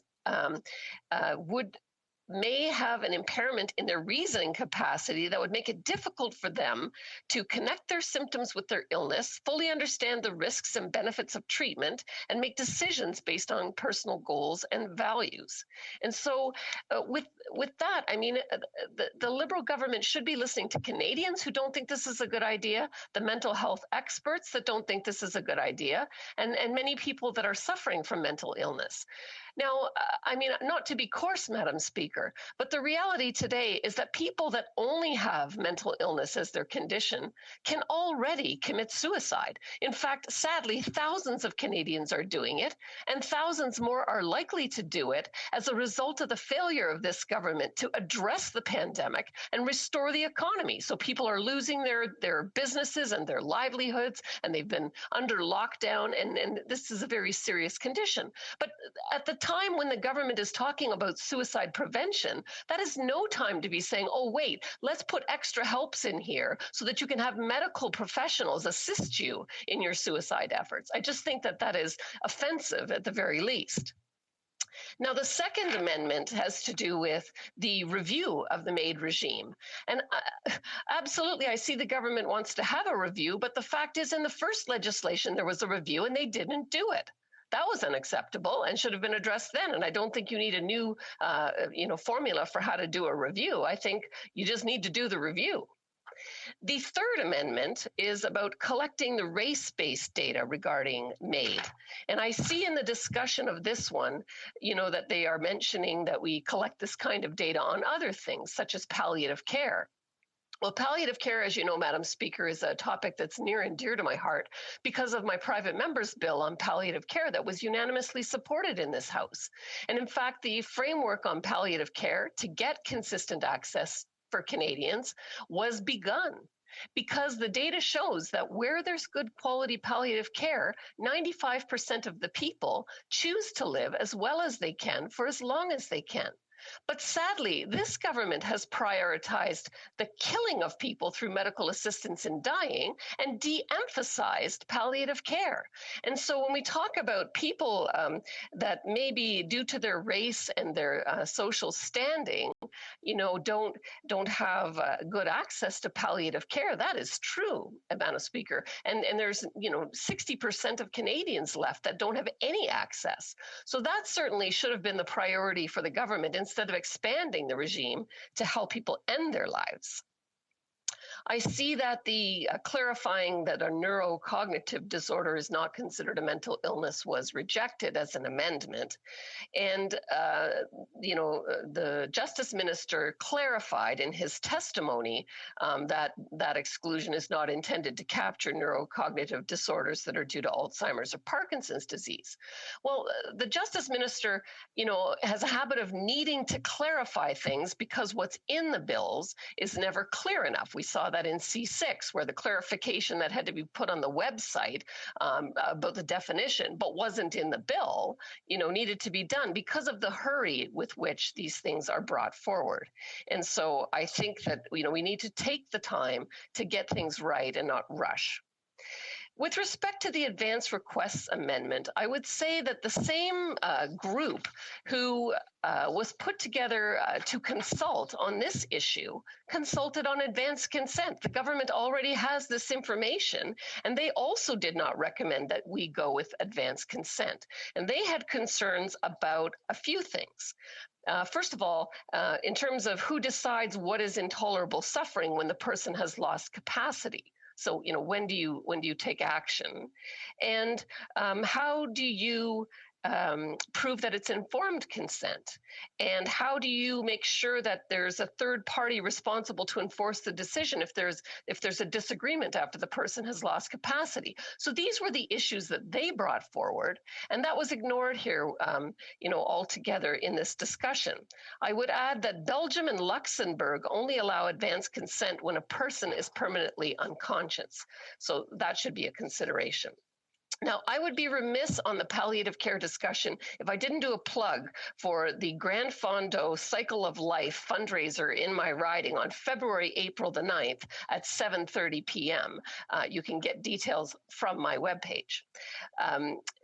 The other topic of discussion I want to have is about the work that needs to be done to actually make sure that there are alternatives. We talked about the need for mental health supports, the need for palliative care. These are important considerations, Madam Speaker. And so in short, I feel that the Senate overstepped their bounds with the amendments that they brought.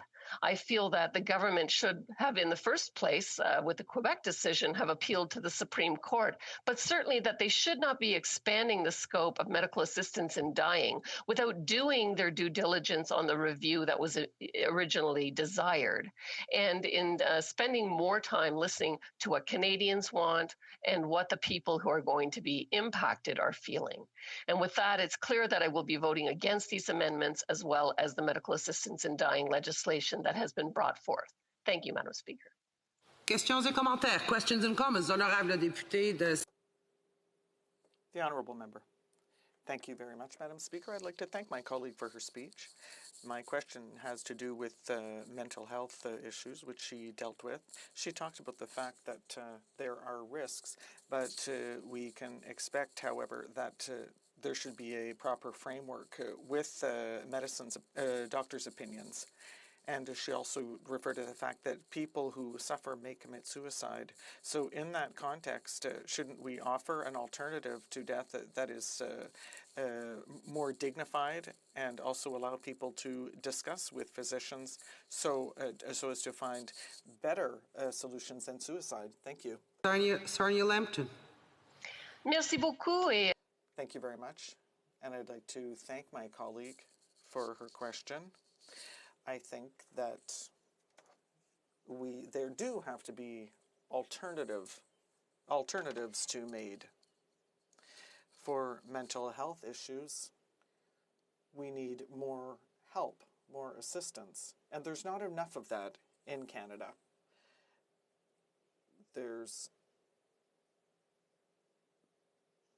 People, for example, cannot purchase services or cannot access services, and that should be a priority, and I think the government should have as a priority to help these people and not help them to die instead. Thank you. Parliamentary Secretary to the Minister of Justice.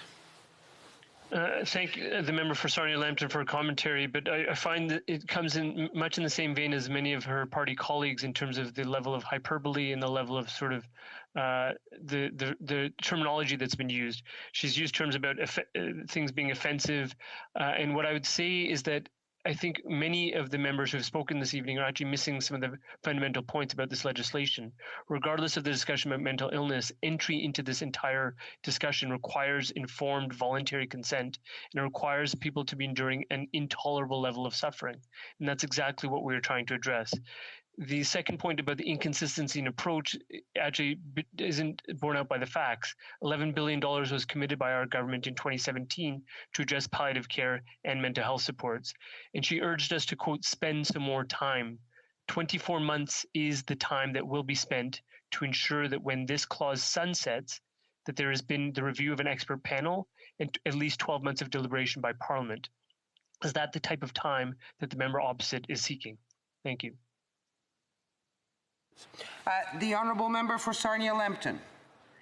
Thank you, Madam Speaker, and I'd like to thank the Parliamentary Secretary for his questions. Well, I think I did quote quite a few facts, and I think I did present facts that most Canadians don't want to have medical assistance in dying for the mentally ill. I think I presented facts that actually the government itself has consulted and has received answers that say this is not a good path to go down, and the same with the advanced consent path. This is not recommended after they consulted. And so in terms of the time that needs to be spent, there is no point in spending time consulting if you don't listen to the results of the facts that come out of that consultation. And so I would encourage the government to review the consultations that have already been done. And in terms of the amendments to the Senate, we have had a very brief amount of time to talk about these, and these are the most radical of the suggested changes. Thank you.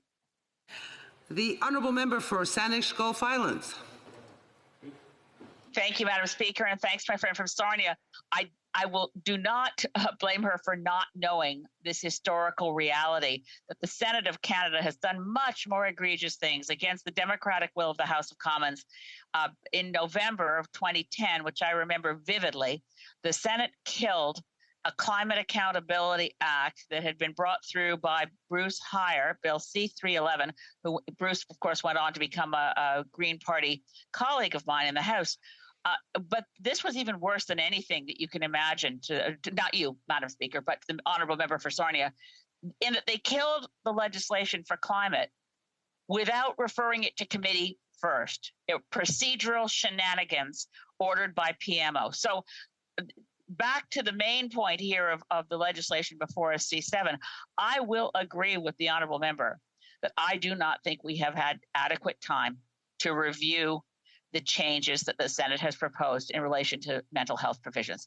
I am deeply troubled by how quickly we are now moving ahead with something that just weeks ago I stood in the House and said I support C7. It specifically says we are not dealing with mental health issues, and now we are. So to that extent, I agree with my colleague, but I'm very troubled by how quickly we have to move, but I do accept the courts are moving this quickly.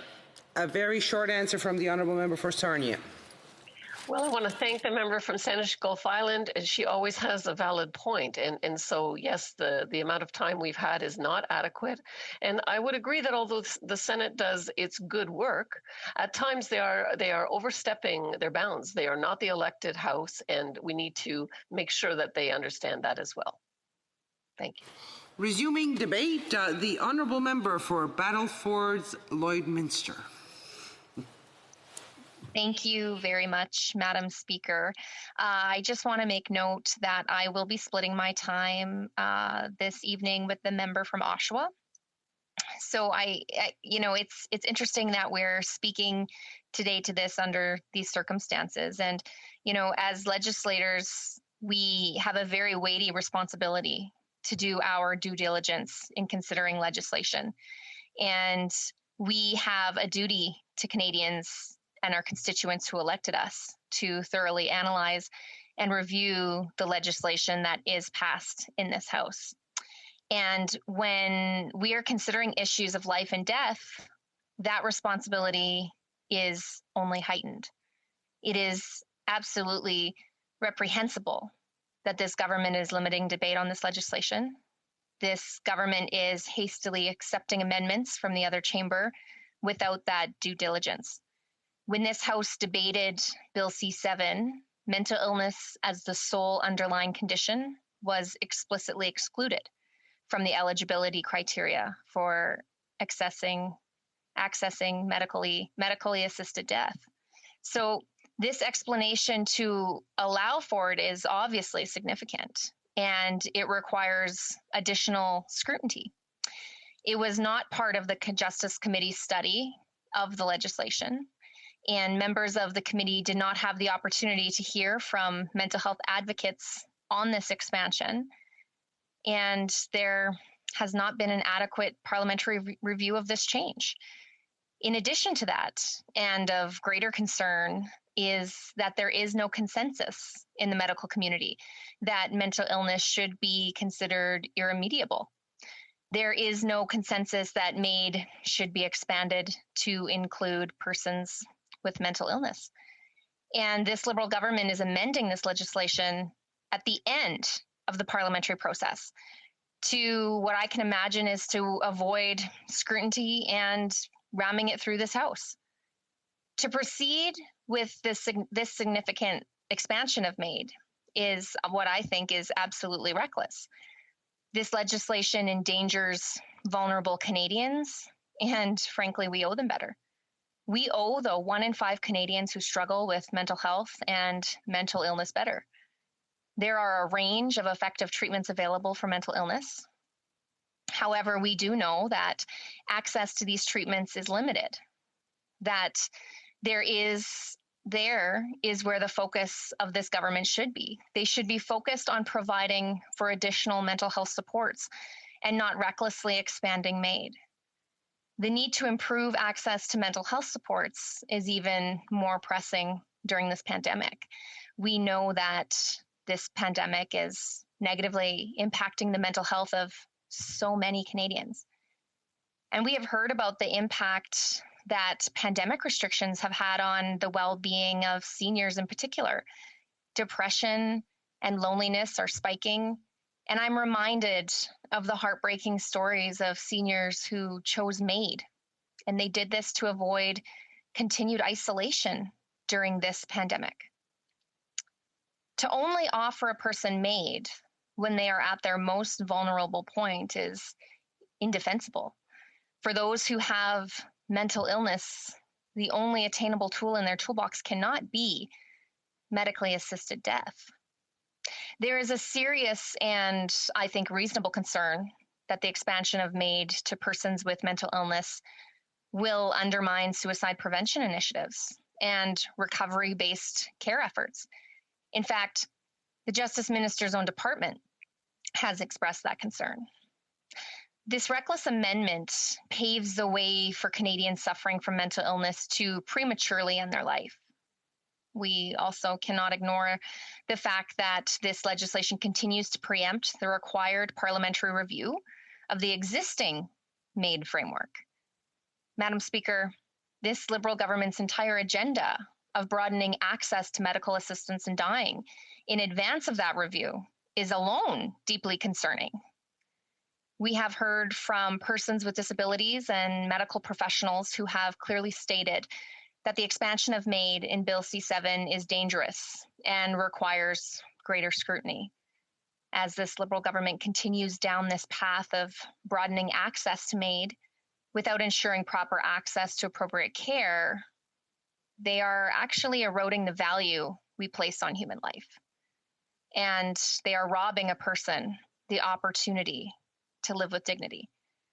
Medical assistance in dying should not be a solution to all forms of suffering, but as they broaden access to MAID to persons to whom natural death is not reasonably foreseeable, we as a society are moving away from medical assistance in dying and ultimately towards medical assisted suicide.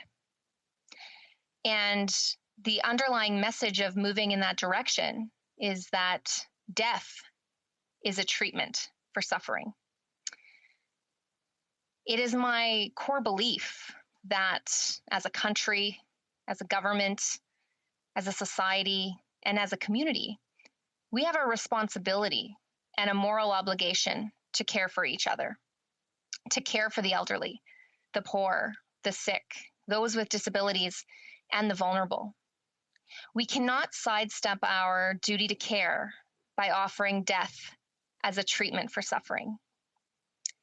If the desired goal is to increase personal autonomy, we cannot accomplish that without meaningful choice.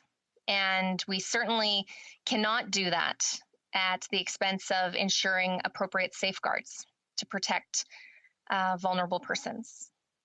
The united voice of disability advocates across the country who have come out in strong opposition to this bill should give all of us great pause.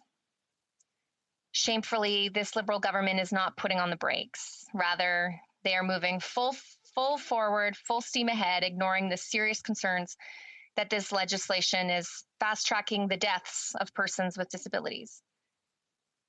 In removing the reasonably foreseeable death clause in the current MAID framework, this legislation opens it up to persons with disabilities who are not themselves close to death. Simply put, this legislation is discriminatory and it promotes ableist assumptions. Intended or not, it suggests that the lives of people with disabilities are not worth living.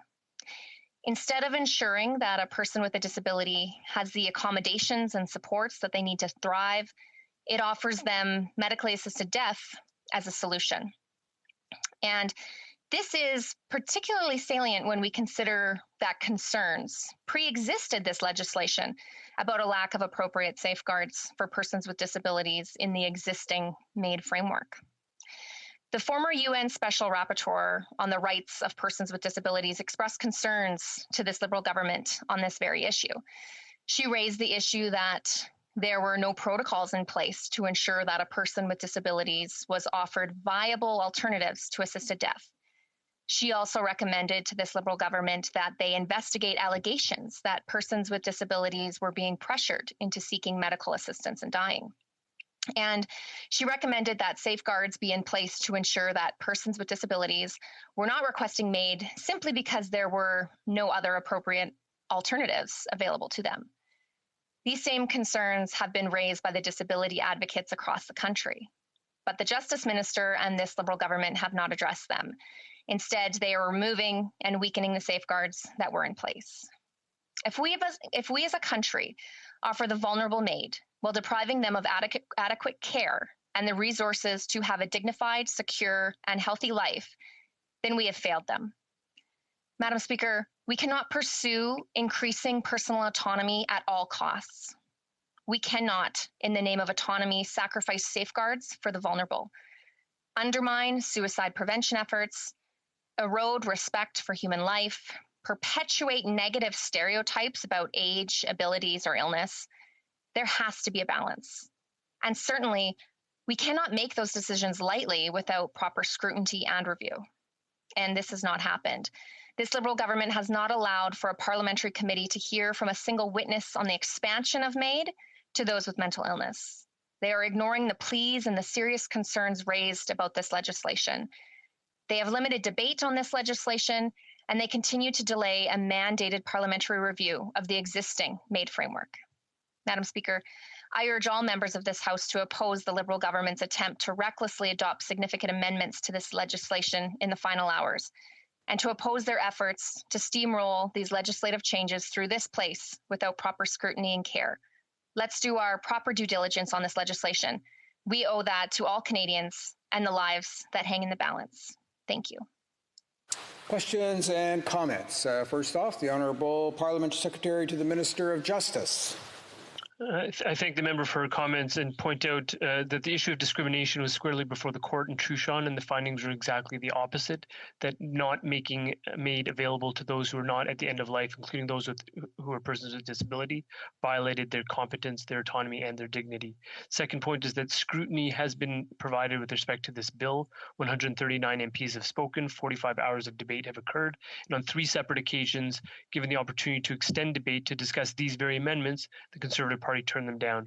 My question to the member opposite is that, would she agree that it is entirely speculative to say that the only thing that will be offered to persons who are mentally ill is MAID, which is, I believe, effectively what she had just stated, given the fact that even under the current regime of C7, prior to the Senate addressing it and working to amend it, there was already protocols in place such that you must be informed of counseling, mental health supports, disability supports, community services, and palliative care, and that those must have been discussed and appropriately considered. If the member could comment, please. Thank you. First Lloyd-Minster. Thank you, Mr. Speaker, and I'd like to thank the Parliamentary Secretary for those comments and his question. As somebody who worked on the front lines and experienced failed suicide attempts of children or adults coming into a hospital who needed help, as somebody who has seen firsthand, the suggestion of, well, it might be easier to do this option, or let's look at this. I think it's a very fine line with who that's being offered to. This is why we have such an important and weighty decision here, because we don't want to be the catalyst. I do not want to be a catalyst in the premature death of somebody who may be considered vulnerable because they may be homeless or they may have a disability. Thank you. The Honourable Member for Saint-Jean. I'd like to thank my colleague for speech. I find it a bit presumptuous to say that there's nothing in there to protect these individuals who have mental health issues, when in fact we have 24 months to create those guidelines in a way. She talks about how important it is to have support. Would it not be important to consider that some forms of support, an attempt to medicate, etc., might have already been used before medical assistance in dying? That could be a solution that could be discussed. I'd like to hear what she has to say. Lloyd-Minster. Thank you, Mr. Speaker, and I'd like to thank them through you to the member for that question and her comments. I think this is where, again, I spoke about the balance of autonomy. I think that we have to just make sure that at the cost of autonomy, that people won't be falling through the cracks.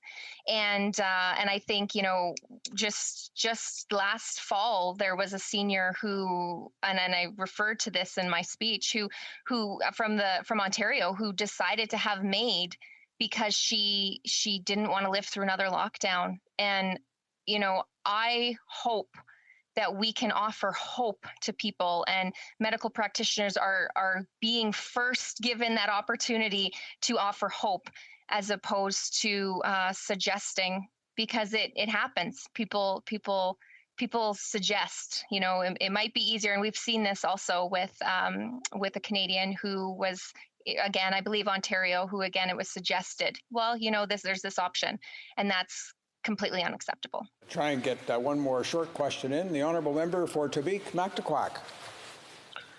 Thank you, Mr. Speaker, and I'd like to thank my honourable colleague for her excellent and thorough remarks and very thoughtful. And I think at this time, it's very important for all of us to step back and reflect, as it would say, take the pontiff pause when it comes to major decisions such as this. And I really believe that when we've seen such legitimate concerns from associations like Inclusion Canada, the Canadian Mental Health Association, and other groups who are looking at this saying, this is literally a life and death situation, this is life and death legislation, should we not take the pause? So I ask that to the member. For Battleford's Lloydminster. Thank you, Mr. Speaker, and through you to the member. Thank you for his remarks and his question. I think we absolutely have to take the pause, because when we look at it, there hasn't even been a review of the existing framework, which was supposed to be done already. And, you know, COVID can be used as the excuse and whatnot, but I don't think that we should just leave it up to chance that good things will be done or safeguards will be put in place. Resuming debate, the honourable member for Oshawa. Thank you very much, Mr. Speaker, and I want to thank my colleague for her speech. Her speech truly was a speech of hope, and as always, it's a pleasure for me to stand today to speak for the citizens of Oshawa, but especially those that are most vulnerable, and that's exactly what they need, is hope. Those who today, Mr. Speaker, may be at their lowest point. I see the irony, because today we're actually commemorating a year since we've been locked down with COVID. And I think all of us here in our constituencies, the increased mental health issues, the suicides, the anxiety, the overdose deaths, and I feel so sad, Mr. Speaker, that today the government brought in closure for this bill. They're shutting down debate on Bill C7, and the irony is not lost. Sadly, Mr. Speaker, this is a substantially different bill than was originally debated here in the House. It's a substantially different than the bill that was studied in committee. It's substantially different because it opens up MAID, medical assistance in dying, to those with mental health issues. Sadly, last month, Mr. Speaker, many of us contributed to Bell's Let's Talk. And I remember being the parliamentary secretary when Bell started this initiative, how supportive everyone was. I was so happy that Bell took this. I applauded them, I supported them. And here in the House, we were saying that those who are suffering from mental health issues, your life is important. And we all embraced it here in the House. Sadly, Mr. Speaker, last night I was watching TV, and I say sadly because there was a commercial, and it was about a man sitting alone, and Cam H put out the commercial. Maybe you've seen it. If you haven't, it was talking about not today, and somebody who was down at their worst to have that support.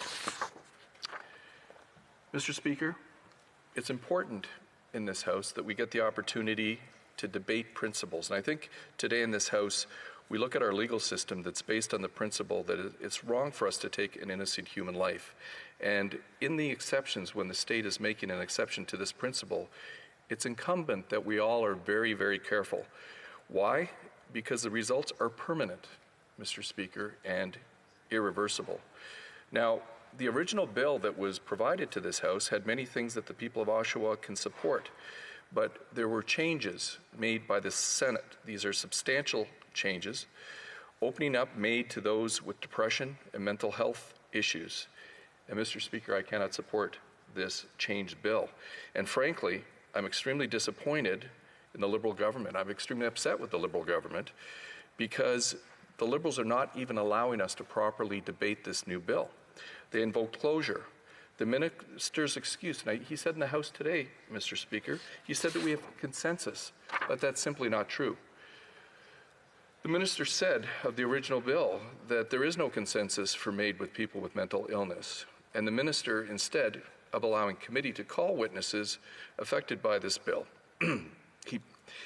instead of hearing people and the experts, he wants to push this bill through tonight and close down debate. He wants to pass this bill, Mr. Speaker, and then create a committee of experts to study the bill.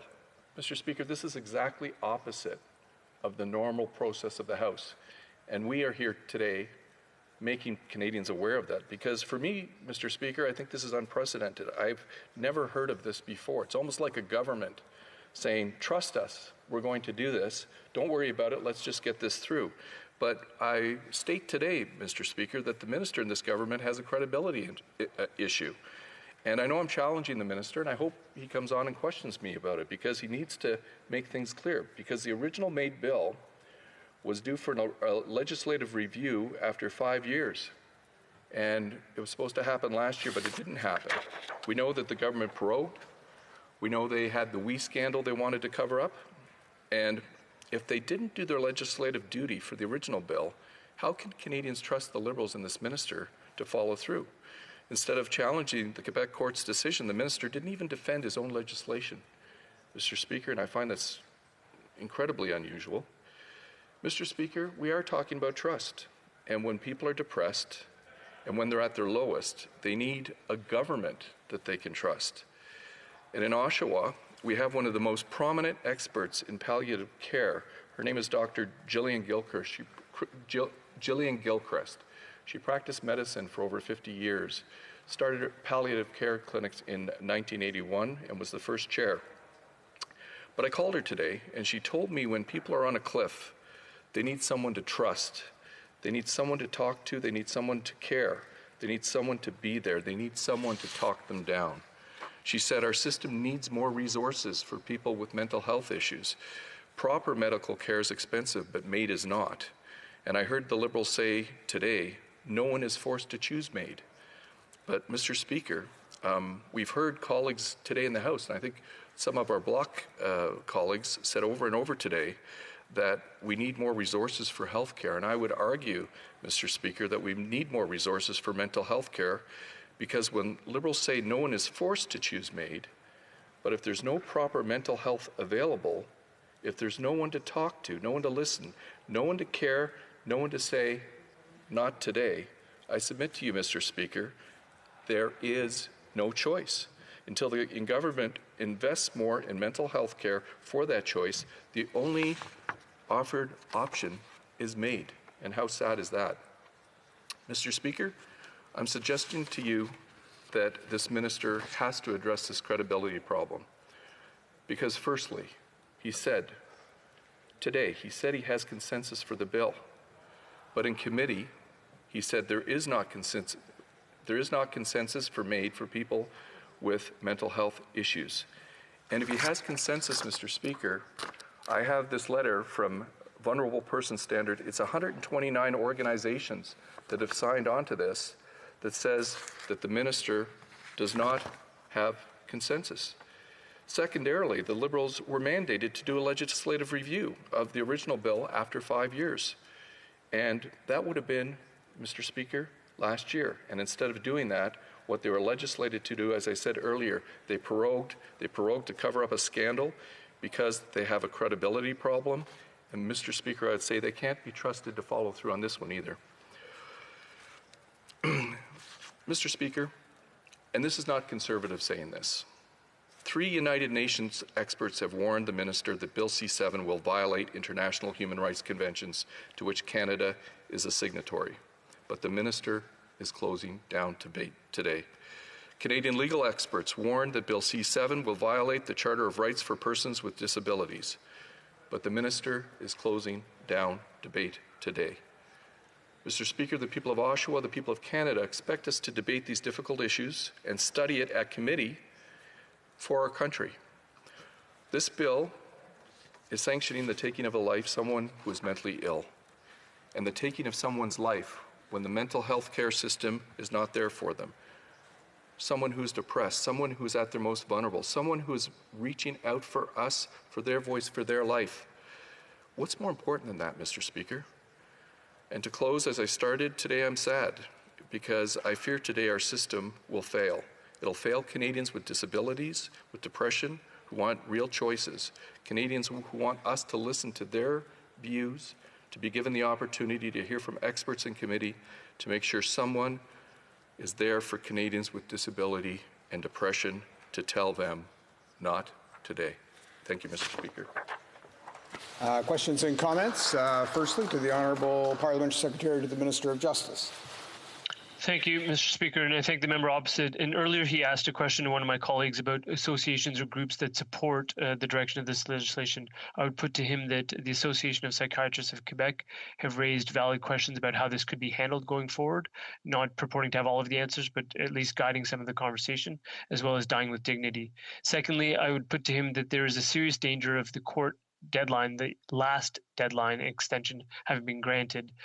If it lapses, then the safeguards that the member opposite and some of his party colleagues believe are insufficient, even those insufficient safeguards, quote unquote, would lapse in their entirety, such as the 90-day assessment period, such as having at least one expert among the panel of assessors being an expert in that particular condition.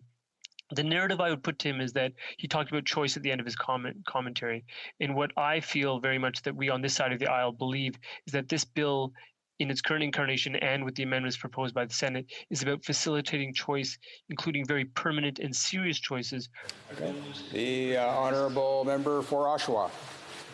Mr. Speaker, I want to thank the Parliamentary Secretary because I have a lot of respect for him. He's a very smart individual, and he is arguing this with an extremely, let's just say, academic framework. I did ask earlier if they could come up with one association that was in favor of what they're doing for. This letter is 129 associations, not individuals, that are against what they're doing, Mr. Speaker. He hasn't come up with names that he said they kind of got ideas. My issue with them for choice is they have no credibility.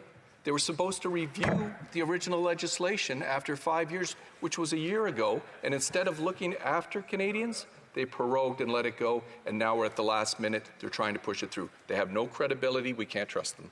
C'est un commentaire. La députée de Saint- The Honourable Member for Central. I'm hearing my colleagues speak on the Conservative side, and I have been hearing them all day. Regardless of the protections involved in this bill, they definitely don't want made for mental health cases. So my question is this. People are talking about depression. Would my colleague recognize that there are psychiatric illnesses that are not treatable, neither through medication nor through any other form of therapy, which cause intolerable suffering? Mr. Speaker, first of all, I want to thank my colleague for the question because she's actually asking a valid question. It's not that we don't want made for people with mental health issues. The issue is it hasn't been studied. And I'm surprised at my colleague from the Bloc that is actually believing the Liberals.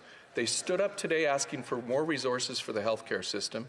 And of course, the Liberals are not going to be giving that to the provinces, which is the provincial jurisdiction. What I was talking about, Mr. Speaker, is valid choices, but also legitimacy in the process. The Bloc believes the Liberals will form a committee of experts after the fact. I tell you, they have no credibility. They didn't do the review when they were supposed to, and she shouldn't be naive that they're going to do the proper committee afterwards. Questions and comments. The Honourable Member for Chatham-Kent-Leamington. Thank you, Mr. Speaker. I want to thank my honourable colleague for his speech. He speaks with such an even, measured tone and yet speaks with such power. and such eloquence. It seems that this government has a habit of picking and choosing when they want to follow science, when they want to follow medicine, when they want to adopt United Nations resolutions and when they don't. I'm going to quote from an article from a week ago reported in CBC, again from the renowned psychiatrist Dr. Mark Senior. The United Nations Office of the Commission of Human Rights, for example, put out a recent statement condemning the practice of MAID for those with disabilities on the grounds it will lead to devaluing of lives. How is that consistent with following United Nations directives? How is that consistent with the following of science and medicine? I would ask my colleague. The honourable member for Oshawa. And I want to thank my colleague for his work on this issue, because this is so important, Mr. Speaker. This is life and death. And the United Nations, it wasn't just one expert with the United Nations, it was 3. And the Liberal government is consistently quoting the United Nations when it's at their convenience. And what I'm talking about today for Canadians, Mr. Speaker, they have no credibility. They knew they had a legislative duty to review the original bill. They failed to do it. They did not do it. They prorogued because of a scandal. And for people to think that they want to twist the entire process backwards, this is a substantially new bill. It should be going to committee. We should hear from the people who are affected, the experts that are the experts in the field, and then move forward with the process. That's all we're asking, for a reasonable process to move forward in a life and death bill. Please, Mr. Speaker, tonight, will my Liberal colleagues vote? Resuming debate. Resuming debate, the Honourable Member for Louis Saint Laurent. Thank you, Mr. Speaker. Mr. Speaker, I am for MAID. And I know what I'm talking about. I used to be a member of the National Assembly, and I was part of the group who studied for 6 years the whole issue of MAID. It took 6 years in Quebec to end up with a policy on MAID, and I voted in favor. 5 years ago, I was with that parliamentary team here in the House of Commons to talk about the first version of MAID. I voted in favor of C7 a few weeks ago, and I wasn't alone. 15 Conservative members of Parliament, men, women from Quebec, from Ontario, and from Alberta, voted in favor of this bill. Mr. Speaker, I am for MAID. I repeat, I am for Bill C7. But that's not what we're talking about here tonight. Here we're talking about the amendments moved by the senators on Bill 7. That's what we're talking about. And the main amendment that we are considerably concerned about is that the Senate decided to open the door to MAID for people who have mental health problems. Mr. Speaker, in the 6 years it took to study this policy in Quebec, there was never any question of mental health issues. Here in this House of Commons, there was never any question of mental health and mental illness. And when we studied it, that was the same case. Even the current Minister of Justice had said in committee that there was no consensus in Canada around this matter. And all of a sudden, senators are deciding to introduce this business about mental illness without any debate in the House of Commons, without any scrutiny on the part of the House of Commons, and all of a sudden the government supports this position. I'm very surprised and very disappointed, Mr. Speaker. And earlier the Minister of Justice said Canadian society is ready for this practice. Really? What is he using to make this statement? The very person who said weeks ago that there was no social license for this in Canada. He even said that there's a consensus in society. Mr. Speaker, everyone has the right to change their mind, but there are ways of doing so, especially when you're the Minister of Justice. Why didn't the Minister of Justice have the courage to address these things in the first version of C7? Why did he go through the Senate to insert this proviso? It is not just me, Mr. Speaker, who is concerned about this. Look at the Toronto Star, which you can't say that that's a conservative newspaper, certainly. And on that matter, the newspaper said... And frightening.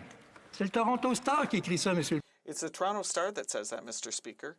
But can you imagine? On the very website of the Department of Justice, we can see once again this quote concerning the extension of MAID to those whose mental illness is the underlying condition, which comes straight from the Senate.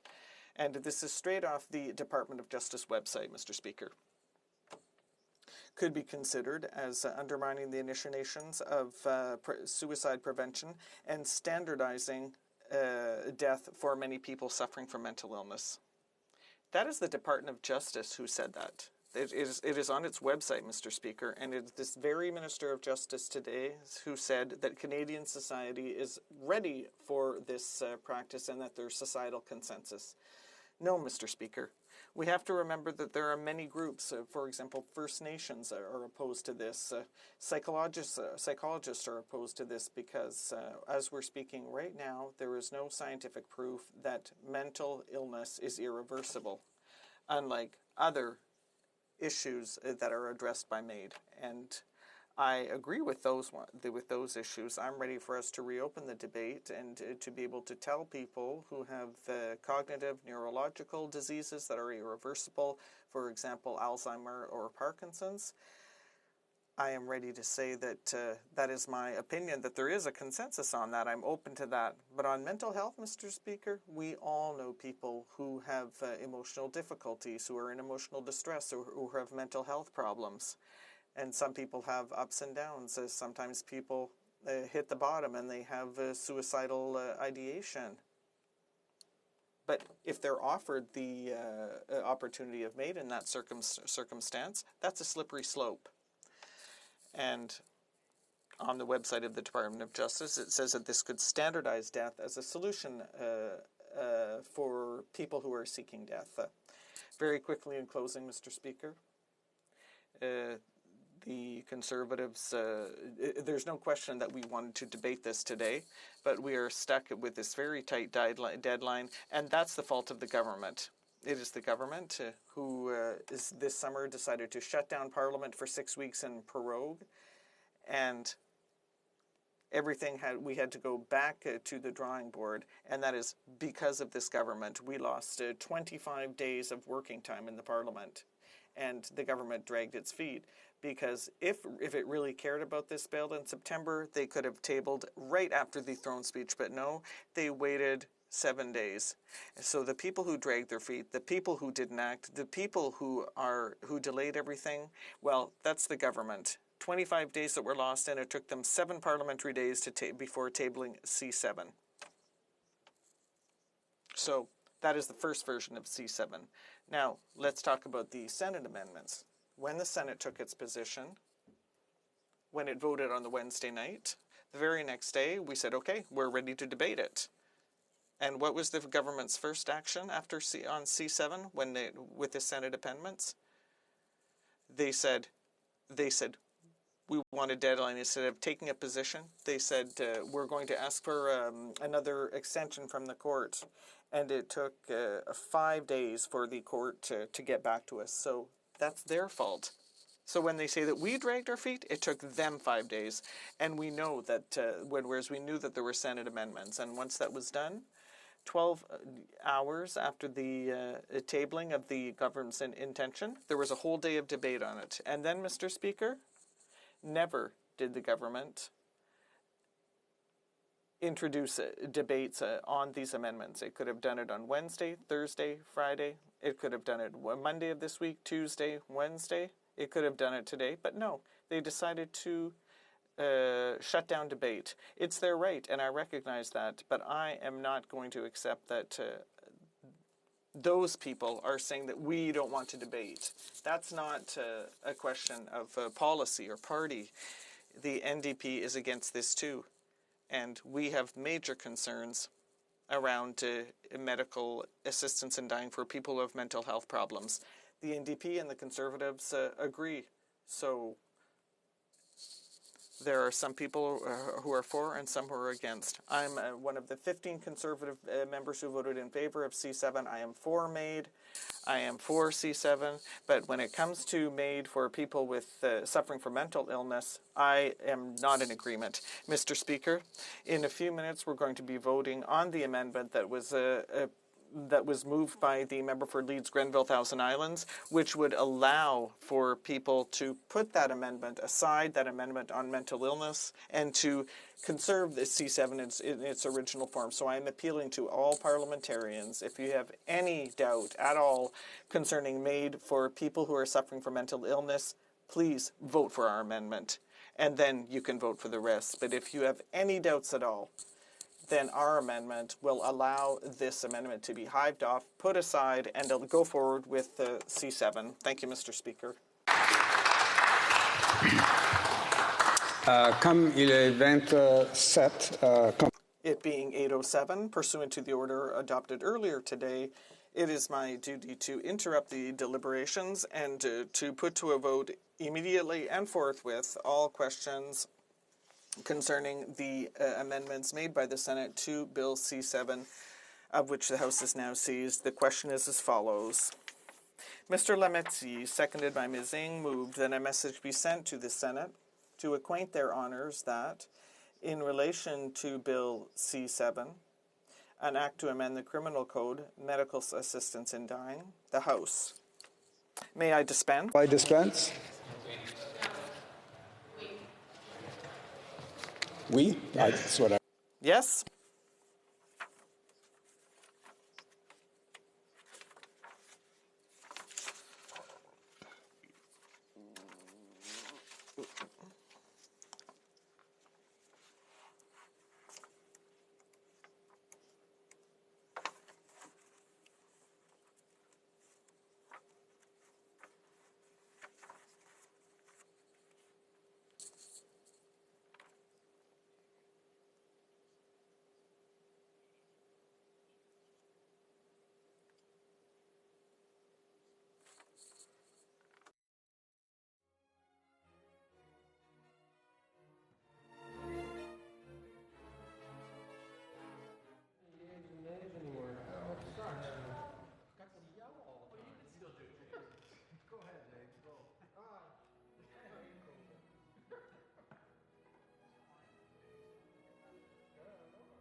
Well, we might still be around for a year. Who knows? The question is the following one. Mr. Lametti, seconded by Ms. Ng, move that a message be sent to the Senate to acquaint their honors that in relation to Bill C-7, an act to amend, we just check the audio on one of the members. Mr. Speaker, you're on.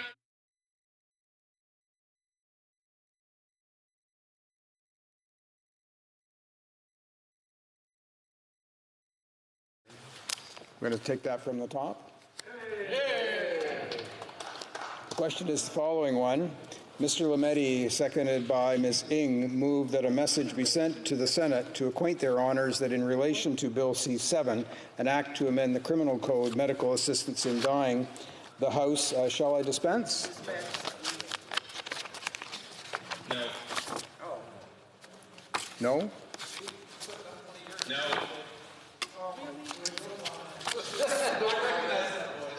Respectfully disagrees with Amendment 1A1 because this matter, including questions of most appropriate precise definitions, whether those definitions should be included in the Criminal Code or elsewhere, and whether any consequential amendments or protections relating to issues such as consent and capacity are necessary in relation to such an amendment, will also be addressed by the expert panel and the upcoming Parliament review, and the government will collaborate with provincial and territorial health authorities to ensure a consistent approach. Respectfully disagrees with Amendment 1A3, 1B, and 1C because it would permit advance requests for medical assistance in dying before an individual has a grievous and irremediable medical condition, a change which goes beyond the scope of the bill. And further, this expansion of the medical assistance in dying regime requires significant consultations and study, including a careful examination of the safeguards for persons preparing advance request and safeguards for practitioners administering medical assistance in dying.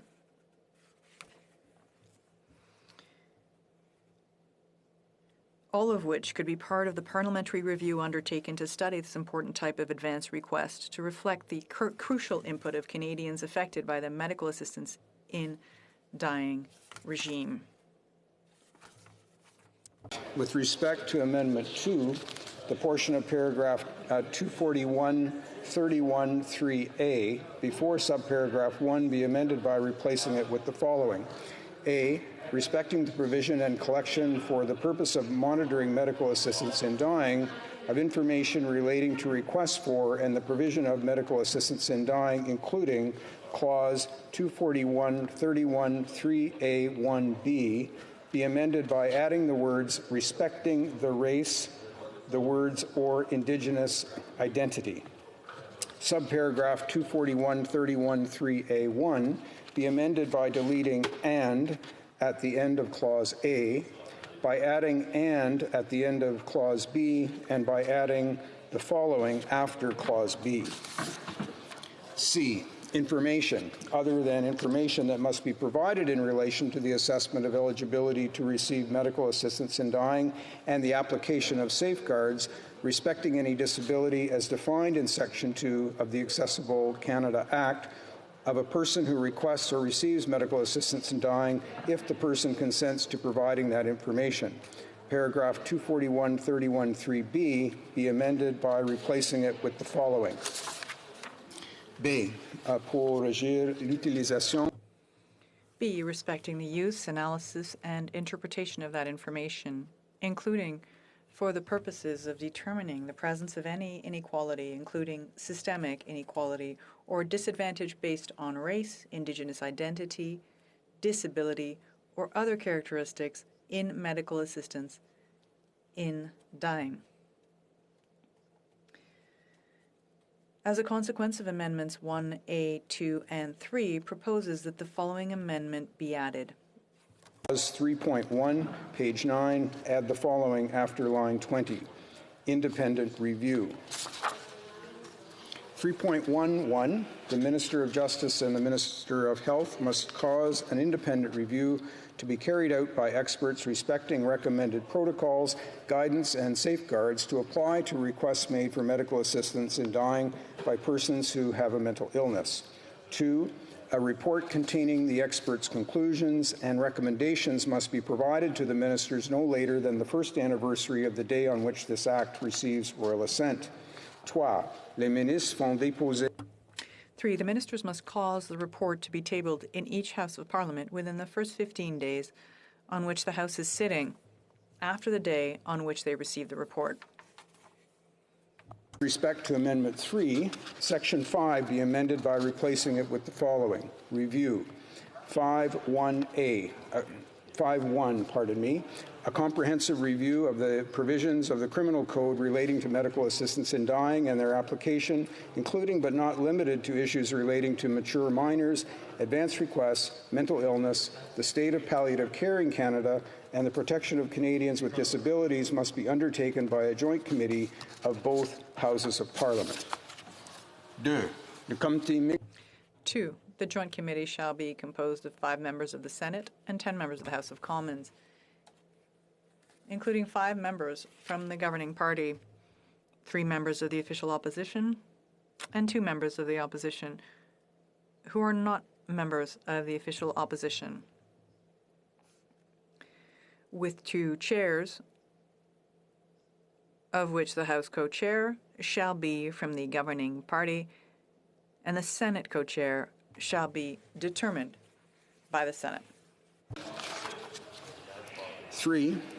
The quorum of the committee is to be 8 members whenever a vote, resolution, or other decision is taken, so long as both houses and 1 member of the governing party in the House and 1 from the opposition in the House and 1 member of the Senate are represented, and that the joint chairs be authorized to hold meetings, to receive evidence, and authorize the printing thereof whenever 6 members are present, so long as both houses and 1 member of the governing party in the House and 1 member from the opposition in the House and 1 member from the Senate are represented. Shall I dispense? Yes. Shall I dispense? Yes. Yes. Mr. Barrett. Mr. Barrett, seconded by Mr. Broussard, moved the following amendment. That the motion be amended by, shall I dispense? A, replacing the words agrees with Amendment 1A2 made by the Senate with the words respectfully disagrees with the Amendment 1A2 made by the Senate because in the Justice Department's own words, it could be seen as undermining suicide prevention initiatives and normalizing death as a solution to many forms of suffering.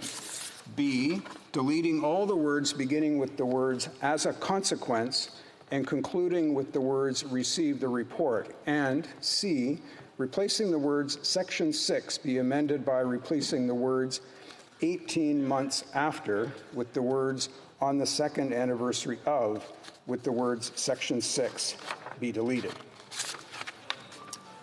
The 10-minute period for members voting electronically has started, and the House will now proceed to the vote for members participating in person. All those in favor of the amendment will please rise. Monsieur Deltel. Monsieur Deltel. Mr. Bazan. Mr. Bazan. Mr. Richards. Mr. Richards. Mr. Strahl. Mr. Strahl. Mr. Viss. Mr. Viss. Ms. Finley, South Surrey, White Rock. Ms. Finley, South Surrey, White Rock. Mr. Epp. Mr. Epp. Mr. Carey. Mr. Carey. Mr. Green. Mr. Green. All those opposed to the amendment will please rise. Mr. Gerritsen. Mr. Gerritsen. Monsieur Seri. Monsieur Seri. Madame Mendez. Madame Mendez. Monsieur Terrien. Monsieur Terrien. Madame de Bellefeuille. Madame de Bellefeuille. Monsieur Lemire. Monsieur Lemire. Monsieur Bergeron. Monsieur Bergeron. Madame Normandin. Madame Normandin. Madame Vignola. Madame Vignola.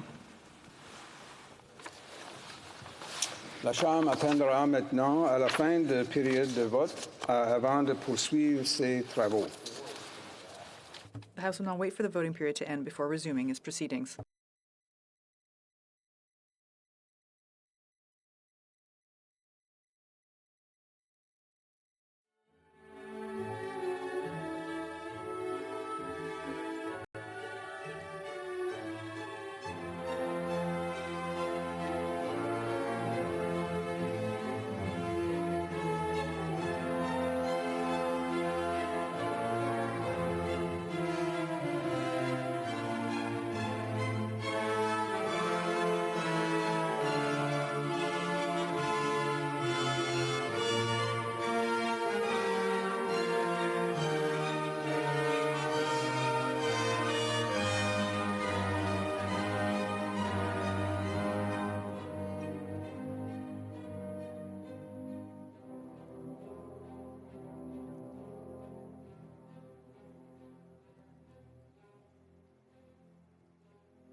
Alors, I wish to inform the House that the voting period has ended.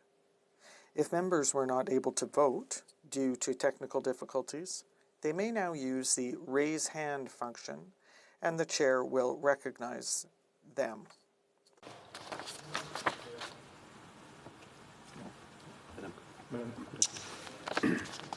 The honourable member for Vimy, Madame Koutrakis.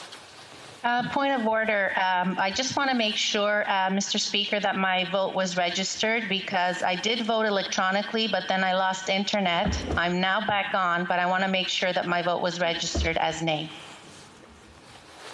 Yes, your vote was recorded as such. Missy.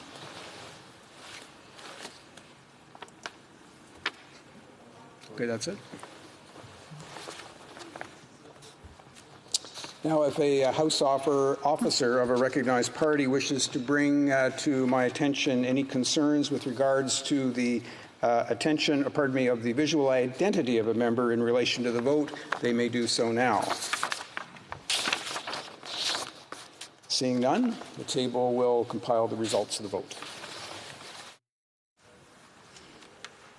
Yeas pour, 152, 152.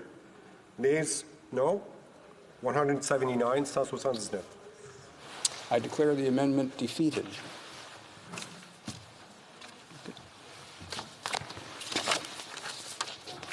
The question is now on the main motion, and the question is as follows. Monsieur Lametti, appuyé par Madame Ing. Mr. Lametti, seconded by Ms. Ing, moved that a message be sent to the Senate to acquaint their honors. May I dispense?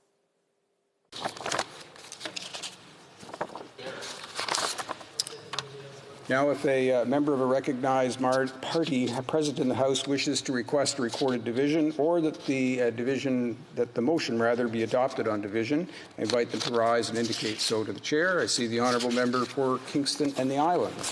Thank you, Mr. Speaker. I would request a recorded division, please. Accordingly, all those in favor, we'll start by indicating that the 10-minute period for members voting electronically has now commenced, and the House will proceed to the vote for members participating in person. And all those in favor of the motion will please rise. Mr. Gerritsen. Mr. Gerritsen. Monsieur Seri. Monsieur Seri. Madame Mendez. Madame Mendez. Monsieur Terrien. Monsieur Terrien. Madame de Bellefeuille. Madame de Bellefeuille. Monsieur Lemire. Monsieur Lemire. Monsieur Bergeron. Monsieur Bergeron. Madame Normandin.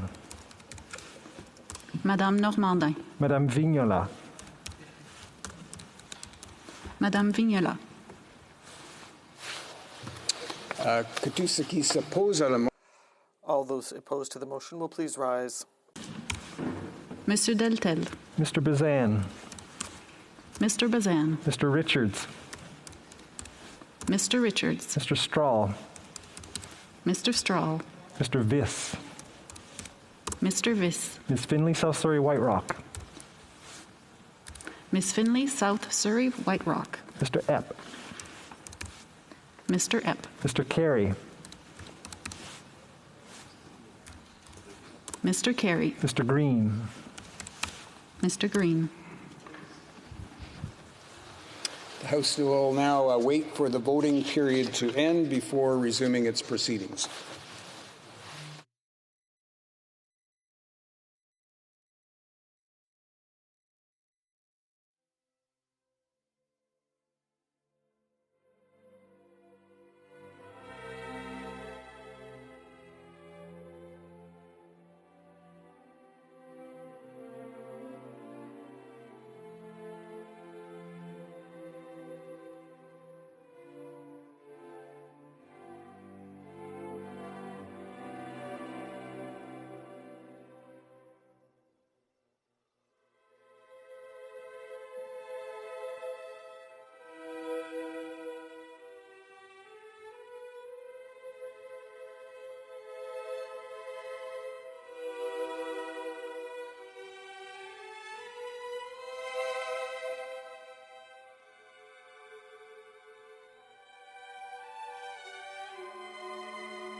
Order. I wish to inform the House that the voting period has ended, and now I would ask that any members that were not able to vote due to any technical difficulties, that they could use the raised hand function now on their screen to have them recognized by the chair.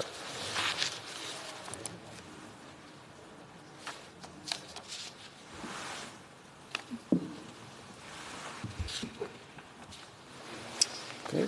Seeing none, I'll ask if there's any of the House officers of parties who are present in the House who wish to bring concerns relating to the visual identity of members, if they could do so at this time.